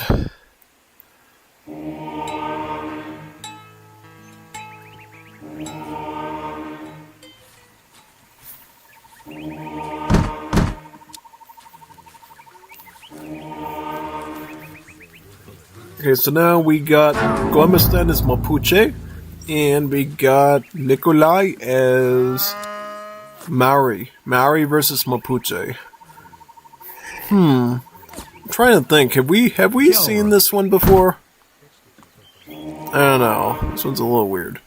Now, one thing I don't like, thing I'm very afraid of, is Nikolai is scouting with his paw porter. I do not like this, because what happens if this gets...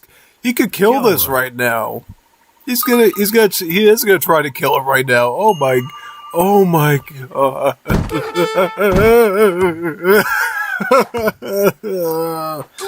No. Why did this happen? How does this happen? First of all, why are you scouting with your covered wagon in a nomad type setup? Aye. And he's gonna chase it down with the explorer and try to snare him. Oh my! The match is already over. You've already gone a minute without training villagers. You're already dead. You're already dead, man. You're a dead man, boy. And then he's gonna kill. Wait a second. Okay, he's gonna come in with. Oh no! He's gonna kill the explorer. Then he's gonna really be dead. See, you don't just have to worry about the pod being destroyed. If he gets your explorer with that lady with the staff doing her magical thing, you're gone. you're gone.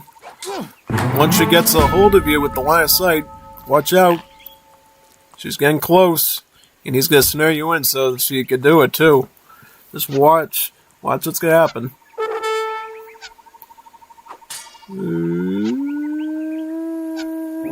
There we go. It's starting. They're gonna be on fire. Gonna burn on fire now. It's gonna be like an inferno. There we go.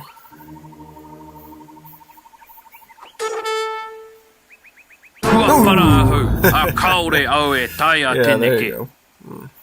Shows you're right for scouting with your starting town center. What was that game? What was that? Why would you do that? You don't scout with your starting town center. Did he forget that that's how he builds his town center? What, do you think that was a cherry orchard rickshaw or something? What was that? What was that? Please tell me, what was that? I don't know what that was. Really, I just don't know what he was doing there. I don't know. I mean, people have done weirder things, but... What was that? What was that? No! Alright, well, he's gonna come back with Koreans. I mean, after that mess, you better play Koreans. You better pick a good Civ. No more of this Russians or scouting with your Maori town center stuff. You gotta take it seriously. You gotta lock in, baby.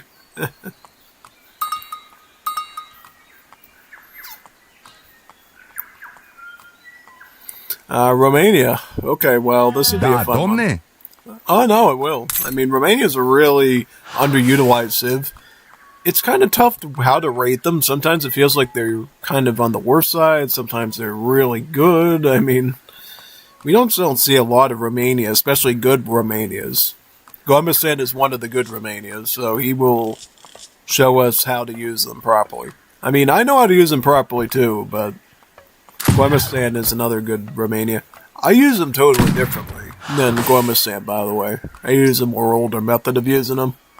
It works pretty consistently, but he's got his own unique build of it that's just as effective and sometimes even more robust, so should be fun to see here, yeah.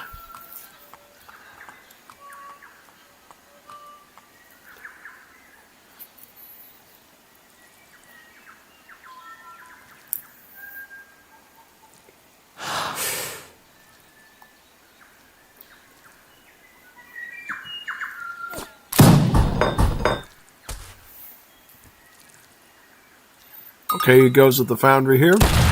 From what I remember from his commentary in that game against Bondar, Central America, he said the reason he goes Foundry is mostly for the XP bounty when the building is built, because it's a more sturdy building. It gives you more XP when you construct it, and also it's the most value. Because it's a building, it costs 300 wood. So, while you don't need artillery now, you're saving like 300 wood that you might need later.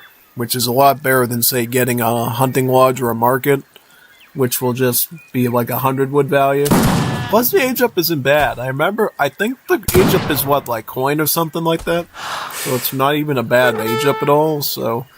Yeah, I mean, the market age up's pretty good because it gives you, like, core mass or, like, wood and stuff, but you could totally justify this, too, I think. Yeah.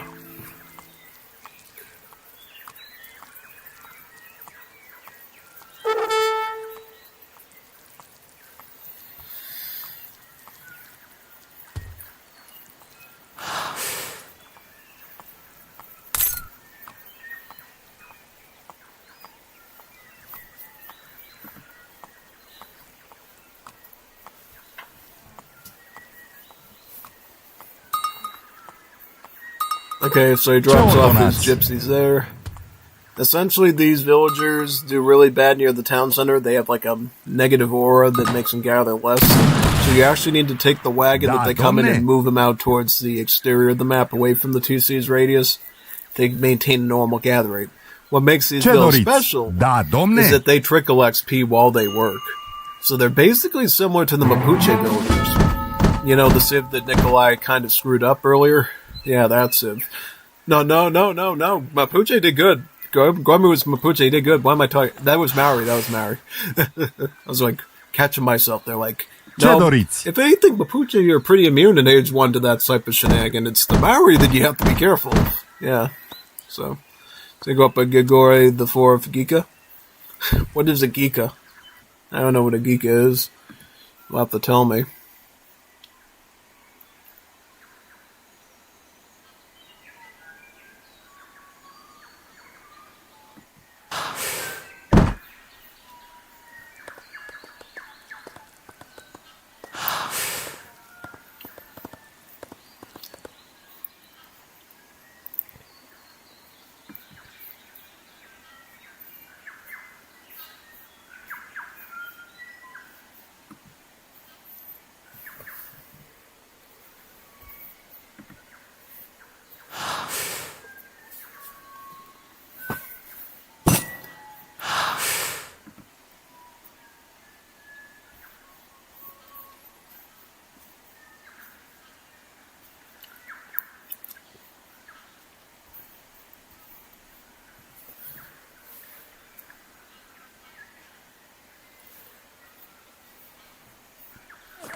Alright, he's gonna go Arch. He's going Consulate first. Consulate first with no diplomatic intrigue. Sus. Very sus. What could he possibly be going for? Is he going for the dock wagon or something? Because I know they got a dock wagon, a trading post, and like a TC wagon. I just don't know what he's exactly picking for there. It's a little unknown at the moment where he's actually going. Yeah.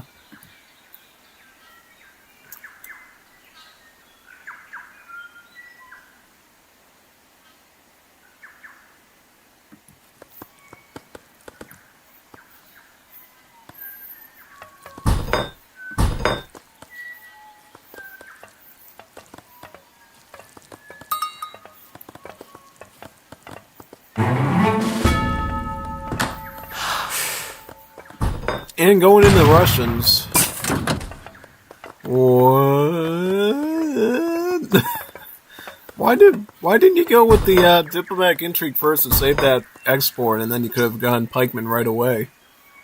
You know, because now you're sitting there with no troops, and you got an awkward setup at the start. You know, very weird, very weird. That's definitely not how I do Korea.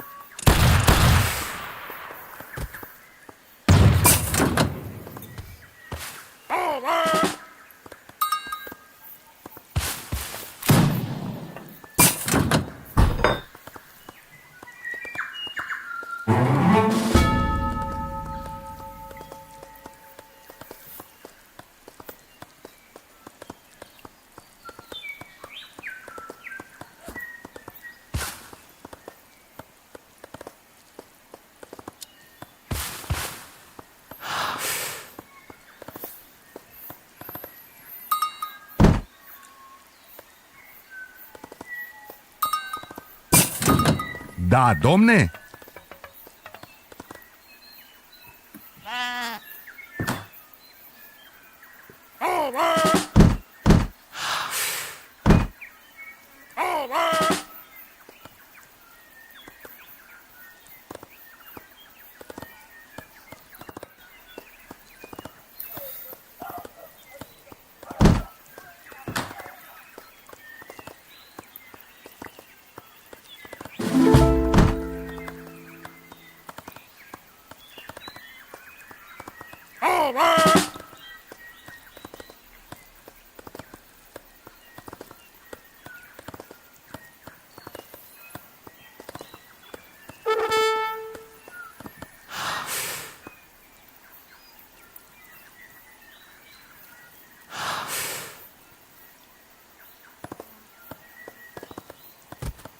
Oh, he's actually getting animal bells to fatten up the sheep quicker.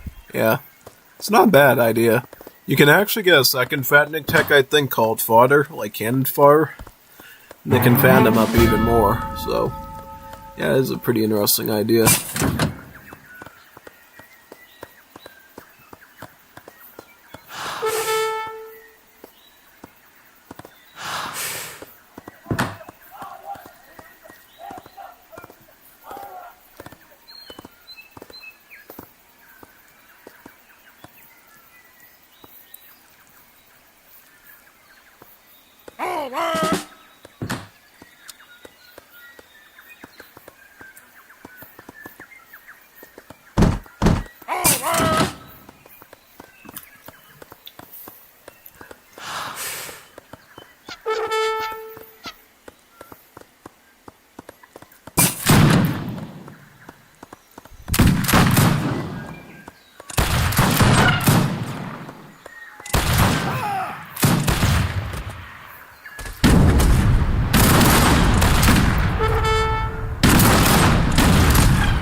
One v one water.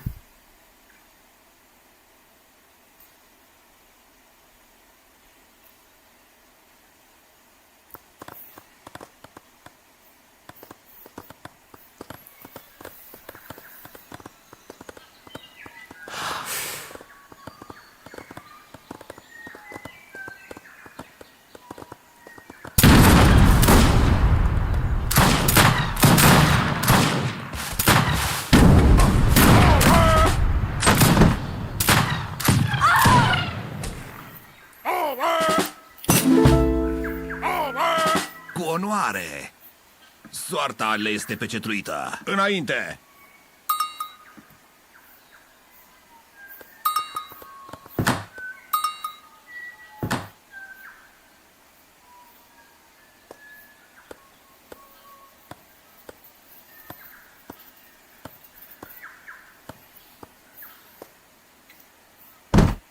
Nu mă provoca!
Looks like he will be going with the Fortress Age with Ion Aede Raduscu. He's usually the best age politician because he gives you so much food. It's like a really good investment. Really helps you out pretty good there. Gives you like, I think like 700, 800 food. Yeah, no, it's quite good. And then the industrial age politician at the lodge gives you even more food. So it's like an even bigger investment. Particularly if you like spamming artillery, which looks like Guamo's going to be doing here. Brian doesn't get the card that turns all his mule artillery into falconets. That'd be actually be a good pick for him, because then he could like dominate his opponent there with like really elite artillery.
Good match there for Guamu holding off a Korean push. Very solid. Had so much artillery there, it didn't matter how good the Korean infantry were, they just got completely wiped out. Yeah. Big time. Good stuff. Alright, let's go on to the next one now. So what series are we going to do now, though? Which ones do we even have left? So we got, Saga versus Kaiser, Eater versus Eldor, we got Goemu versus Saga, and we got the Zelda Verde series.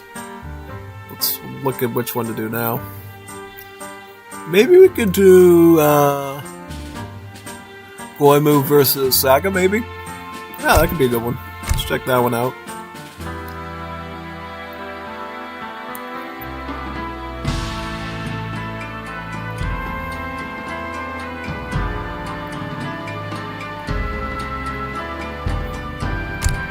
Try these ones out.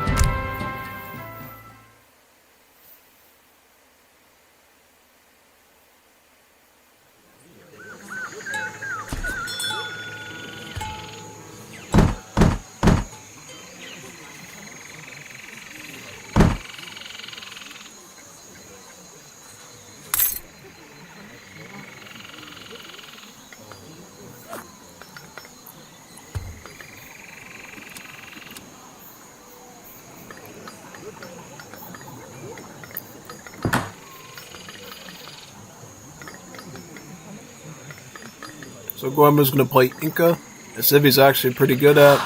Saga will be going Paraguay. Good matchup. Just be careful because Inca's a particularly troublesome folk, regardless of who you are. So, yeah, it could be pretty dangerous for Paraguay.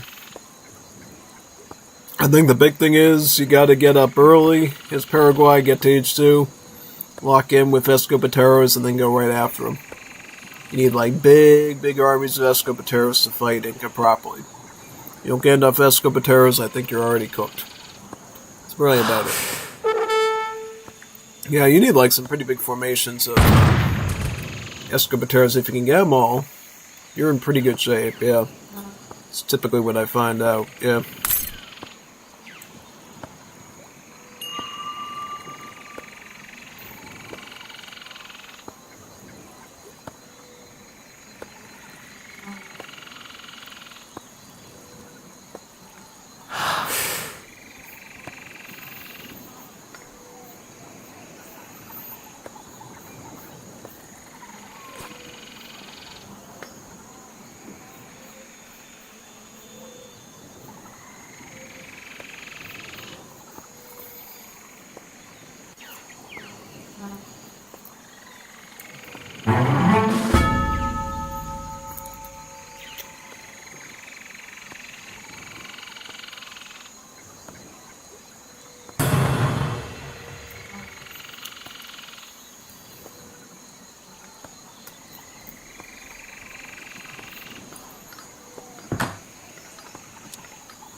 First French wave for Paraguay, that's usually what you want.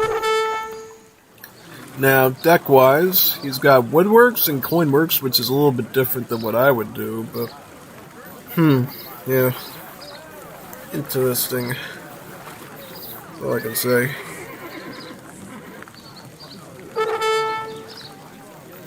Now, what is he going to ship first? Because I notice he hasn't sent anything in yet, right? Nope. So I'm guessing he's probably going to ship something in H2, right? It's a little bit unorthodox, though, so I'm not quite sure what strategy he's going for here, so we're going to have to watch it pretty closely.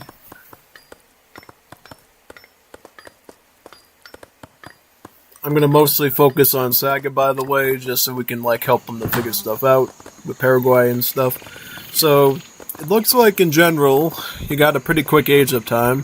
I would suggest, if you want, like, a more robust H2 economy, you try to vie for an Age 1 food works through your villagers. So you would divvy up vills between wood and gold, get a food works, and then you would ship one in from the home city. So maybe get rid of one of these and put a food works in there. And that way you have, like, 2 food works ready to go in Age 1. So that when you get into Age 2, your food economy is really well off. You know, because that way you can pick up Hemeroteca in Age 1, and then by the time you reach Age 2, at some point you'll be able to get bakeries, then you'll have 4 food works. Your food eco will basically be set for the rest of the... not the rest of the game, but at least the early part of the game. You'll be able to maintain 1 to 2 barracks of, like, units. No problem. But what you're doing, you know, might be better. I don't know. Looks like you're opening up stable, which, honestly, you could do. But this is the problem. You're going up against Inca, and what do the Inca love to do? Spearmen, Huamacas. So you're going against a civ that loves spearmen, and you're going cavalry. You're just asking for trouble. I mean, are you training cavalry or you're just getting free ones? Okay, so you're just getting free ones. All right. I was going to say, if you build stables, then you invest resources in actually training the cavalry, that would be the point of no return in this matchup against a civ like Inca. Because they just love spearmen, they love to spam just Huamacas raw. Hincav is the last thing you want. You more often want barracks, Escopetero. And that's generally what you should do in like 99% of like games as Paraguay. Just go barracks first. Get the mass of the Escopeteros, and then maybe think about stable after that. You rarely ever want to start stable, because just about every civ on the block has some sort of spear or musket early on that they're going to default to because it's the more affordable unit. And even some civs that have like mounted spearmen, you know, like Saudi Arabians, Argentina, you gotta be ready for that too. So I always start barracks. Looks like you're getting barracks now. Also, why did you not finish the coin works here? If you're gonna start a build of works, you finish it. Because those are what's this? Finish the works, man. You gotta finish this. Or delete it. If you're not gonna finish it, delete it. Because you're holding up food and wood that you could use to be able to produce, like, infantry. I guarantee you if you didn't have that works there, you could actually be queuing up skirms by now, and you'd be on your way to a better setup. Right? But, yeah, no, I would never start a works building and not finish it right away. That's a big no-no, regardless of which works it is. Because that's supposed to be bringing you in economy, not taking away your resources and leaving you hanging to dry with like nothing to afford troops with. That, I think, was a big no-no. I mean, I could definitely see what you're going with your age up and stuff, but definitely don't leave a works alone like that. Alright, now you're getting a food one, fair. You seem to be building them pretty quickly, I like that. And you're getting bakeries too, so you'll have 3.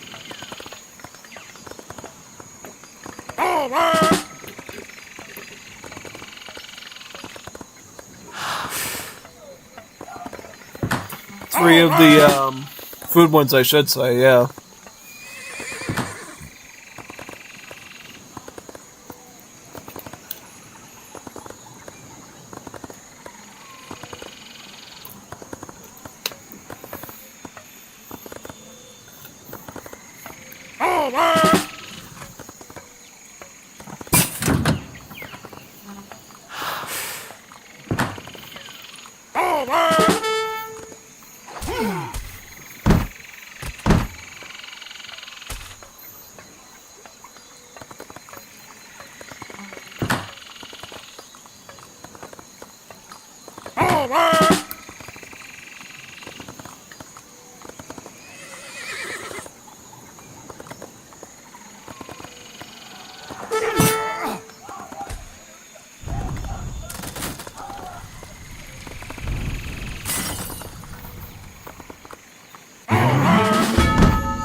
And why haven't you shipped any wood yet either?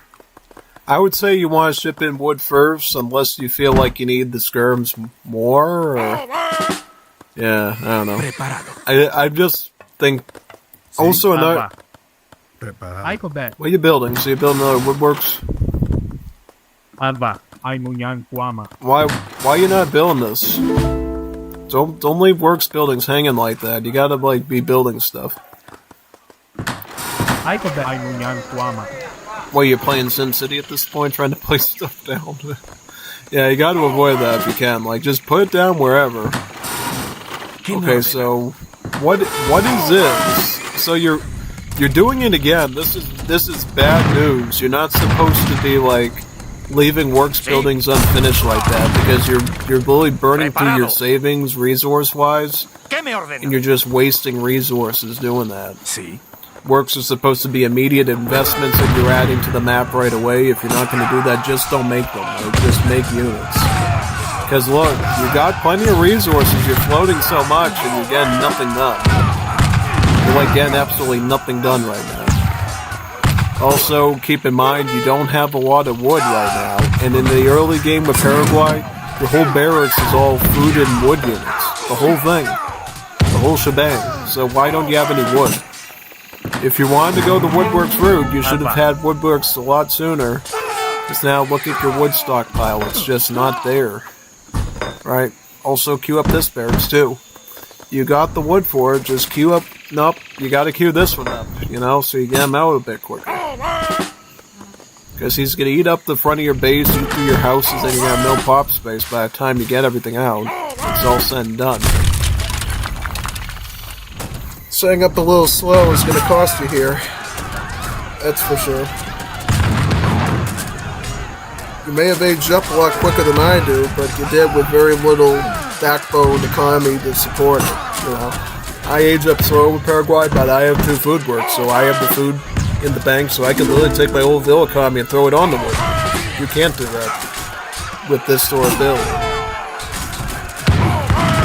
It's like really not that good. Like maybe consider moving some pieces around a bit and just either following what I do or do something a little bit different, you know what I mean? But yeah, this class is a match. Because the premise that I think the things that really killed you here was 2 things. You made works buildings and you didn't finish them, so you were leaving out resources you needed to build houses and military. And you decided to open stable against a civ that you knew was going to go anti-cav 99.99% of the time. And in general, opening stable as Paraguay is bad even when you're not against Inca, because every civ normally defaults to musket or pike. Or they go archers and then they back them up with spearmen. So you actually want to go skirmish first, so that way you have a fighting chance, and then you throw the cav in afterwards to help the infantry and act as a supplement. Not the other way around, unless you're like Lakota going with axe riders and cutting people through people's base. In that case, you might do that, but definitely not here. So I think in that sense, you kind of fumbled the ball there a little bit. You gotta be a little bit more careful about that now. So yep, definitely.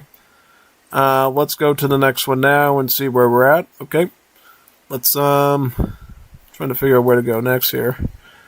Let me boot this up.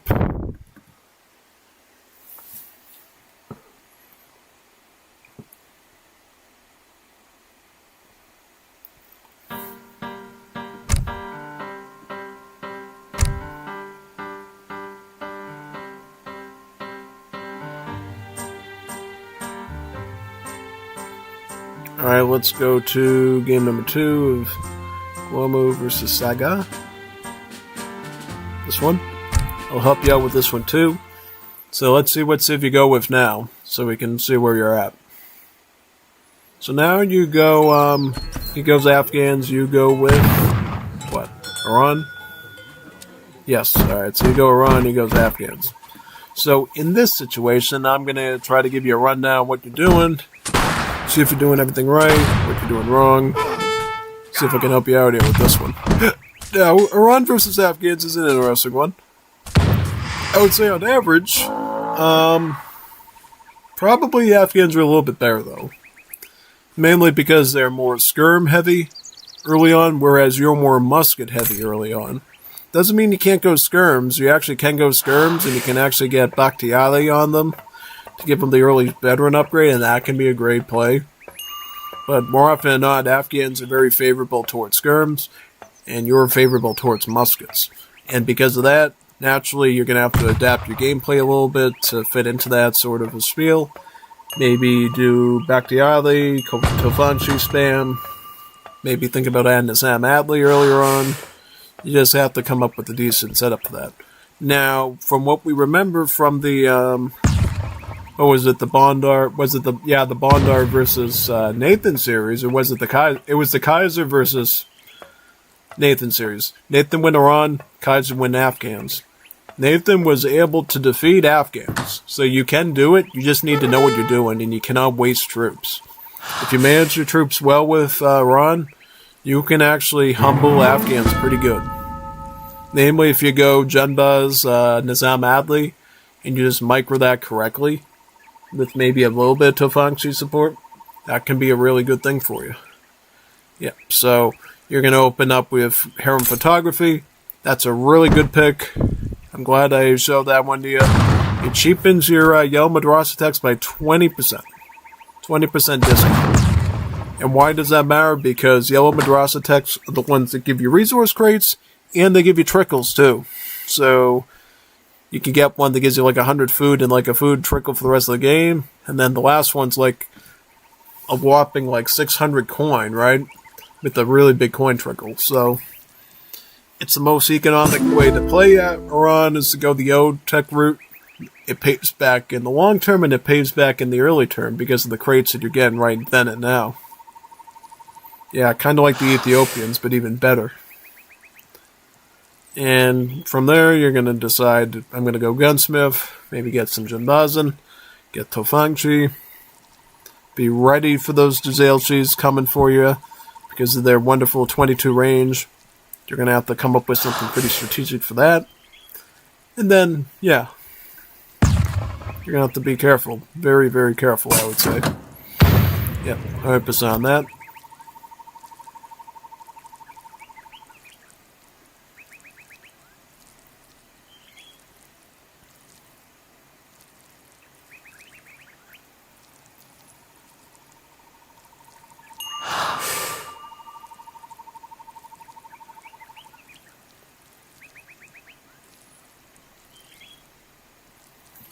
I remember something funny about the Nikolai and Gormistan series. And the funny thing I remember is you remember when we were collabing on Abstract Nations? I remember Gormistan saying he thought Nikolai rage quit and left because he couldn't do that third match. And then, that's the thing. Like, if that really was game number 2, the one with the Maori, that's why he probably thought he rage quit, because that was such a salty 2 to 3 minute game that the kid probably ran away screaming and crying. Oh, yeah, no. But he didn't, though. He actually I think he had to do some sort of job, or had like a phone call from grandma or something, and he had to deal with that. So, yeah. Actually, a legit reason. I mean, for something like that, you're either going to be really jolly and very laughative about it, and very like, oh, I really messed up that one. Or you're going to be like that. Yeah. Something of that nature. So, pretty much, yeah. But yeah, no, it looks like he's almost ready to age up. He's halfway through Yellow 3, Persian Blue. He's getting up a second. He's getting up a Tsar. Okay. That's a good choice. I mean, that's frankly a good thing to go for at this stage. You could pick up sharpened axes. You could get your Salukis. It's a couple of things you could get at this stage, which would be great.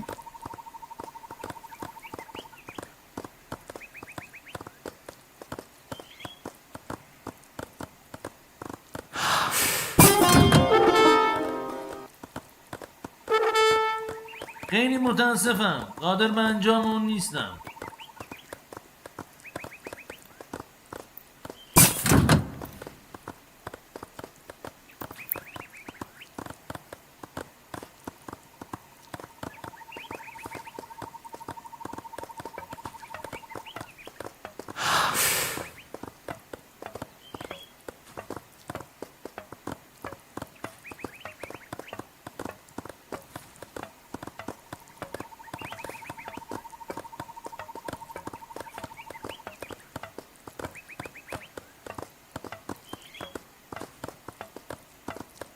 And then he's going to add in a blue Madrasa tech, it looks like, for the mosque. So what's he making? He's making a forge, making a Mahalla. Going forge against Afghans could be good, particularly because you know they're going Jazelchis, which, surprise, surprise, he's got. Surprise, surprise. So, yep, getting early Nizam athletes could be a good play for you, so I think that's an okay idea. Just be aware that you probably want to follow up with the gunsmith soon after that. Because it's... Okay, you're going Spearman now. Is that it? You're going Spearman? That would be concerning. That could be a real big problem, because you're dealing with a player in a Civ that's going to likely go longer range skirms. Hand infantry is one of the worst things to run against that, unless it's like scout or assault or something. So I would quickly reconsider that idea and go Nizam Athletes if you're going to open up Forge.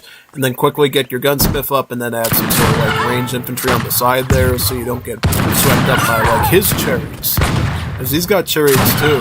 Or he could go Sabazin since he has the gunsmith already up. Yeah, like right now you have no army. He's just creaming you for it. And that's not good. So he's making his own chariots too. What he's going to do is he's going to try to siege you out. So you go with the Eljari batch from the Mahallas. That's a great idea. This is really what Iran is for, because with Iran, every time you get the red Madrasa tech, you get to send that levy again and again and again. So that is a good thing. It's a good way to kick them off, make them run, whatever. Now, because you have that security, I would look into maybe picking up some scout units, maybe getting some Tofanji, you know? I want to go skirm scout against this clan. Just saying, like, have some skirms there to wipe out the chariots, and then just chase after the scout units with the cav. And have enough of it, too. Otherwise, you're going to have some serious problems, my friend, serious problems. Big problems.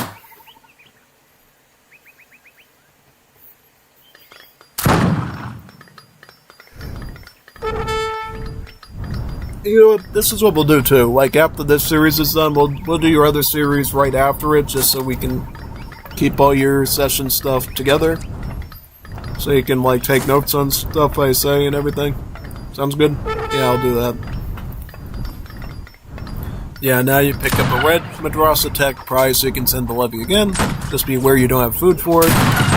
And what are you doing military-wise otherwise? Right, you got a forge here.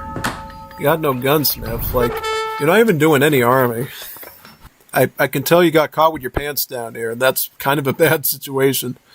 It's kind of the worst situation, actually, because you, in this case, you really want to be in good shape or whatever with how you're setting up. Here it's obvious you can't even train a single thing, and you're going to probably die for that in the match. Yep, you're going to do some more Zara, you're shipping into Hangshi. Great, but unfortunately, if you can't train troops this early on, you're probably already dead. That's what happens when those men are dead. You're dead, right? Because look at his army size. Look how many Jazelchis and some Sabazin he already has, plus some Tariq Spearmen too. You're really not in any good shape right now, honestly. Yeah, definitely not. I would not be in this spot myself. Because he's got everything he really needs, minus the cavalry, so... Then you send another levy, red Madrasa tech. Make sure... Okay, so you did get that levy out before you did that, good. So this way, maybe if you can get more food, you can get another levy out, fine. Since you don't have jihad, of course, just be aware that they're going to get killed in one shot. Bada bing, bada boom, so you don't have to worry about that. You also have Janbaz, Tariq shipments here if you need them.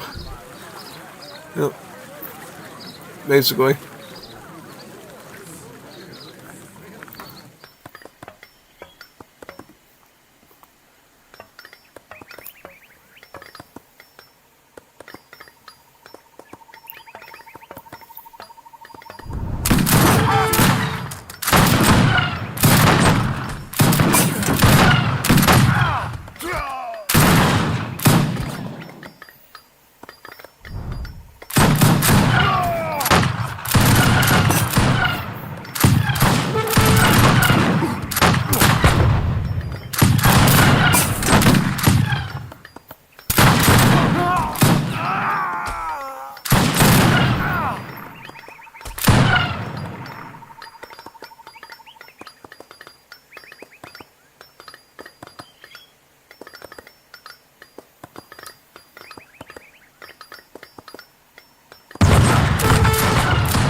Alright, so yeah, looks like in that one you just pressed really early, and you just weren't able to produce enough military early on, yeah, unfortunately.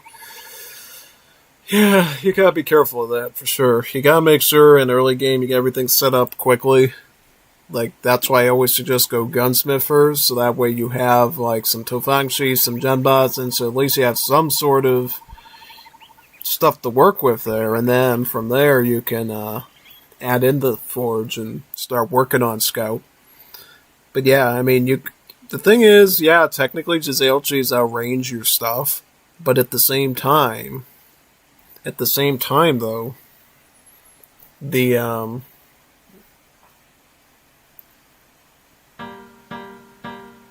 yeah, I know what I'm thinking, but oh yeah, that's what I'm thinking. I'm saying, in theory, you would be worried that the Giselchi's have more range, right, to snipe your stuff, so you're probably thinking forge, getting this on Adley, but honestly, you could probably go to Fangshi first, get the Bakhtiari cards, they're more statted, so you can chase them a little bit, you know, and maybe make it a bit more even, so you can at least survive long enough to get Scout, and then when you get Scout, then you can really chase them away and start growing, and, you know, it's honestly a tough situation, so that one I don't think was all you on that one. That was really a hard one, because Afghans really test your resolve when it comes to that range on their stuff, especially when you're a muskets favoring Civ, so yeah, no, totally understand that one. Goimo is China, Saga as Iran again. Okay, so good, you're using Iran again, it's good, you're good with this Civ. Now against China, things are a little bit different. Right, so China is likely going to go with the old Han army, so, you know, Tigerman, Chokanu, so pikemen and skirmish. So I would definitely go Jinbazin for that. It's a pretty good backbone unit. From there, add some Tofangshis in, add some Nizam Adli in if you can get a forge, and, you know, just play it by ear. That's what you usually want to do here.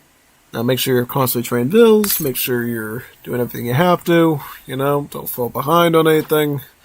If you're gonna go with Bazaar, it's a great idea obviously to pick up your market text, which you did last game, so you did good on that, you know what I mean? As long as you play solid here, you do have some chance to fight China, but if not, if you start slipping up on stuff, China's gonna use that to their advantage, and they're gonna exploit that, so you kinda have to, you know,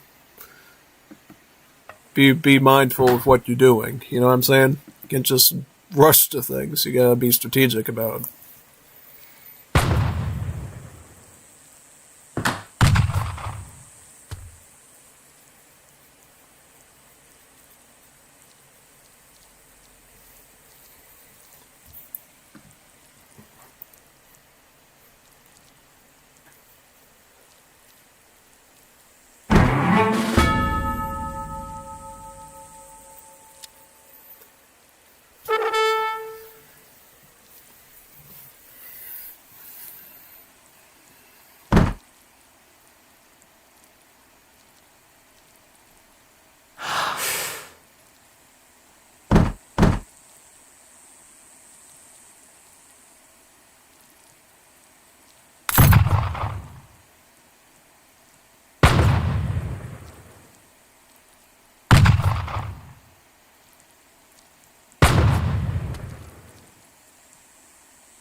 Botepan, very nice. Should be a good pickup.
به گوش هستم.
Alright, so you went in harem photography. Yep, good.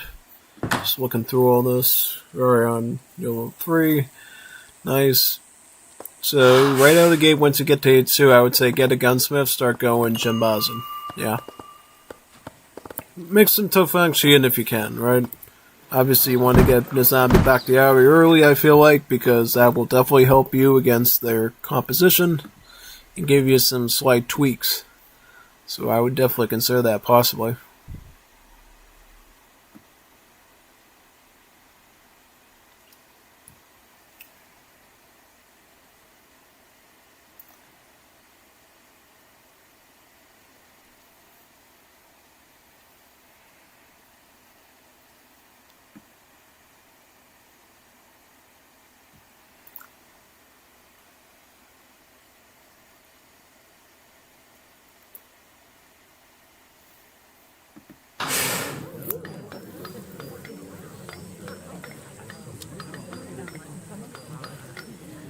Right, so 700 wood coming in, very good.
Alright, yep, so you're doing actually what I would suggest is, you got your Tofangshi shipment with Jimbazen, so you're mixing musket and skirm.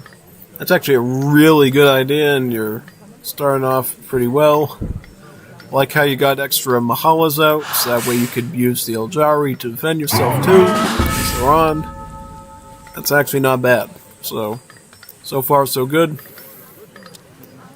Adding in some blue Madrasa text, never a bad idea too. I would suggest if you get enough wood to, not that you will, but if you ever do, Maybe add in a mosque to take advantage of the extra trickle on the XP. What you're doing is fine. Going 700 food, it's great, because now you can afford more Junbas, and you can get your next Madrasa tech, right? Yep, exactly. Finish up on those Mahalas, so now you have even more defense with the Eljaris. So that is actually alright as well. So I mean, I like this. Like, I wish you did something like this in the last game at least, something like this. Because at least you're showing some army, you're making some defensive positions. But it's still going to be kind of tough, right? Because China's just good at pumping out. I would have waited till he got into my base to do the Eljari, though. Now you're going to lose all that HP, and then they're going to lose that worth when he hits.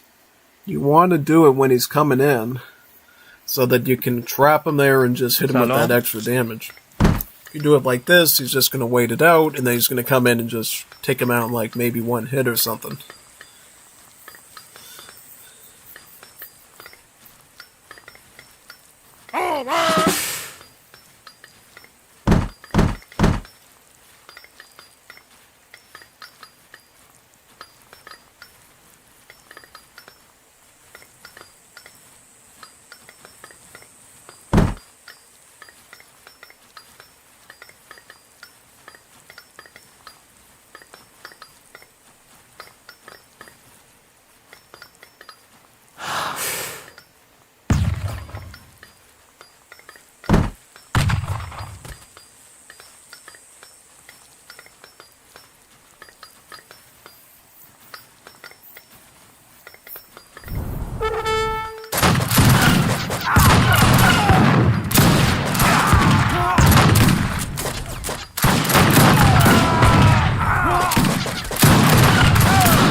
Alright, unfortunately, in this case, because you're dealing with China, not much you can do.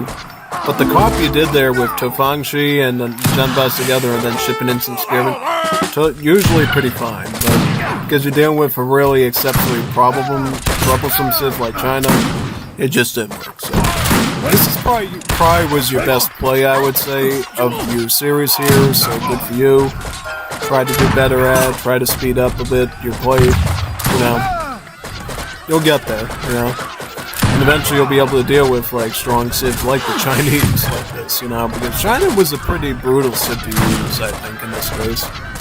And it obviously hits pretty hard, honestly. Yeah. Big time, so. Yeah, overall, your build was pretty good. You just need to tweak a couple of things. Maybe add a forging, I don't know. I don't know what you could have done to save yourself here.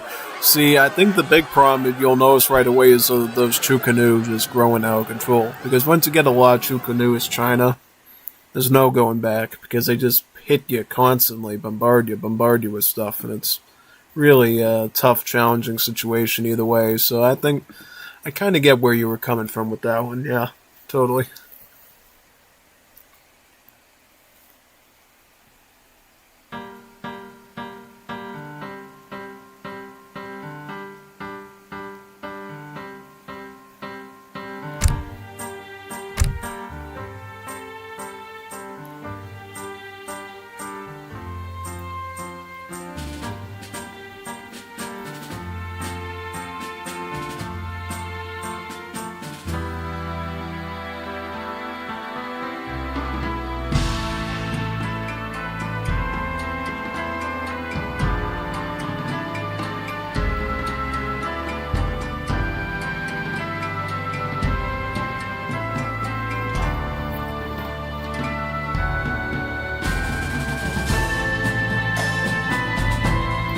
So what's the other series you did here? Let me look it up. So you went up against Kaiser. Okay, so let's check that one out. I'll give you some tidbits and tips on that. See how you do with those ones.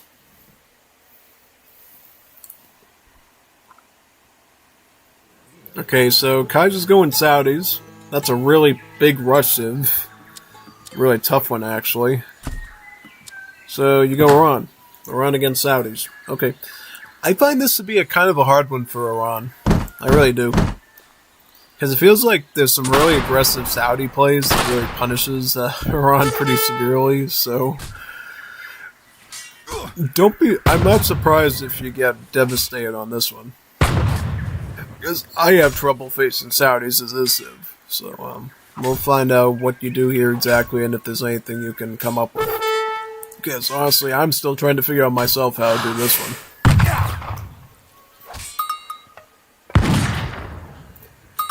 As long as you just stick to the fundamentals, though, and you build a nice early army, I think you can maybe have a chance, but you just have to build early.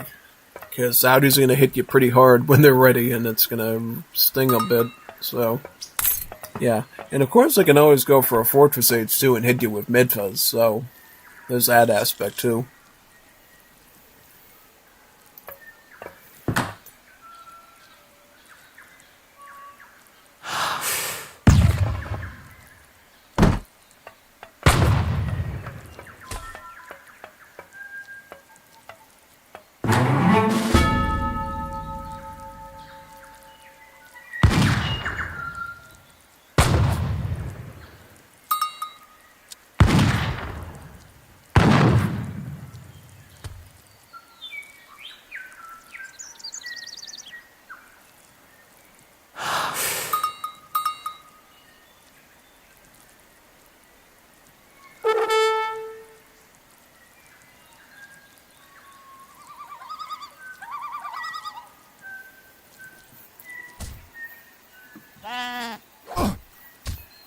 بله.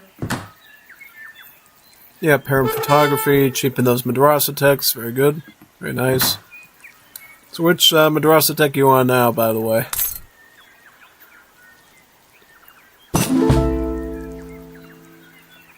Let's see which one you're going to queue up now. Okay, you're on Botapan. One thing I've found out, especially in dire matchups like this, something you might want to consider doing maybe, try to get your first Madrasa Tech Botapan done before you get your harem photography in. I'm not saying to delay sending this card, I mean make sure that your food is primmied up so that you're already queuing at Botapan by the time that you ship this card. That way you're not too far behind. Yeah, big time. Yep. So yeah, I also see you went with the water deck, which, you can do. Just make sure you get on the water, actually. Because, see, in this situation, I might have never even went with the water deck, because I feel like Saudis are going to give you so much trouble that, you might not even want to go, water, but that's just me. M1. So, I have a feeling, deep inside of me, I know what he's going to do. He's going to go double Sambuk, Kalasi Rush. Yep, he's going to ship in 2 Sambuks. He's going to pull up somewhere over here. And then he's going to start ramming in Kalasis at you. So those Middle Eastern sailor troops. I guarantee you that's where he's going with this. If I had to put money on it. And that is from experience. So, get ready for a sailor rush, I would say, in this case. And I would totally look at their deck, too, just so you can, figure that out, right? So if you know you're dealing with the Saudi player, obviously, just look at their deck. If you see some books, odds are they're going to come at me with Kalasis, and probably they're going to back it up with the Agids. They might throw some of these in there, especially the Ghazis for raiding. And then, big issues. And then he's even got the Shamari Dabets and the Delis in his deck. I mean, technically, I think we told people not to run this in particular. But, as long as he doesn't use it, I don't care. I mean, it's probably fine. Yeah. Yeah, the devs just had to adjust the numbers of the delis in those cards. Or just change the unit. I mean, they could have like thrown Abyss guns in there or something. You know, something like that, and it probably would have been fine, but whatever. Yeah, I don't know. Because there's so many good units. They could have put Combarsis in there, they could have put Abyss in there. There was different options for sure, yeah. The thing I would say for sure is I don't like the fact that both of the Royal Courtier options give a similar unit class. I would have liked it if one gave you Scout and one gave you something else. So maybe Omens could have instead given you like Grenadiers a Siege Trooper or Abyss a Skirmish unit, and then let the Egyptians give you the Felahins for the Scout, you know? And obviously in the Egyptian rework, which is coming up, that would obviously be changed to a Musketeer. So, yeah, something a little bit different.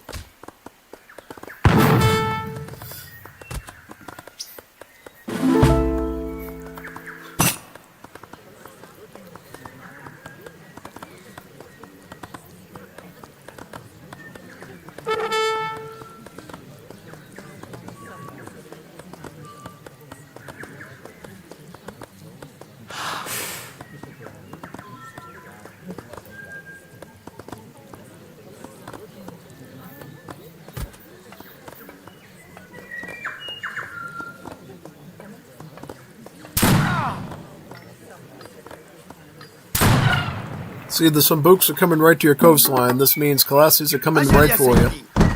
Here I hear. Ayo! Never heard their voice lines before. Okay, so where are you gonna go? You're gonna go Gunsmith. I would say you definitely go Tofangchi here. Tofangchi is probably what you want to go with. Oh, good. You know what he's doing. You can see it in your eyes, son. You know what he's doing. So you're gonna go Colossi, Tofangchi shipment, but then you cancel it out to put up Mahalas. I don't know why you're doing that. I mean, I don't think you're that desperate to put down Mahalas. Just saying.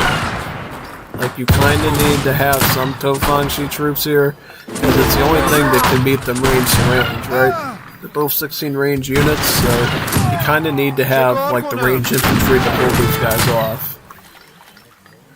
Okay, so you decide to go Jinbazin. Now, Jinbazin is going to be a bit troublesome because it is shorter range, so these guys can kite you, which you don't want. It's kind of a dangerous, sticky situation, so I don't know about that.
I like how you counter with your own Sambuk. This is smart, because now you got a surprise attack, and now you can chase away his Sambuks, so he can't resupply his army.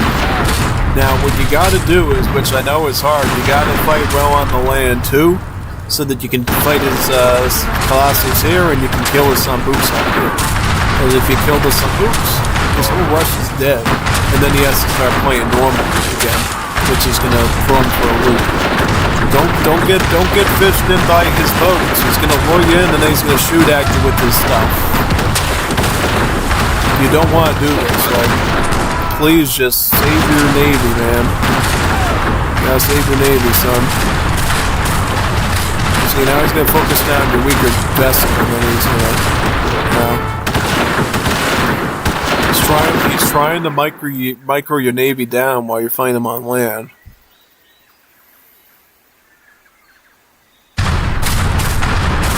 Good micro here by you. Good. Kill one of them. So that way you can focus down the other one last. Good use of your time trying to damage them and stuff. That's great. This is a tough micro situation, I will say. Okay, so now I think you won the war. You won the sea battle. You won the sea battle. But you're messing up on your land war now. Get some wood together, get some massed up infantry, and chase the Colossus out. Yep, and still engage the battle with his vessel here. As you will beat his vessel. You'll have a leftover ship, it'll be severely battered, but your boat will inevitably survive, yeah. Good work on the water. Now you just gotta deal with the land. You can deal with the land, you're fine. You're okay. You deal with the land. Alright, so you did that part, great. Like how you maintained villagers during all this, that's very smart. Good. Yeah, I definitely would say for sure, focus on the land too, just as much as... Alright, now he's got a gunsmith caravan, so now he's gonna start pushing on land, because you know he's failed on the water. So you gotta, like, get ready to deal with that front now. That's your next sort of little task. Okay, this is still alive. I didn't think he would have killed that. I was like, wait a second, did he just kill his gunsmith caravan? That's a big win. No, I don't think he... Yeah, no, definitely not.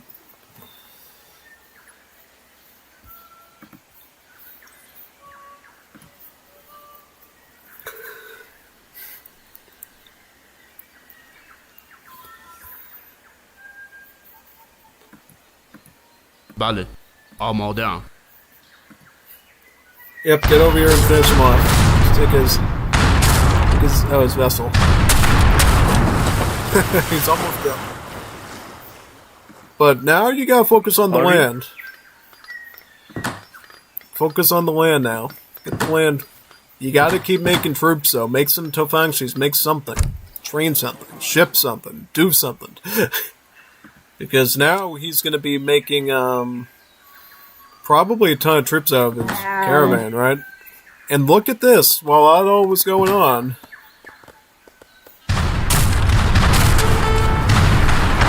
at least you see his dock now, so you know he's coming back with more of them, okay? It's good. Alright. So that's kind of good that you're doing that. So, yep. Good job harassing him. But see, no, you're gonna leave this area and then he's gonna build one under your nose. I would just hang around there and see if I could, like, disrupt him on the coastline to stop him from, like, making a dock. Because if he makes a dock, then, you're going to be dealing with more of these Sambuks, and then he's going to hit you with more stuff. So, just try to, be careful of that, basically.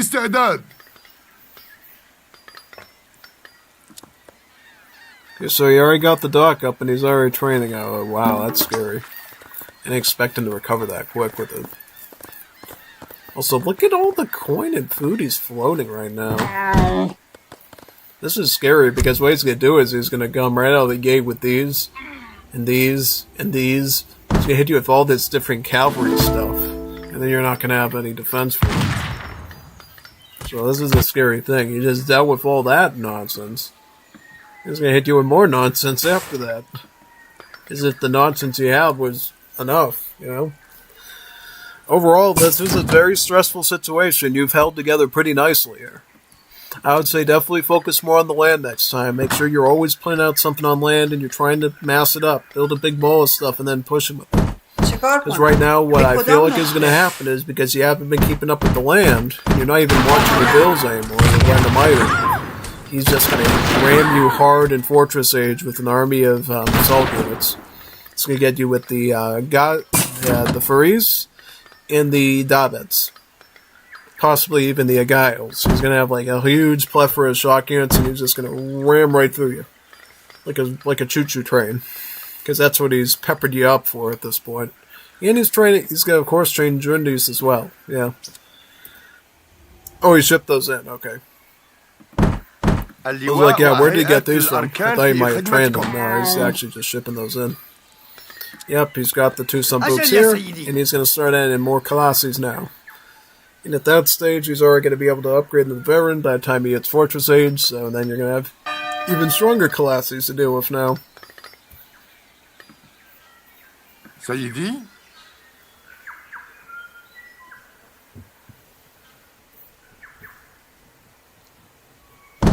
خادمك المطيع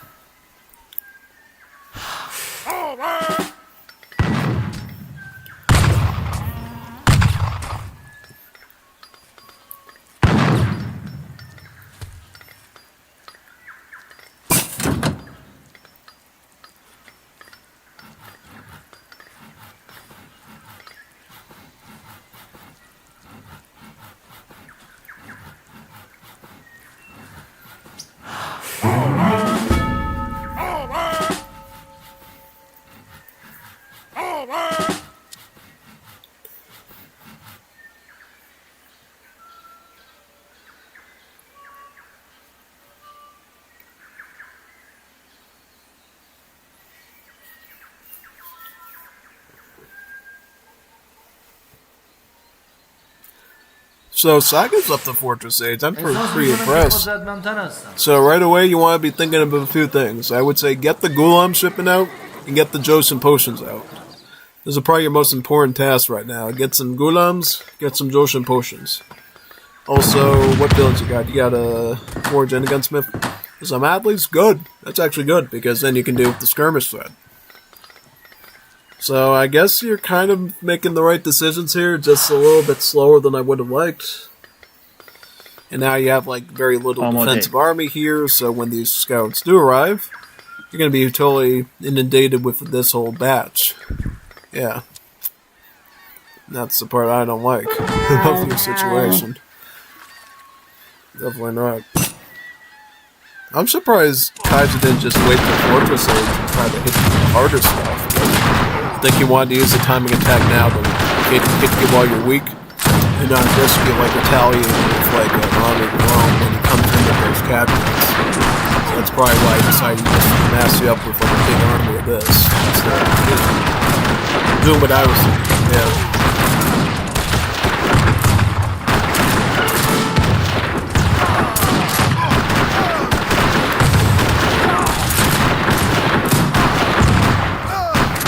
He's going to move the Sunbooks up to your base again. Not an issue.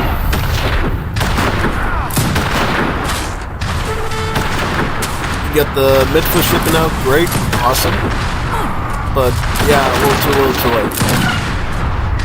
As he's got way too much sailors. Sailors, of course, have multipliers against artillery, so this is the type of unit they want to be fighting. So, yeah, that's why I probably would have said, you know, try to get the Cav out first. Start massing up Cav. Tons of Scout. Sailors don't like Scout units. They really don't. They don't even like Assault units, really, because they have a malice against those, too. Like, Joshin Potions also would have been fine. But overall, tough battle.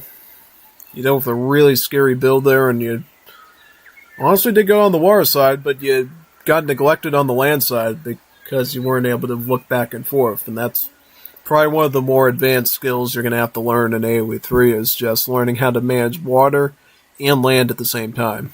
Because once you do that, things are going to start really popping for you. And you'll definitely do better on your land battles if you can handle both the water and land environments together. And guess what? In Wars of Liberty, you also have to learn how to deal with the Air Force too. Yeah, when you get to Great Wars, you also have to deal with the Air Force aspect. But enough of that right now. I'm not going to try to traumatize you too much. I don't want to traumatize Sagawai too much with the realities of being the Wars of Liberty with Arrow. Yeah, eventually you're going to have to fight naval battles, land battles, and Air Force battles at the same time. So consider this to be a background one. Yeah. Well, alright, so we got Kaiser here with the Zulu, and Sagawai with the British. Historically accurate. Let's see if it's historically accurate how this goes out. Yeah, so, obviously Brit's one of the more premier economists now, thanks to their new factory boss. Zulu, one of the most aggressive, hard-rushing Cids in the game. Up there with Tupi, Paraguay, all those sort of Cids. So, let's see how a Zulu push does against your British. Because I'll be able to tell you right away what you're doing right and wrong when the Zulu come into your base. Right, it's going to be a pretty hard one for sure, so we'll have to, study it with you and give you some advice and tidbits, and then you'll hopefully do better in the future with it, right?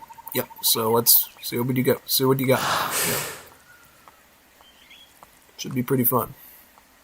Absolutely fun. Yeah, no, totally. 100% fun.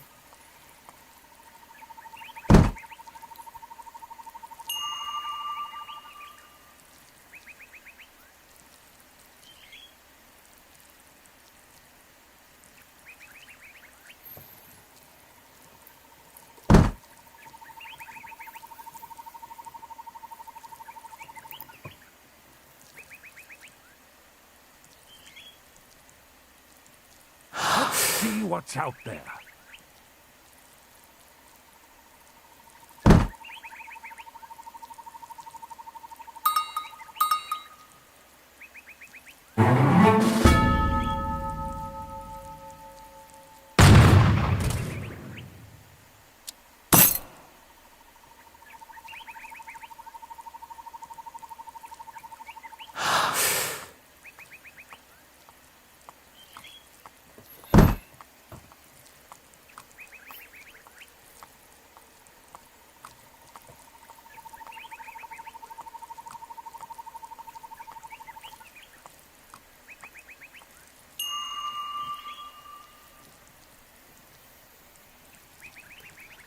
Alright, so deck-wise, you start capitalism.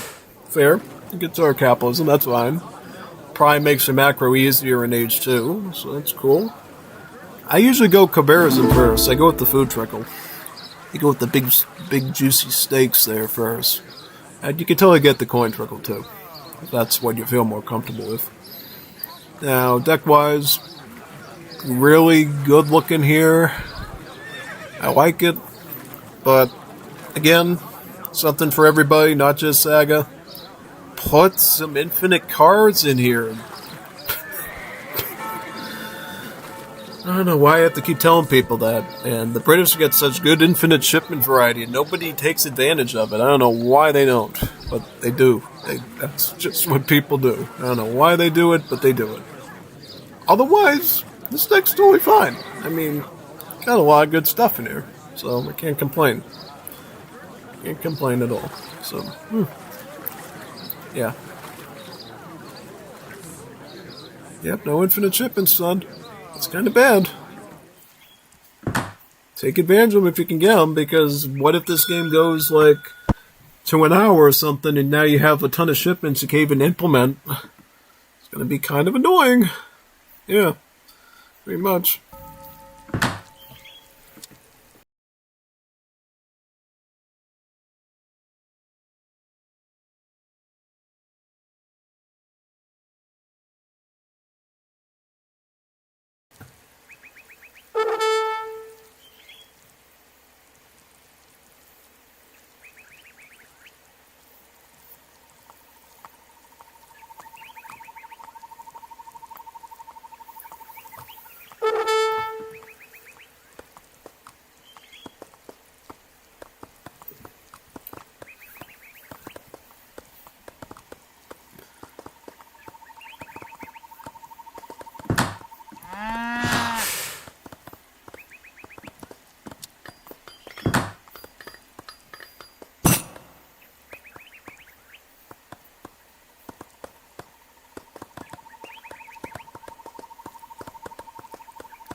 What are you gonna do about food now?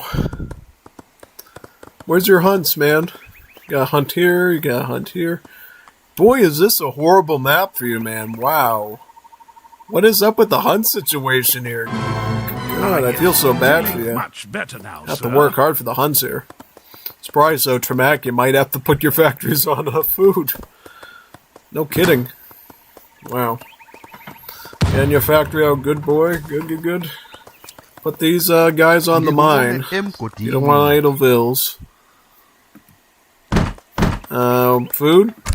Why getting food? You want to get wood. Yeah, wood or corn. One of these. That way you can get the factory taken care of and you can get your military building up. Because you're dealing with Zulu, you cannot take time on this stuff. Because you're going to come in right up here with this big batch of Impacati. He's going to raid your Vilcom, you know. Like, no defense.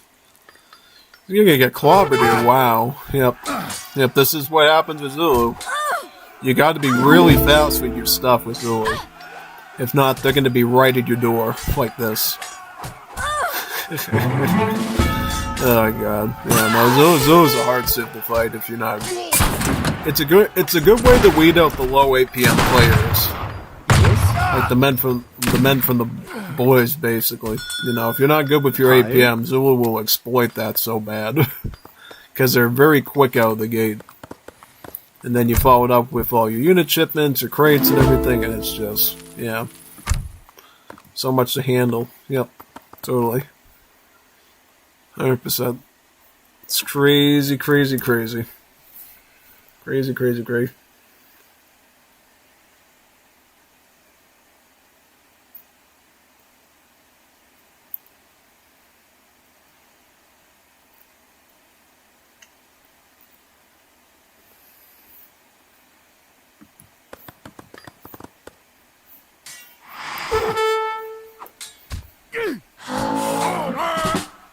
kulungile.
Alright, you got some red coats, great, but just be ready for what's going to come next. He's going to hit you pretty hard with some big masses of stuff. You got to kind of survive this. If you don't, you're going to be done.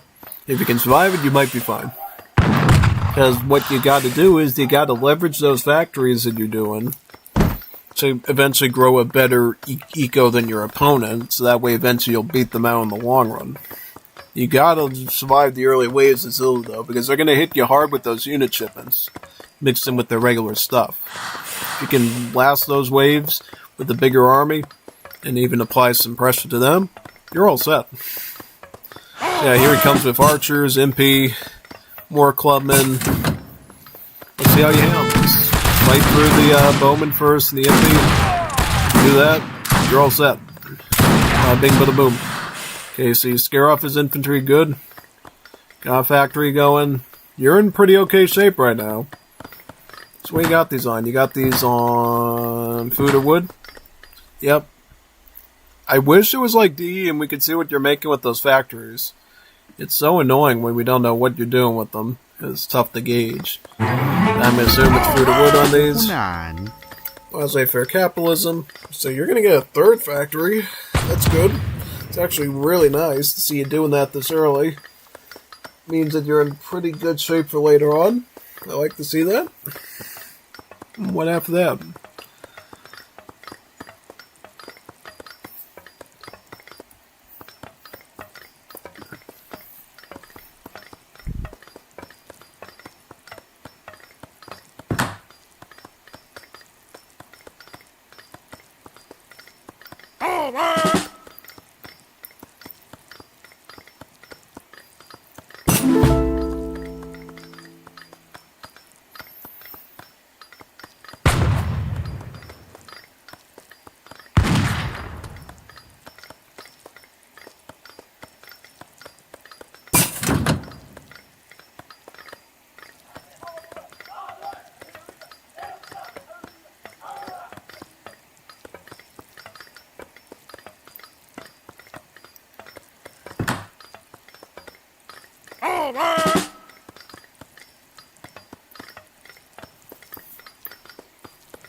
Oh, you beat the clubman, that's good. Now you can just hammer green jackets.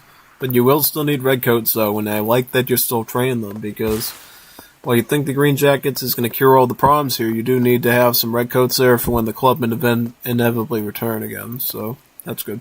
You got that. Now, bill-wise, where you at? So you got about 22 bills. Don't stop making bills, by the way. Don't stop making bills. You gotta keep up with that. Okay, so good. You're gonna make some Hindustani ones. Great. For the wood.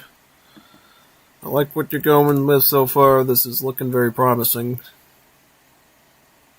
Quite solid.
aging up with Infante de Portugal. Very good choice. That will give you a covered wagon with each age up. That's actually what you want to go for, typically with Portuguese, with British. Yeah. So, yeah, pretty much with every age up, you're getting a covered wagon with that Portuguese marriage, and thus, not only do you have 3 factories, you're going to have multiple TCs that you can use to start pumping out fields and booming and defending. So you're actually doing everything good. I just wish you had some more army on you. And you didn't stop producing stuff. You gotta keep producing stuff here, because you know you're dealing with a very hyper-aggressive, rushy-type civ. And look, they're already upgrading their units now. He's upgrading his clubs, he's upgrading his shields, he's upgrading everything. Probably gonna upgrade his spears next if he hasn't already. And then he's gonna go with, a Scary shipment, which looks like he has. He's got another one. He's got these. You could have honestly went with Shaka's military reforms to cheapen the upgrades too. A lot of stuff, yeah.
ukuziphakamisa kwakho kuzokwenza wehlule.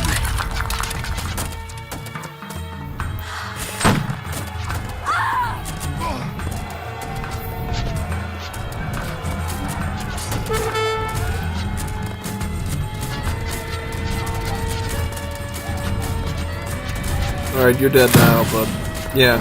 I would say for this one, biggest lesson would be to obviously make sure you keep training troops, keep up with your red coat numbers, because if you had a bigger, heftier stack of red coats, I think you would have been fine here. But because you didn't maintain a big number, kind of fell off your fear with that. Because what happened was he had so many archers, plus he had Scary, he was able to overwhelm your force pretty easily. Yeah. That's just something pretty great right there, yeah. And now he's going with the signature revolving cannon spam that I love to do, yeah. Yep, pretty much. Honestly, Kaiser should just be doing revolving cannons. He shouldn't even be making all this other weird stuff.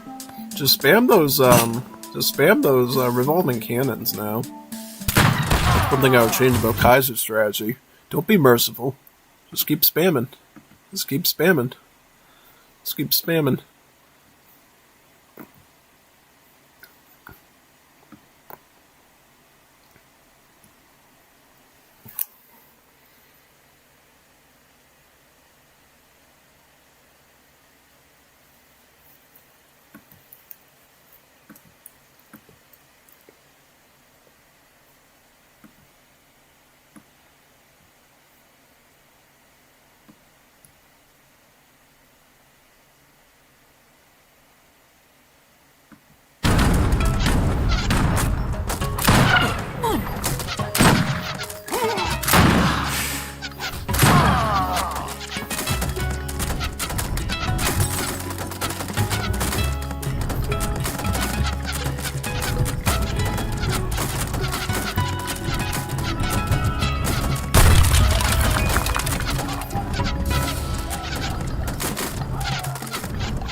I liked your early stuff there for the most part with the early defense, but you had to keep it up, basically. That's all I'm saying.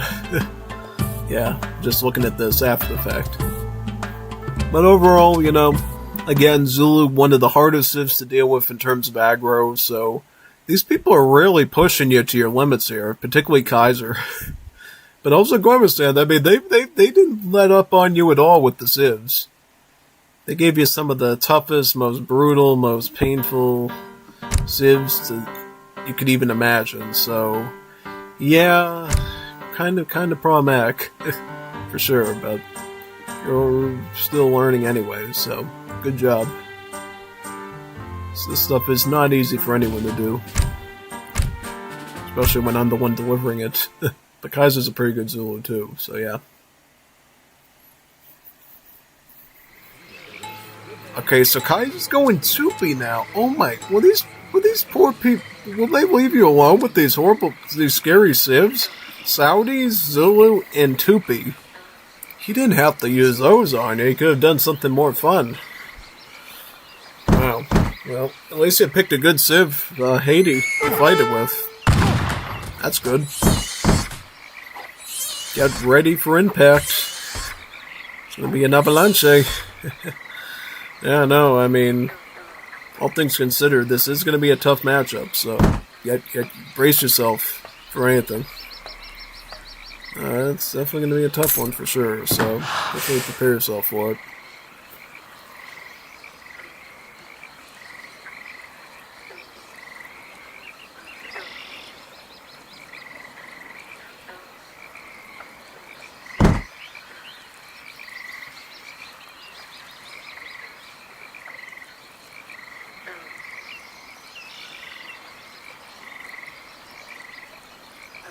I would say in this matchup, probably what you want to do is go Mushatero.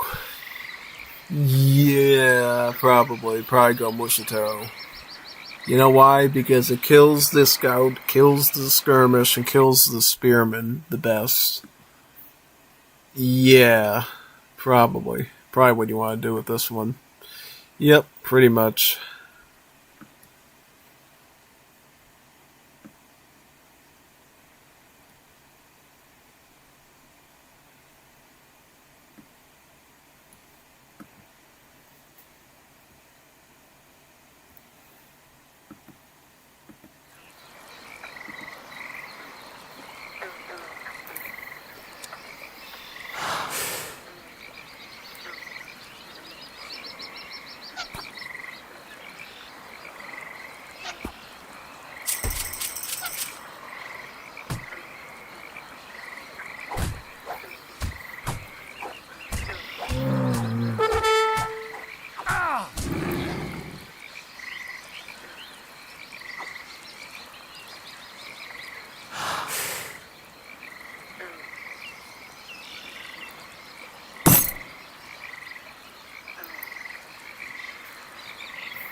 I'm just looking at the age up, so he's almost age. You're actually slightly ahead in food, but it's not going to matter because he's got the messenger age up, so he's just going to age up faster than you anyways. Yeah, just make sure you age up right away. Don't wait on it. I said not to wait on it. I said not to wait on it. You're dealing with Tupi here. You need every second you can get. Okay, good. Arabs? Germans? That could be fine. I mean, you'll have an outpost to work with, so that's good. I would have... See, I don't like that because he has he has the Yebraharas. He's just going to eat your Gulans up if you did need immigrants. So, I don't know. I'd prefer Gallegos with Mushateros there. If it was me, personally, yeah.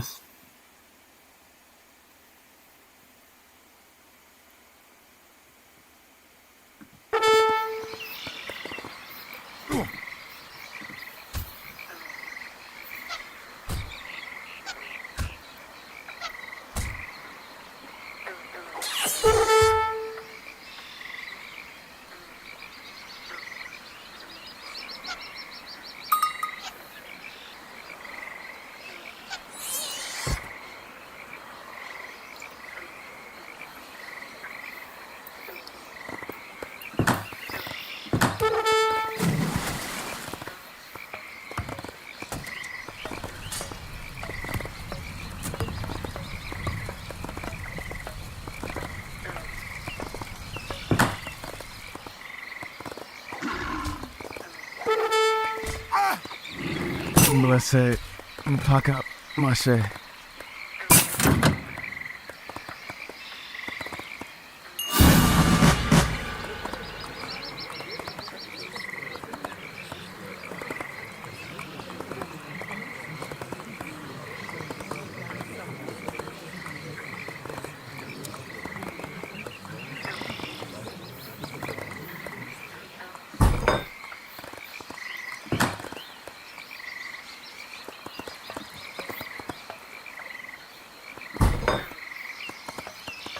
Yep, barracks.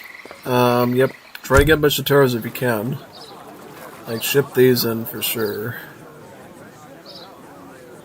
Also, once again, up fishing boats, get fish market.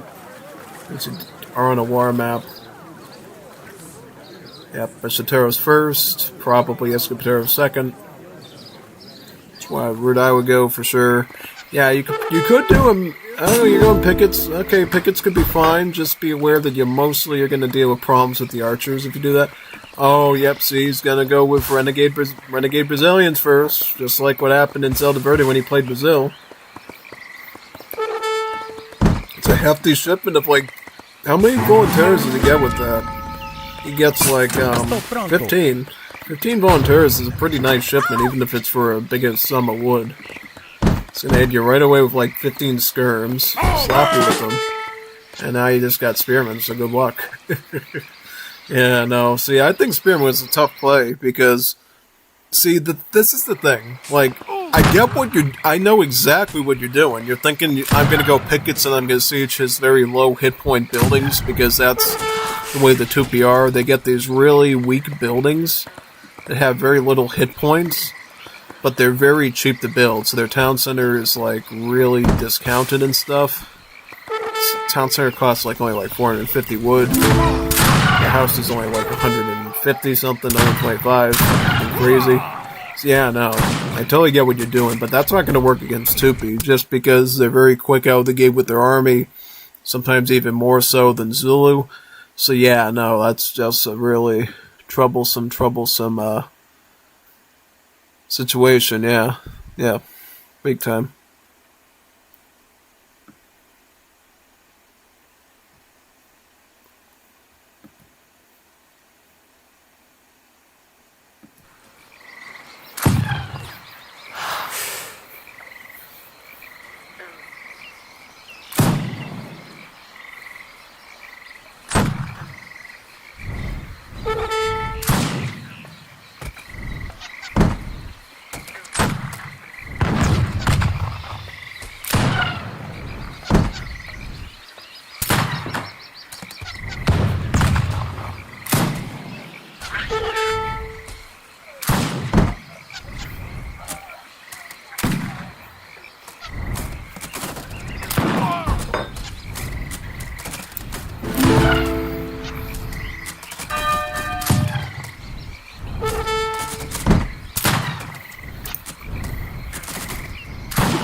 Alright, so you got some fishing boats, awesome. Well, how many bills are you on? You got 23 bills, you got fishing boats. So what are you doing with the market stuff? Okay, so you're training up a Muchatero, get a house, casa.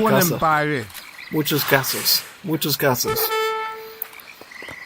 Yeah, why are you putting it all the way over here, though? Just put it close to your bill. You need to focus on construction, man.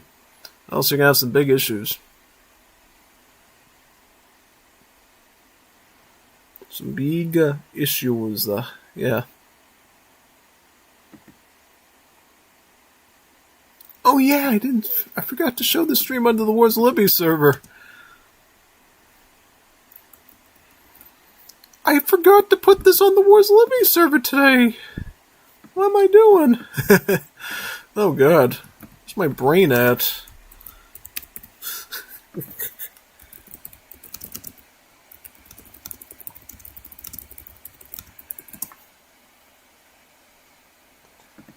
Yeah. I can explain why we didn't have anybody watching today. That's crazy. Tell me about it. Wow. Insane. Totally insane. Brutally insane. Remember it. Probably why nobody watched the stream today. Like, where were all the people?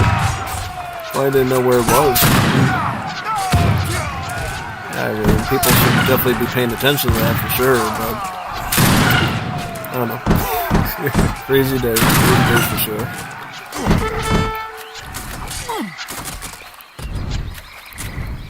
Yeah, I like that you go with Mushitaro, but unfortunately you're kind of at the point where he's got you completely surrounded and stuff, so it's going to be really tough to consolidate those units that you need. Yeah, so definitely could be a big issue for sure.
Wow.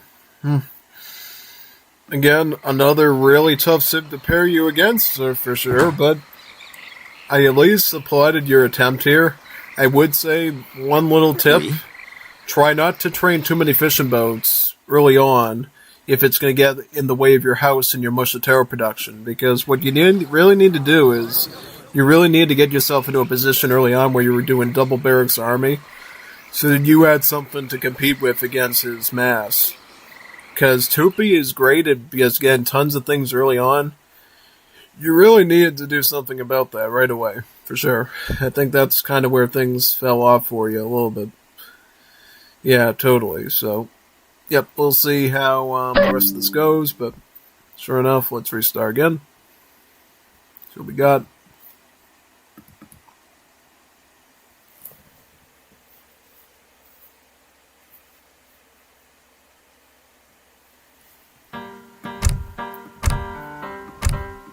So which series should we watch now? Should we see the Eternity versus Eldra one or the Zelda Verde one?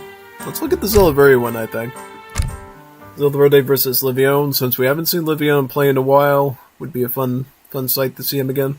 Alright, so here we are. We got Zelda Verde as Bulgaria and Livione as Germany. good matchup, actually. Germany, solid Civ. Bulgaria, you know, also a pretty competitive Civ too. So, yeah, should be fun. Let's see what these guys have in mind. Looks like, yep, he's gonna herd these hunts in. Yep, that's honestly pretty smart. Good thing for him, he's doing that. I think it was the Verde. Now, I will say in general, I would have probably, well, good job herding that in too, so I guess that's good. Yep.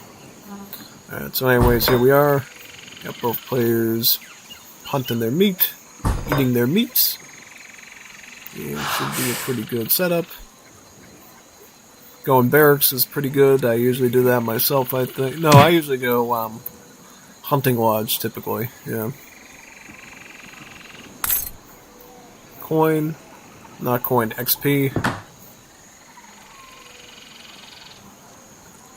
One thing you want to make sure, make sure you're queuing up bills. Awesome. Good. It's always nice to see. How's his deck looking? He's got Jaeger boost, but he really should have needle gun. Everything else is actually pretty okay here. I mean, this is pretty spot on, except for the lack of needle gun in age 3. Yeah. Yeah, no, I think that's kind of where the cookie crumbled a bit, honestly. Yep, pretty much, yeah, unfortunately.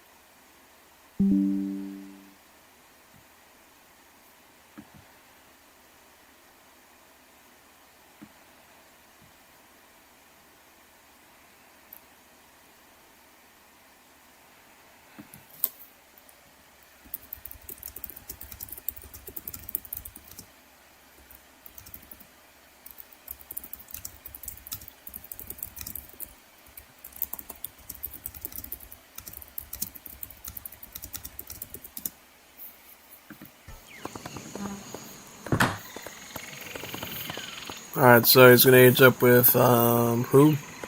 Statesman. That's a good choice. Bulgaria going up with Sophronia Civilizatia from the livestock pen. Okay, so you still get the livestock, he still gets the hunting lodge, and he still gets the market. It's just that he chopped around for that, I guess. Yeah, I guess you could do that. I mean, it's fine. It's fine.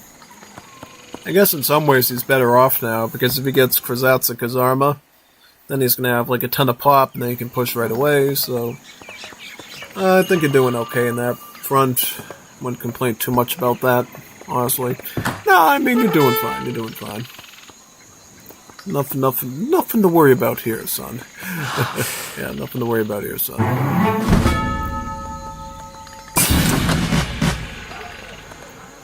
Hey, you're going to get Krasatsa Kazarma, right? I would at least get that. If it was me personally. I'd probably even get like a second barracks now, so that way you have like 120 population plus what you got now, so 150 pop. Yeah, see, senor, that's what I mean. So exactly the type of thinking I'm thinking about there for you. Good that you see that too.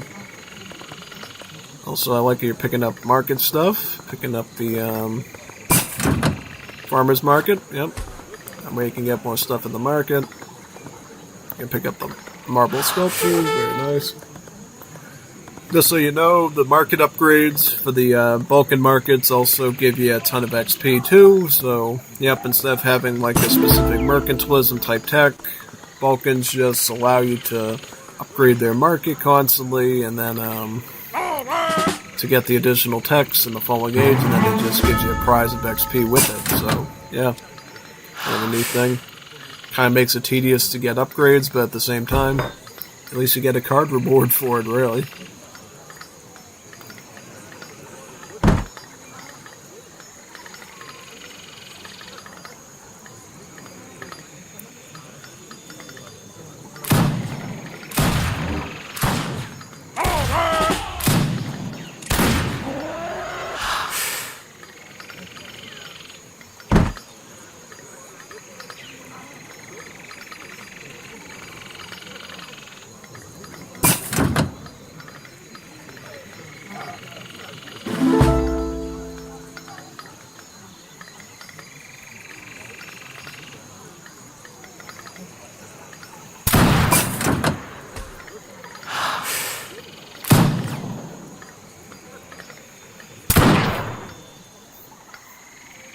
Zdrowej? Da?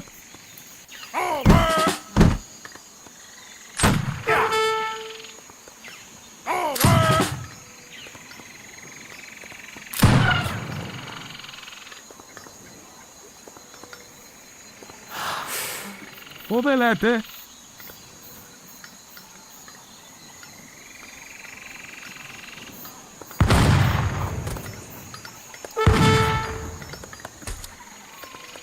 Okay, he's getting steel traps, but I think he screwed up royally here by not getting wood first, because typically you want to get wood first as Germany, just so you get the barracks set up, and then from there, work with what you can. So yeah, no.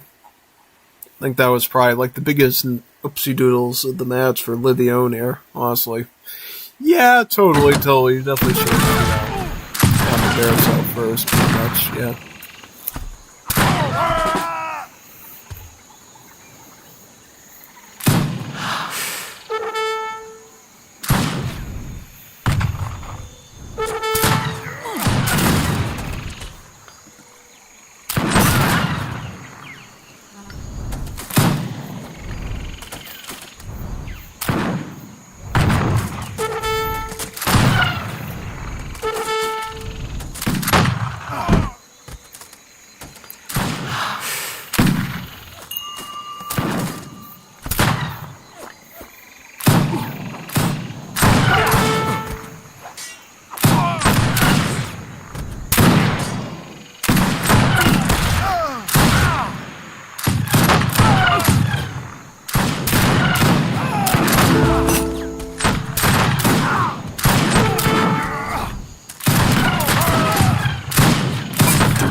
Okay, since you get the Landward Cavalry now, I see. Yeah. Okay, nice.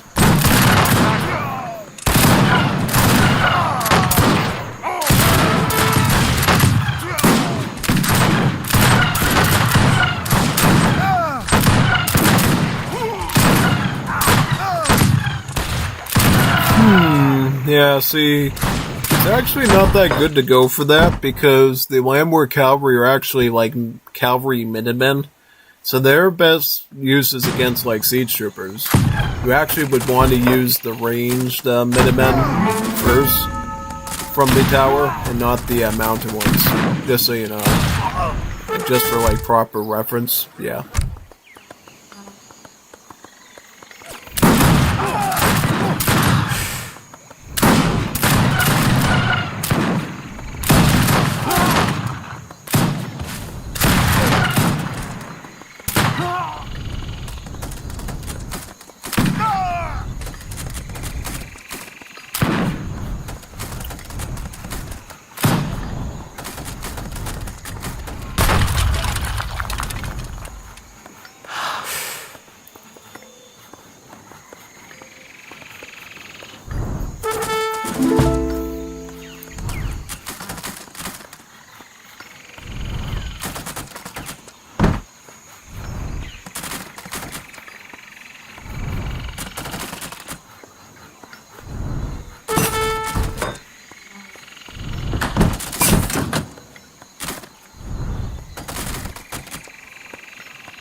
volunteers, I see.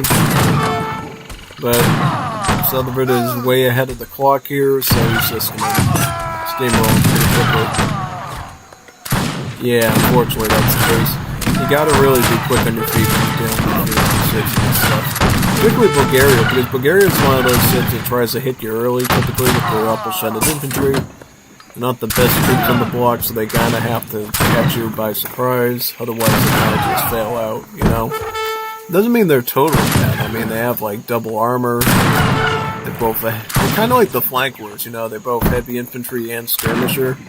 But not quite in the same way that the flankers are that makes them pretty victorious. The way these guys work is they got the armor of both units, so they can resist melee and range. Pretty much an Age of Empires 2 unit, in that sense. It's got 14 range instead of like a normal musket. It's got musketeer-style range attacks and no malice. Same thing with the hand attack, no malice, but no multipliers either. And the atrocious siege of the skirmisher at 9. So yeah, you just mass them up in big numbers, and then you send Samara banner cards to turn them into stuff. You can turn them into Hajuks with this, turn them into Scythemen with that.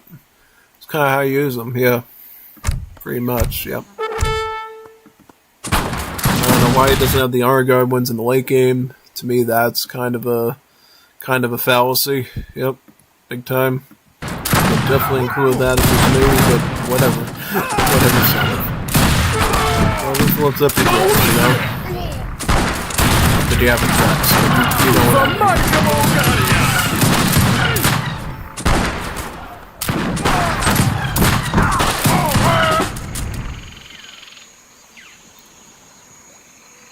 We'll go on to the next one now. Yep.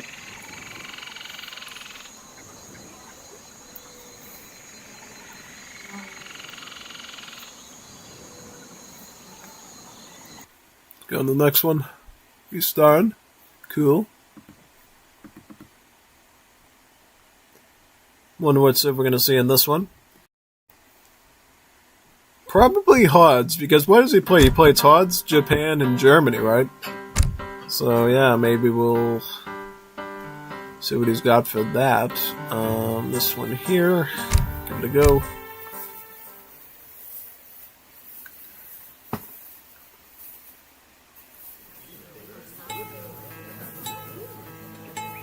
So the Verde is Brazil, and Livione is Russia. Oh, he also plays Russia too, I forgot that. Okay, so he's going to go Russians. Russians versus Brazil. Typically I would say, you know, Russia's going to do better against Brazil, honestly. Because Brazil's a very slow-moving civ, and Russia kind of can exploit that early. Again, the forward blockhouse and really pushing you.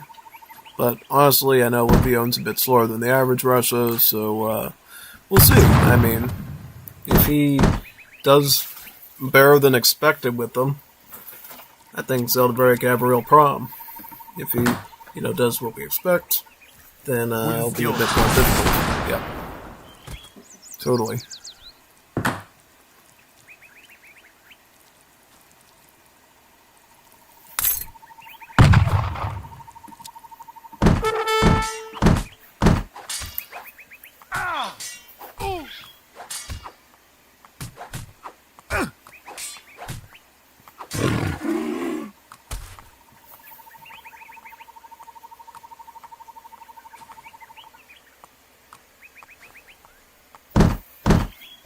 Alright, he's got the coin.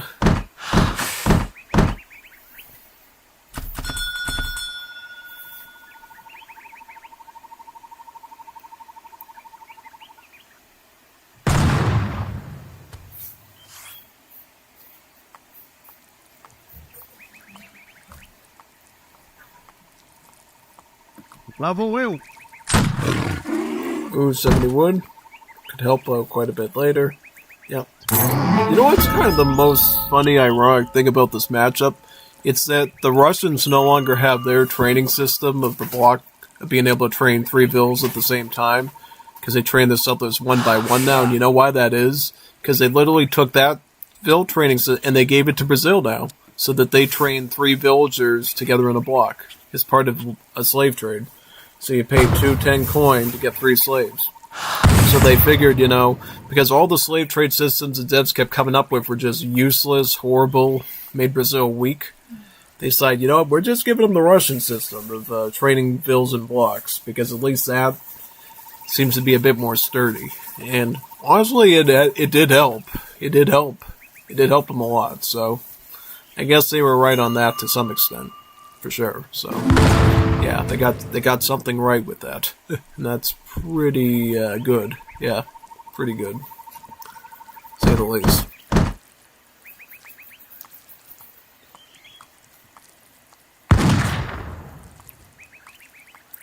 And from there, I think we got a lot of interesting stuff to look at. Yeah, for sure.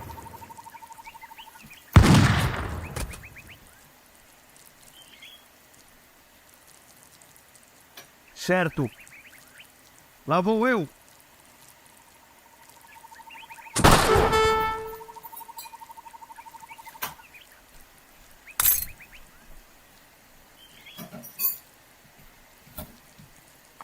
Alright, first German wave. This will, essentially give him access to the Diablo Diabos, so the immigrant Unons. Also gives him an outpost. Gives him some food. So this is actually a pretty reasonable choice if you're playing Germany, Brazil. Whereas Russia, gonna go core mess, right? Oh, the scout. Ooh, interesting. So the scout. It's a fascinating choice because we don't see a lot of people go with the scout. It's an age up that has it so that when you build a stable, you get 3 free Cossacks by building the stable. It's pretty neat. It's actually really helpful. Yeah. It's kind of fun, actually.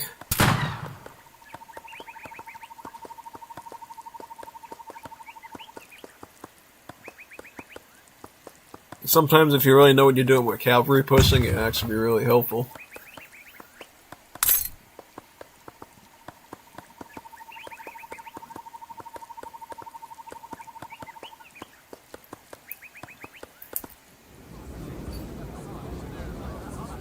Deck-wise, Sevastopol.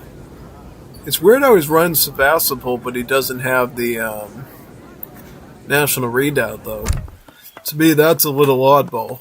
Just saying, yeah. To me, that's a little oddball to see. Or not see. Whatever you see. Yeah.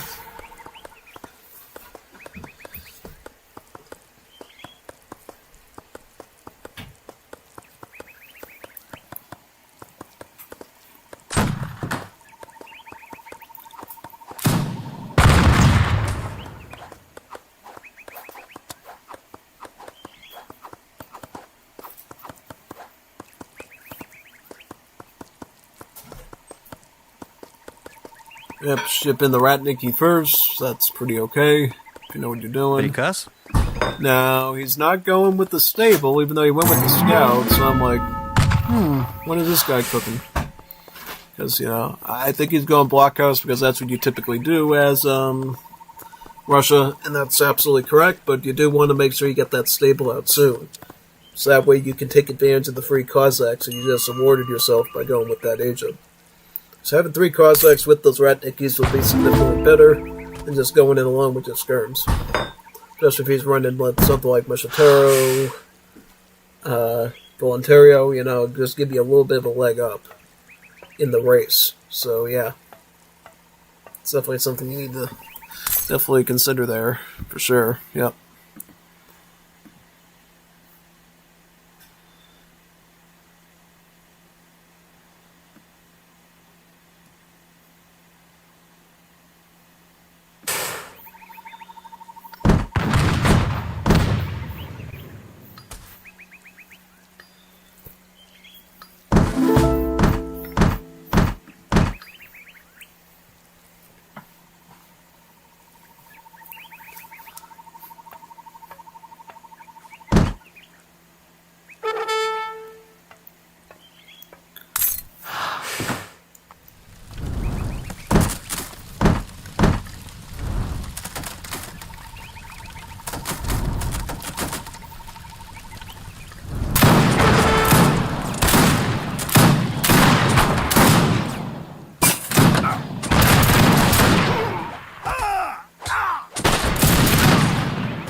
могу идти.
Did he get the stable yet? No, he didn't. He should get the stable because he's missing out on some free Cossacks that he could be added to the...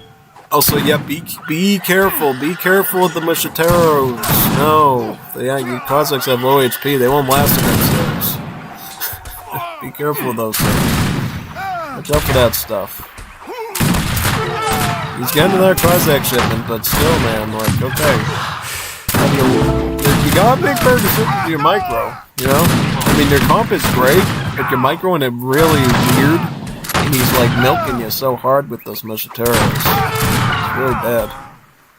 Should never happen. Like, you should have backed those Cossacks up right away, gone in the formation, taken them out, and then swoop around his Voluntarios. Because if you do that, you're set. I mean, Brazil was a very slow civ to get going. You have a real opportunity here of, like, taking them out. It's only if you, like, you build it correctly, you know? Yeah.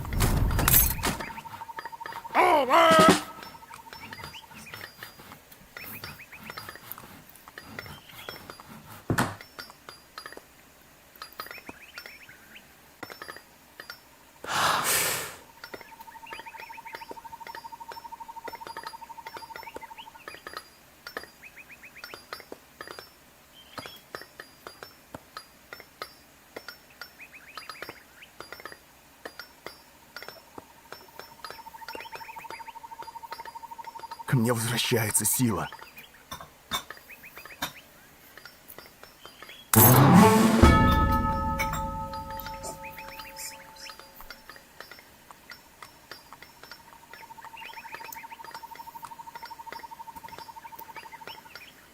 What else has he got in the deck? 700 wood? One of the cards you typically send first, but... Alright, he's getting fencing school. Surprised he doesn't have dueling school in there. Kind of the fear factor card, yeah. So double Mushitero with an artillery shipment. He still has, what does he have? He has an army of Voluntarios and Conscriptos here. Okay, he's all set, I think Brazil won this one fair and square. Yep, it pretty much looks like that, at least to my, point of view here, yeah.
Alright, well, that was something.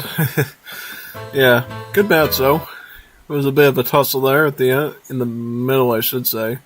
But he never made that stable, and thus he never got those free Cossacks that he was entitled to, unfortunately. So, what a tragedy of Dark Plagueis the Wise size there, for sure. What a little... let's go to the last one, and then we can do the Elder versus Eternity series.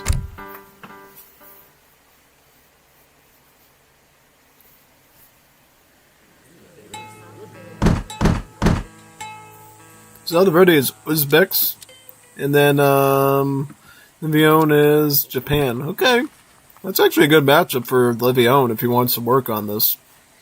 Because Japan should typically have a pretty easy time with Uzbeks, since Uzbeks are not the best starting civ, for sure. Definitely struggle quite a bit, so I think in that regard, Livion is probably in pretty solid shape, yeah. All things considered.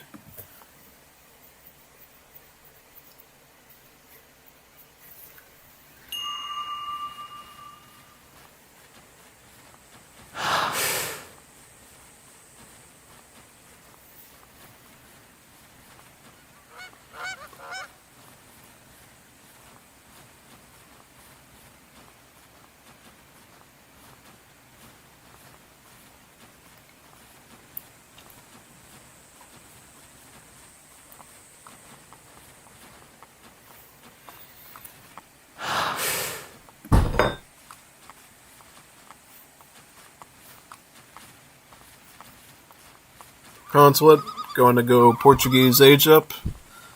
Basically, you go Portuguese at the consulate, and then you discount your wonders' food costs, because the Portuguese discounts all your building construction costs, and thus your food wonder will only cost 680 on the first one. So it is a pretty good thing to go for, typically.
He's gonna go a trade empire. Interesting.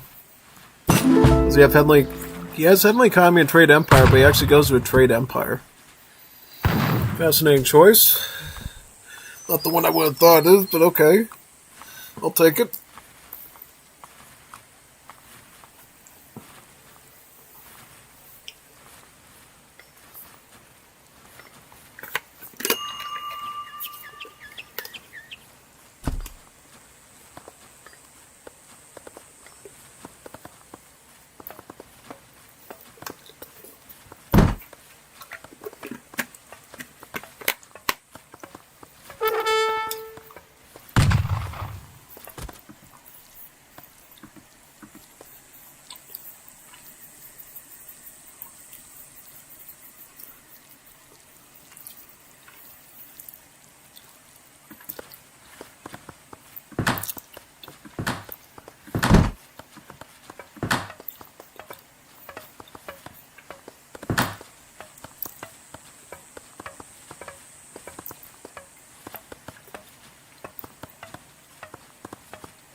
Yeah, oh boy, looks like definitely still very good. You good there. Nice. Looks like your age up now. You can use that Torii Gate to get a barracks. Very cool. Now you can hit him right away with some Ashigaros or something. Not bad. You also got Heavenly Kami somewhere in there too, so now you got shrines cheapened by that card and the Portuguese allies, so that's pretty swell. You can get some decent shrines here. Start farming up like crazy. Get a cheap market, why not? Probably gonna have to ship some of these in first, I would think. Maybe some Kies or Shibumas. And follow up from that. Yeah, well, it's looking okay.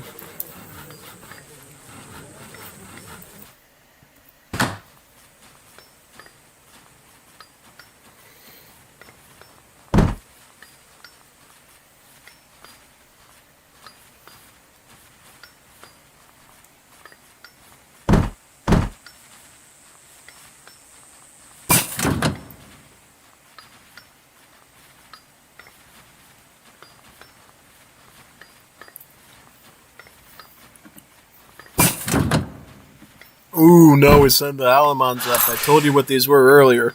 They're these mud towers, right? That shoot at your vills. Nani? And they have multipliers, so they'll actually do 40 damage pierce to your vills, which is enough to kill them in like 4 shots, which is crazy. And they spawn these things called Almaninas, these like nomads. Almaninas. And they will shoot at your vills, they'll shoot at your military, but they'll also shoot at your enemy too. Think of them as like the age mythology Tartarus gates that the, the Atlanteans can do in the Mythic Age with one of their gods or whatever. So, yeah, it's dangerous to everybody. And eventually there'll be so many of them that they'll just, like, congregate all around here and mass up like crazy, yeah. Pretty interesting.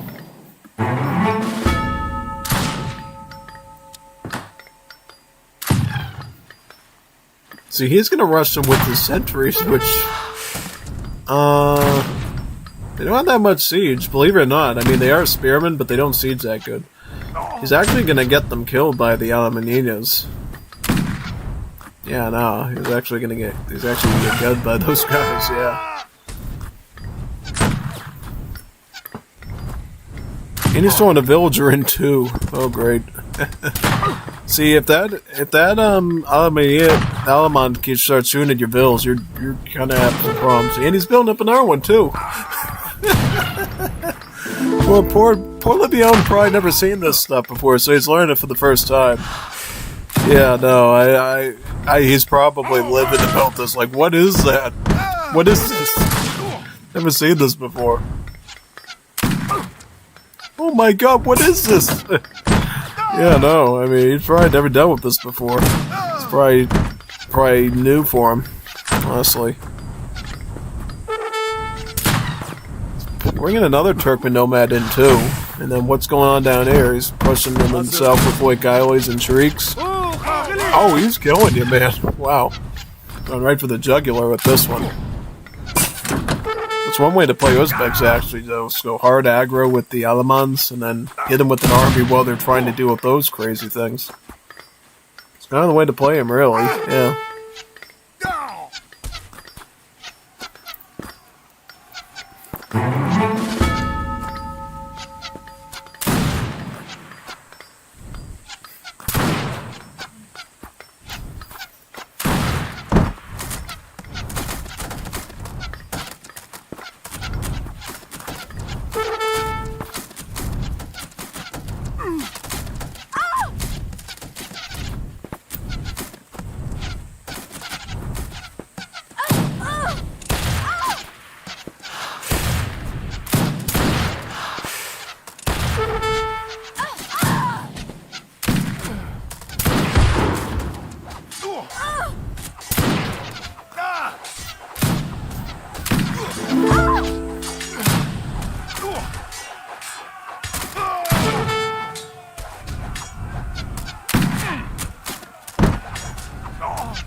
Emriniz. Lermarke. Start. Jarshi. Satunke. Katar Jurkli. Satunke. Emriniz. Rayman.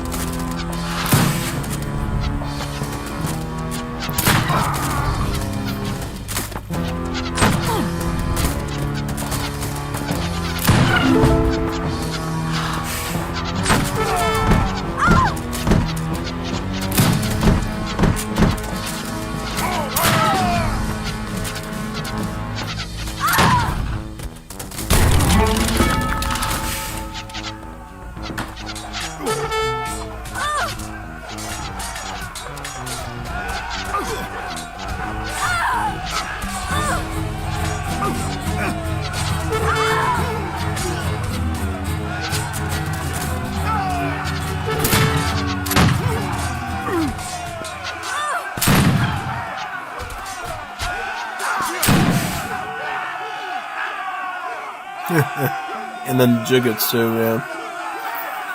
Alright, well, there's that series. We just got one more to look at now, yeah.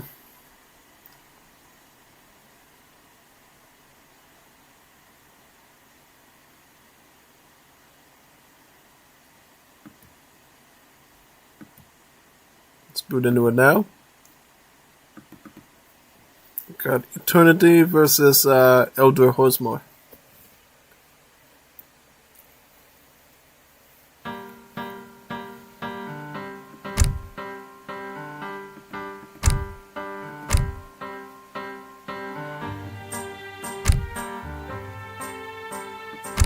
These ones here, yeah.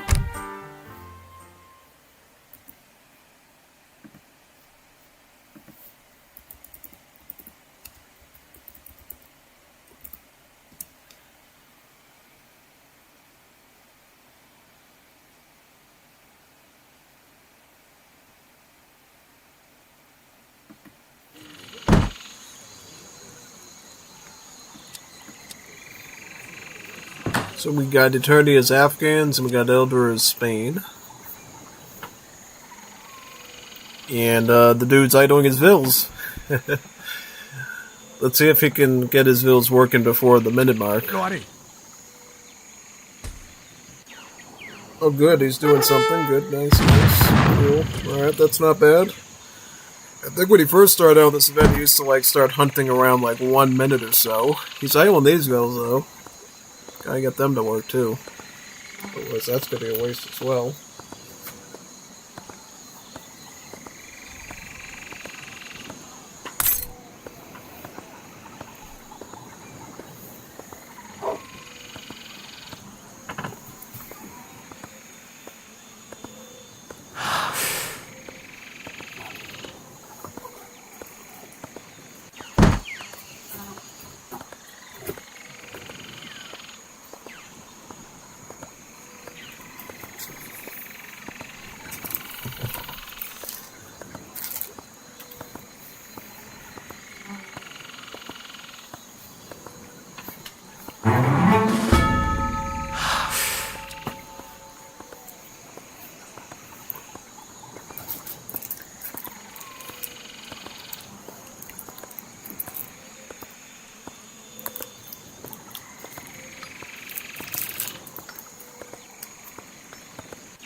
Hola, cazador.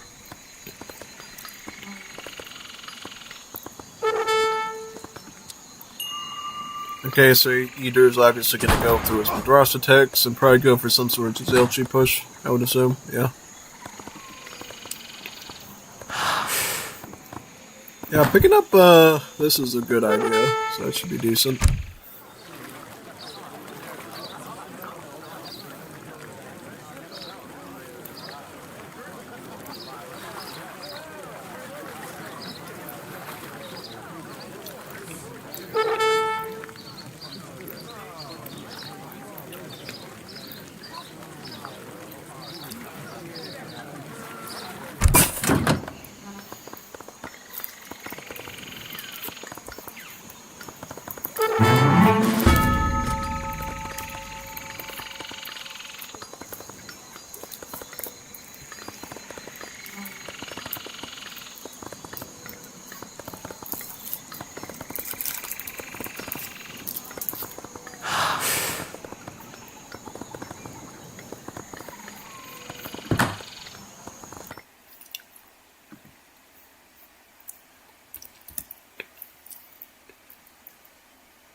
He's already edged up, right? Now he's just going to stack blue ticks if he can to get some free bills, which is pretty smart.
Nice.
Ooh. Wow, fierce. Yeah, no, you gotta be quick with Afghan pushes because they're very, very quick and deadly. If you're not ready for them, they can really throw you for a loop there, for sure. So, yep, definitely was a challenging thing there for Eldor to deal with.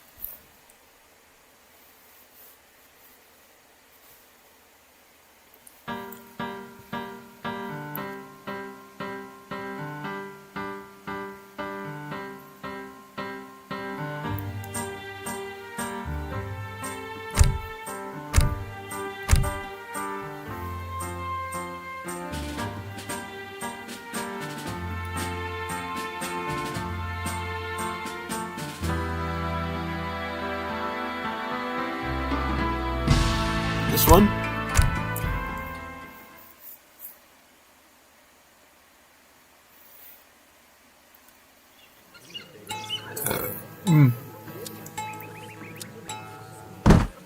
Under playing Mexico, and Eternity playing Danish.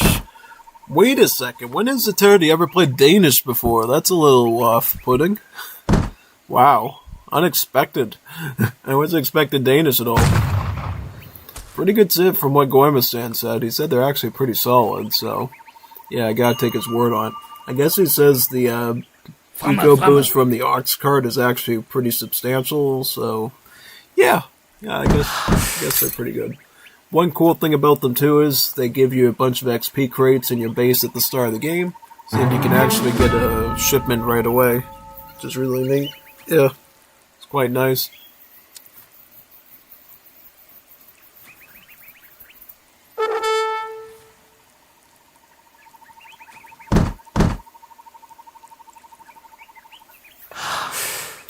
Yep, he's gonna get his team 2 settlers, it looks like. And then probably Colberism or another Ox card after that, yeah.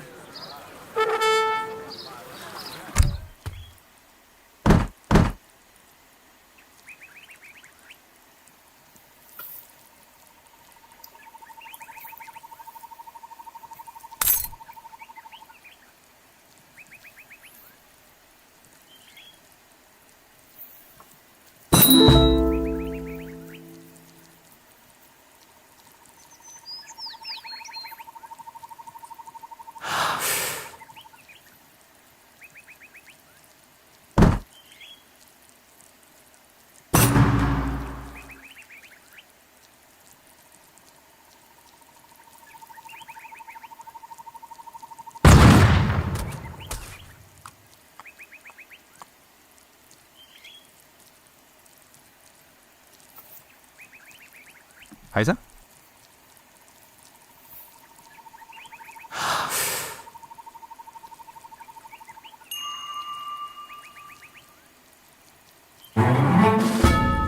Now, I think in this matchup, typically Mexico does pretty well. I don't know how this is going to turn out. Mainly because, Eldor's Mexico's kind of weird the way he does the card orders. I'll show you. So he's got it's called the Puebla's hard mode. So try hard mode. And he ends up going with this first, which is very strange. And then he goes with, like, Eco Theory or whatever, or something like that. Kind of a 2D. Okay, now he's going with counter marking, which is a very strange start. Because it's like, coin isn't needed for age up. Why would you want to go into that one first? But whatever. You think it's going to work, you think it's going to work. You know what I'm saying? Yeah.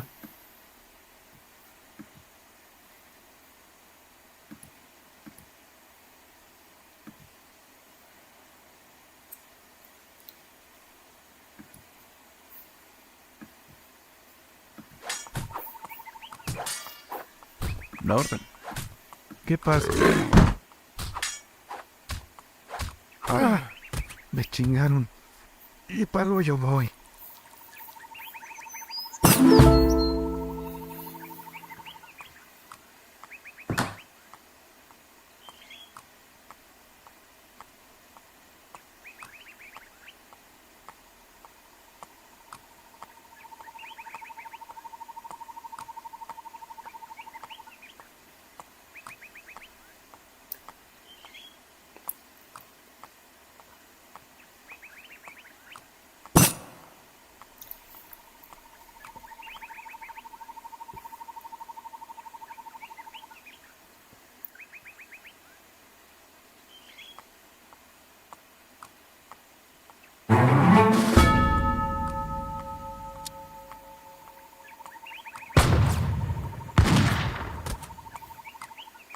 Yeah, typically you want to get the Presidio first, though. That's like the biggest mistake he's done here, I think, probably.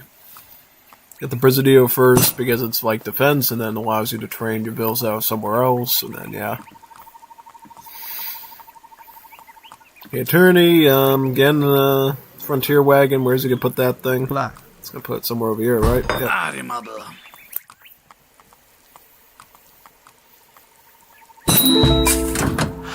Sorry, no.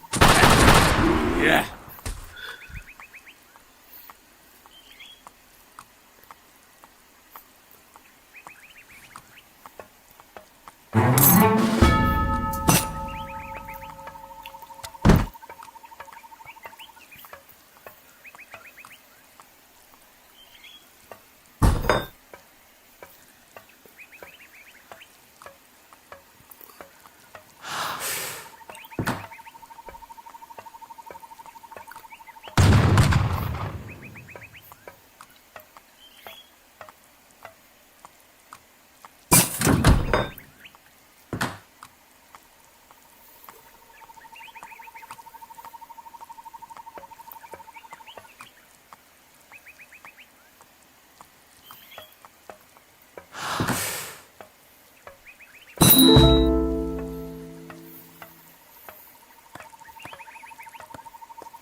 Crazy.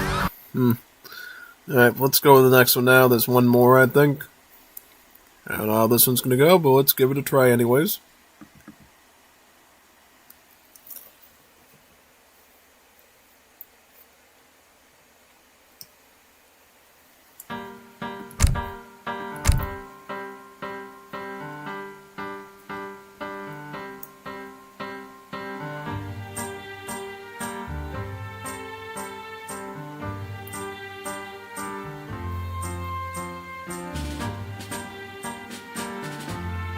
That's right.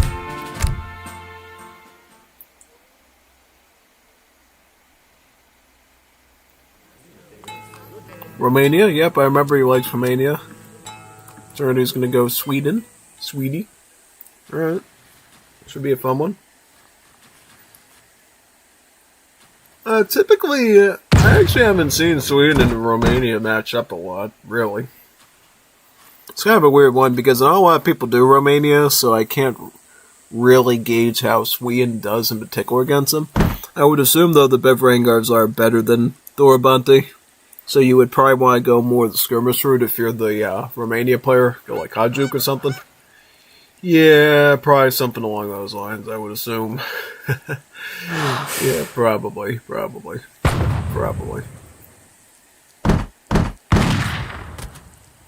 Yeah, this should be a really neat one.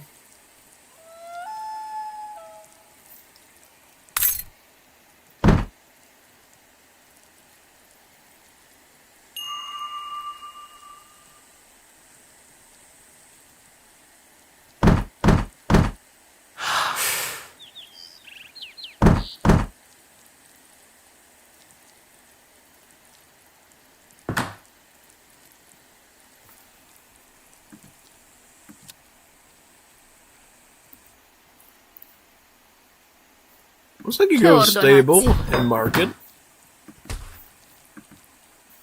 Do you start? Yeah, okay, so... I mean, honestly, I would go with the market agent if I was Romania, because that gives you like 400 wood. And 400 wood is pretty good for your setup, because a reason why you want wood as Romania is because you can get like an early,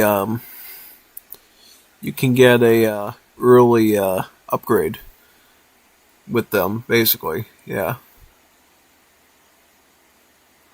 Yeah, so basically, with Romania, you get this weird thing called a modernization bonus, where you can research any tech you want at any time, and you have to pay like double for it.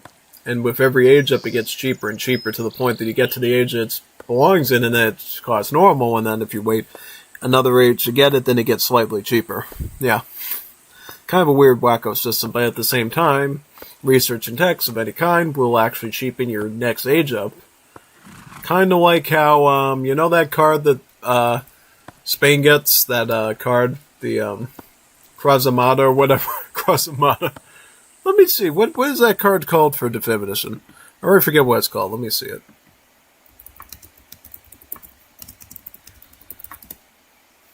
I'll figure out what that card is, let me figure that. Let me see cards. We'll figure out really quickly.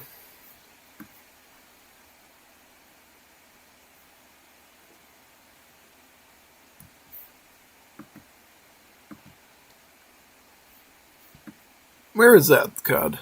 Oh, House at Trastamara. Next age of his research and costs less for each shipment you've sent. So it's like House at Trastamara without the age of speed effect for when you research Texas, Romania. Yeah, alright. So that makes more sense. Yeah, so you get some weird choices, Romania. You can either stay in the same age longer and get access to stuff while you're still sitting in the same age, or you can just research a bunch of random techs early so you can get an easier fortress, industrial, or imperial age. If that makes any sense, yeah. And there's different ways to skin a cat. What I typically like to do is I like to get the stuff I want early, stick around in age 2, gain some dominance on the map, and then when I can, slide into like Fortress Age, Industrial Age, and then start ramming in the technologies like crazy. So that way my Imperial Age is only like 2,000 or something, 1,900. It's like really dirt cheap, and then at that point you're getting like all your Imperial stuff, and yeah, no. There's some ways to really leverage it if you know what you're doing, and that's typically the way I like to do it usually, yeah. That's the way I like to go about. Emmanuel Goju. Yep. He's the stable one. He used to give you like a stratty. I don't know what he gives you now for stuff. I think he gives you this coin of something. Because he did have the option of going with the market age up too. Henceforth why I don't know why he's not going with that, but whatever.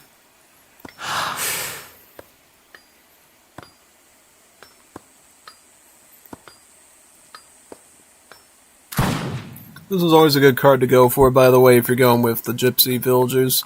The Lartari allows the Gypsy Vills to actually gather faster around their Verdun, and also gives them more hit points, too, so they can actually survive longer from, like, raids and stuff. Really makes them a better Vill source. You do get some infinite shipments of them, too, if you want to, like, get more and more of them. Because the reason why you'd want more Roma Vills is because they trickle XP. And trickling XP means more infinite shipments like this. I think in the infinite shipment department, Eldor did a fine job, actually.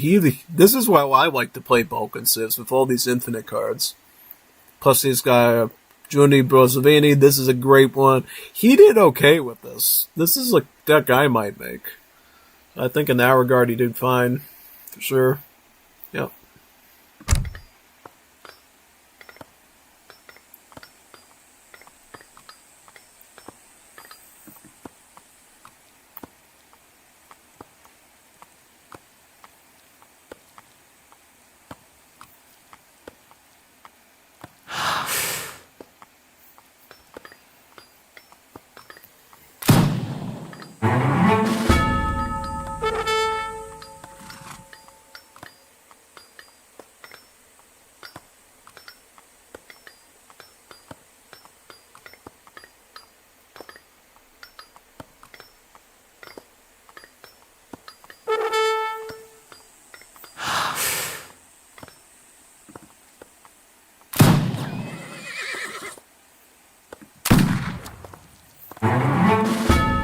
And since he knows the opponent isn't going to rush right away, he can get normal logging, probably get Riksbank next, and then just start making stuff after that, yeah.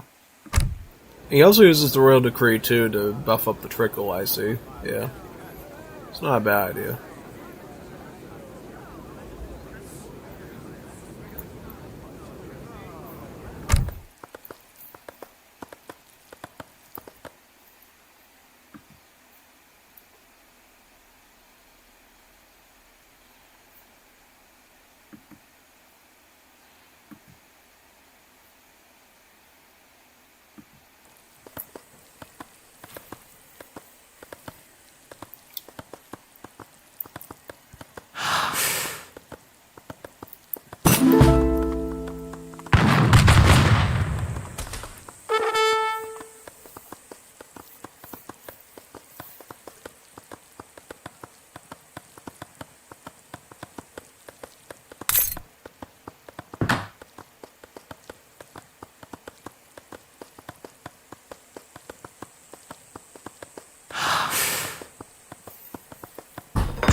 Yeah, Bevrangar push would definitely be the way to do this, typically.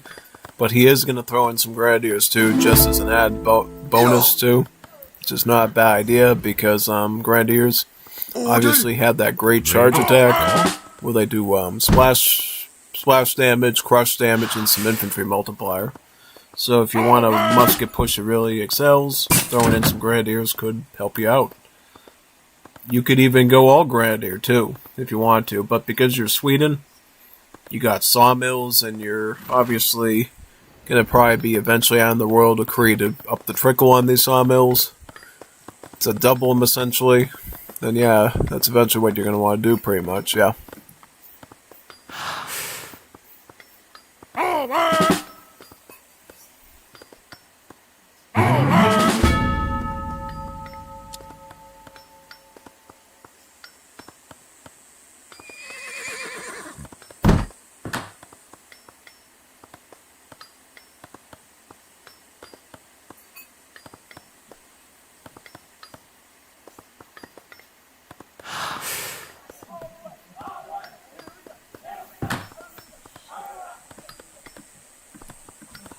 How's your base doing, Elder? So, looks like it's got some Coloras, or the plural would be Colorasi.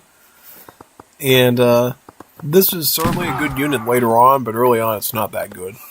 It's kind of like it's weaker than a Cossack, put in that perspective, but it is cheaper than a Cossack. It's kind of like the Paraguayan cavalry, the Akayobatais. Not quite that weak, but it's kind of in that ballpark. It definitely does more damage, but I think the hit points is sort of in the ballpark of the Akayobatai. Yeah. So that's probably the main issue is he's dealing with an exceptionally good anti-cav in these Bevernangars.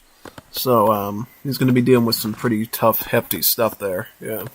I think as soon as he hits it, he's going to melt like, butter that goes onto a cooked lobster, basically. Pretty much. It's not going to last more than a couple seconds with that.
That's the other thing too that makes Grenadiers pretty cool, is they also have like a normal range. Their range for their siege is the same as their regular range, so they actually can shoot far back and throw grenades instead of having to go right against the door with the siege stuff, which is kind of convenient for them, in a way.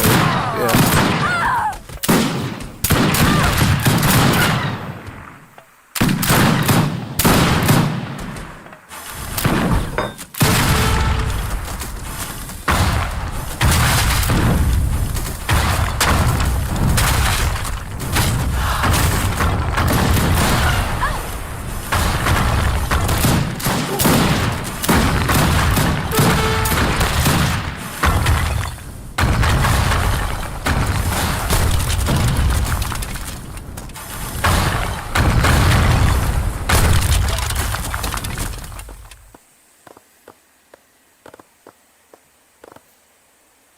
GG's.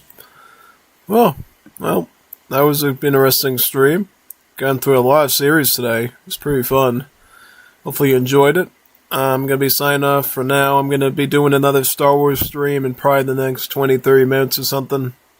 Just got to set up some stuff on the machine and everything.